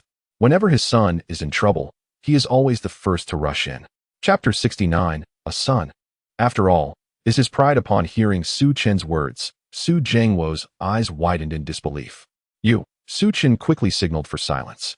Gesturing towards Wen Chi-Chi's location, "Lower your voice." Seeing that Su Jiangwo was about to explode again, Su Chun hurriedly explained, "I plan to give Chi-Chi a surprise. I haven't told her yet." Only then did Su Jiangwo breathe a sigh of relief. He had thought that his foolish son intended to keep the house all to himself. If that were the case, he would promptly give him a beating and throw him out to teach him the harsh realities of life. After a moment of reflection, Su Jiangwo, who had just relaxed, furrowed his brow again. "Where did you get the money to buy a house?" Su Chen replied, "Someone gifted it to me." "Who? Do you think people are fools enough to simply give you a house?" With a sense of helplessness, Su Chen recounted how Zhang Weiqiang and Li Yulai had come to see the baby and shared in the joy. Of course, he omitted any mention of the system and only spoke of cultivating potatoes. You can farm? Dad, please don't look at me with that idiotic expression. I'm not a child anymore." Su Jiangwo remained skeptical. "Just don't engage in any illegal activities. Otherwise, I'll be the first to expose you." With a resigned smile, Su Chen nodded, "All right." Only then did Su Jiangwo relax. He sat back on the sofa, cradling the baby, while his mind wandered. Finally, his son was making something of himself. Perhaps he could start to trust his son. Su Jiangwo glanced at Su Chun, and a sense of inexplicable pride welled up within him. Seeing the satisfied expression on Su Jiangwo's face, Su Chen couldn't help but ask, "Dad, Do you think I'm particularly impressive? Humph. Su Jingwo let out a cold snort. You? Are you really that impressive? If you have the capability, go ahead and bring my daughter-in-law home now. Upon hearing this, Su Chin found himself at a loss for words. It was indeed impossible for him at this moment. Nonetheless, he was resolute. Rest assured, Chi-Chi will undoubtedly become my wife. Well, I shall await that day. When the time comes, I will bestow upon Chi-Chi a generous red envelope. Oh my, little grandchildren, you are simply adorable. Your grandfather loves you all dearly. As he spoke, Su Jingwo gathered each baby into his embrace, showering them with kisses. What bliss! Seeing Su Jingwo in high spirits, Su Chun was about to head to the kitchen when Su Jingwo interjected, "Wait a moment. Where did your car come from?" Su Jingwo nearly forgot this matter. The car was clearly quite valuable. Just as Su Chun was about to respond, Su Jingwo pressed on. "You're not suggesting that you purchased it yourself, are you? Do you believe I want to take you back to the police station right now?" Su Chun replied. "Forget it. It's too much to explain all at once. My father would surely struggle to accept it. Let us take it slow. Well, I rented it. With so many little ones, it's inconvenient to go out, and since Chi-Chi needs to attend classes, I temporarily rented a car. Rest assured, once I have the means, I shall buy one immediately." With that, Su Jingwo nodded, albeit still somewhat skeptical. "All right. If you need money, just let me know. Your mother and I will find a way." "Okay," Su Chin acknowledged, understanding that if he were to disagree, Su Jingwo would undoubtedly feel disheartened. At that moment, when Chi-Chi emerged from the bathroom, upon seeing Su Chun and Su Jingwo, she offered an awkward smile, still feeling a bit out of place. She intended to retreat to her room to give the father and son some private time with the babies. However, before she could enter, Su Jingwo called out, "Chi-Chi, come here. Sit with us. We're all family together. Look, the babies are all watching you." Family. When Chi-Chi paused momentarily, the eldest baby was nestled in Su Jingwo's arms, while the other three were seated in the stroller, all gazing at her with joyful expressions. One of the little ones even reached out for a cuddle. "Mommy is so beautiful. Mommy smells so nice. I want a hug." When Chi-Chi felt a strong urge to approach, but considering that Su Chun and Su Jingwo had not seen each other in a long while, she thought it best to allow them some time together. Noticing when Chi-Chi's hesitation, Su Jingwo shot a cold glance at Su Chun, who immediately understood. "Chi-Chi, come sit over here, otherwise, our little ones will start crying soon." With the mention of the babies, when Chi-Chi no longer hesitated, the little ones were gathered around Su Jingwo, leaving the only available spot besides Su Chun, in the presence of elders. When Chi-Chi had initially wished to maintain some distance from Su Chun, feeling rather awkward, yet there was no other option now. She could only walk over and sit beside Su Chun. Su Jingwo watched the two with a smile of happiness gracing his face. "How wonderful, truly wonderful. You are indeed fortunate, my boy." Su Chun chuckled in response. "Dad, aren't you as well? Mom is quite beautiful too." He had heard that Fong Ruolin had been the belle of the village in her youth. The mere mention of Fong Ruolin brought a proud smile to Su Jingwo's face. "Of course. Your mother is the most beautiful woman in the world. Naturally, that's in my eyes. You'd best treat your wife well, or else." His ominous chuckle sent a chill down Su Chin's spine. He instinctively recoiled and turned to Chi-Chi, saying, "Chi-Chi, look how Dad is scolding me. He is so pitiful. He wishes someone would stand up for him." When Chi-Chi, suddenly being called out, felt a flicker of nervousness, especially upon hearing the word Dad. She wanted to retort, but with Su Jingwo present, she refrained. Instead, she blushed and managed a nervous smile. Uncle Su Chun is really good to me." She had already expressed this in the car, and now repeating it lacked the initial shyness. Over the past few days, she had profoundly felt how fortunate she was to have Su Chun by her side. Thus, when Chi-Chi reiterated, "He is truly wonderful," receiving such praise, Su Chun gazed at Chi-Chi's rosy face, unable to suppress his fluttering heart. His wife complimented him. Today, she finally acknowledged him. If it weren't for Su Jingwo's presence, Su Chun might have been unable to resist leaning in to kiss when Chi-Chi. Observing their interaction, Su Jingwo couldn't help but burst into hearty laughter. "You two. Such a lovey-dovey couple. All right, the little ones must be hungry. Let us go prepare some formula." "Where's the formula?" Gently placing the first baby in the stroller, Su Jingwo shed his authoritative demeanor and became exceptionally tender. "Good baby. Grandpa is going to prepare your milk. You must be good." As he spoke, he turned to Chi-Chi, who was about to stand, saying, "Chi-Chi, sit down." Su Chun and I will handle this." Then, with a frosty tone directed at Su Chun, he commanded, "You, come here. These are your responsibilities. How can you bear to let Chi-Chi do them? Hurry up." When Chi-Chi wished to explain, but Su Chun stopped her. It was time for him to shine. Today was the day to impress his father. Chapter 70. The first surprise brought by his son Su Jiangwo strode into the house with an air of authority, declaring, "Listen here, you rascal. When you were young, I prepared your formula, changed your diapers, washed your clothes, and fed you. We must not forsake these traditional virtues. Today, I will pass these skills on to you, so you may care for the little ones well in the future. Once I see the little ones unhappy, I shall break your legs." Every day, Su Chun, who is accustomed to having his legs broken, responds, "All right, Dad. I understand." The mere thought of soon earning his father's admiration fills Su Chun with an inexplicable joy. Su Jiangwo continues to ramble on. In his mind, Su Chun is merely a good-for-nothing who knows nothing. Since he began kindergarten, he has seldom been at home, worried about Su Chun's academic performance. Su Jiangwo enrolled him in numerous tutoring classes. As Su Chun progressed to high school, his schedule became even more hectic. After 3 grueling years in his senior year, Su Jiangwo found himself deeply concerned for his son. Finally, Su Chun was accepted into university, but to his astonishment, just a year later, he had welcomed 4 little ones into the world. He has become an adult. Su Jiangwo reflects. With adulthood comes the responsibilities of an adult. Spotting a bottle, he picks one up. "Let me tell you, for babies under 7 months, the formula should be." Before he could finish his sentence, Su Chun had already seized the other 3 bottles and retrieved the formula canister, pouring the powder into the bottles. Su Jiangwo felt a wave of anxiety. "What are you doing, you rascal?" Before he could utter another word, he watched as Su Chun expertly filled one of the bottles with the perfect amount of formula. Then came the second and the third. Noticing Su Jiangwo lost in thought, Su Chun took the bottle from his father's hand. After preparing the formula, he began to pour in the water, which had been prepped in advance. As Su Chun skillfully completed the task, he noticed his father still in a daze.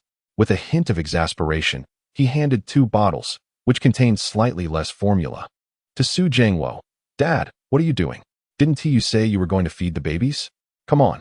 These 2 bottles are for the 2nd and 4th babies. They're girls, and eat less." Finally, Su Jiangwo snapped out of his stupor. He looked incredulously at Su Chun. Stammering, "Why you?" Su Chun sensed his father's astonishment, but merely responded nonchalantly, "What's wrong? How do you know how to do this?" Su Jiangwo hadn't anticipated that Su Chun would prepare the formula with such speed. He had thought his son was utterly clueless. "It's quite simple," Su Chun replied. "I've been doing this for quite some time." Su Jiangwo remained skeptical. Even as Su Chun exited the room, Su Jiangwo silently followed behind. Su Chun handed the bottles to the 1st and 3rd babies, while the 2nd and 4th babies looked up at Su Jiangwo with eager eyes. Still in disbelief, Su Jiangwo could hardly fathom that his once inept son was now so adept at preparing formula for the children. The skill displayed suggested extensive practice. "Is this really the same mischievous boy from home?" Dad. Noticing Su Jiangwo's inaction, Su Chun felt compelled to remind him. "The 2nd and 4th babies are hungry. If you do not provide them with food soon, they will begin to cry, and it will be the kind of cry that cannot be soothed." Upon hearing this, Su Jiangwo hurriedly handed the baby bottles to Bao and Bao. Bao smiled sweetly, while Bao smacked his lips. "Today's milk was prepared by Grandpa, so you must drink every drop. That will surely bring joy to Grandpa." The little ones each received their bottles and began to drink eagerly, while Su Jiangwo sat beside them, somewhat bewildered. At this moment, Su Chun felt a particular sense of comfort. "Dad," Su Chun exclaimed with a broad smile. "Isn't my son impressive? Are you not moved?" He chuckled, unable to contain his self-praise. After being ridiculed by Su Jiangwo for a long while, he felt the need to regain some dignity in front of his wife. Otherwise, it would be quite embarrassing. However, before Su Chun could finish his sentence, he heard Su Jiangwo scoff. "What's so impressive? It's obviously Chi-Chi who taught him. She is the remarkable one. You should be thanking Chi-Chi instead of boasting." Su Chun replied, "Why must you be so stubborn, Dad?" "But you are correct. He owes much of his progress to Wen Chi-Chi." Su Chun turned to express his gratitude to Wen Chi-Chi, but she responded to Su Jiangwo, "Uncle Su, Su Chun learned all of this by himself. I didn't teach him. He is very clever and picks things up quickly. The babies all adore him." Su Chun felt a surge of excitement. "Oh, my wife is praising me again," Su Jiangwo murmured. "Learned by himself? Well, That's no reason to be proud. Isn't that what you were supposed to do? Do you expect others to raise your children for you? Su Chen sighed. All right. It's truly difficult to hear my father give me a compliment. I suppose I won't hold my breath for that. In any case, these tasks were indeed his responsibilities. With this thought, Su Chen felt a great deal of relief. Watching the babies finish their milk, he went to tidy up the bottles, with Wen Qiqi following behind to assist. Meanwhile, Su Jiangwo, sitting idly on the sofa, discreetly turned his head and wiped his eyes when the two were not looking. His eyes were somewhat misty. However, he concealed this gesture from them. After a while, unable to resist, Su Jiangwo took out his phone and sent a message to Feng Ruolin. Ruolin, our son has made something of himself. Dad, what are you doing? Just as Su Jiangwo was about to elaborate, Su Chen poked his head out from the bathroom. Su Jiangwo quickly stowed his phone away and raised his voice slightly. What do you think I am doing? Of course, I'm sending your mother photos of the babies. You little rascal, without ambition, your mother is still waiting at home. Upon hearing this, Su Chen hurriedly exclaimed, All right, I will work hard and bring my mother over soon. Su Jiangwo let out a cold snort, remaining silent. After a while, he sent a message to Feng Ruolin. My son said he will bring you over to see the little ones one day. By the way, the little ones are utterly adorable. After sending this, Su Jiangwo recorded a video of the little ones and forwarded it to Feng Ruolin. Once Su Chen and Wen Qiqi had finished their tasks, Su Jiangwo beckoned. Qiqi, come here. Wen Qiqi glanced at Su Chen. You too, you rascal. Su Chen also approached and sat down. As Su Jiangwo rummaged through his pocket, he said, Your mother mentioned that if I ever had the chance to meet Qiqi, I must give her this. When Qiqi looked somewhat surprised, What is it? In Su Jiangwo's hand was a modest dark red box. Though small, it radiated an air of elegance. He handed it to Wen Qiqi, saying, Open it and take a look. Upon seeing the box, Su Chen gasped and then, with a hint of mystery, urged, Qiqi, hurry and open it. Wen Qiqi hesitated momentarily before slowly unveiling the box. Inside lay a jade bracelet. Warm and smooth to the touch, its crystalline white adorned with a whisper of pale ink, delicate and translucent, resonating with a profound beauty. Wen Qiqi paused, recognizing the bracelet's considerable value. She stared in astonishment at Su Chen and Su Jiangwo. She had yet to meet her future mother-in-law, and this was only her first encounter with her future father-in-law. They were bestowing upon her such a precious gift, which left her in disbelief. This was passed down from Su Chen's grandmother, who treasured it and said it should be given to her future daughter-in-law. Su Jiangwo remarked with a smile. Wen Qiqi bit her lip, glancing at Su Chen, but they hadn't even begun dating, let alone discussing marriage. How could she accept it? Just as she was about to decline, Su Chen interjected, Take it, it will eventually belong to you anyway. In this lifetime, you will only appear on my family's household register. His domineering tone flushed Wen Qiqi's cheeks with warmth. Su Jiangwo burst into laughter. Haha, all right, Qiqi. You need not feel embarrassed. If this rascal treats you poorly, I will kick him out, and you can come be my daughter. Wen Qiqi, who had been tense, found herself laughing at Su Jiangwo's humor. Meanwhile, Su Chen, feeling his familial position diminishing, protested, Dad, isn't that a bit inappropriate? Who is the biological child here? What is inappropriate about it? If you can't even take care of your wife, what use are you to me? Su Jiangwo retorted. Su Chen sighed, Forget it. I want to argue with Dad. After that, Su Jiangwo shot a glare at Su Chen. What are you doing? Hurry and help Qiqi put it on. Is this something you need me to teach you? Su Jiangwo's disdain for Su Chen was growing increasingly evident. Upon hearing this, Su Chen hurriedly exclaimed, Yes, Qiqi. Allow me to help you with that. When Qiqi wanted to refuse, but there was no time. Su Chen had already taken the box and, with a gentle tug, grasped my hand. The warmth of his large hands caused my heart to race. I looked up at Su Chen with trepidation. He carefully lifted the jade bracelet and placed it on my wrist. The cool sensation spread from my fingertips to my wrist, intensified by the contact of Su Chen's fingers. My face flushed with warmth. All done, Su Chen finally spoke, prompting me to instinctively withdraw my hand. If this continued, I would surely suffocate. Seeing the bracelet adorning my wrist, Su Jiangwo cheerfully remarked, Excellent, it fits perfectly. It seems this bracelet was tailor-made for you. Qiqi, you and Xiao Chun are truly a match made in heaven. When will you return with Xiao Chun so we can introduce you to his mother? This was an implicit invitation to meet my future mother-in-law. At this, Su Chen couldn't help but glance at Su Jiangwo. How astute. When Qiqi stammered, I'll visit whenever I have time. Haha, splendid. Then I'll be waiting for you at home with Xiao Chen's mother, Su Jiangwo responded, his gaze filled with affection for the young ones. And my little grandchildren, you must visit Grandma soon. Although the children did not fully comprehend Su Jiangwo's words, they beamed with joy upon seeing him look their way, which in turn brightened Su Jiangwo's mood immensely. As evening approached and dinner time arrived, Su Jiangwo glanced into the kitchen before stepping inside. What shall we have for dinner? Su Chun, go downstairs and buy some ingredients. I'll cook. He was determined to showcase his capabilities, aiming to impress his future daughter-in-law and prepare for the day he would personally care for his grandchildren. Su Jiangwo harbored a cunning plan in his heart. There are vegetables in the fridge, Su Chun replied as he followed his father into the kitchen. Hearing this, Su Jiangwo shot him an exasperated look. You do know that fresh ingredients are essential, don't you? How lazy can you be to stockpile so much in the fridge? You may neglect your nutrition, but my grandchildren and daughter-in-law need to be well nourished. Su Chun thought to himself, it's over, my father is increasingly dissatisfied with me. If I don't step up my game, I might not even be allowed through the front door in the future. This simply wouldn't do. He hurried to the kitchen, opened the fridge, and said, Dad, how about I take care of the cooking?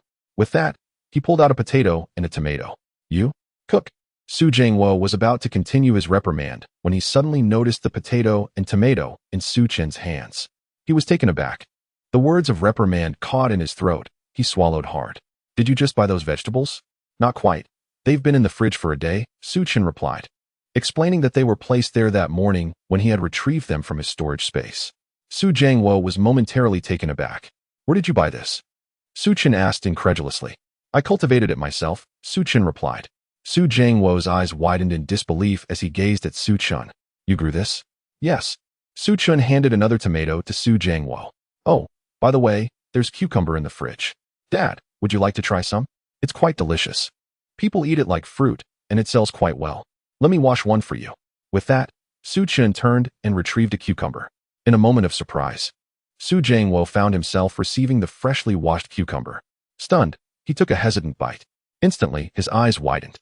The flavor, a crispness intertwined with a hint of sweetness, was far superior to the cucumbers he usually encountered. How is it, Dad? Su Chun inquired, his face brimming with anticipation, secretly hoping for his father's admiration despite any previous disdain. Su Jiangwo, too engrossed in the delightful taste to respond, nodded vigorously as he continued to munch on the cucumber. Savoring each bite, he finished the entire cucumber, yet a sense of dissatisfaction lingered. He glanced at Su Chun and then at the fridge, contemplating whether to ask for more. But feeling a twinge of embarrassment, he simply glared at Su Chun. You little rascal, why aren't you moving aside? Seeing the expression on his father's face, Su Chun finally felt a sense of fulfillment. He chuckled, deliberately blocking the fridge door. Dad, was it good? His demeanor suggested that he would not relent until he received a compliment. Su Jiangwo. Su Chun. Dad, if you want more, just tell me, and I'll get you another. Su Jiangwo. Su Chun. Dad, there are also these tomatoes, which are quite delicious. Don't you want to try them? Su Jiangwo. This son of mine. If I don't discipline him today, he'll surely climb the walls. But truly, they were delicious. What should he do? Should he speak up? After a considerable internal struggle, Su Jiangwo made a significant decision. Author's note. Su Jiangwo. Son, you are truly something else. Chapter 72. Su Jiangwo. Has my son been swapped at birth? With a frosty gaze, Su Jiangwo scrutinized Su Chun. Before Su Chun could react, Su Jiangwo snatched the tomato resting on the cutting board. He rinsed it under the tap and took a bite. Humph, you think I'll praise you? Not a chance. Su Chun. Dad, you're not playing fair. Enough chatter. Aren't you supposed to be cooking? Hurry up. He would never admit how much he truly wanted to eat. Since his son was intent on cooking, he might as well let him see what he could create. Su Chun, feeling helpless, nodded. All right, Dad, just wait a moment. Su Jiangwo paid no attention to him, munching on a tomato while casually retrieving a cucumber from the refrigerator, continuing to eat as he stepped outside. Upon noticing when Chi-Chi seated in the living room, he gestured to her. Chi-Chi, would you like something to eat? I can get you some. When Chi-Chi shook her head, she had indulged in plenty these past few days. Although the food was indeed delectable, she still required a proper meal. Seeing her refusal, Su Jiangwo proceeded to the children, munching away. Eldest Bao tilted his head in curiosity, appearing lost in thought. Second Bao, upon spotting him, broke into a beaming smile, while third Bao was engrossed in his own play. Fourth Bao joyfully waved his arms, gazing at Su Jiangwo with delight. The children were so well behaved. The moment Su Jiangwo beheld them, the displeasure he had just endured from Su Chun evaporated entirely. That rascal! At least my little grandchildren still adore me. He crouched down to engage with the little ones. Fourth Bao seized Su Jiangwo's arm, reaching out for the cucumber in his hand, displaying an unyielding determination to obtain it. Her resolute demeanor brought forth hearty laughter from Su Jiangwo. He handed the cucumber to Fourth Bao, who eagerly grabbed it and attempted to bring it to her mouth. Su Jiangwo quickly exclaimed, "No, no, no, Fourth Bao. You can't eat that yet. Wait until you grow up a bit more. Be good and listen, or Grandpa might get upset." Fourth Bao looked at him in confusion. What was Grandpa talking about? Upset? But Grandpa's little mustache was so adorable. It was as if she had discovered a new world. She dropped the cucumber and reached for Su Jiangwo's beard. Just as Su Jiangwo was enjoying Fourth Bao's abandonment of the cucumber, he suddenly felt a sharp tug on his chin. "Hey, Fourth Bao, let go. Grandpa's in pain." Although he said this, Su Jiangwo leaned into her grasp, allowing her to hold on. The gentle touch of a child's hand was no trouble for him. His concern lay in ensuring Fourth Bao remained unharmed. Their commotion soon caught the attention of the other three children. Eldest Bao shook off his daze. Second Bao laughed even more heartily. Third Bao finally directed his gaze toward the scene, and soon all three children joined in the fray. Eldest Bao grasped Su Jiangwo's left hand, while Third Bao clutched his right. Second Bao, unable to reach, was on the verge of tears. In a hurry, Su Jiangwo leaned his head forward, allowing Second Bao to grasp his hair. When Chi-Chi, witnessing this scene, called out in alarm, "Babies!" Su Jiangwo quickly waved his hands. "No, no, it's fine. It doesn't hurt. As long as the children are happy. Hee. Grandpa loves them all the most." In that instant, when Chi-Chi felt a surge of emotion, if it were not for his genuine affection for the little ones, Su Jiangwo would certainly not behave in such a manner. When with Su Chun, Su Jiangwo often reprimands him, yet in the presence of the children, he transforms into an entirely different person. When Chi-Chi, who had been apprehensive about the potential repercussions of Su Jiangwo's recent blunder, finally relaxed her mind. With a smile, she remarked, "Uncle, you cannot indulge them so much." To which Su Jiangwo responded, "Nonsense, my precious grandchildren. I am more than willing to spoil them." When Chi-Chi ceased further comments, this heartwarming scene was simply delightful. If only her own father could be like this. When Chi-Chi lowered her head, feeling somewhat conflicted, dinner was prepared in no time. As Su Chan emerged from the kitchen, he caught sight of Su Jiangwo joyfully playing with the children. "Dad, it's time for dinner," Su Chin called out helplessly. With the twins nestled in his arms, Su Jiangwo replied, "Serve it up for me." Su Chin sighed, pondering when his familial standing might finally rise. At that moment, when Chi-Chi approached, "Shall I join you?" "Yes, please," Su Chin nodded, observing her efficient movements as she entered the kitchen. His father was merrily engaged with the children outside. Su Chin suddenly felt a wave of emotion. Who would have thought that at the age of 22, he would suddenly find himself with such a large family? This feeling was truly one of happiness. Once the meal was served, Su Jiangwo, having already filled himself with cucumbers and tomatoes, ambled over with a grumble. Given his son's earlier attitude, he felt justified in being less than courteous. It was imperative to scold his son a bit during dinner. This way, the boy would learn his lesson. As Su Jiangwo approached the dining table, his eyes widened once more at the sight of the dishes laid out before him. Potato and chicken pieces, scrambled eggs with tomatoes, braised fish, and cucumber and century egg soup. All the meats were freshly taken from the freezer by Su Chun. A complete array of 3 dishes and a soup, accompanied by 3 large bowls of rice. The potato and chicken were garnished with cilantro, the scrambled eggs were vibrant in color, the braised fish was intact, and the aromas wafting from the dishes were simply heavenly. Su Jiangwo nearly drooled at the sight. "You made this?" he inquired. "Indeed, Dad. Isn't it fragrant?" After witnessing the reactions at Zhang Weiqiang's home, Su Chin was confident that the culinary skills bestowed upon him would yield delicious results. He was curious to see just how obstinately Su Jiangwo would resist admitting the food's quality. "Silence while we eat," Su Jiangwo grunted as he took his seat, grasping his chopsticks. Su Chun, with no other choice, sat down as well. "Chi-Chi, let's eat." He offered her his chopsticks, unable to resist, when Chi-Chi reminded him, "Uncle, Su Chin's cooking is quite delicious." Su Jiangwo huffed again. "What do you think I don't know about him? He is only capable of cooking at a basic level, I suppose." As he spoke, Su Jiangwo took a bite of the braised fish. At the moment the delicacy touched his palate, his eyes widened in astonishment. What divine flavor was this?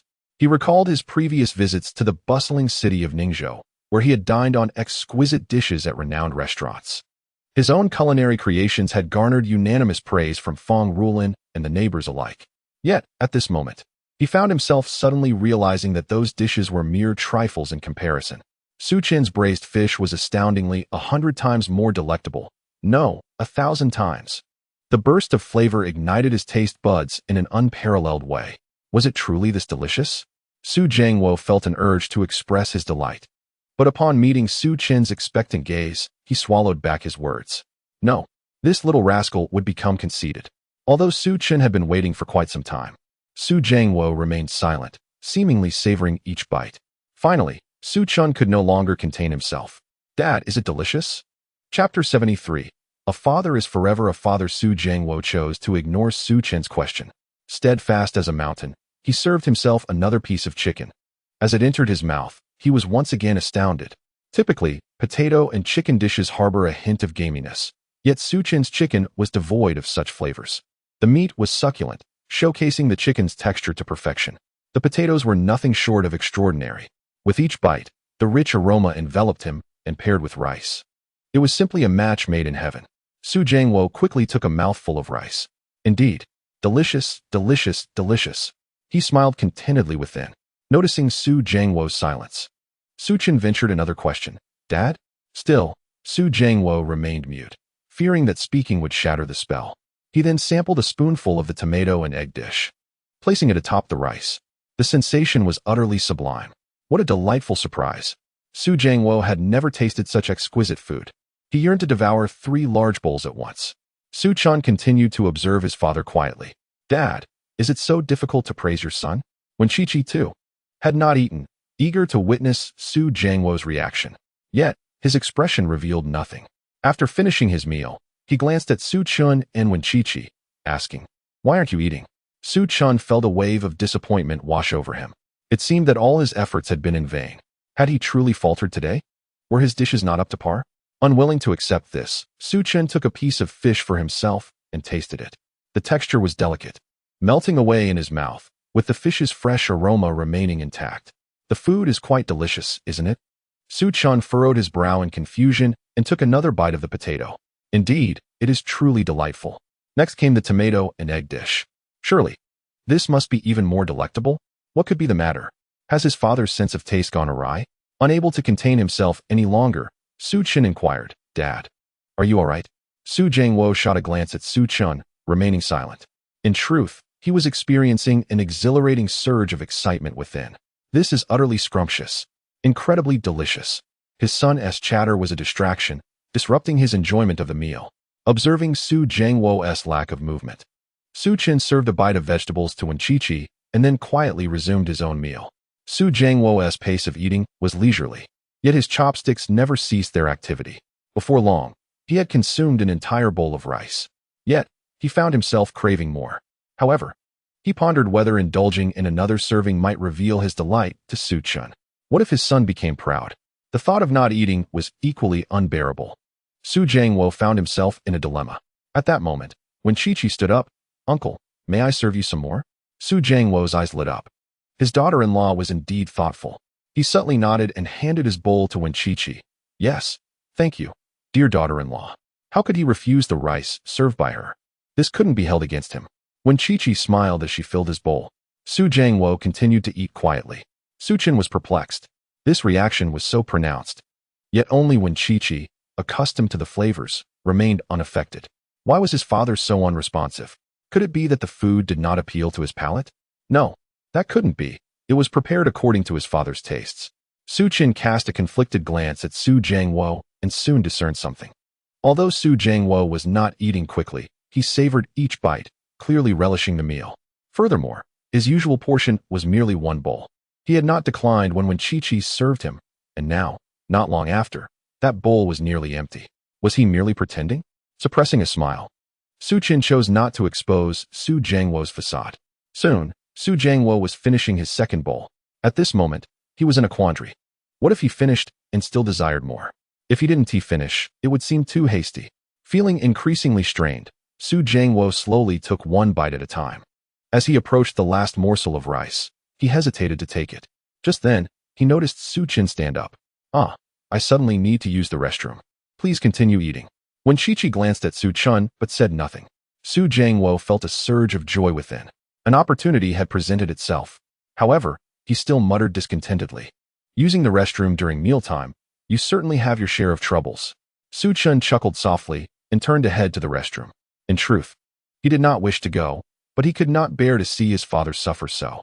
Alas, such is the burden of being a son. Taking advantage of Su Chen's absence, Su Jiangwo promptly served himself another bowl of rice. How delightful! He could indulge once more. After washing his hands in the restroom, Su Chen emerged. Noticing his father's bowl was full again, he chose to remain silent. However, when Qi Zhao quickly chimed in, I've served another bowl for you, uncle. Please enjoy it at your leisure. Su Jiangwo felt a surge of joy within him. His daughter-in-law was simply splendid. Unlike certain sons who wouldn't even offer him a cucumber. How excessive. Nodding, Su Jiangwo earnestly began to eat. Su Chen smiled quietly, saying nothing.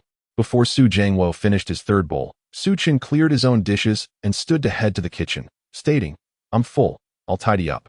Thus, Su Jiangwo successfully served himself a fourth bowl. Ultimately, having eaten to the point of discomfort, Su Jiangwo leaned back in his chair, feeling as though his stomach might burst. Yet, he still yearned for more. It was truly delectable. When Qi Zhao collected the dishes and took them to the kitchen for Su Chen, Su Jiangwo grew increasingly pleased with his daughter-in-law. After resting for a considerable time, he finally managed to stand up and caught sight of Su Chen bustling about. A smile involuntarily spread across his face. This rascal, your father is indeed your father. You still wish to compete with him. You are far too inexperienced. Better to leave Su Chen be and go play with the little grandchildren instead. In the kitchen, when Qi Zhao handed Su Chen a bowl while inquiring, Su Chen, why don't you serve your father directly? She could see that Su Chen's trips to the restroom and his subsequent kitchen duties were all intended to encourage Su Jiangwo to eat more. Su Chen smiled. My dad values his pride. It's quite difficult to have him acknowledge my prowess in front of me. Nevertheless, he is my father. I can only act this way. If I serve him, he might, out of pride, refuse to eat. Su Chen spoke casually. However, when Qi Zhao absorbed every word, feeling a swell of emotion. Such a father-son relationship is truly wonderful. She felt a mix of envy and sorrow. Noticing when Qi Zhao had fallen silent, Su Chen casually asked, Qi Zhao, what about your father? When will I get to meet him? Chapter 74. How do you sleep at night? When Qi Zhao did not expect Su Chen to ask such a question so suddenly, she paused, a conflicted expression crossing her face as she looked down. My father. I haven't been in touch for over a year. I don't even know how he is doing. Perhaps when the opportunity arises. When Qi Zhao's mood turned slightly somber, Su Chen nodded, all right. After putting away the last bowl and chopsticks, Su Chen remarked, Chi-Chi, when faced with a conflict, it is imperative to take the initiative to resolve it. Perhaps the situation is not as you perceive. With that, he stepped outside. At times, it is essential to grant individuals their personal space. He could discern that there were certainly some underlying issues between Wen Chi-Chi and her father. However, since she was reluctant to share, he refrained from pressing further. Su Chen was confident that one day, Wen Chi-Chi would feel inclined to confide in him. Upon exiting, he observed Su Jiangwo playing with the children. Just as he was about to speak, Su Jiangwo inquired, Su Chen, how will you two be sleeping tonight? Perhaps you and Chi-Chi could take the bedroom while I occupy the living room? He gestured toward the sofa. Su Chen was momentarily taken aback. When Chi-Chi, who had just reached the kitchen doorway, also paused. Her heart raced. The house was indeed quite small, and Su Jiangwo's suggestion was not without merit. However, the thought of sharing a room with Su Chen made her anxious. What if Su Chen truly intended to do something? She found herself at a loss. At that moment, she heard Su Chen say, Dad, how about we both stay in the living room? You can take the sofa, and I'll make do with the floor. He did not wish to sleep in the bedroom, as that would place undue pressure on Wen Chi-Chi. The situation had not yet reached that point. Forcing it would only lead to harm. Moreover, he still had not fully grasped what had transpired a year and a half ago. Su Chen sought to afford Wen Chi-Chi the respect she deserved. Upon hearing Su Chen's words, Su Jiangwo regarded him with approval. His son was indeed commendable. Having considered the matter thoroughly, it seemed he would have to endure some discomfort as a father. With a silent sigh, Su Jingwo added, "All right. You can make do on the floor. Do you expect your old man to keep you company? Dream on. I've booked a hotel outside, which is far preferable to your sofa. Farewell." After embracing the four little ones one last time, he reluctantly departed.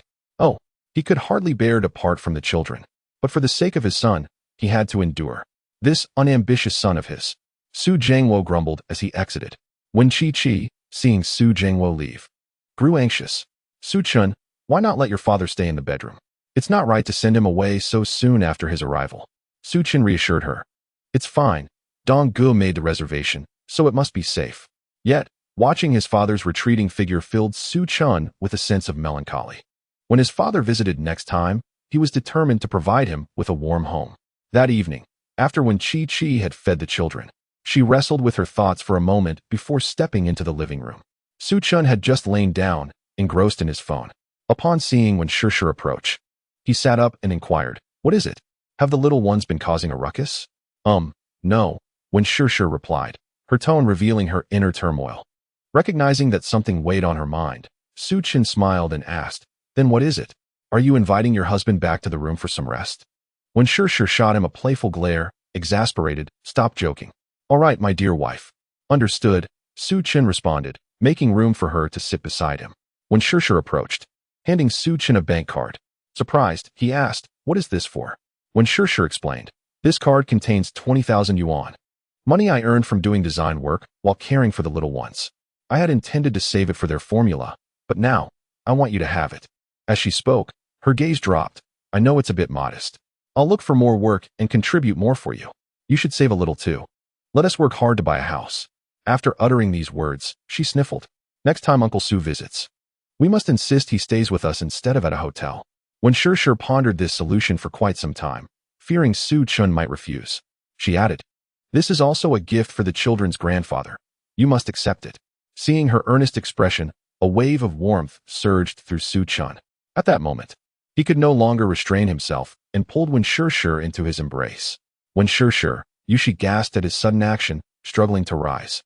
Su-chun's voice was husky as he cautioned, "Stay still. Otherwise, I cannot guarantee what I might do." When Shishir ceased her struggles, her heart racing wildly within his hold. Tensed and nervous, she stammered, "I meant no offense, I know." Su-chun murmured softly, "You harbor no ill intentions. You simply worry about my fatigue, my father's happiness, and the children's well-being. Shishir, how can you be so kind?" As he spoke, he rested his head on her shoulder. Such warmth was something he never wished to relinquish. In the past, he might have lost control, but now, he could not bear to hurt her. He longed to wait for her, to wholeheartedly embrace her, ensuring they would never part again. After a prolonged embrace, when Shishir felt her cheeks flush, she thought she might lose her mind, but thankfully, Su-chun released her. When Shishir caught sight of the subtle smile adorning Su-chun's face, though faint, it held an irresistible charm that left her feeling dizzy. When Chi-Chi hastily tossed her bank card into Su-chun's embrace, exclaiming, "Quickly take this. Otherwise, I shall be quite displeased." All right, I'll take it." Su-chun replied without hesitation. He accepted the card and gently urged Wen Chi-Chi, "Go inside and rest. You need to get some sleep." When Chi-Chi nodded, and only then did Su-chun retrieve the card. He then opened his phone, accessed WeChat, and located the transfer function. With over 300,000 still in his possession, Su-chun without a moment's hesitation transferred 300,000 to Wen Chi-Chi's account. He subsequently placed the card into her backpack before contentedly drifting off to sleep. Thinking to himself that one must cherish their own spouse, he felt a twinge of anticipation regarding Wen Chi-Chi's reaction upon discovering the money. The following Monday, Su Jingwo arrived home early. Su-chun, accompanied by the little ones, was preparing to take Wen Chi-Chi to school. However, before they could leave, Su Jingwo interjected, "No need to take the children. I will look after them at home." Su-chun paused, slightly taken aback. "Dad, are you certain? Do you not trust your old man?" Su Jingwo retorted, clearly miffed. "If you can manage, then why can't I? Fine then, I'll be back shortly. Dad, if you need anything, just call." "Yes. Now go quickly." Su-chun departed. As Su Jingwo gazed at the little ones nestled in their stroller, a tender smile spread across his face. "Little ones, Grandpa is here. The author has something to say. All right, I've successfully made myself hungry. Off to grab a bite." Can anyone guess if Grandpa will manage to take care of the little ones? Chapter 75. A comedic turn of events, Su's dad faces a challenge in the car. When Chi-Chi expressed her concerns, Su-Chen, are you really alright? Although Su Jingwo had cared for Su-Chen in the past, at that time, he had only one child. Now there were four. It will be fine. I will return right after dropping you off. When Chi-Chi nodded, albeit with some skepticism. Once they departed, Su Jingwo cheerfully entered the house. The four little ones looked around in confusion, but upon seeing Su Jingwo, the eldest tilted his head, slightly furrowing his brow. The second child, arms outstretched, giggled and babbled joyfully. The third child busily gnawed on a teething toy, while the youngest bounced around gleefully. The more Su Jingwo observed, the more delighted he became. His little grandchildren were simply adorable and so well behaved. The scene was one of perfect harmony. How outrageous it was that Su-Chen had doubted his capabilities. He resolved to bond thoroughly with the little ones. With that thought in mind, Su Jingwo sat down. Embracing the eldest, planting a kiss on the second, playfully teasing the third, and finally lifting the youngest into his arms. Little one, your daddy says you are the most mischievous. Is that true? Grandpa chuckled. I believe your father is just being silly. How could our little darling be troublesome?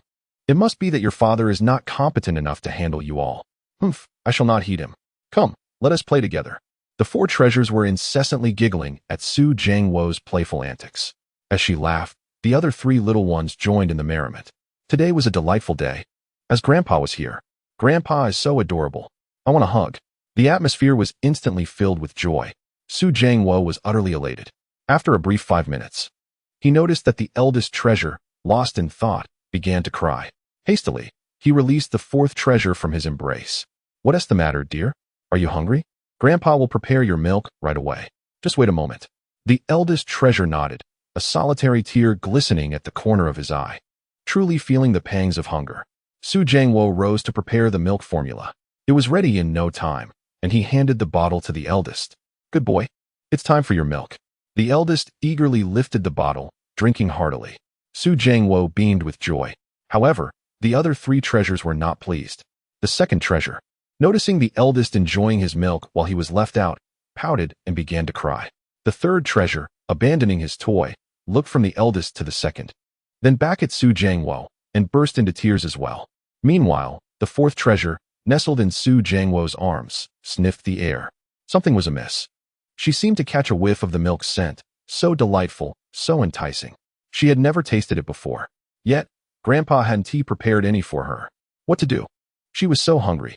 The fourth treasure blinked her eyes, hoping for attention, but seeing that Su Jingwo was preoccupied and her siblings were crying, she felt a sense of loss in her silence. Thus, she pouted and joined in the chorus of cries. Su Jingwo, tending to the eldest, caught sight of the second treasure's tears and hurried over to comfort him. Before he could finish soothing the second, the third treasure let out a wail. He shifted to console the third, but before he could succeed, the fourth treasure erupted into tears as well. Su Jingwo was momentarily bewildered. What is happening? Little treasure, why are you crying too? Are you hungry as well? Wait, Grandpa will prepare your milk right away. He approached the baby chair, intending to place the fourth treasure in it first. However, the moment she touched the chair, her cries intensified. She squirmed and clung tightly to Su Jingwo, refusing to let go. Don't cry, little one. Grandpa will be back soon, he said anxiously, patting her back. Yet, she paid him no heed, crying even louder. With the fourth treasure occupying his arms, the second and third treasures were left without their milk, their adorable eyes blinking, tears cascading down like pearls from a broken string. While soothing the fourth treasure, Su Jingwo simultaneously attempted to tend to the second, followed by the third. The eldest quickly finished his milk. Seeing Su Jingwo holding the fourth treasure without taking away the bottle, he felt a stir of urgency. The stomach emitted a low rumble.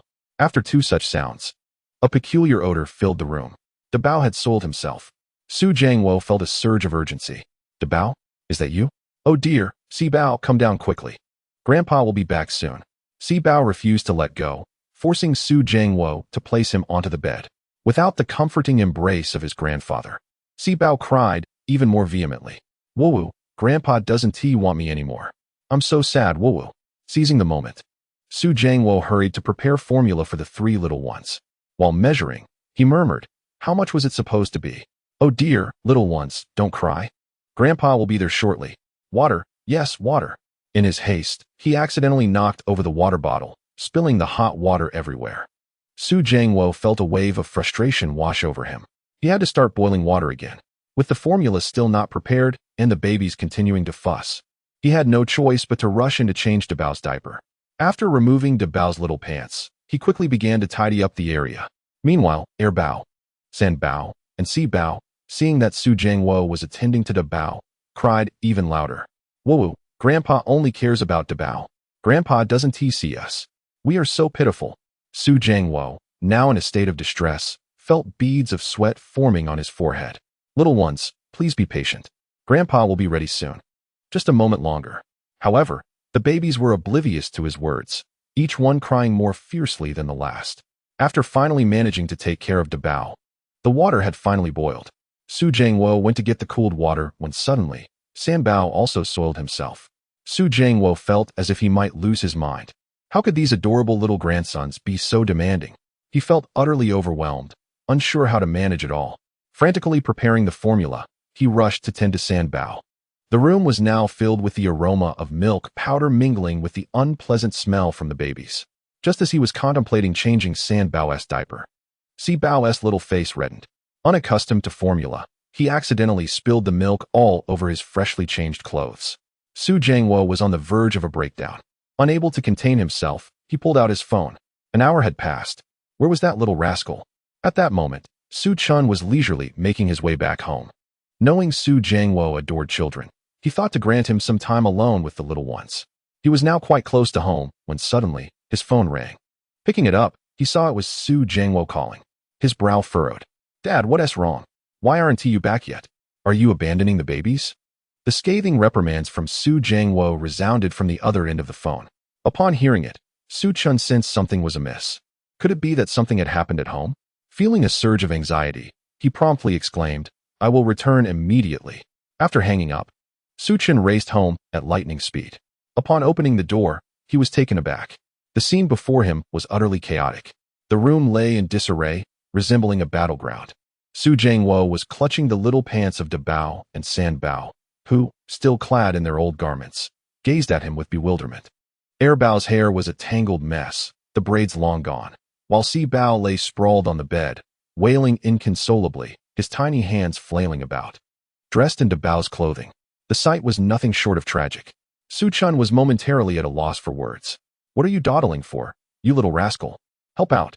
Su Jiangwo shouted in exasperation. Quickly check on Si Bao. I can't find his clothes. Dabao's outfit isn't washed yet. And San Bao needs a change too. And Air Bao's hair. His frustration left him nearly speechless. Unable to contain himself, Su Chun chuckled at the scene. You still have the nerve to laugh? Su Jiangwo retorted, his face stern. Father, didn't you say you would take care of the babies? Silence. Su Jiangwo was reluctant to admit that he had caused the mayhem. Move faster. Despite exchanging a few quips, Su Chun's hands were quick to act. He approached Si Bao and effortlessly lifted him into his arms. The previously wailing Si Bao ceased his cries the moment Su Chun embraced him. With Si Bao in his arms, Su Chun made his way to Dabao, Air Bao, and San Bao. The three little ones looked at him with curiosity. Su Chun gently patted Dabao's head, tousled Air Bao's hair, and finally pointed to a photograph of their mother, saying, Look, Mama is over there. Isn't she beautiful? San Bao, confused, followed Su Chun's finger to where their mother's picture rested on the bedside. Upon seeing her, San Bao joyfully exclaimed, Wow, Mama is so beautiful. Mama is the prettiest person in the world. In that brief moment, Su Chun had located Si Bao's clothing. With swift movements, he dressed Si Bao, then helped Dabao and San Bao into their pants. Finally, he hastily prepared milk for the little ones. Soon enough, the babies were happily munching away. Meanwhile, Su Jiangwo stood at the doorway, momentarily dumbfounded. Su Chun approached him without hesitation, taking the pants from Su Jiangwo's hands. Father, let me handle it. Su Jiangwo, still processing the situation, could not comprehend how Su Chun managed to perform the same tasks with such speed, and the babies seemed genuinely delighted.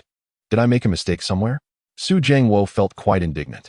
He stepped into the room, and several adorable little ones beamed at him, their expressions seemingly oblivious to the fact that they had just put him through a harrowing ordeal. Su Jiangwo, with a hint of dissatisfaction, remarked, You four little rascals are so biased. The four babies, utterly unaware of his words, continued to giggle joyfully. With a silent sigh, Su Jiangwo found solace in the return of Su Chun, which restored normalcy to the household, allowing him a moment to catch his breath. He settled beside the little ones, watching Su Chun diligently attending to the tasks in the bathroom. A wave of mixed emotions washed over him, both pride and a tinge of sorrow. His son was indeed becoming quite capable. Once Su Chin finished washing the little pants, he skillfully hung them up to dry.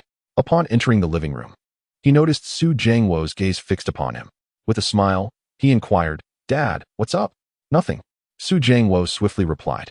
Yet, reflecting on the many years gone by without ever praising his son, he added in a rather frosty tone, "Humph, you've done well with the chores. Keep up the good work.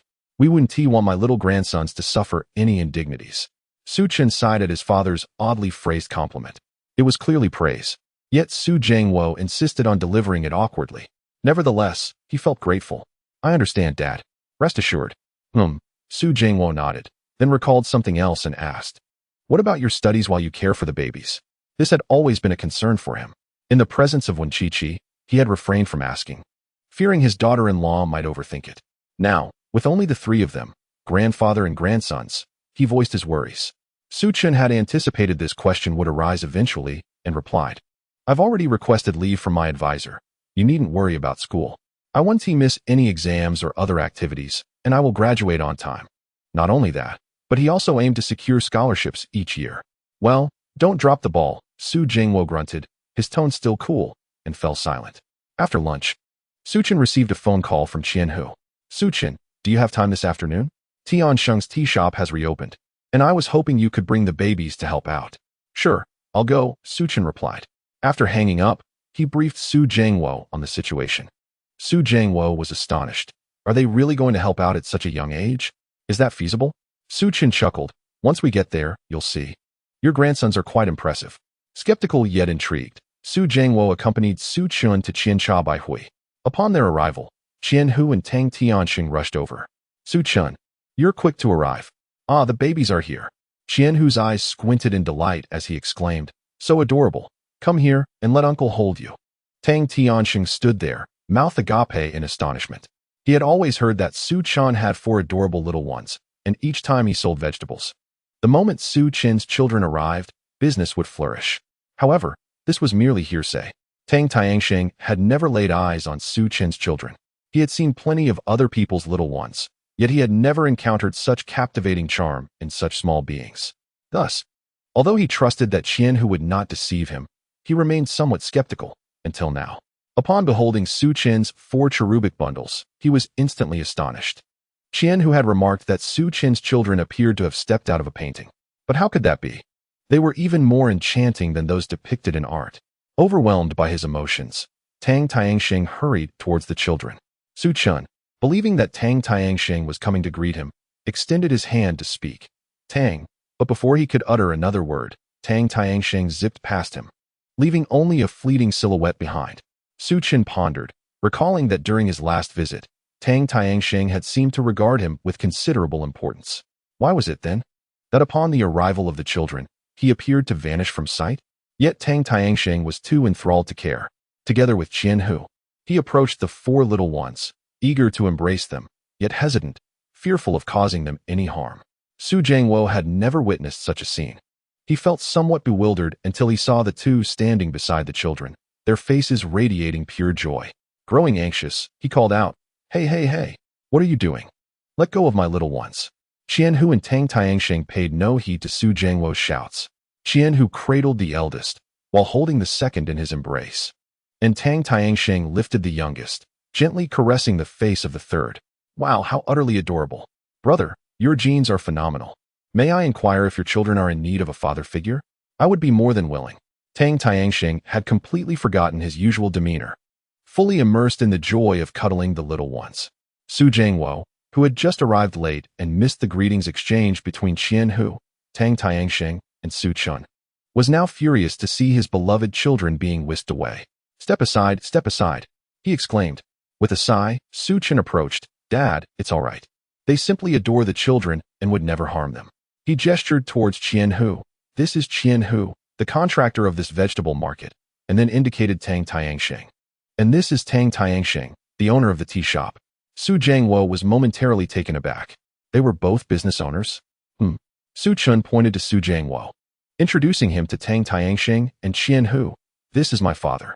Despite their reluctance to relinquish the children, Tang Tianxing and Qian Hu wore expressions of sincere apology as they addressed Su Chun. I apologize, I simply couldn't contain my excitement. The little ones are just too adorable. I find myself wishing for such charming children as well. Tang Tianxing, feeling his composure slipping, was met with a cheerful laugh from Qian Hu. Tianxing, are you dreaming? Tang Tianxing felt a twinge of melancholy, aware that not everyone is blessed with such splendid genes. Nevertheless, he couldn't help but feel envious. Is it so wrong to wish? Perhaps you should find a girlfriend first. He mused. Is it truly fair to invade someone's heart like that? He was on the verge of despair. Seeing the babies in their arms, content and joyous, Su Jiangwo chose not to voice any further concerns, instead feeling a swell of inexplicable pride. His grandchildren were indeed remarkable. So many people adored them. Observing the playful banter between the two, Su Chun felt a twinge of sympathy and interjected, Are we still opening in the afternoon? He had brought the little ones to assist with the day's work. I almost forgot the main event. Uncle Qian, it's all your fault. The sight of the babies has rendered us immobile. And who are you referring to? You're no different. Tang Tianxing had no rebuttal. Without hesitation, each of them scooped up 2 babies and made their way to the store, with their hands now freed. Su Chun and Su Jiangwo felt somewhat like mere instruments of labor. They begrudgingly carried the empty baby chairs inside. Inside the store, several employees, including Xiao Ju, had been waiting for quite some time. They had initially planned to open in the morning, but due to Su Chin's earlier announcement of his absence, Tang Tianxing had rescheduled for the afternoon. Who opens in the afternoon? It's hardly auspicious. The employees felt a bit disheartened. After some discussion, they resolved to give Su Chin a piece of their minds once he arrived with the babies. However, when Tang Tianxing and Qian Hu entered with the 4 little ones, they were left speechless, unable to react in time. Curiously, Tang Tianxing asked, What is wrong with you all? They pushed Xiao Ju forward. You explain. Xiao Ju, flustered and indecisive, struggled to recollect her prepared lines, her mind a blank. Without the luxury of time to devise new words, she pointed at the babies in Tang Tianxing's arms, astonished. Are these Mr. Su's children? Indeed, Tang Tianxing replied, glancing down at the babies. They truly were increasingly delightful. He wished he could keep them forever. Xiao Ju was flabbergasted. They are just too cute. You find them adorable too? Tang Tianxing laughed heartily. Xiao Ju was taken aback once more. Was the boss actually laughing? He usually maintained an air of aristocratic seriousness. When had he ever laughed like this? Had she misjudged him? The other employees were equally bewildered. The previous agreements were completely disregarded by them, as their gazes fixed upon the babies, unwilling to look away. A timid voice broke the silence, asking, Can we hold them? To this, Su Chin replied, Of course. Xiao Ju, closest to the babies, swiftly dashed to Tang Tianxing, who was holding the 3rd and 4th treasures. Upon seeing Xiao Ju, the 3rd treasure's small face lit up with delight. Oh, a beautiful auntie. So lovely. Can I have a hug? The 3rd treasure opened her arms and burrowed into Xiao Ju's embrace. Though Tang Tianxing hesitated to part with the little one, there was no stopping her eagerness. Xiao Ju successfully cradled the 3rd treasure in her arms, her heart brimming with joy. Oh my, so soft and fragrant. What to do? I adore this. She wondered who had spoken ill of the babies. They certainly deserved a reprimand. The 3rd treasure, sensing Xiao Ju's elation, grasped her face and nudged her own little cheek against Xiao Ju's. Xiao Ju was nearly overwhelmed with excitement. So soft.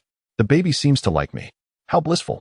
The other salespeople hurried over, each vying for a chance to hold the babies.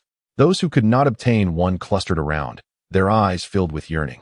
No matter what, they were determined to hold the babies today. The previously cheerful Tang Tianxing and Qian Hu, now slightly speechless, realized the predicament. Regrettably, as the bosses, they could not engage with the salespeople as equals. Being a boss is quite unfortunate. They lamented. They wished to be among the salespeople instead. Upon seeing that they had lost the chance to hold the babies, Su Jiangwo felt a sense of satisfaction. Serves you right for trying to snatch the babies. Ha. Tang Tianxing stood by helplessly, his gaze never leaving the babies. This simply won't do. I must hold them more often.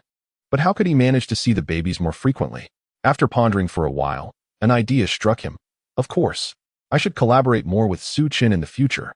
Thus, Tang Tianxing approached Su Chen and said, Brother Su Chen, could you check if there's anything amiss with this batch of tea? Su Jiangwo was taken aback by this revelation. Su Chen possesses such a skill? The author has something to say. What shall I share today? Chapter 78, Pride. My son is truly remarkable. Although Su Jiangwo was not a frequent tea drinker, he understood that the ability to discern tea quality was no ordinary feat. Tang Tianxing exclaimed. Uncle Su, you didn't know? Su Jiangwo looked at Su Chen in confusion, awaiting an explanation. Tang Tianxing continued. Brother Su Chen is incredibly skilled. With just a glance, he can discern the authenticity of the tea. This surpasses many tea connoisseurs. Qian Hu chimed in. Indeed, Su Gu, your son is truly remarkable. Could you share the secrets of your parenting? I would like my son to learn from him. Such flattery filled Su Jiangwo with immense joy. He could hardly contain himself and burst into laughter. Oh no, you flatter me too much. My son is not that extraordinary. Haha.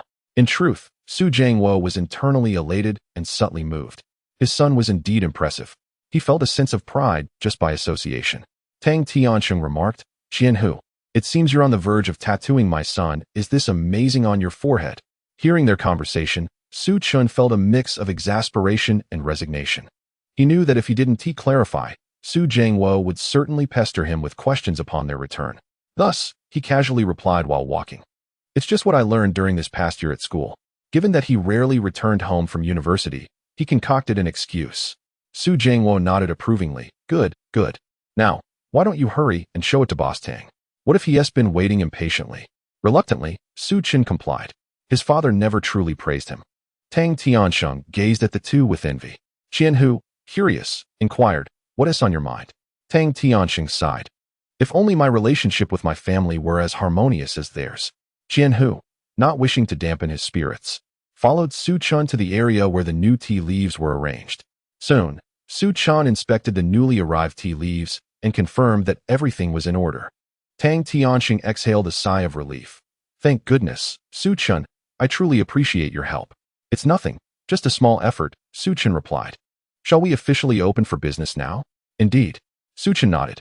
As the door swung open, Su Chen didn't tea idle but instead offered assistance.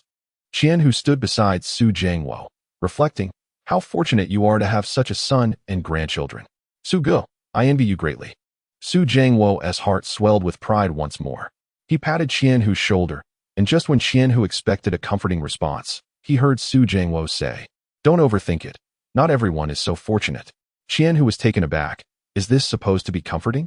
Or is it a jab? Yet, Su Jiangwo's words held a certain truth that left him speechless. Su Gu, let us get back to work. Having struck a blow to another, Su Jiangwo felt even happier.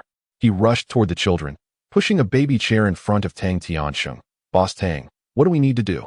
Tang Tianxing, at that moment, regarded Su Jiangwo with utmost respect. You don't need to do anything. Just enjoy yourselves in the shop. It's that simple? No need to set up a stage or stand outside as lookout, or help distribute flyers. Su Jiangwo recalled how promotions on television were often conducted. Tang Tianxing smiled and said, no need. As long as the little ones are here, there is nothing else to worry about. Su Jiangwo glanced at the babies, who were happily bobbing their little heads and gazing around with unbridled joy. However, he couldn't help but question the wisdom of such a hasty promotion. His doubts about their strategy lingered in his mind. He wished to offer some advice, yet found himself ignored, so he stood by, hoping to assist if the need arose. Su Chen had mentioned that helping out here was compensated, 1,000 for half a day, yet this was a tea shop, not a children's clothing store. If the profits didn't materialize later, he would have to talk to Su Chen about foregoing the payment. Otherwise, he would feel quite embarrassed. Lost in his thoughts, Su Jiangwo suddenly noticed a throng of people gathering on the street, pointing and murmuring among themselves. As they drew nearer, he overheard snippets of their conversation. Wow, what adorable little ones. Quadruplets. So cute, so well-behaved. Look at that one, daydreaming like a little puppet. And that one, when he smiles, his eyes squint. How sweet. Oh, look at this one, he is staring at you. Does he think you're beautiful? And what about the one on the far right? What is she looking at? Is she making a silly face? Oh, how utterly charming. I'm overwhelmed. My heart can't take it. Su Jiangwo stood agape in astonishment. Were these people truly this enthusiastic? Yet, Recalling his own initial reaction upon seeing the babies, he felt a sense of understanding. He remembered his own delight, which had not faded even now. He still found himself longing to hold them. A wave of pride washed over him once more. Then, someone shouted, "Aren't these the babies of the young man who sells potatoes at the market?" "Indeed. Those potatoes are incredibly delicious. I bought a ton to keep at home." "Wow. You're so lucky. I couldn't find any. How unfortunate." He later sold cucumbers and tomatoes, each one tastier than the last. "I've been using them as my main dish for my diet. The results are astonishing." Upon seeing Su Chun, they were astonished. "Is it really you? What are you selling today? I want to buy some." "Me too. Hurry, bring out the goods." The crowd craned their necks, eager for another glimpse of the babies. Su Jiangwo thought to himself, "Is this not a bit excessive? They don't even know what's for sale, yet they wish to purchase?" He glanced at Su Chun and then back at the babies. He understood their charm, but was Su Chun truly that handsome? He couldn't shake the suspicion that his son had been switched at birth. When had he become so captivating? Standing at a height of 1.8 meters, with an ideal build and an upright posture, he often wears a smile. Is this what one calls handsome?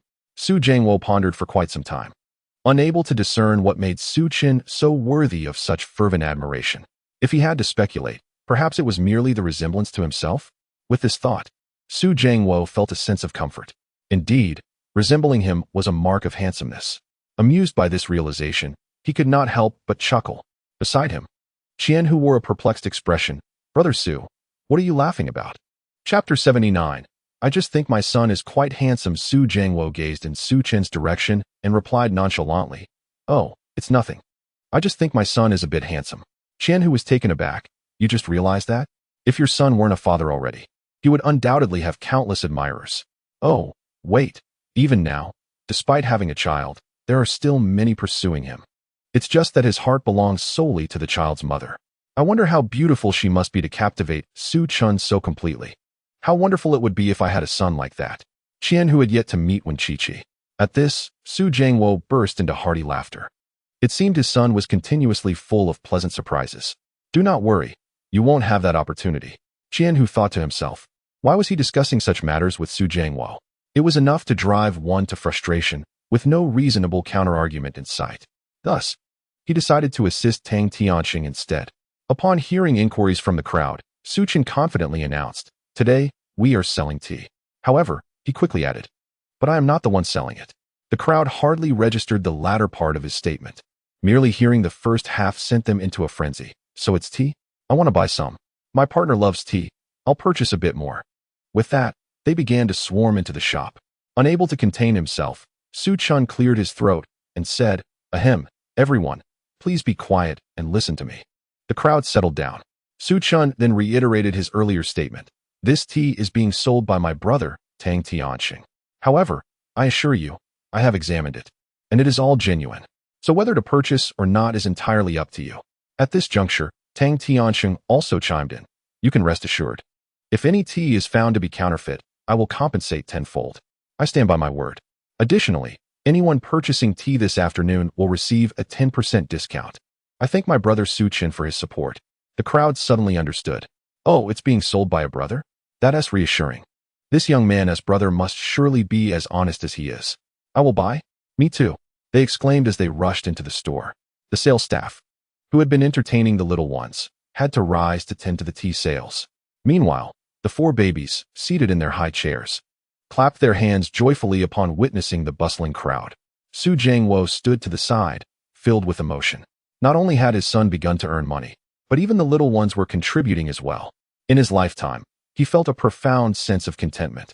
Inside the shop, laughter resonated, while outside, a steady stream of people gathered, drawn by the flourishing business, which in turn benefited the neighboring establishments.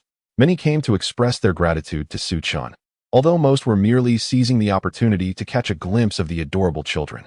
At 4 o'clock, Su Chin's phone rang. Upon seeing that it was Wenqiqi calling, he promptly answered. "Chichi? What is it?" "This afternoon, I have no classes during the second period. I'm about to head back. Are you and the little ones at home?" Upon hearing this, Su Chin replied without hesitation, "Wait a moment, I'll come and pick you up." "No need. You must be busy, right? Just tell me the address, and I can make my way there myself. It's still early. I want to take the little ones out for a stroll." "That works too." Su Chun relayed the address to Wenqiqi. Tang Tiansheng, who had overheard the conversation, curiously inquired, "What's going on? If you have something to attend to, you can go." Su Chen shook his head. "It's nothing. My wife has finished her classes and is coming over." "Finished classes?" Tang Tiansheng exclaimed in astonishment. "Is she still in school?" "Yes. She's in her senior year." "Still a senior?" "Indeed." Su Chen, noticing Tang Tiansheng's surprise, chuckled. "Nowadays, it's quite common for college students to marry and have children." Tang Tiansheng could no longer contain his expression, rolling his eyes in disbelief. He felt utterly ridiculous. Why had he even asked such a question? Was he not inflicting suffering upon himself? Here he was, a college graduate for 2 years without a girlfriend, feeling utterly despondent.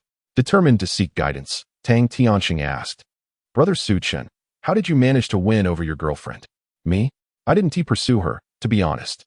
It seems our relationship blossomed from a chance encounter. That hardly counts as chasing after someone." Tang Tiansheng's eyes widened, filled with disbelief. All right, Brother Su Chen, you needn't say more." "What's wrong?" Su Chen asked, perplexed. Hearing their conversation, Qian-Hu burst into laughter. "Brother Su Chen, you've successfully discouraged my nephew." Su Chen rubbed his nose, realizing it was not his intention. Qian-Hu approached and patted Tang Tiansheng on the shoulder, chuckling. "Tiansheng, it's not that Uncle Qian means to dishearten you. I forgot to mention that Su Chen is still a student as well. He is only in his sophomore year." Tang Tiansheng responded with a stunned expression. Qian-Hu continued, "I've heard that his wife is the campus belle." Tang Tiansheng remained speechless. Qian-Hu added, "Brother Su Chen is also a scholarship recipient."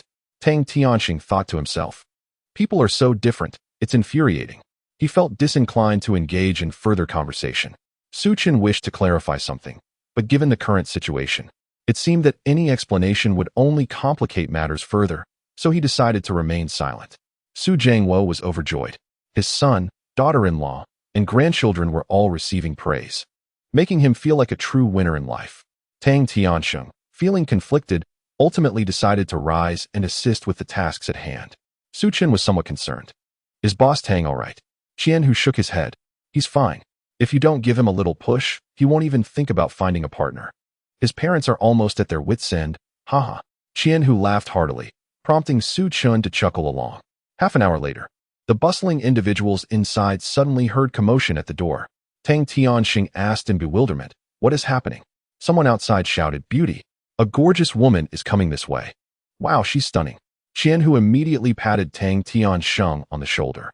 "Hurry, Tiansheng, the opportunity has arrived. Don't you want a girlfriend? That beauty walking over seems quite promising. You should give it a try. Who knows, you might even have a little darling together." Chapter 80, Boss Tang. "This is my wife." When Chi-Chi stepped out of the car and strolled towards the tea shop that Su Chen had mentioned. Upon hearing that the little ones were also going to work, she felt a pang of worry. They were still so young. Was it truly safe for them to be out in public? As she approached the entrance of the tea shop, she spotted the 4 children. They were sitting in a row at the door, giggling and chatting with the onlookers, clearly enjoying themselves. The crowd stood a short distance away, with Su Jiangwo stationed nearby to ensure they didn't get too close, fearful of any harm coming to the children. In the past, when Chi-Chi rarely witnessed such radiant smiles from the little ones, it filled her with gratitude. Clearly, Su Chen's decision was the right one. Yet, where was Su Chen? When Chi-Chi furrowed her brows, unable to locate him, Su Jiangwo, anxious to prevent any mishaps while watching over the children, exchanged a silent nod with Wen Chi-Chi before resuming his watch. At that moment, a man in a suit emerged from the tea shop. Upon seeing Wen Chi-Chi, his face flushed crimson. Beautiful, truly beautiful. Dressed in a white dress, Wen Chi-Chi resembled a fairy stepping out from a painting. Her slightly furrowed brow evoked a sense of pity and concern. Tang Tiansheng's eyes widened in awe, and the surrounding crowd was also drawn in, exclaiming, "Wow, a fairy! She's absolutely stunning. She rivals even the stars. Could anything be luckier than witnessing both adorable children and such beauty? What should I do? I want to ask for her contact information." Several individuals were eager to approach, yet none dared to step forward. Tang Tiansheng attempted to take a step, but halted. Seeing this, Qian-Hu unhesitatingly shoved Tang Tiansheng forward. "What are you shy about? At this rate, you'll never catch up to Su Chen." Su Jiangwo, perplexed, inquired, "What are you doing?" Qian-Hu replied, "Su Ge, look over there. There's a beauty. I'm sending Tiansheng to ask for her WeChat." Su Jiangwo looked up and was surprised to find it was Wenqiqi. He couldn't help but chuckle.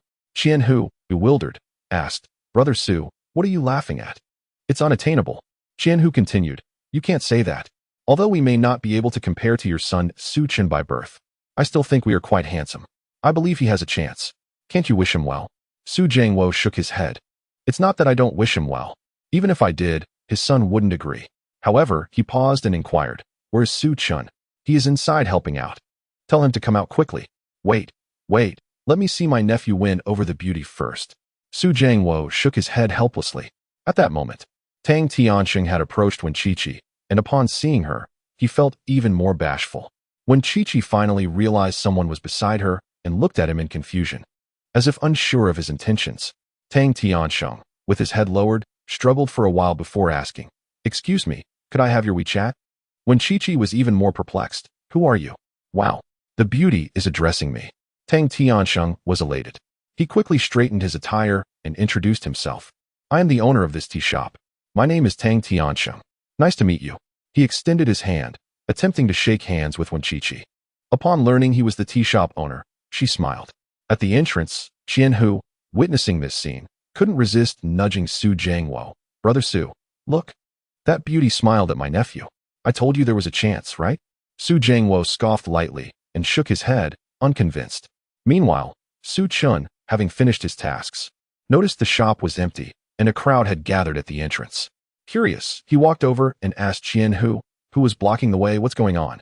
Qianhu gestured toward Tang Tianxing and Wenqiqi, saying, "Look, my nephew is pursuing a girl." "Huh?" Su Chen glanced in Tang Tianxing's direction and was instantly taken aback. "What is going on?" Qianhu asked. Su Chen replied, "Is Boss Tang pursuing that girl?" "Yes," Qianhu affirmed.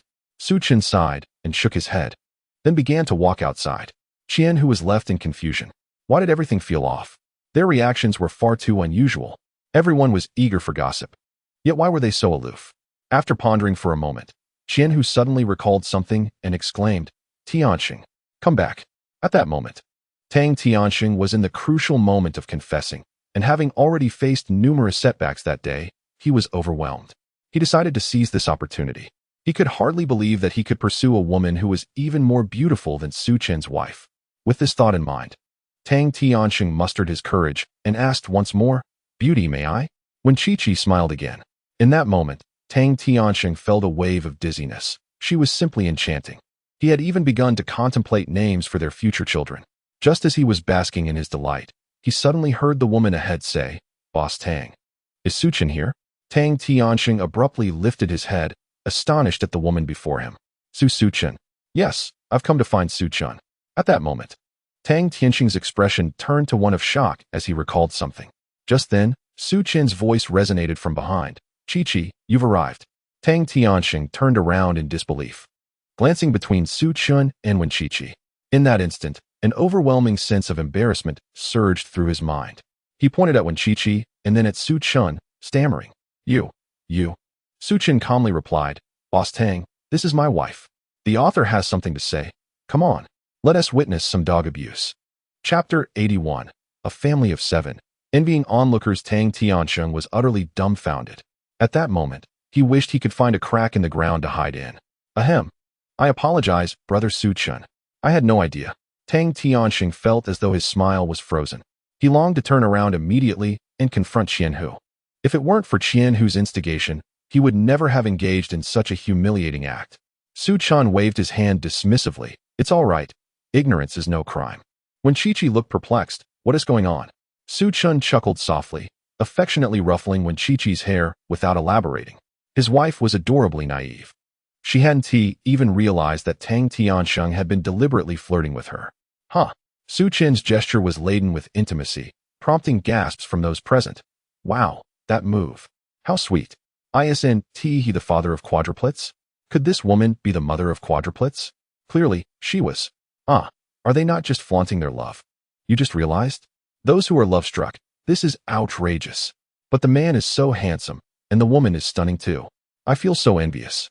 Su Chen and Wenqiqi had made their way to Qianhu's side, who was nearly beside himself with shock. He had not anticipated that things would unfold in such a manner. Just moments ago, Tang Tianxing had stormed into the store in a fit of anger. and upon seeing Su Chen approaching, Qianhu quickly lowered his head to admit his fault. Su Chen, let us go, boss Qian. Qianhu's sentence was left unfinished. But he understood Su Chen's implication. He wished to spare him any humiliation, thus he chose to avoid the topic altogether. Qianhu was on the verge of tears. Overwhelmed with emotion, he resolutely decided that, come what may, he would befriend Su Chen. Su Chen, and when Chi-Chi approached, Su Jiangua, the babies, surrounded by people, finally caught sight of when Chi-Chi, the third baby, was the first to light up with joy. He was being playfully held by a beautiful young lady and was thoroughly enjoying himself. The young lady, believing the third baby adored her, was taken aback when he immediately reached out his arms and began bouncing with delight upon seeing Wen Chi-Chi. Initially, she intended to hold on a bit longer, but upon witnessing Wen Chi-Chi's presence, she promptly handed the baby over. It was evident that this little one favored the beautiful young lady, and they all recognized that Wen Chi-Chi was several times more stunning. Once in Wen Chi-Chi's embrace, the third baby began to affectionately hold her face and shower her with kisses. Yay, yay, yay, mommy is back. The third baby loves mommy the most. Mommy is so beautiful. The other three babies, witnessing this scene, eagerly stretched out their arms, yearning for Wen Chi-Chi's embrace. However, she could only hold one baby at a time. With no other option, Su Chen took it upon himself to carry the second and fourth babies, who, thankfully, were quite fond of his hold. With them in his arms, they ceased their fussing. The adorably naive first baby settled into Su Jiangua's embrace. The first baby, with a laid-back demeanor, was content as long as he could see his parents. In that moment, harmony enveloped the scene. 3 generations of a family, 7 members in total. The grandfather cradled his grandson, the beautiful mother held her younger son, and the handsome father carried 2 little ones. The tableau was simply heartwarming. Such an extraordinary family. All 7 members possessing striking looks. How could we possibly compare? Who could argue otherwise? They were indeed a feast for the eyes. May I wait 20 years for their son? Get lost. Those who posed such questions were met with a chorus of eye rolls from the crowd. After lingering at the entrance for a while, they all ventured into the store. Xiao Zhu and the staff were also taken aback upon seeing Wen Chi-Chi. In that fleeting moment, their mouths fell open in astonishment. Heavens! A fairy! Is she truly Mr. Su Chen's wife? She is simply stunning. Indeed, it seems that handsome men are paired with beautiful women, resulting in adorable offspring. I have no chance. While there's no opportunity to bear children, we do have the chance to hold them. Think about it. Mr. Su Chen and the babies will frequently visit the store. Aren't we, the staff, in the perfect position to cuddle the little ones? That does seem to be the case. Wow, for the first time, I feel so fortunate to be a sales clerk. I love my job. Su Chen could only shake his head in exasperation. When Chi-Chi, holding the third baby, appeared shy yet immensely proud. All of this was brought to her by Su Chen. Even Su Jiangwo felt an immense joy. Had he known that raising children could be such a delight, he would have urged Su Chen to marry much sooner. Yet, that would mean he would not have encountered Wen Zizai. Su Jiangwo found himself in a quandary. The afternoon passed swiftly, and the tea in the shop was entirely sold out. Tang Tiansheng was exceedingly pleased. He had originally anticipated that the tea would last at least 10 days. With a cheerful demeanor, he looked at Su Chen and exclaimed, "Now, I have something to report back. Su Chen, my brother, I cannot thank you enough." As he spoke, he sheepishly turned to Wen Zizai and apologized. Sister-in-law, I truly apologize for earlier. Wen Zizai was taken aback by the address. Tang Tianxing appeared older than both her and Su Chen. Su Chen was equally bewildered. Boss Tang, what are you doing? It matters not. Age is irrelevant. I believe you both deserve to be called brother and sister-in-law. Su Chen could only shake his head in resignation. Then, Tang Tianxing presented a large red envelope to Su Chen, saying, "Here, this is today's remuneration." Su Chen was momentarily stunned. Didn't we agree on a monthly settlement? Moreover, this seems excessive. The stack of money appeared to be about 20,000 yuan thick. Tang Tianxing waved his hand dismissively. Not excessive at all. The profits you've brought me today are truly remarkable. This is nothing in comparison. Besides, I look forward to seeing the little ones grow, so you must not let me down. Take it. Seeing Su Chen hesitate, Tang Tianxing then offered the money to Wen Zizai. How about you, sister-in-law? Would you accept it? Wen Zizai glanced at Su Chen, and upon receiving a nod from him, she accepted the money. Thank you. No need for thanks. I am immensely grateful to you both. Tang Tiansheng could already envision the astonishment on the old man's face when he presented such results. The tea shop was nearly empty. After bidding farewell to Tang Tiansheng, Su Chun, along with Wen Zizai and their companions, departed, while the patrons reluctantly left. Upon returning home, Su Jiangwo remained in a state of exhilaration, exclaiming, "The little ones are truly remarkable. They are, without a doubt, my dear grandchildren." He could hardly contain his excitement to share the news. Thus, upon arriving home, he took out his phone and posted on his social media. Accompanying the post were images of the 4 little ones' backs. The caption read, "My little grandchildren are simply adorable. Grandpa loves you all." The post's visibility was restricted to a select group. The group was tagged Brotherhood, comprising 4 individuals: Su Jiangwo, Old Li, Wu Jianzhong, and Li Li. These men were Su Jiangwo's comrades from his youth in the military. Old Li's full name was Li Zhanzhong, and he was not related to Li Li. They merely shared a surname. Li Li, in turn, was the father of Li Dong and had a distant familial connection to Su Jiangwo. With the arrival of his grandchildren, Su Jiangwo resolved to boast about this blessing, observe their reactions. However, he was reluctant to showcase the adorable faces of the little ones. He certainly did not wish for them to behold the charming infants. Su Jiangwo was brimming with anticipation. It was bound to be particularly splendid. Chapter 82. Su Jiangwo. Whom are you deceiving? In a quaint town on the outskirts, a WeChat group named Brothers Are Like Family erupted with excitement. 3 individuals were fervently tagging Su Jiangwo. Wu Jianzhong. Old Su, what did you post on your moments? Li Li. What do you mean by little grandchildren? Li Li. When did your son get married? Wu Jianzhong. Isn't Xiaochen still in college? Wu Jianzhong. You even posted for? Quadruplets? Whom are you fooling? Li Li. Whom are you fooling? Only Old Li remained silent, seething with rage. Initially, he was at home, contentedly caring for the children and contemplating dinner, when he abruptly spotted Su Jiangwo's post. He instantly recalled that Su Jiangwo had mentioned a trip to the city to visit his 4 little grandchildren. After reflecting for 2 days, Old Li was convinced that there was a 0 chance Su Jiangwo had grandchildren. After all, even though it is possible to marry and have children during college nowadays, such occurrences remain rare. Su Chun had always been a diligent student. If his college entrance examination results were unsatisfactory, he would undoubtedly continue to strive for improvement rather than abandon his studies for marriage. Thus, Su Jiangwo was surely not meeting any grandchildren. What was he doing in the city? Old Li casually opened his moments. Upon seeing the photo that Su Jiangwo had taken from behind, he paused momentarily. He scrutinized the image on his phone, and from the figures depicted, it was unmistakably 2 boys and 2 girls. Old Li furrowed his brow, disbelief washing over him as he stood up and adjusted his phone to a better lit position. Could it truly be quadruplets? Unimaginable. What was Old Su flaunting? Was it intentional? At that moment, he began to see the discussions unfolding in the group chat. In a fit of anger, Old Li replied, "It's clearly fake. If Old Su truly had 4 grandchildren, I would perform a handstand for 5 minutes. Li Li. Old Li, isn't that a bit exaggerated? Given your physique. Can you even manage a 5-minute handstand?" Wu Jianzhong. It seems Old Li believes Old Su could not possibly have 4 grandchildren. Li Go, what do you think? Li Li, being the eldest among them, was affectionately referred to as Li Gu to distinguish him from Old Li. I also find it rather implausible. Wu Jianzhong. I concur. Old Su. What on earth is going on? Meanwhile, Su Jiangwo was nearly in stitches observing their lively conversation. Su Chun was busy preparing a meal.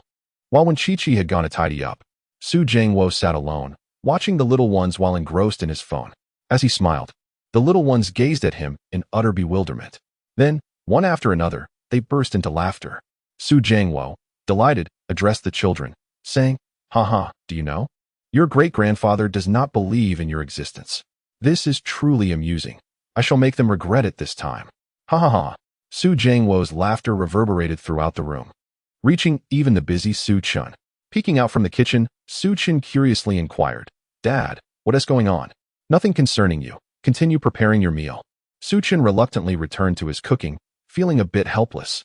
Previously, it was his father who prepared meals for him, but ever since he learned to cook, for the past few days, his father seemed eager to push him into the kitchen. The disparity in their familial roles. Su Chun sighed and shook his head, lamenting, "This is truly unfortunate." Su Jiangwo, too preoccupied to pay attention to Su Chun, picked up his phone. Observing that several people doubted him, he sent a message, Su Jiangwo. Oldly, is what you said true? Su Jiangwo. If I have 4 little grandchildren, will you stand on your head for 5 minutes? Oldly, about to set his phone down, caught sight of Su Jiangwo's message. He chuckled coldly to himself.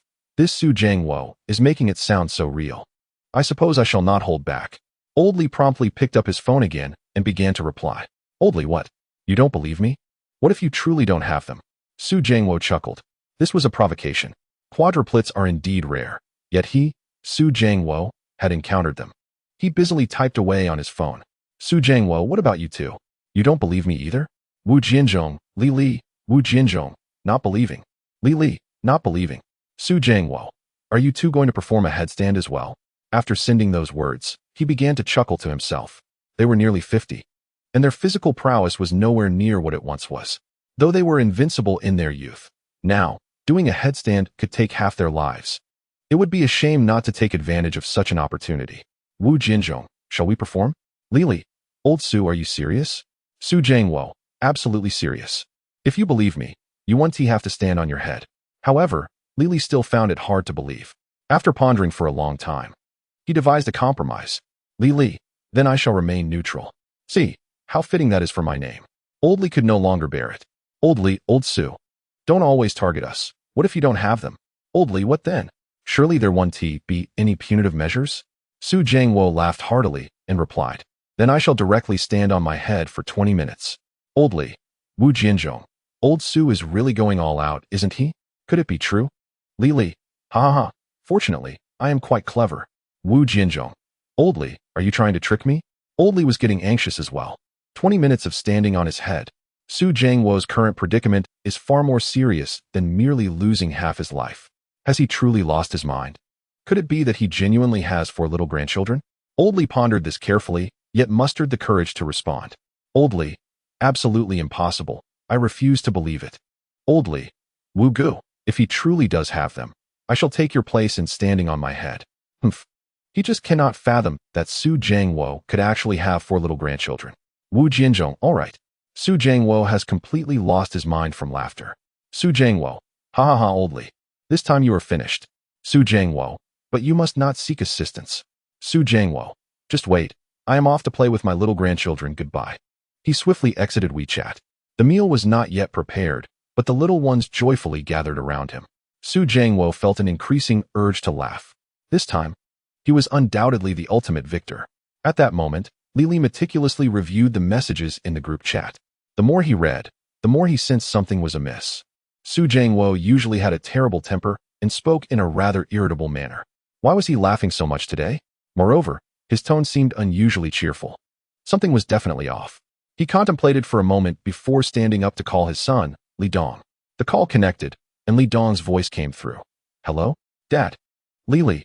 Dongzi, are you aware that your Uncle Su has gone to Ningzhou? Li Dong replied, yes. Li Li continued, and do you know about Su Chen having quadruplets? Chapter 83, let me help you dry your hair. When Li Dong heard this, he was somewhat taken aback. Dad, how do you know? Li Li, your Uncle Su posted on his moments. It seems to be true. There was a hint of astonishment in Li Li's voice, along with an inexplicable sense of joy. Li Dong furrowed his brow and thought, it's true. They are already 6 months old. So soon? Li Li was astonished. Indeed. But Dad, how come I didn't see Uncle Su's post? Li Dong, like his father, rarely shared anything on WeChat aside from health-related content. Upon hearing this, Li Li was equally shocked. You didn't see it? No. Li Li fell silent for a moment before bursting into laughter. Old Su, oh old Su. This is only visible to the few of us, huh? Ha ha ha ha.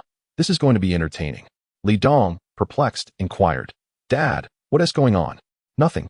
Just that your Uncle Li is about to have a misfortune. Li Li suddenly found himself eagerly anticipating the arrival of that day, feeling quite fortunate for remaining neutral today. He intended to say more, but Li Dong interrupted. All right, no more talking.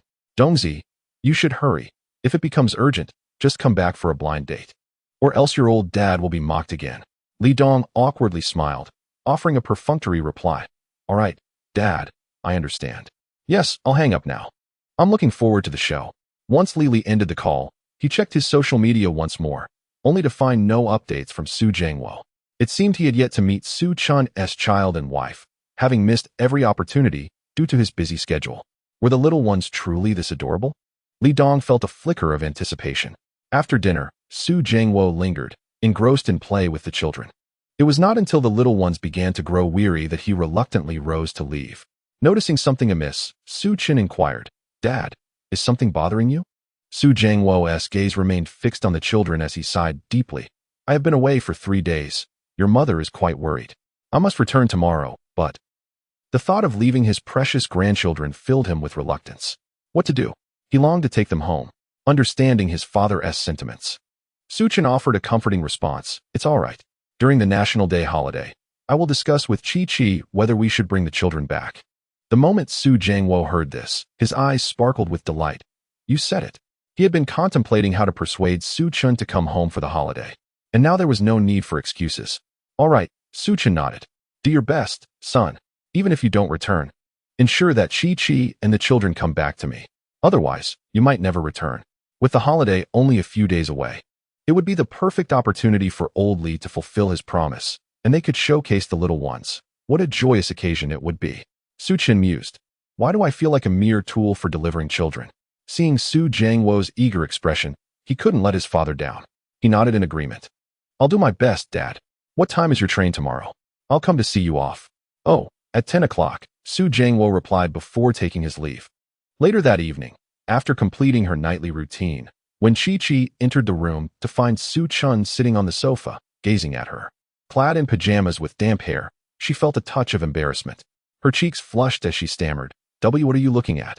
Su Chun rose and approached her, swiftly taking the towel from her grasp before she could react, startled by this gesture.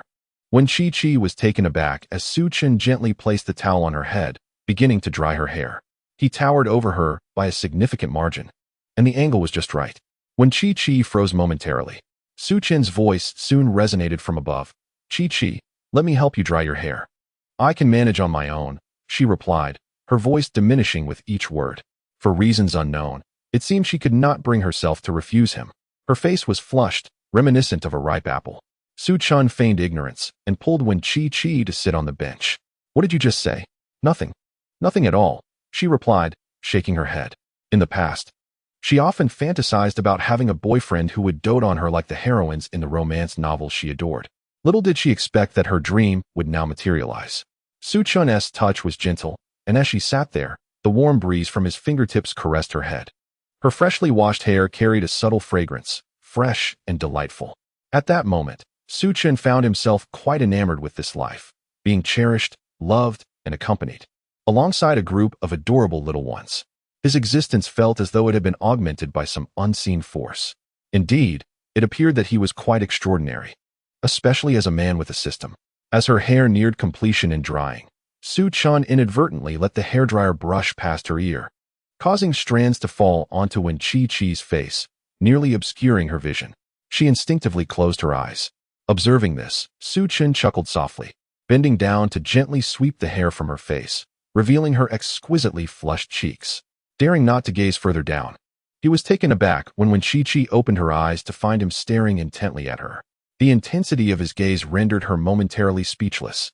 Suddenly, she felt him draw closer, and before she could comprehend the situation, a tender kiss landed on her cheek. When Chi was left in a daze, Su Chun resumed his task with the hairdryer, nonchalantly stepping back, while a light-hearted declaration floated in the air. "Wife, you are truly beautiful." When Chi could hardly focus on her drying hair. Startled, she jumped up, her heart racing uncontrollably. Avoiding Su Chun's gaze, she hurried into the house and shut the door behind her. Su Chun, holding the hairdryer, was momentarily bewildered. Was she shy again? Yet, she had not rejected him. How delightful. After tidying up the living room, he reclined back onto the sofa, slipping into a dreamless slumber. Conversely, when Chi found it difficult to settle into a peaceful sleep, the following morning, she awoke to find Su Chun bustling about in an apron. He glanced up at her and asked, Chi, do you have your household registration book on you? When Chi's eyes widened in shock, her hands clenched tightly together. What's wrong? The author has a note. The thrill of teasing couples is fleeting, but the joy of continuing to tease them is everlasting. Chapter 84. The proud Su father. As Su Chun brought out the dishes, he couldn't help but chuckle at when Chi's anxious demeanor. Clearing his throat, he deliberately announced, Let us go register our marriage. When Chi-Chi lowered her head even further, recalling the kiss from the previous night. In that moment, she could hear her own heart racing. Upon witnessing this, Su-Chin burst into laughter. All right, I was just teasing you. I intend to open a bank account for the little ones. They are earning now, after all, and it would be wise to save for them. When Chi-Chi sighed with relief. Oh, there's no account book? Then use yours. No account book? Well, very well then. Su-Chun placed the porridge on the table, silently exhaling a sigh. He had initially thought to cleverly procure the household registration book from his wife while she was preoccupied. It would serve a significant purpose. Unexpectedly, it was not within reach. Let's eat first. Su-Chin sat down and served when Chi-Chi her favorite dishes. She remained oblivious to the peculiarity of needing a household registration book to open a bank account, her thoughts solely occupied with the matter of obtaining their marriage certificate. This was the second time Su-Chun had brought it up, yet her household registration book was at home. After finishing their meal, Su-Chin dutifully accompanied Wen Chi-Chi to school. Upon returning from school, Su-Chin promptly drove to the hotel where Su Jiangwo was staying. The hotel was conveniently located next to the Furong community. Su Jiangwo had mentioned that his bus was scheduled for 10 o'clock, making this the perfect time to send him off. Upon arriving at the hotel entrance, the receptionist's eyes widened as she beheld the 4 little ones. Wow, how adorable. Are they quadruplets? Are you that young man selling potatoes? Su-Chin nodded, somewhat surprised at the extent of his newfound fame. The receptionist's cheeks flushed with color. You're so handsome. No wonder the little ones are so cute. A hint of jealousy crept into her heart towards their mother. Su-Chun waved his hand dismissively, attributing their charm to their mother's genes. The receptionist's envy morphed into admiration. A man who mentions his wife with such frequency is a rarity indeed. This exuded a profound sense of security for women. Handsome, nurturing, and devoted to his wife. Where could one possibly find a man like this? Feeling a twinge of envy herself, Su-Chin noticed the receptionist lost in thought and decided to inquire. Excuse me, how do I get to room 601? Room 601? A flicker of surprise crossed the receptionist's face. You wish to visit 601? Yes, that's where my father is staying. I'm here to see him. However, he left this morning. What? Su-Chan gazed at the receptionist in astonishment.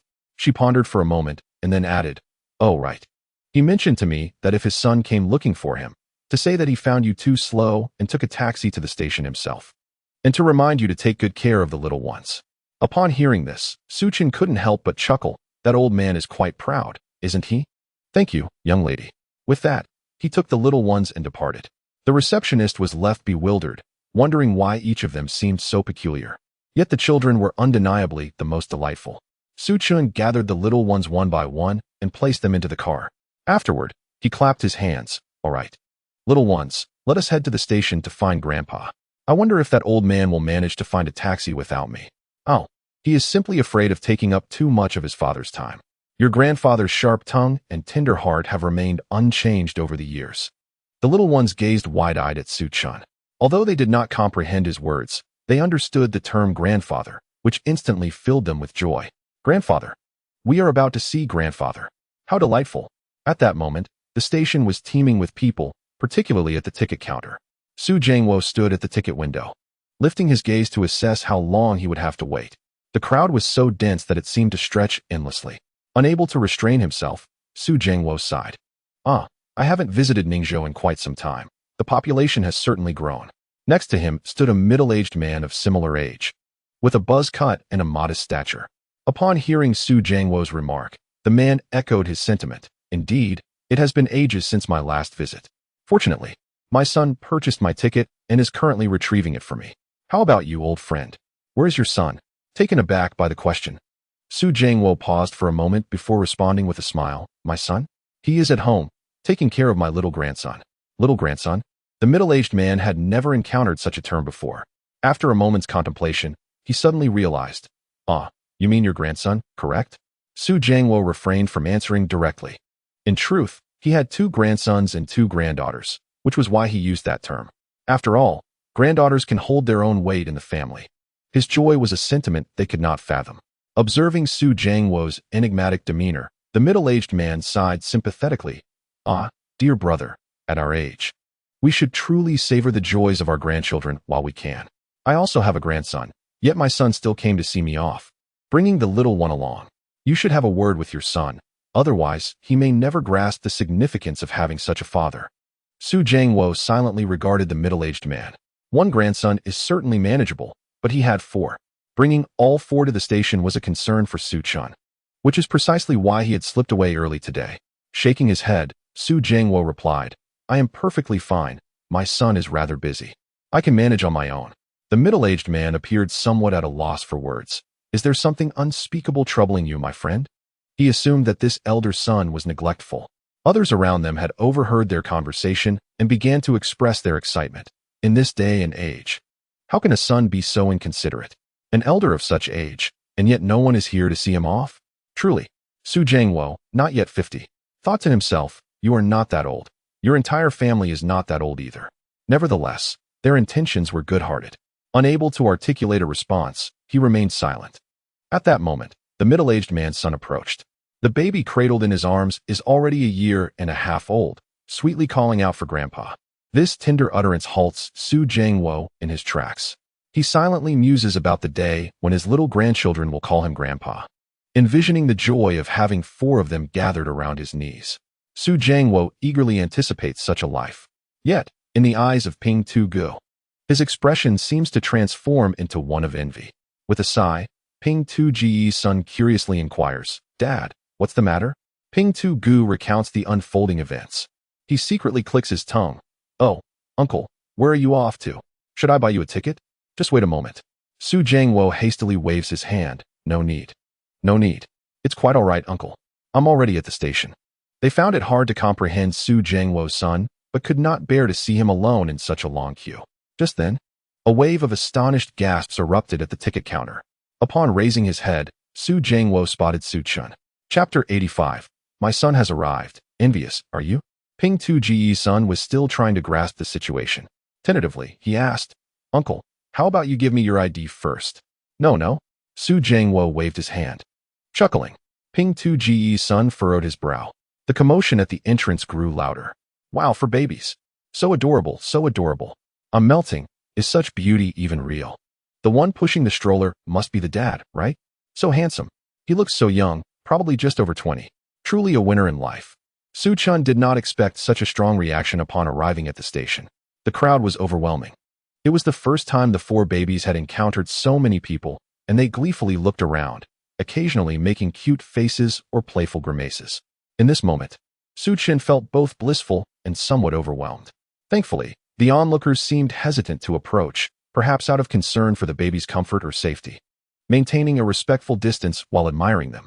Upon entering the ticket hall, Su Chun immediately spotted Su Jiangwo, who stood there with an expression of pure joy.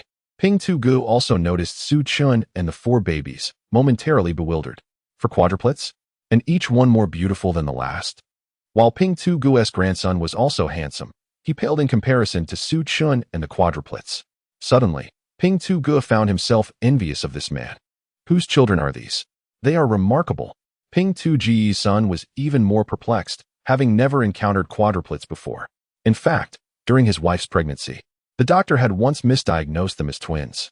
The son of the flat-headed brother was overjoyed. He joyfully prepared a plethora of garments, each in duplicate. Alas, upon inspection, it was confirmed that he had only one child. At that moment, the flat-headed brother's son was utterly disheartened. This incident perpetually made him feel as though he was missing a child. Over a year had passed, and he still felt an undeniable sense of regret. Now, upon seeing Su Chen's quartet of babies, his eyes brimmed with envy. Dad, look, they are truly quadruplets. So adorable. The baby in his arms also gazed at the four infants, raising a tiny finger to point at them. Grandpa, Daddy, look at the dolls. The innocent words of the child elicited peals of laughter from those around. Whose children are these? How enviable. Is he searching for someone? Su Jiangwo proudly lifted his head. People soon noticed Su Chun approaching with the babies, and excitement surged once more. They are coming over. They are actually heading our way.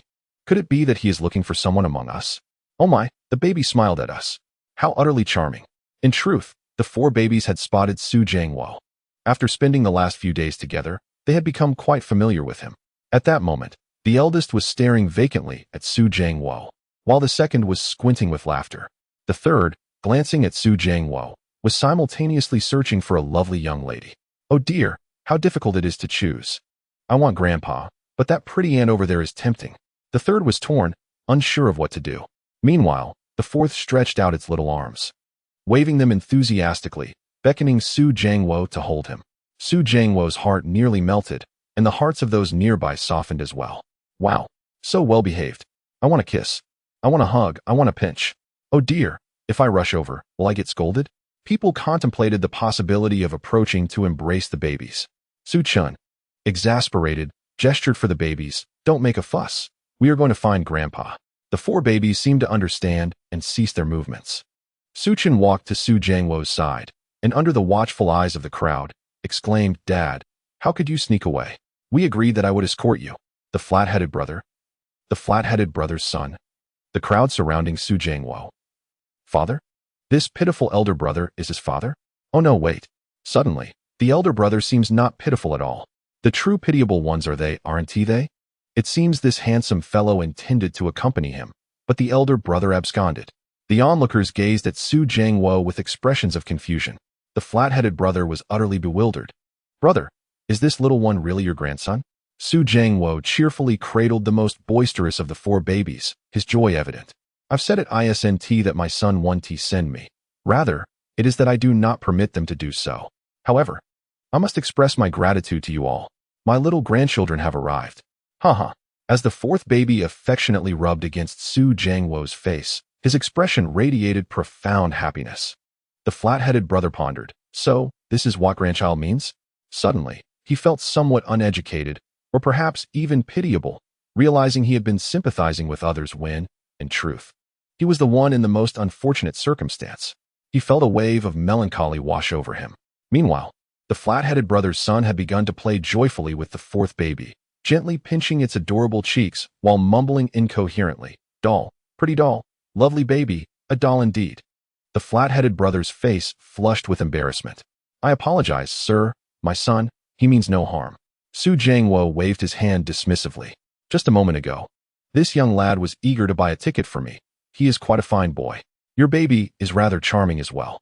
The flat-headed brother's son could not help but notice the stark contrast in appearance between his child and Su Jiangwo's four enchanting infants. Yet, he still beamed with delight at the compliment. Thank you, sir.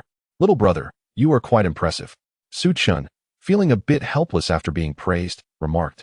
Taking the baby out is truly a different experience. At that moment, the onlookers finally grasped the situation. So, you are here to send your father off? How wonderful. You are managing four children and still taking the time to see your father off. No wonder the elder brother is in such high spirits. If my son were this capable, I could walk home with ease. Ha ha ha. Who was it that spoke ill of the elder brother's son earlier? The subject of the gossip chuckled good-naturedly, unconcerned. Who said that? It surely wasn't me. Laughter erupted once more among the crowd. The other three babies in their seats surrounded Su Jiangwo, gazing enviously at the fourth baby in his arms. Why doesn't Grandpa hold us? Grandpa only holds the fourth baby. The eldest was displeased, as were the second and third babies. What shall we do then? Of course, they began to cry. Instantly, the spectators were thrown into a state of panic. What is happening? Why are all the babies crying? Oh dear, what should be done? Those who had previously cared for their own babies found themselves equally at a loss upon witnessing the distress of the four infants. Chapter 86. The Most Adorable Jealous Babies. Su Jiangwo's greatest concern had now arisen. He hurriedly crouched down, cradling the fourth child while soothing, Eldest darling, what troubles you? Oh, second and third treasures, my beloved grandchildren. Please do not cry. Su Chen, what on earth are you doing? I told you there was no need for you to come and send me off. I asked you to stay home and care for the little ones. Look at how upset my grandchildren are. Suddenly scolded without cause, Su Chen sighed, thinking, alas, those of lower familial standing must endure. He too crouched down, glancing at the eldest, second, and third children, then at the fourth. It dawned on him. Father, why are you calling me? Shouldn't you be comforting the children? Calmly, Su Chen suggested, why not place the fourth child down and embrace the others? Su Jiangwo looked at Su Chen, then at the three wailing babies. For some inexplicable reason, he found Su Chen's words quite reasonable. Thus, he crouched down, gently placing the fourth child back into the stroller, and scooped up the eldest. The eldest ceased crying. After a brief moment, He returned the eldest to the stroller and held the second child, who planted a kiss on Su Jianguo's cheek. Next was the third, who nuzzled against Su Jianguo's face. All four babies were now cheerful, exclaiming, "Yay! Grandpa is holding us. Grandpa is fair. We are so happy." Su Jianguo looked at the four children in bewilderment. What is happening? The surrounding onlookers, envious, could not help but burst into laughter upon hearing his words. "Big brother, can you really not see? They are feeling jealous. How adorable. Who knew babies could be possessive? If I had such well-behaved children at home, I would wake up smiling from my dreams."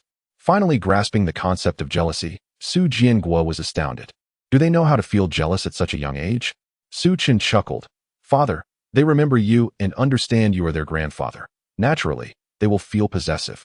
Upon hearing this, Su Jianguo could no longer contain his excitement and burst into joyous laughter. "My little ones are capable of feeling jealous. My grandchildren remember their grandfather. Did you hear that? My grandchildren know I am their grandpa." The crowd responded, "We heard. We heard. Big brother, could you lower your voice a bit? Is it really necessary to wear your happiness so openly?" After a while of revelry, a friend reminded Su Jianguo, "Have you not yet purchased your ticket? If this continues, it will be dark by the time you return." He wouldn't admit it was due to a twinge of jealousy, wishing for Su Jianguo to separate from the little ones sooner. Upon hearing this, Su Jianguo was suddenly startled. "Indeed, I must go home. I will go buy a ticket. Su Chun, take good care of my grandchildren. If anything happens to them, I shall not spare you." Su Chen smiled wryly, realizing he was merely a vessel for delivering children. It was a pity, for he was indeed their biological father. He felt helpless, resigned to his role. "No need to buy tickets online, Dad," Su Chen said. "Had I known you wouldn't do it yourself, I would have purchased them on my way here. Just a moment, I'll retrieve them." Su Jianguo paused, slightly taken aback. He had assumed his son would forget such matters, and out of consideration, he hadn't mentioned it the previous day. To his surprise, Su Chun had remembered. After all, he was his son. Su Jianguo felt a surge of joy within, though his demeanor remained composed. "Well, aren't you going to hurry? I need to bid farewell to my little grandchildren properly." "On my way," Su Chen replied, handing over the infant seat to Su Jianguo before heading off to collect the tickets. Once he departed, Su Jianguo could no longer suppress his smile, feeling a sense of pride and satisfaction. Onlookers once again shed tears of envy. "Brother, you are truly fortunate. I must bask in your happiness. Can I hold the baby?" Su Jianguo, beaming with pride, replied, "Of course, but be gentle." The individual, overjoyed, quickly bent down to embrace the eldest child.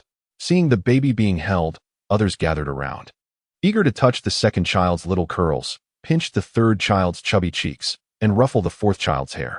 Finally, they felt content. After retrieving the tickets, Su Chen handed them to Su Jianguo. "Dad, I've got the tickets. You should head in soon. It's only 20 minutes until departure." Su Jianguo, engrossed in playing with the children, feigned ignorance. He was unhappy at the thought of not seeing them for several days. Reluctantly, Su Chen called out again, "Dad, I know. Why do you keep shouting? I'm not deaf." Su Jianguo grumbled as he accepted the tickets, feeling a twinge of melancholy. He had thought that saying goodbye while the children slept would lessen the pain, yet Su Chen insisted on bringing them to the station. Now, he found it difficult to part with them. He kissed each grandchild and bid them farewell, turning back repeatedly as he walked toward the entrance. Su Chen, unable to bear the sight, suggested, "Dad, why not stay a bit longer? Enough of that nonsense. While the children are important, your mother is equally so. The little ones have you, but your mother is home alone. You should focus on buying a house and supporting your family, so you can bring us both over to enjoy life. Now go."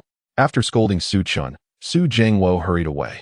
Su Chen stood still, murmuring, "It won't be long." "Dad." The surrounding onlookers, caught up in the moment, unexpectedly felt a wave of bittersweet emotion. It was such a sweet and happy feeling, yet tinged with sadness. If only my relationship with my father were as harmonious. I share your sentiments. This family truly embodies the essence of life's triumphs. How enviable. After departing from the station, Su Chen sent several photographs of the little ones to Su Jianguo before leaving. He did not return home, but instead drove to the law firm. Today, he had an important matter to attend to. After exiting the law office, an hour had passed. The system, which had been silent for a long time, suddenly chimed. Ding. "Congratulations, host, you have triggered a special reward." "What?" "System ding. Congratulations, host. You have received a black card membership for the Dilong Zhai. Would you like to claim it? Dilong Zhai? Suchin pondered this name and was suddenly enlightened. Isn't this the most prestigious restaurant in Ningzhou? The author has something to say. I absolutely will not admit that every time I write about Su Dad, my nose gets a bit teary. Chapter 87. Su Chen's irresistible charm. The name Dilong Zhai was indeed familiar to Su Chen. In Ning City, it symbolized status and privilege. Only the affluent and influential could afford to dine there. Why would the system grant him a black card for such an establishment? System, indeed. At Dilong Zhai, with this black card, you can make any request without spending a penny. They will fulfill your desires. This black card is unique in the world. How extraordinary. Su Chen was taken aback. This benefit is truly remarkable. Would you like to claim it? Of course, I shall claim it. Su Chen responded without hesitation. Coincidentally, he had been pondering where to take Wen Qianqian for her birthday. Suddenly, an epiphany struck him. System. Yes. You wouldn't be suggesting that I take Wen Qianqian to celebrate her birthday with this card, would you? Host. This system is a super daddy system, designed to serve the little ones, including their associated individuals, such as their mothers, to enhance their happiness. Just as I thought. The system is indeed impressive. How thoughtful. Thank you. Su Chen received the black card and promptly drove to Dilong Zhai. Having passed by the establishment many times over the years in Ningzhou, he had never set foot inside. Today, it was time to indulge his curiosity. At the same moment, inside Dilong Zhai, manager Lan Meng, dressed in professional attire and high heels, hurried into the lobby with utmost urgency. Inform everyone. Today we shall welcome our most esteemed guest. Everyone, please tidy up. Today, we will not entertain any other patrons. The staff murmured. What is going on, Manager Lan? Why the sudden formality? Who is this remarkable individual? Lan Meng, with her alluring figure, was accentuated even further by her professional attire. In the illustrious establishment of the Dilong Zhai, it is widely acknowledged that Lan Meng is a formidable woman, unperturbed by anyone. Yet today, she appeared somewhat different. Upon hearing the inquiries from the waitstaff, Lan Meng took a deep breath, feeling a sense of unreality wash over her. With a faint smile, she replied, I am the holder of the black card. What? Who? The sole black card holder of Dilong Zhai? Surely not. I had always thought this was merely a legend. Such a person truly exists. Upon hearing their conversation, Lan Meng could not help but urge, what are you all waiting for? Go quickly. The waitstaff immediately dispersed in a flurry. After all, the black card holder was not someone to be taken lightly. It was said that possessing a black card conferred rights equivalent to those of the owner, compelling them to comply without question. However, since the inception of Dilong Zhai, this individual had never made an appearance. Gathered together, the waitstaff began to speculate. What kind of person do you think it could be? It must be a somewhat greasy middle-aged man, right? Aren't successful individuals often like that, round and portly? Oh, I was just thinking, if it were a handsome young man, I might flirt with him. He must be quite the catch. You must be dreaming. Get back to work. We'll be scolded by Ms. Lan if we continue this idle chatter. At the entrance of Dilong Zhai, a designated waitstaff member named Xiao Lan awaited the arrival of this distinguished guest. Her nerves fraying. It was her first encounter with such a prominent figure, and she worried about the consequences of any misstep. Although she held a position as a mere server within Dilong Zhai, the remuneration was quite generous. Xiao Lan pondered how she might leave a favorable impression on the esteemed guest. Just then, she noticed 4 little children approaching. Her heart leapt with joy. Oh, are these little angels? One of the boys, wearing a cap, raised his hand and waved enthusiastically at her. How adorable. What should she do? She longed to rush over and embrace them. However, she had her duties to attend to, and her heart ached at the thought of missing the opportunity. Yet, were they truly coming towards her? Xiao Lan's spirits soared. But when she caught sight of Su Chen, she was taken aback. This young man was incredibly handsome. Was he the brother of these 4 little ones? Su Chen, still youthful and somewhat naive, did not strike Xiao Lan as a father figure. As he approached, he noticed Xiao Lan's starry-eyed expression and, looking somewhat puzzled, inquired, Excuse me, miss? Upon hearing his voice, a flurry of pink bubbles erupted in her heart. His voice was so melodious, as if he were her dream man. She felt an overwhelming desire to flirt. However, she had a job to do. Mustering her composure, Xiao Lan responded formally, I'm sorry, sir, but we are not open for business today. Su Chen furrowed his brows in surprise. No business? How unfortunate. Well, I shall return tomorrow. Thank you, Mississippi. As he spoke, Su Chun began to lead the little ones away. San Bao's gaze remained fixed on Xiaolon. His small eyes filled with confusion. The elder sister is so beautiful. Why does daddy want to leave? Boo-hoo. Su Chun was oblivious to San Bao's innocent thoughts. If Di Longjia was not open for business, he would have to seek other options. Seeing Su Chun about to depart, Xiaolon felt a pang of disappointment in her heart. Gritting her teeth, she resolved to obtain his contact information first. Hey, young sir, although we are not open today, we will be in the future. How about leaving me your WeChat, so I can inform you when we do?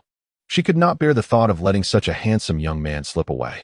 Moreover, having him would mean she would be the sister-in-law of 4 adorable little ones. Just thinking about it filled her with joy. Su Chun turned back and noticed Xiaolan's cheeks reddening. He deliberately distanced himself from her.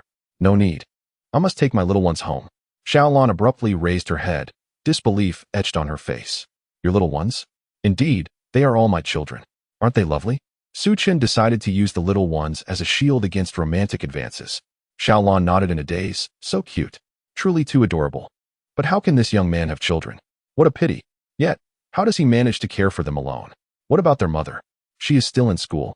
The waitress casually inquired, only to be taken aback by her own question. Still in school? Yes, a university student. Xiaolan's mouth fell open in astonishment once more. Feeling overwhelmed by the day's revelations, she struggled to process it all. So that's how it is. Xiaolan reluctantly tucked away her feelings. Well, we can still add each other on WeChat. When we open for business, I'll let you know. Though her wish remained unfulfilled, being able to see the little ones more often was a consolation. After pondering for a moment, Su Chun took out his phone. That works.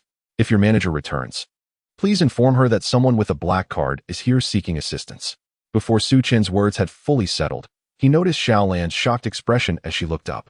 What did you say you have? Chapter 88. The Celestial Baby and the Handsome Man. Su Chun assumed Xiaolan had not heard him clearly, so he repeated. Your Di Longjia's black card. Black card? Xiaolan gazed at Su Chun in disbelief. You are the mysterious holder of the black card? What about the middle-aged person we were told about? What about the greasy figure? What about the portly belly? None of those descriptions fit this young man before me. Xiaolan could hardly believe that the legendary black card holder stood right in front of her. He is surprisingly youthful and strikingly handsome, exuding an air of approachability. Su Chun nodded thoughtfully. It must be me, as the system indicated that there is only one black card. Xiaolan beamed with delight. Sir, please follow me. Su Chun felt a bit bewildered. Aren't you all refraining from hosting guests today? The reason we are not hosting guests today is specifically to await your arrival. Xiaolan explained, guiding him into the establishment. I have been waiting here for you as well. Our esteemed manager Lan has been anticipating your presence for quite some time. Inside the Imperial Dragon Pavilion, the staff had prepared diligently and were eagerly awaiting the arrival of the mysterious guest. Their spirits were high, and in hushed tones, they began to converse. Do you think we should show utmost respect when he arrives? If we don't perform well, we might face reprimands. Oh, I'm so anxious. How did such a significant figure suddenly appear? Just then, they spotted Xiaolan entering with a guest. He is here. One exclaimed. Everyone, let us keep quiet. Xiaolan instructed as the staff hurriedly took their positions, casting furtive glances in her direction. Soon, they beheld a young man accompanied by 4 adorable children. The man wore a gentle smile, embodying both humility and courtesy. The children, wide-eyed and innocent, curiously explored their unfamiliar surroundings. The staff erupted into whispers. Who is this man? He is so handsome, and those children are utterly charming. Could he possibly be the black card holder? Surely not. How could such a young man possess that privilege? Has Xiaolan once again been swept away by charm? Concerned glances were exchanged among the staff members as they regarded Xiaolan. Unbeknownst to Xiaolan, who was walking ahead of Su Chun, her friends were filled with apprehension. She felt a swell of pride, thinking, surely, my friends cannot fathom that this handsome man is the black card holder. I am eager to witness their reactions when they discover the truth. Maintaining a facade of calm, she approached her colleagues and inquired, where is Manager Lan? One of them, visibly anxious, replied, Xiaolan, what are you doing? Don't you realize that? Xiaolan interrupted. Manager Lan must be upstairs. I'll go find her. Turning to Su Chun, she added, Sir, please wait for me a moment. Su Chun nodded in response. As the elevator was occupied, Xiaolan opted for the stairs to expedite her journey. Su Chun remained where he stood. The staff murmured amongst themselves, what is going on with Xiaolan? Aren't we supposed to be refraining from hosting guests today? Who knows? Perhaps she finds the children endearing and wishes to consult Manager Lan. To them, Suchin appeared far too youthful, leading them to doubt Xiao Lan's earlier statement about seeking Manager Lan. They still did not believe that Su Chan could be the person they were waiting for. However, they were soon captivated by the babies. Each little one gazed around with wide eyes, particularly one little boy who broke into a smile upon seeing them. His adorable expression was utterly irresistible, prompting an overwhelming urge to pinch his cheeks. Despite their extensive training, the waitstaff could not contain themselves. One of them stepped forward to ask, "Little brother, may we hold the babies?" Suchin nodded in affirmation, "Of course." Instantly, they rushed over, delighted to embrace the little ones. Two of them even reassured Suchin, "Are you here today to secure a spot? Unfortunately, we won't be able to operate today, and seeking approval from Manager Lan would be futile. Perhaps you could leave your contact information for a future visit?" Just as Suchin was about to respond, the elevator doors suddenly slid open. 5 minutes earlier, on the second floor of the Dilongjai, Lan Ming was busily engaged when someone approached to report, "Manager Lan, a man has arrived with 4 babies." "For babies?" Lan Ming frowned. As a strong woman, Lan Ming was unmarried and had no fondness for children, her focus solely on her career. She had always viewed men and children as obstacles in her path. The person continued, "Indeed, the babies are exceedingly adorable. And what of it? We agreed not to host guests, so we shall not." Lan Ming snapped. "What is Xiao Lan doing? I shall go see for myself." With that, she turned to descend the stairs. Taking the elevator, she did not encounter Xiao Lan. Upon exiting, she maintained her aloof demeanor. Spotting a group of waitstaff huddled together, she intended to reprimand them. This was unacceptable. What were they doing during work hours? Just as Lan Ming was about to speak, her gaze fell upon one of the babies among the waitstaff. At that moment, her breath caught in her throat. Could it truly be? Were these little ones real? Were they not mere dolls? Though she had encountered children before, and had seen more than her fair share of unruly ones, her primary reason for disliking children, today's babies were simply beyond her capacity for disdain. What was she to do? The urge to scold them was effectively suppressed. The waitstaff, aware of Lan Ming's arrival, anxiously began to hide the babies behind them. Fully cognizant of her temperament, and fearing that her ire might inadvertently affect the little ones, Suchin, hearing the commotion, turned to face Lan Ming. Her breath faltered once more. This man was exceptionally handsome. Yet, who was he, and what brought him to Dilongjai at this moment? Clasping her hands together to mask her inner turmoil, she approached Suchin and the babies. "Good day to you, sir." She was about to continue speaking when suddenly, she felt the gaze of a baby upon her. Following the direction of that gaze, Lan Ming discovered a tiny boy, fixated on her with sparkling eyes and adorable long eyelashes. He blinked once, then again, and broke into a smile. "Hee, pretty sister, so beautiful, I like you." His laughter made Lan Ming's heart nearly leap from her chest. She never imagined that one day she would develop such affection for a baby. Just as she was trying to steady her emotions, the smiling infant opened his arms and called out to her in a babbling manner. Lan Ming's breath caught in her throat. Oh my, how utterly adorable. She longed to embrace him. What should she do? Chapter 89. He is indeed the black card holder. Lan Ming could hardly contain her excitement. Suchin noticed that after Lan Ming spoke a single sentence, she fell silent. Her attention fixed on the baby. He couldn't help but chuckle softly. Gently, he tapped the baby's little head. "San Bao, don't be mischievous. This little one," upon seeing a beautiful sister, immediately demanded to be held. It was quite embarrassing. San Bao glanced at Suchin, then at Lan Ming, looking somewhat puzzled. "Huh, Daddy won't let the pretty sister hold me? Why not?" But the sister was so beautiful. He wanted to be held. San Bao's eyes twinkled with determination. He decided to ignore his father's wishes. He resolutely raised his arms even higher. The waitstaff observed Lan Ming's silence and sensed an opportunity. After all, babies are irresistibly charming, and it was entirely possible that Lan Ming would take a liking to him. They decided to lend a hand to Suchin. "Mr. Su, this baby likes you. Hurry and hold him. He is so cute." Lan Ming was on the verge of losing her composure. She desperately clenched her fists, resisting the urge to scoop little San Bao into her arms, and earnestly said, "Sir, I'm afraid we cannot host guests at Dilongjai today." Suchin felt slightly helpless. How could he explain that he was the black card holder without making these young ladies feel awkward? Just then, a voice came from the staircase. "Mr. Lan, I didn't realize you had come down." It was Xiao Lan, who had ascended to the second floor but, not seeing Lan Meng, had to come back down. Upon seeing Lan Meng standing in front of Su Chun, she exclaimed excitedly, "So you have met this gentleman? Mr. Lan, what shall we do next?" Lan Meng was utterly perplexed. "Xiao Lan, what are you talking about?" The other waitstaff also wore expressions of confusion. Xiao Lan replied, "Aren't we here to specifically entertain the black card gentleman today?" "Yes, indeed," Lan Meng confirmed. "Xiao Lan, this gentleman is indeed the one." Lan Meng. Everyone. The holder of the black card is so young? The holder of the black card has 4 babies? Shouldn't the holder of the black card be a portly middle-aged man? This defies logic. And a successful individual so youthful? Su Chin chuckled helplessly. "I apologize. I was about to say something, but couldn't he find the right moment?" Lan Meng gazed at Su Chun in disbelief. His humility astonished her once more. After all, he was the esteemed holder of the black card at Dilongjai. He could command Dilongjai to do anything.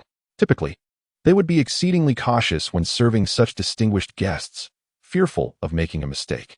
Yet, this gentleman before her exhibited such politeness. The waitstaff's eyes sparkled with admiration.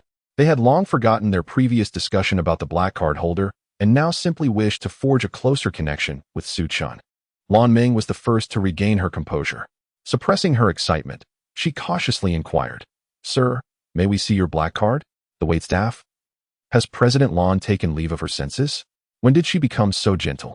However, Lan Meng was beyond caring about the waitstaff's reactions. She could hardly contain herself.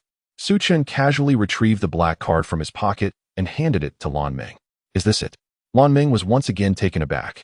This was the only black card at Dilongjai. How could it be so nonchalantly kept in a pocket? This young man is remarkable. Lan Meng respectfully accepted the black card. After glancing at it, she immediately nodded. "Yes, this is indeed it. You must be Mr. Su Chun, correct? I apologize for my earlier indiscretion. I am Lan Meng, the manager of Dilongjai." This morning, when she received the news, she only knew that the black card holder was named Su Chun. She never imagined he would be such a young individual. Su Chun waved his hand dismissively. "It's quite all right. Manager Lan, I came to see you today because I have a favor to ask. Please, go ahead." Lan Meng was surprised by Su Chin's continued courtesy, and her admiration for him grew even more. Su Chin explained, "The day after tomorrow, I would like to reserve Dilongjai for the entire day. I hope that is possible?" Lan Meng nodded. "Of course, as a black card holder. You may request anything from Dilongjai. However, may I ask what the reservation is for? Do we need to prepare anything in advance? What type of cuisine should the chef prepare?" Lan Meng inquired politely. Su Chin thought for a moment and replied, "I will let you know about the arrangements shortly. There is no need for the chef, as I have that covered. By the way, President Lan, there's one more thing I need assistance with. I wish to surprise my wife for her birthday. Therefore, I kindly ask you to keep the reservation at Dilongjai confidential. I will bring the children along when the time comes." As soon as Su Chin spoke, the waitstaff were once again taken aback. He actually brought a black card to Dilongjai to celebrate his wife's birthday. What an extravagant birthday affair. Suddenly, a twinge of envy washed over them. How fortunate this Mr. Su's wife must be. Lan Meng was equally surprised, realizing that Su Chin's intention was indeed this. She nodded, "All right. But will you be bringing your own chef?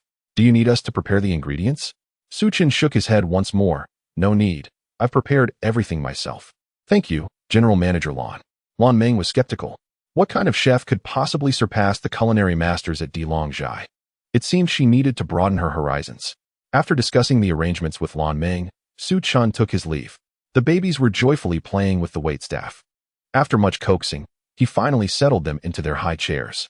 Once he departed, the entire staff at Dilongjai gazed at his retreating figure. In that moment, each of them felt a pang of envy, eagerly anticipating the arrival of the birthday woman. Author's note: Baby 3. I can't help but be infatuated whenever I see a pretty girl. Chapter 90. May I ask, does this esteemed gentleman mind having another girlfriend? Upon returning home, it was already 4 in the afternoon. After feeding the babies and changing their diapers, he took out his phone and made a call. At the same moment, at Ningzhou University, it was the end of class. When Chi-Chi and Shunming Yao headed to the restroom together. Suddenly, Shunming Yao's phone rang. She took out her phone and, upon seeing the caller ID, was momentarily perplexed. Why is he calling? What could it be? Noticing Shunming Yao's unusual demeanor, when Chi-Chi inquired with concern. Shin Ming Yao quickly tucked her phone away. It's nothing. Chi-Chi, you go ahead to the restroom. My mom is calling. I'll be right there. All right. When Chi-Chi nodded, Shin Ming Yao stepped around the corner, pressing the answer button. Su, handsome? What is going on? Calling me instead of Chi-Chi at this time isn't very courteous, is it? The caller was indeed Su Chun. Before he could respond, Shin Ming Yao continued. Let me tell you, while I admit you are quite handsome and charming, I will not steal Chi-Chi's man. If you don't explain yourself today, I will immediately go tell Chi-Chi to take the babies away from you. Su Chun, holding the phone, felt a bit flustered. What on earth is this girl thinking? All right, Shin Ming Yao, I have something serious to discuss with you. Hearing Su Chin's earnest tone, Shin Ming Yao ceased her playful banter. Go on. What is the matter? I need a favor. A favor? However, as Chi-Chi's close friend, I ought to assist her. You are welcome to come to my home for dinner next week and play with the little ones. Su Chun directly interrupted Shin Ming Yao. Upon hearing this, Shin Ming Yao's expression instantly transformed into one of delight. Really? Is that true? Tell me, what do you need? I shall traverse mountains and seas to accomplish it. As long as I can hold the baby and savor Su Chin's culinary creations. What is friendship, after all? It is of little significance. It is not that serious. Su Chun, with a sense of resignation, replied, the day after tomorrow after class, could you bring Chi-Chi to Dilongjai? Dilongjai? Shin Ming Yao exclaimed in astonishment. Have you lost your mind? Or am I mishearing you? Su Chun assured her, I am not mad, nor are you mistaken. It is indeed Dilongjai. Is it the Dilongjai I am thinking of? Shin Ming Yao inquired. Yes. There is but one Dilongjai in the entire Ningzhou. Realizing the implications, Shin Ming Yao exclaimed, wow, Su Chun, you are impressive.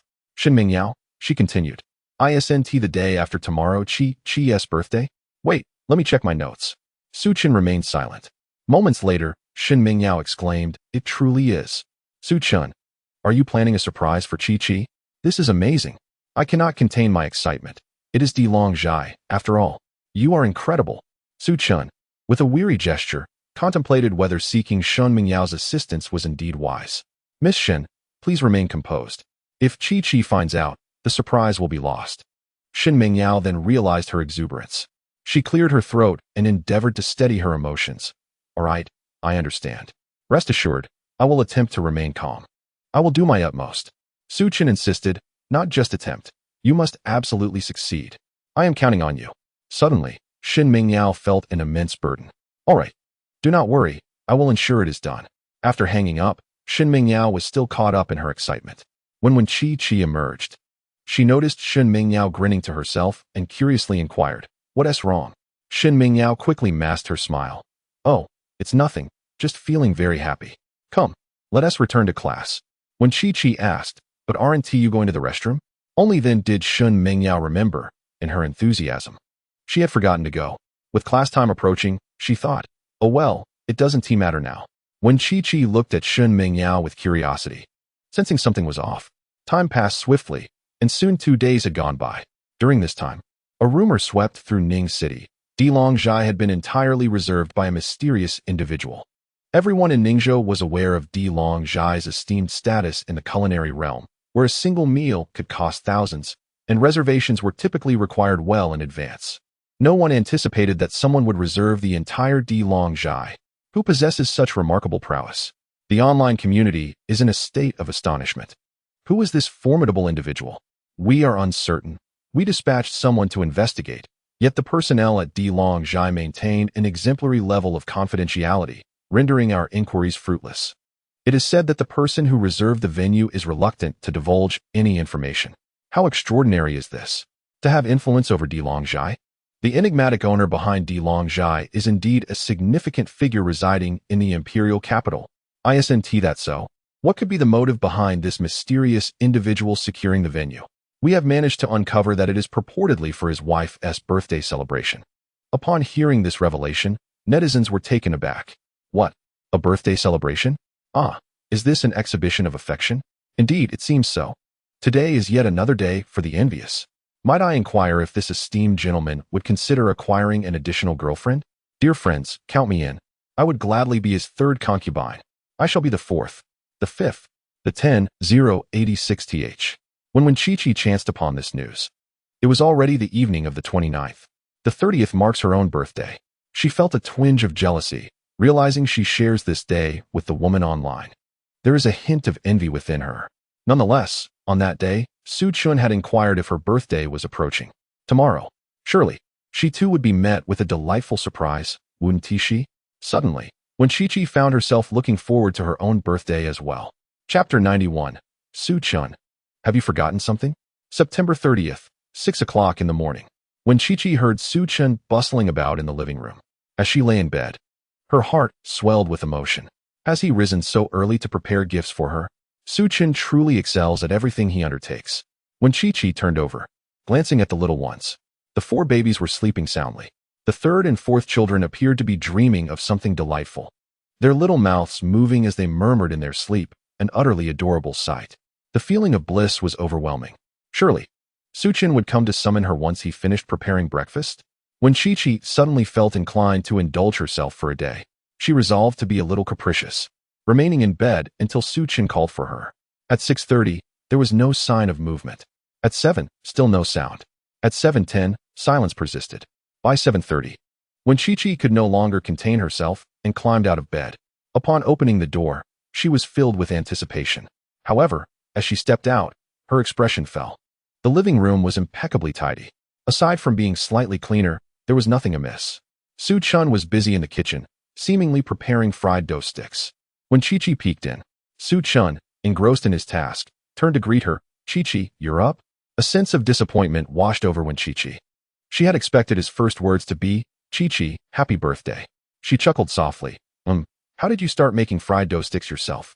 I find those sold outside rather unappetizing, so I thought I'd give it a try. Fortunately, I woke up early today, Su Chun replied as he retrieved the perfectly fried dough sticks from the pot.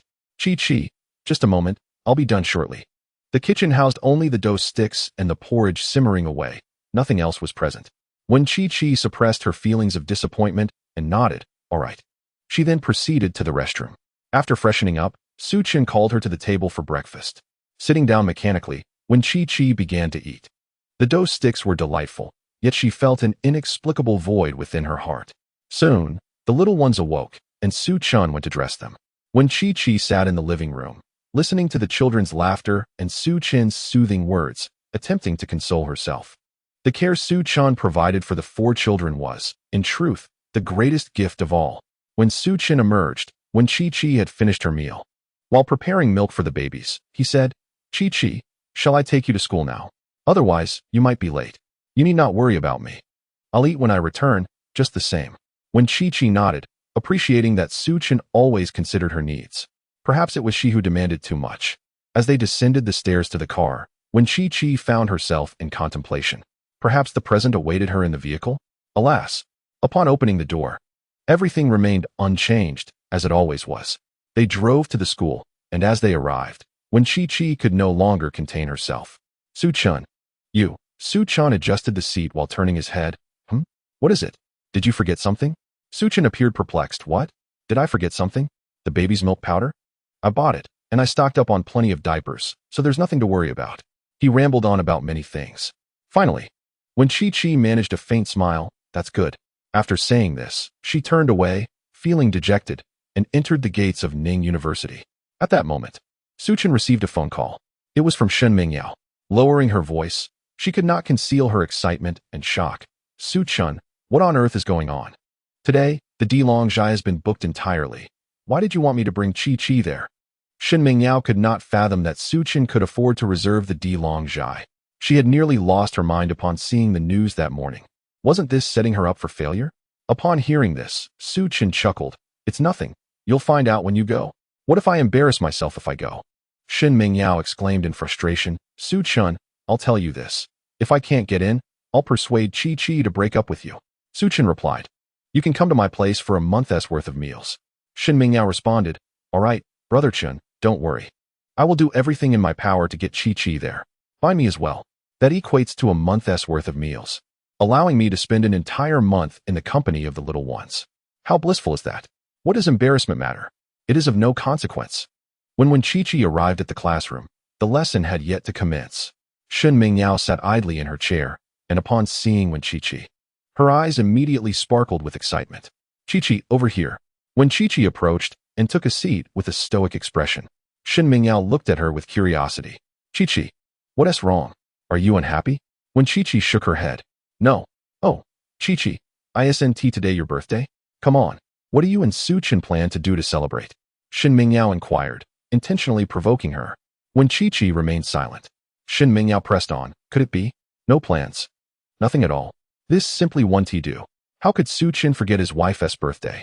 With that, Shin Mingyao took out her phone, feigning a call to berate Su-Chin. When Chi-Chi stopped her. It's all right, Su-Chin is quite busy. And what of it? Does being busy mean you neglect your wife's birthday? Shin Mingyao exclaimed, secretly reveling in Su-Chin's misfortune. Oh Su-Chin, don't hold it against me. If not for this, Chi-Chi would not come with me. When Chi-Chi felt increasingly despondent from Shin Mingyao's words and lapsed into silence, Shin Mingyao leaned over, placing her arm around Wen Chi-Chi's shoulders. Never mind. If you want to celebrate for you, I shall. Tonight, I will take you out for a delightful meal. Wen Chi-Chi managed to smile. But I need to go back and see the little ones tonight. Isn't Su-Chin around? Isn't he quite capable? Let him watch them. Shin Mingyao replied, visibly irritated. On that day, Wen Chi-Chi felt somewhat lost. Until the afternoon dismissal, Su-Chin had yet to call her even once. After school, Shin Mingyao continued to berate Su-Chin while following Wen Chi-Chi to the west gate. He better be here. I must confront him about why he forgot our Chi-Chi's birthday. How outrageous. If not, I shall have words with him. As they approached the west gate, when Chi-Chi realized that Su-Chin had not arrived, nor had the little ones, there wasn't even a single message on WeChat. Shin Mingyao erupted in anger once more. He didn't come? This Su-Chin has truly infuriated me. Just because he is handsome, he thinks he can do as he pleases? How outrageous. When Chi-Chi shook her head, Mingyao, please stop. I'll call him. Typically, even if Su-Chin were busy, he would still come to pick her up. After what felt like an eternity, her call was finally answered. On the other end of the line, Su-Chin's voice was calm and unperturbed. Chi-Chi, what's the matter? Chapter 92. I am my own chef at 1 o'clock in the afternoon. Su-Chin called Tang Tianxing to request a leave of absence. And then he took the little ones to the Dilongjai. Lan Ming had been waiting for Su-Chin at Dilongjai for quite some time. When Su-Chin arrived, the little ones were immediately whisked away by the eager waitstaff. Upon seeing Su-Chin, Lan Ming hesitated and inquired, Mr. Su, do you truly not need a chef? Su-Chin shook his head. Lan Ming, undeterred, pressed on. After all, it was a birthday banquet. Was it truly feasible to do without a chef, or even a cake? Moreover, Su-Chin was a black card holder, and she could not afford to be negligent. Glancing around, she noticed that Su-Chin had not brought a chef with him. Thus, she cautiously introduced the person beside her. Mr. Su, this is our head chef, Peng Liang. I specifically called him in today to assist you. If you require anything, do not hesitate to summon him. Su-Chin looked up to see a rather portly man, larger than Zhao Dashing, standing respectfully in his chef's attire. Mr. Su, please feel free to tell me what dishes you would like to prepare. I have extensive knowledge of various cuisines and will ensure your satisfaction. I specialize in desserts and cakes, which would be perfect for a birthday celebration. Su-Chin smiled gently. There is truly no need. I intend to cook for myself. Just prepare the kitchen for me. He had already brought all the necessary ingredients and was eager to begin. Peng Liang and Lan Ming exchanged astonished glances. You intend to cook yourself? They asked in disbelief. Indeed, it was their first encounter with someone requesting to prepare their own meals at Dilongjai. However, Peng Liang still felt a twinge of concern. After all, this was a black card holder. Should any issues arise, the consequences from the owner of Dilongjai could be dire. Is it all right if you help me move the ingredients to the kitchen? Su-Chin suggested. Well, if you insist, Peng Liang acquiesced, unable to comprehend how, as the top chef of Dilongjai, he had been reduced to the role of a mere porter. Lan Ming, too, expressed her worries. Mr. Su, are you truly certain you want to cook for yourself? Indeed, Su-Chin reassured them, noticing their concern. Why don't you both wait nearby? If I need assistance, I will call for you. That sounds good. With this, the two felt somewhat relieved. The waitstaff, meanwhile, stood in the banquet hall, bewildered by the unfolding scene. Some displayed expressions of envy. Wow, the young man is personally making a cake for his wife. It seems he will also cook. How enviable. But can he really cook? There are not many young men who can handle cooking, after all. One of them laughed and said, so what? If I had such a handsome and caring husband, even if the food wasn't delicious, I would eat it all. Me too, me too. What matters is the sentiment, The affection. That young lady must be so fortunate. Suddenly, they were all curious about just how beautiful she might be. Peng Liang and Lan Meng ventured to assist Su Chun in transporting ingredients. As they carried large and small bags filled with potatoes, tomatoes, cucumbers, radishes, onions, flour, and more into the kitchen, Peng Liang felt utterly perplexed. Could this truly suffice? Typically, a birthday banquet features grand dishes. While these ingredients were certainly useful, they seemed rather casual. Peng Liang was filled with apprehension. Su Chin casually handed him a green radish, urging him to taste it. All the ingredients brought today were hastily purchased by Su Chun at the market yesterday and then cultivated in his space. Although he had yet to acquire the special seeds mentioned by the system, based on his experience with potatoes and cucumbers, he was confident these would not disappoint. Peng Liang, still bewildered, took the radish. Was he really meant to eat it as is? While transporting the items, he had noticed that these ingredients appeared unusually fresh, far beyond the norm. Nevertheless, based on his experience, he felt these offerings were still woefully insufficient. Su Chin nodded affirmatively, encouraging him to eat it as is. With a lingering doubt, Peng Liang washed the radish, and upon seeing Su Chin's encouraging gaze, he finally took a bite. After all, as a black card holder, he felt compelled to comply. In an instant, he was mesmerized. The texture was extraordinary. As a top chef, Peng Liang possessed a heightened sense of taste and smell, essential for mastering cooking techniques.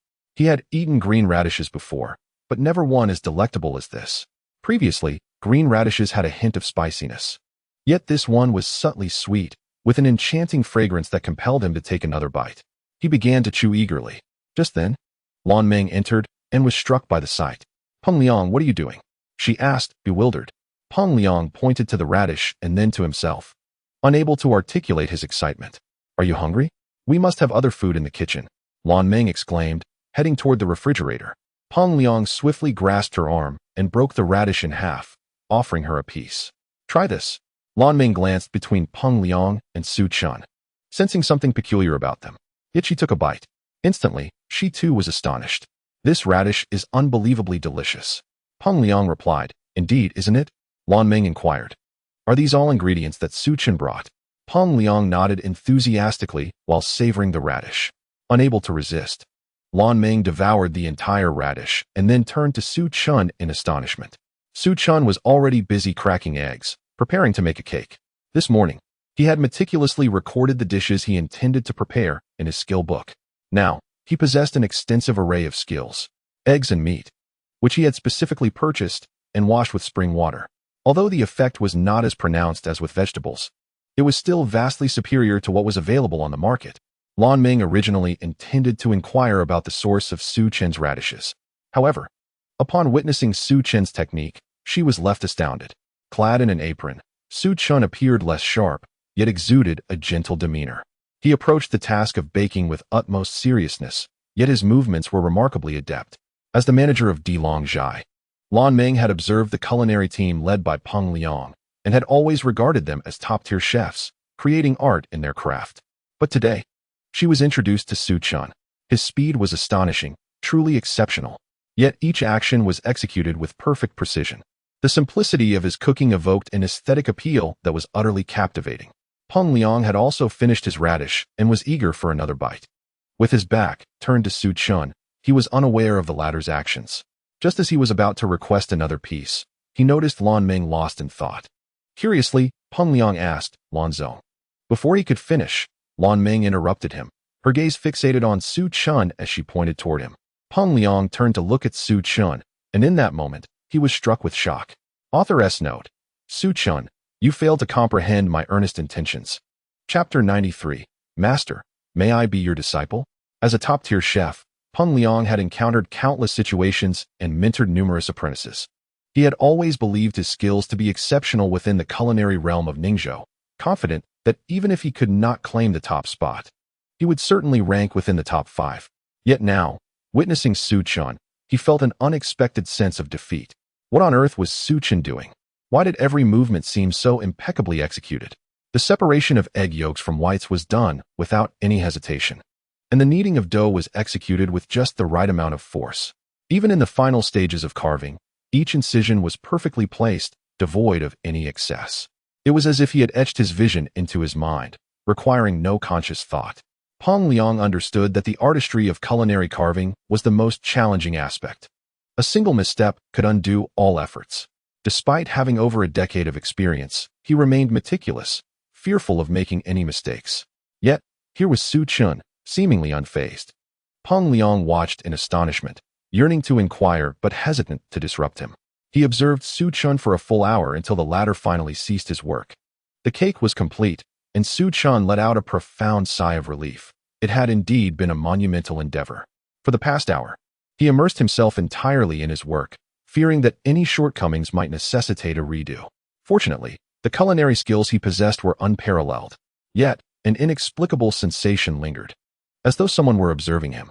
Su Chun, perplexed, raised his gaze and encountered the astonished expressions of Lan Meng and Peng Liang. He waved his hand dismissively, inquiring, "What seems to be the matter?" Upon hearing Su Chen's words, Peng Liang finally regained his composure. In the next moment, he rushed to Su Chen's side. Trembling as he pointed at the cake, "Did you create all of this?" Lan Meng, who had reacted even sooner, pondered, "Has this child lost his senses?" Peng Liang, "Weren't you just watching?" Peng Liang, nervously nodding, responded, "Oh yes, indeed. I witnessed Mr. Su crafting it. I apologize for my exuberance. I have never seen anyone execute such intricate, flawless creations at such speed. Moreover, your knife skills and techniques are astonishing. Mr. Su," he continued, "forgive my impertinence, but may I inquire about your mentor? Such mastery and technique surely cannot be attained without a master's guidance and a decade of practice. To my knowledge, there are perhaps only a handful of such masters remaining in the entirety of Hua country." Peng Liang, eager to elevate his own skills, longed to seek out this individual and become their disciple. Flattered by the praise, Su Chun felt a twinge of embarrassment. How could he confess that he had only learned this skill that very afternoon? Surely neither Peng Liang nor Lan Meng would believe him. With a resigned smile, he fabricated an excuse. "I apologize, Brother Liang, but my master prefers to remain discreet." "Ah, indeed, masters often do keep a low profile," Peng Liang chuckled, slightly abashed as he asked, "Mr. Su, would you be willing to teach me?" As a fellow pastry chef, he felt dwarfed by Su Chen's prowess. However, Lan Meng found this intolerable. Such a unique skill should not be imparted so freely to others. Was it not unfair to place Su Chen in such a position? She interjected, "Peng Liang, this is rather excessive." Before she could finish, Su Chen interjected, "Of course, I would be delighted to teach." Lan Meng's eyes widened in disbelief. Had she misheard? Was there truly someone so unreserved? This was, after all, a skill essential for one's livelihood. Peng Liang, now practically leaping with joy, exclaimed, "That's wonderful. Mr. Su, may I become your disciple? I hope you will teach me more." Lan Meng was taken aback. Is this truly the same Peng Liang who once held himself in such high regard? Su Chan waved his hand dismissively. There's no need for formalities regarding discipleship. Assuming Su Chan was reluctant to accept him as a student, Peng Liang's demeanor fell. "Chef Su, do you find me unworthy?" Lan Meng interjected, "Peng Liang, have some dignity. Where has your integrity gone?" Su Chan couldn't help but chuckle at Peng Liang's earnestness. "Actually, it's like this.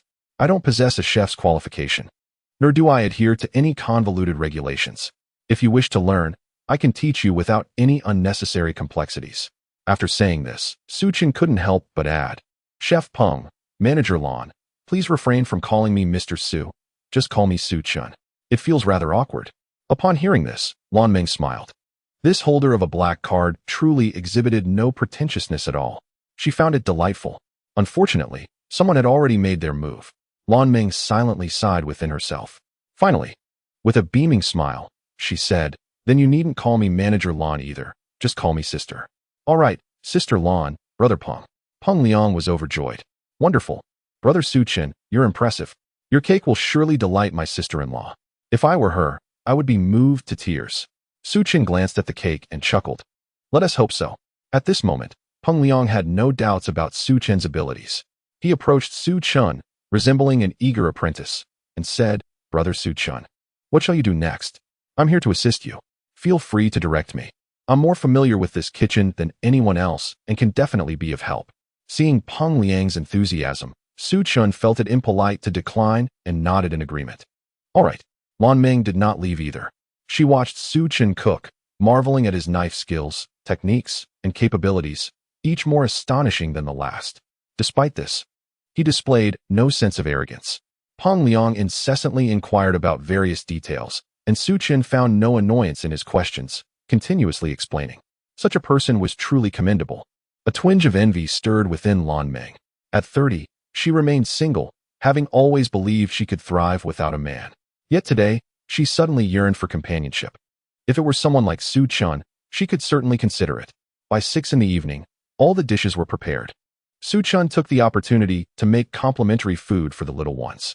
He initially intended to feed them himself, but as soon as the food was brought out, the waitstaff rushed to serve it. I'll feed him. I adore this adorable little guy. Ah, I love this little princess. And this cheeky little rascal. Ha ha. Mr. Su, please take a break. Leave this to us. The 4 little ones gazed at Su Chen, blinking their eyes in unison, as if to say, Daddy, aren't we impressive? We have so many fan sisters. Daddy is silly and has nothing. Su Chen sat helplessly beside them, watching the little ones play joyfully with the waitstaff. Lan Meng stood beside him, gazing with envy. Brother Su Chen. Su Chen turned around. Lan Meng pondered the question throughout the afternoon. What type of woman could captivate such a devoted heart? Despite her contemplation, she remained perplexed. Su Chen, a young and handsome man, skilled in childcare and culinary arts, akin to a top-tier chef. What kind of woman could possibly win his affection? Su Chen lowered his head and smiled softly.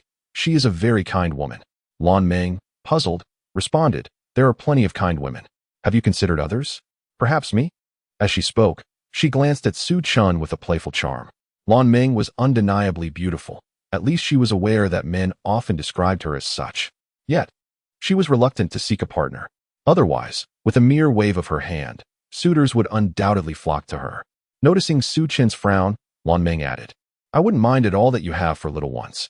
If possible, I would love to have them by my side every day. Su Chen couldn't help but chuckle. Sister Lan, don't jest. With someone like you, I imagine the line of admirers would stretch long at Dilongjai. Lan Meng sensed Su Chen's rejection, a bittersweet feeling swelling in her heart. She intended to say more, but just then, Su Chen's phone rang. Upon seeing that it was Wen Chi calling, he smiled and answered, feigning nonchalance. Chi, what's up? On the other end, when Chi's voice trembled slightly, Su Chen, are you and the little ones busy? After a moment's thought, Su Chen replied, Yes, we are still at the tea shop. He noticed Lan Meng about to speak and gestured for silence. When Chi wanted to say that her class had ended, but the words felt too sentimental to her. Instead, she said, It's fine, you all continue. I'll head back on my own. All right, Su Chen replied, You take care and head back early. When Chi hung up the phone feeling dejected, Lan Meng inquired curiously, Why not tell her the truth? Su Chen chuckled lightly, Because I wanted to surprise her. Lan Meng felt a pang of envy. How fortunate it was to have such a man. At the west gate of Ning, after hanging up, Shen Ming Yao's voice of reprimand rang out beside Wen Chi. Not coming? What's wrong with Su Chen? Does he think that once he's soothed the babies, he no longer needs you? Chi, what do you need him for? Don't go back. I'll take you to celebrate your birthday. When Chi shook her head. But the little ones. Oh, what are you worried about? Isn't Su Chen around? Shen Ming Yao pulled Wen Chi outside. She felt that if Su Chen were present, he would certainly scold her. However, she had no other choice. When Chi world revolved around Su Chen and the children, the babies could not be reprimanded, so Su Chen was the only target of her frustration. When Chi remained unconvinced, before she could voice her thoughts, a sudden outburst of anger pierced through the air. What the hell? The speaker was Li Wenhao, who had been waiting for quite a while in the corner by the west gate. He had come to see the babies, but Su Chen had neglected to send him any videos for several days. Li Wenhao had been enduring the wait by relying on previous videos, but it was proving to be an arduous experience. Today, he could no longer restrain himself and decided to apologize to Su Chen, even if it meant facing a beating. He simply wanted Su Chen to send him daily videos from now on. However, Su Chen was nowhere to be found. Instead, he encountered Wen Chi and overheard the conversation between her and Shen Mingyao. The more he listened, the angrier he became. What kind of nonsense was Su Chen up to? Had he forgotten his wife's birthday? Was he even a man? In a fit of rage, he charged out, Sister-in-law, what is going on? Su Chen forgot your birthday? When Chi remained silent, Li Wenhao continued his tirade. Damn it, is this how a man behaves? I'm calling this jerk right now and giving him a piece of my mind. Just wait, sister-in-law. This was the first time Shin Mingyao witnessed Li Wenhao's fierce demeanor. However, she realized that violence was not the answer. This was Su Chen's scheme. If he acted out, how would the surprise be preserved? This foolish teammate. Shin Mingyao quickly intervened. What are you doing? What good would that do? Remembering only when reminded holds no significance. He's a scoundrel. Upon hearing this, Li Wenhao saw the wisdom in her words. Yes, Su Chen truly was a scoundrel. As he cursed, a light bulb went off in his mind. In such a situation, if he could win over Wen Qiqi, it would be far more convenient for him to receive photos from her in the future. Ah, he was indeed clever. Brother, my apologies. It's not that I don't want to help you. It's just that you have been ungrateful. With this thought in mind, Li Wenhao immediately approached Wen Qiqi. No worries, sister-in-law. If he doesn't celebrate, I will. Come on, let's go eat something delicious. I'm hungry too, and I'll call to order a cake. A day as a sister-in-law means a lifetime as a sister-in-law. How can I let my sister-in-law's birthday go uncelebrated? Shin Mingyao shot a puzzled glance at Li Wenhao. His words sounded rather awkward. Nevertheless, she thought it best not to dwell on it. As long as she could coax Qiqi into joining them, everything was negotiable. Shin Mingyao added, yes, and I know a place with exceptionally good food. Come on, Qiqi, I'll take you there. After all, whether they were going to consume dog food or face embarrassment, being alone was no fun. It would be better to have Li Wenhao along to ease the awkwardness. Li Wenhao, grinning foolishly, chimed in, let us go, sister-in-law. Don't hesitate. I'll cover the bill. Shin Mingyao, without waiting for Wen Qiqi's response, called for a car. Li Wenhao stepped forward to open the door and pushed Wen Qiqi inside. During the ride, Li Wenhao incessantly disparaged Su Chen, exclaiming how despicable he was. Sister-in-law, do not be angry. In the future, I shall bring my brothers to teach him a lesson. If he dares to mistreat you, simply cast him aside, and I shall introduce you to a handsome gentleman. I happen to have one readily available. Rest assured, he will not mind your child at all. In fact, he is quite willing to help raise the little ones. Shin Mingyao listened to Li Wenhao's words and cast a sympathetic glance in his direction. This man is truly naive. Before Li Wenhao could continue his tirade, the taxi driver could no longer contain his curiosity. Are you all heading to the Dilongjai to catch someone in the act? Dilongjai?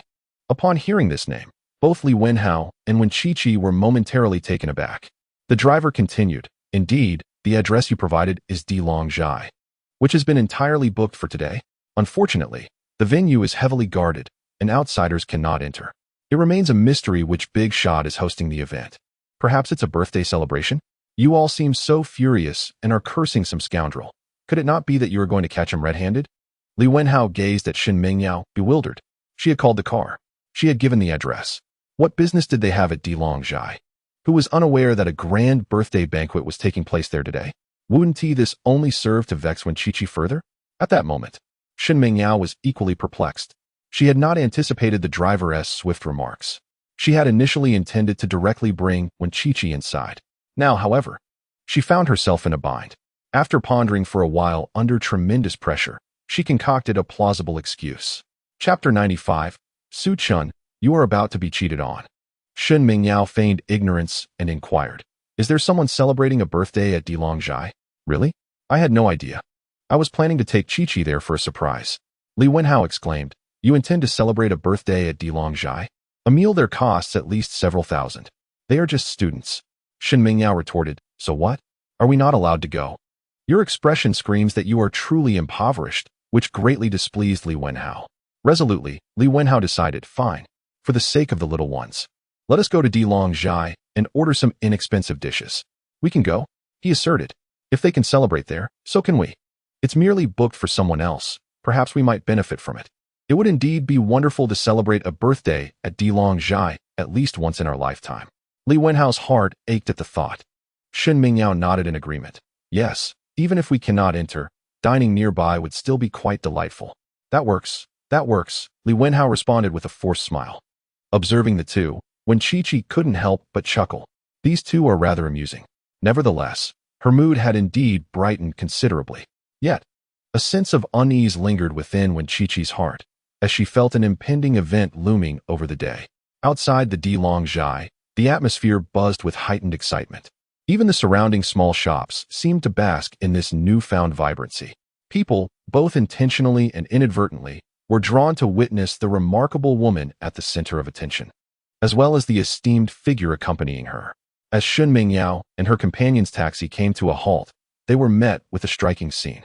Li Wenhao couldn't help but exclaim in disbelief, "Goodness, this is utterly extravagant." When Chi-Chi hesitated, voicing her concern, "Mingyao, perhaps we should ask the driver to take us somewhere else." However, Shin Mingyao was resolute. Su Chun had already promised her a month of free meals and the chance to play with the little ones. Such enticing benefits could not be easily dismissed. With unwavering composure, she declared, "Now that we are here, why not indulge in the spectacle?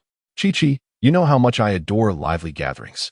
Reluctantly, when Chi-Chi complied and stepped out of the vehicle, the onlookers were immediately taken aback, exclaiming in awe, "Wow, a beauty! How stunning! Is she the one? Surely not. Look at her arriving in a taxi. How could a powerful man's woman possibly arrive in such a manner? She must have a chauffeur." Indeed, they concurred, lamenting the waste of such exquisite beauty. When Chi-Chi, unfazed by their remarks, remained silent, Li Wenhao, feeling a surge of irritation, remarked, "These people are truly ridiculous." Shen Mingyao felt a twinge of panic. What if a significant figure was indeed present inside? What if they inadvertently offended someone of great importance? Closing her eyes briefly, she thought of the adorable little ones, steeling herself for whatever lay ahead. Resolutely, she made her way toward Di Longjai, whispering to herself, "Su Chen, please appear soon. Hurry." Li Wenhao, witnessing Shun Mingyao's bold move, was filled with confusion. "Mingyao, are you out of your mind? What are you doing over there? You'll embarrass yourself. Come back quickly. There are so many people watching." He feared that they would be ousted in a most humiliating manner. Shin Mingyao remained silent. But a sense of trepidation began to creep in. Where was Su Chun? Hadn't he assured her that it would suffice for her to bring someone along? Could he truly have been jesting? Was this all an elaborate prank? When Chi-Chi, sensing the tension, inquired Mingyao, the crowd around them buzzed with speculation. What is she doing? Is she really heading to Di Longjai? She must be courting disaster. Just wait, she'll be thrown out in no time. Di Longjai is not a place for just anyone. Shen Mingyao's nerves intensified. Li Wenhao gazed on in bewilderment. Sister-in-law, this. When Chi-Chi rushed forward, grasping Shen Mingyao's arm. "Mingyao, stop this. Let us go somewhere else." Shen Mingyao was on the verge of panic. What was happening? Should she really call Su Chen? As uncertainty loomed, the door to the Imperial Dragon Pavilion suddenly swung open. When Chi-Chi's anxiety heightened, "We must leave at once." The crowd buzzed with excitement. "Look! The staff from the Imperial Dragon Pavilion are coming out to usher us away. What a stunning young lady. Such a pity. Otherwise, I would comfort her." It was indeed a golden opportunity, and the men were eager to act, while the women averted their gazes. Shin Mingyao began to contemplate retreating. Li Wenhao swiftly positioned himself in front of Wen Chi-Chi, asserting his role as a man who could not stand by while two ladies were harassed. If reprimands were to be faced, they would be his to bear. "Sister-in-law, please step back," he urged. Soon, several individuals were taken aback as a youthful attendant emerged from the entrance of the Imperial Dragon Pavilion. With a warm smile, she approached them gradually. Li Wenhao, filled with suspicion, pondered the high standards of this establishment. Was it customary to send out a beauty to escort patrons away? As the attendant neared, Li Wenhao feigned composure. We'll be leaving now. Apologies for the disturbance." The attendant, Xiao Lan, appeared perplexed. "What is happening? Are they leaving already? What about Mr. Su?" Earlier, Xiao Lan had been drawn to a corner by Su Chun, who had pointed out Wen Chi-Chi. Upon seeing her, a flicker of surprise crossed Xiao Lan's face. But she quickly embraced her task and descended to fetch Wen Chi-Chi. Observing Li Wenhao's protective stance, Xiao Lan felt a hint of confusion. Nevertheless, she maintained the utmost professionalism characteristic of an Imperial Dragon Pavilion attendant. "Excuse me, are you Miss Wen Chi-Chi?" she inquired with a smile. The crowd gasped in astonishment once more. Those standing at a distance could not hear Xiao Lan's words, leading to curious murmurs. "What is going on? Aren't they here to chase us away? Why is she so gentle? Perhaps this is the essence of the Imperial Dragon Pavilion?" Li Wenhao stood there, mouth agape in shock, while Shin Mingyao wore a bewildered expression. What is happening? How does the attendant know Wen Chi-Chi? Did Su Chen truly make a reservation at the Imperial Dragon Pavilion? Could the person who reserved the entire venue actually be Su Chen? Wen Chi-Chi was equally astonished. "How do you know me?" Realizing she had found the right person, Xiao Lan replied, "Miss Wen, please follow me." Wen Chi-Chi, still bewildered, asked, "Where to?" "Someone has been waiting for you." "Miss Wen," Xiaolon said respectfully. Before Wen Qiqi could fully grasp the situation, Shin Mingyao tugged her forward. Qiqi, let us go inside. Li Wenhao was nearly beside himself, standing frozen for what felt like an eternity before comprehending a crucial detail. The individuals inside were awaiting Wen Qiqi. Shouldn't Su Chun be the one celebrating Wen Qiqi's birthday? Where is that rascal? Li Wenhao, as if recalling something, took out his phone and sent a WeChat message to Su Chun. Grandson, don't blame your father for not reminding you. Hurry to Delongzai. You're about to be cuckolded. Fearing that Su Chun might doubt him, he added, this time it's true. As a brother, Li Wenhao permitted himself to scold Su Chun, but if it were someone else, that would be absolutely unacceptable. Author's note. Su Chun, you are the one being cuckolded. Chapter 96. The Profound Brotherhood of Li Wenhao, standing on the third floor. Su Chun found an excellent vantage point to gaze out the window, awaiting Wen Qiqi's arrival. Soon, he spotted Li Wenhao. Su Chun was momentarily taken aback. Why is that rascal here? Before long, his phone buzzed. Opening it, he saw the WeChat message from Li Wenhao. With a resigned chuckle, he chose not to reply and simply tossed his phone into his pocket. Cuckolded? Is he cuckolding himself? This fellow truly has a peculiar way of thinking. Lan Ming had also arrived early, standing not far from Su Chun. She was eager to see the woman who had prompted Su Chun to reject her without hesitation. Otherwise, she would be unsatisfied. Upon seeing Wen Qiqi, Lan Ming's pupils slightly contracted. Having been engrossed in her career, Lan Ming had encountered numerous beauties, some cold and aloof, others petite and cute, and many gentle and soft-spoken. Yet, she had never witnessed someone with such an ethereal quality and beauty as Wen Qiqi. A pang of disappointment washed over her. In disbelief, Lan Ming asked, is she truly your wife? Well, to be precise, she is my future wife, Su Chun replied proudly. We aren't married yet. Lan Ming was astonished. Then your child, all of them were born by her? However, upon scrutinizing Wen Qiqi once more, Lan Ming was shocked anew. Are you certain she has given birth? How can someone who has borne children maintain such a youthful figure and innocence? Su Chun nodded. Otherwise, what does Blue Sister think? Where did my children come from? Lan Ming examined Wen Qiqi closely. Indeed, there were traces of children in her features. Lan Ming was suddenly filled with despair. Just moments ago, she had contemplated pursuing Su Chun if his wife were not attractive. But now it was clear she had no chance. Lan Ming smiled and said, I concede. Su Chun, my brother, you have found a remarkably beautiful wife. Su Chun's gaze remained fixated on Wen Qiqi. All right, Lan Ming sighed. Realizing she could not capture Su Chun's attention, shall we begin? Yes. Su Chun nodded in agreement. Lan Ming turned to attend to her tasks. Downstairs, the onlookers were filled with questions. What is happening? The beauty has been invited in. Is that for real? Is this beauty the leading lady of today? People still find it hard to believe.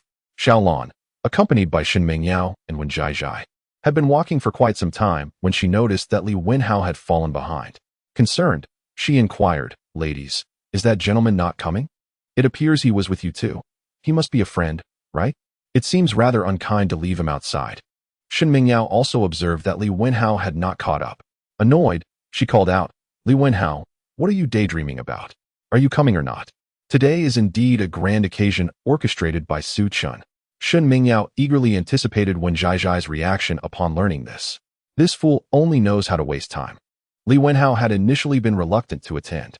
However, as he pondered the situation, his anger only intensified. He was well aware of Su Chun's family background and could hardly believe that Su Chun had the means to reserve the entire Delongzhai. Surely, there must be another man involved. No, that simply will not do. How could his brother's wife be taken away? Since his brother was absent, he would take matters into his own hands. If he did not create a stir, he would not be worthy of the name Li Wenhao. He was on his way. Li Wenhao quickened his pace, all the while thinking, son, this time, I am using my face to support you. You must treat your father to a meal later. Wen Zhaizhai felt somewhat dizzy throughout the journey. Upon seeing the waiter, that peculiar sensation washed over her once more. Su Chun had been acting strangely all day. He, being such a meticulous person, had even inquired about her birthday.